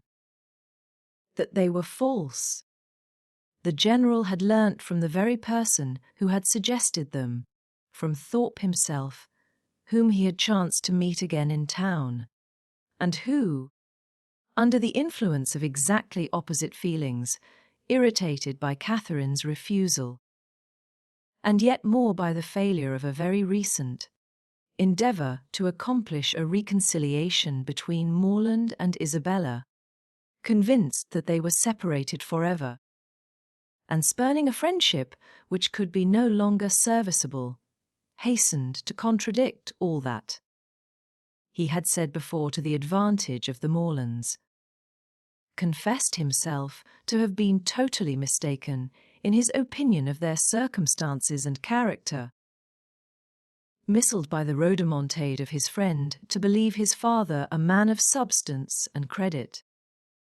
whereas the transactions of the 2 or 3 last weeks proved him to be neither.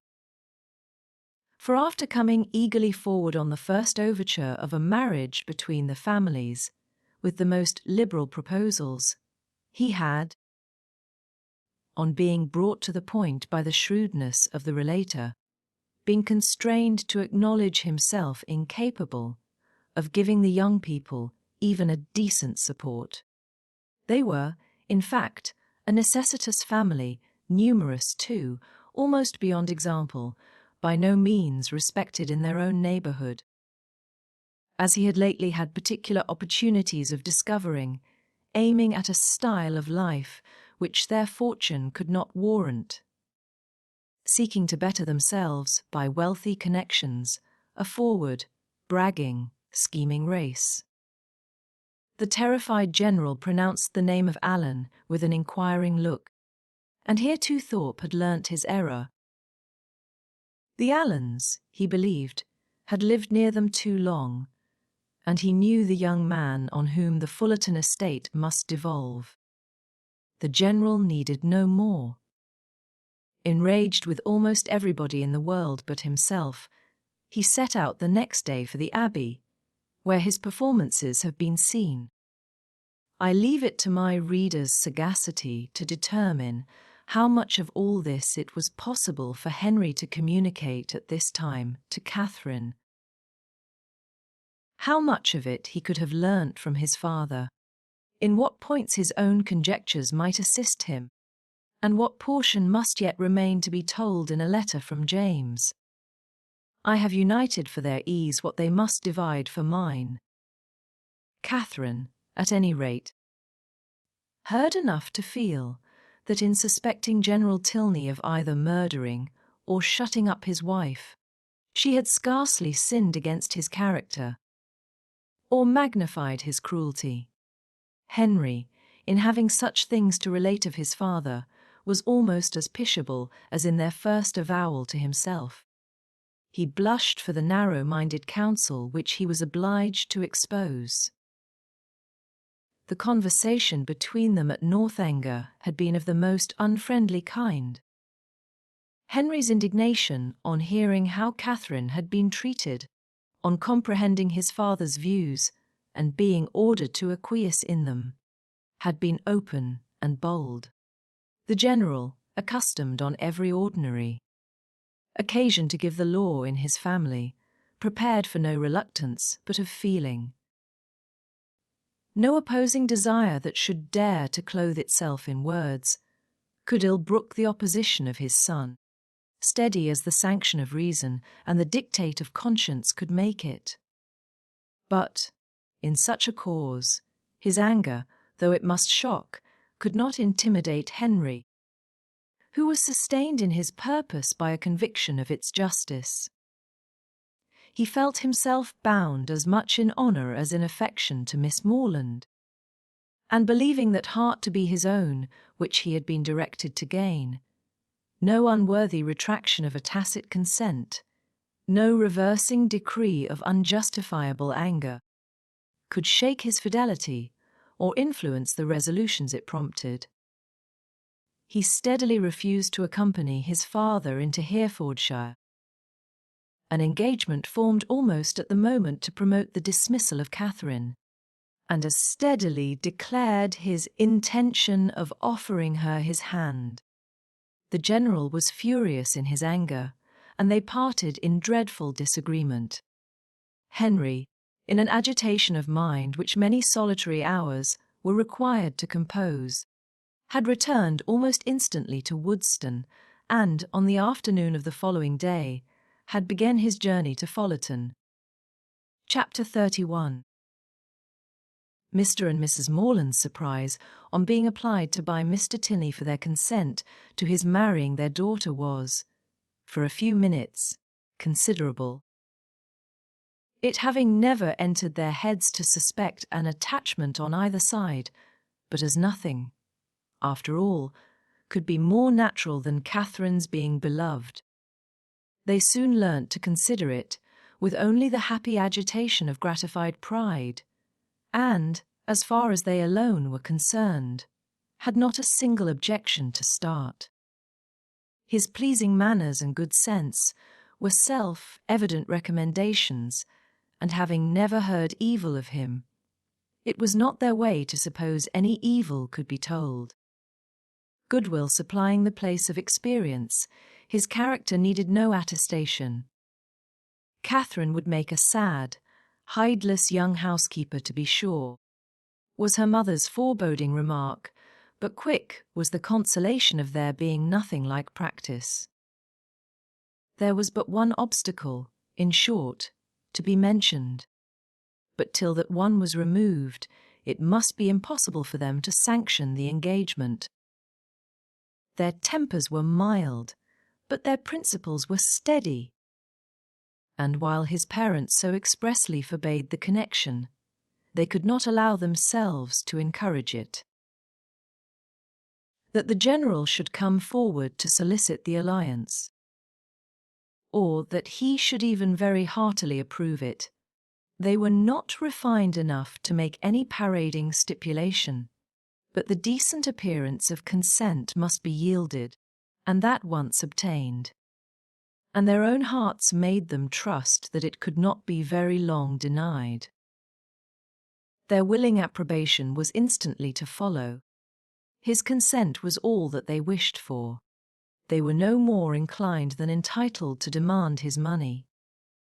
Of a very considerable fortune, his son was, by marriage settlements, eventually secure. His present income was an income of independence and comfort, and under every pecuniary view, it was a match beyond the claims of their daughter. The young people could not be surprised at a decision like this. They felt and they deplored. But they could not resent it, and they parted, endeavouring to hope that such a change in the general, as each believed almost impossible, might speedily take place. To unite them again in the fullness of privileged affection, Henry returned to what was now his only home, to watch over his young plantations, and extend his improvements for her sake, to whose share in them he looked anxiously forward, and Catherine remained at Fullerton to cry. Whether the torments of absence were softened by a clandestine correspondence, let us not inquire. Mr. and Mrs. Morland never did. They had been too kind to exact any promise, and whenever Catherine received a letter, as, at that time, happened pretty often, they always looked another way. The anxiety, which in this state of their attachment must be the portion of Henry and Catherine, and of all who loved either, as to its final event, can hardly extend, I fear, to the bosom of my readers, who will see in the tell-tale compression of the pages before them, that we are all hastening together to perfect felicity. The means by which their early marriage was effected can be the only doubt. What probable circumstance could work upon a temper like the General's? The circumstance which chiefly availed was the marriage of his daughter with a man of fortune and consequence, which took place in the course of the summer. An accession of dignity that threw him into a fit of good humour, from which he did not recover till after Eleanor had obtained his forgiveness of Henry, and his permission for him to be a fool if he liked it. The marriage of Eleanor Tilney. Her removal from all the evils of such a home as Northanger had been made by Henry's banishment, to the home of her choice and the man of her choice, is an event which I expect to give general satisfaction among all her acquaintance. My own joy on the occasion is very sincere. I know no one more entitled, by unpretending merit, or better prepared by habitual suffering, to receive and enjoy felicity. Her partiality for this gentleman was not of recent origin, and he had been long withheld only by inferiority of situation from addressing her. His unexpected accession to title and fortune had removed all his difficulties, and never had the General loved his daughter so well in all her hours of companionship, utility, and patient endurance as when he first hailed her, "Your ladyship!" Her husband was really deserving of her, independent of his peerage, his wealth, and his attachment, being to a precision the most charming young man in the world. Any further definition of his merits must be unnecessary. The most charming young man in the world is instantly before the imagination of us all. Concerning the one in question, therefore, I have only to add, aware that the rules of composition forbid the introduction of a character not connected with my fable, that this was the very gentleman whose negligent servant left behind him that collection of washing bills, resulting from a long visit at Northanger, by which my heroine was involved in one of her most alarming adventures. The influence of the Viscount and Viscountess in their brother's behalf was assisted by that right understanding of Mr. Morland's circumstances, which, as soon as the general would allow himself to be informed, they were qualified to give. It taught him that he had been scarcely more misled by Thorpe's first boast of the family wealth than by his subsequent malicious overthrow of it, that in no sense of the word were they necessitous or poor, and that Catherine would have £3,000. This was so material an amendment of his late expectations that it greatly contributed to smooth the descent of his pride. And by no means without its effect was the private intelligence, which he was at some pains to procure, that the Fullerton estate, being entirely at the disposal of its present proprietor, was consequently open to every greedy speculation. On the strength of this, the general, soon after Eleanor's marriage, permitted his son to return to Northanger, and thence made him the bearer of his consent, very courteously worded in a page full of empty professions to Mr. Morland. The event which it authorized soon followed. Henry and Catherine were married, the bells rang, and everybody smiled, and, as this took place within a 12-month from the first day of their meeting, it will not appear, after all the dreadful delays occasioned by the general's cruelty, that they were essentially hurt by it. To begin perfect happiness at the respective ages of 26 and 18 is to do pretty well, and professing myself moreover convinced that the general's unjust interference, so far from being really injurious to their felicity, was perhaps rather conducive to it, by improving their knowledge of each other, and adding strength to their attachment, I leave it to be settled, by whomsoever it may concern, whether the tendency of this work be altogether to recommend parental tyranny or reward filial disobedience. The end of this wonderful story, and so our journey through this timeless fiction comes to an end. If you enjoyed this audiobook, please consider liking the video and subscribing to our channel.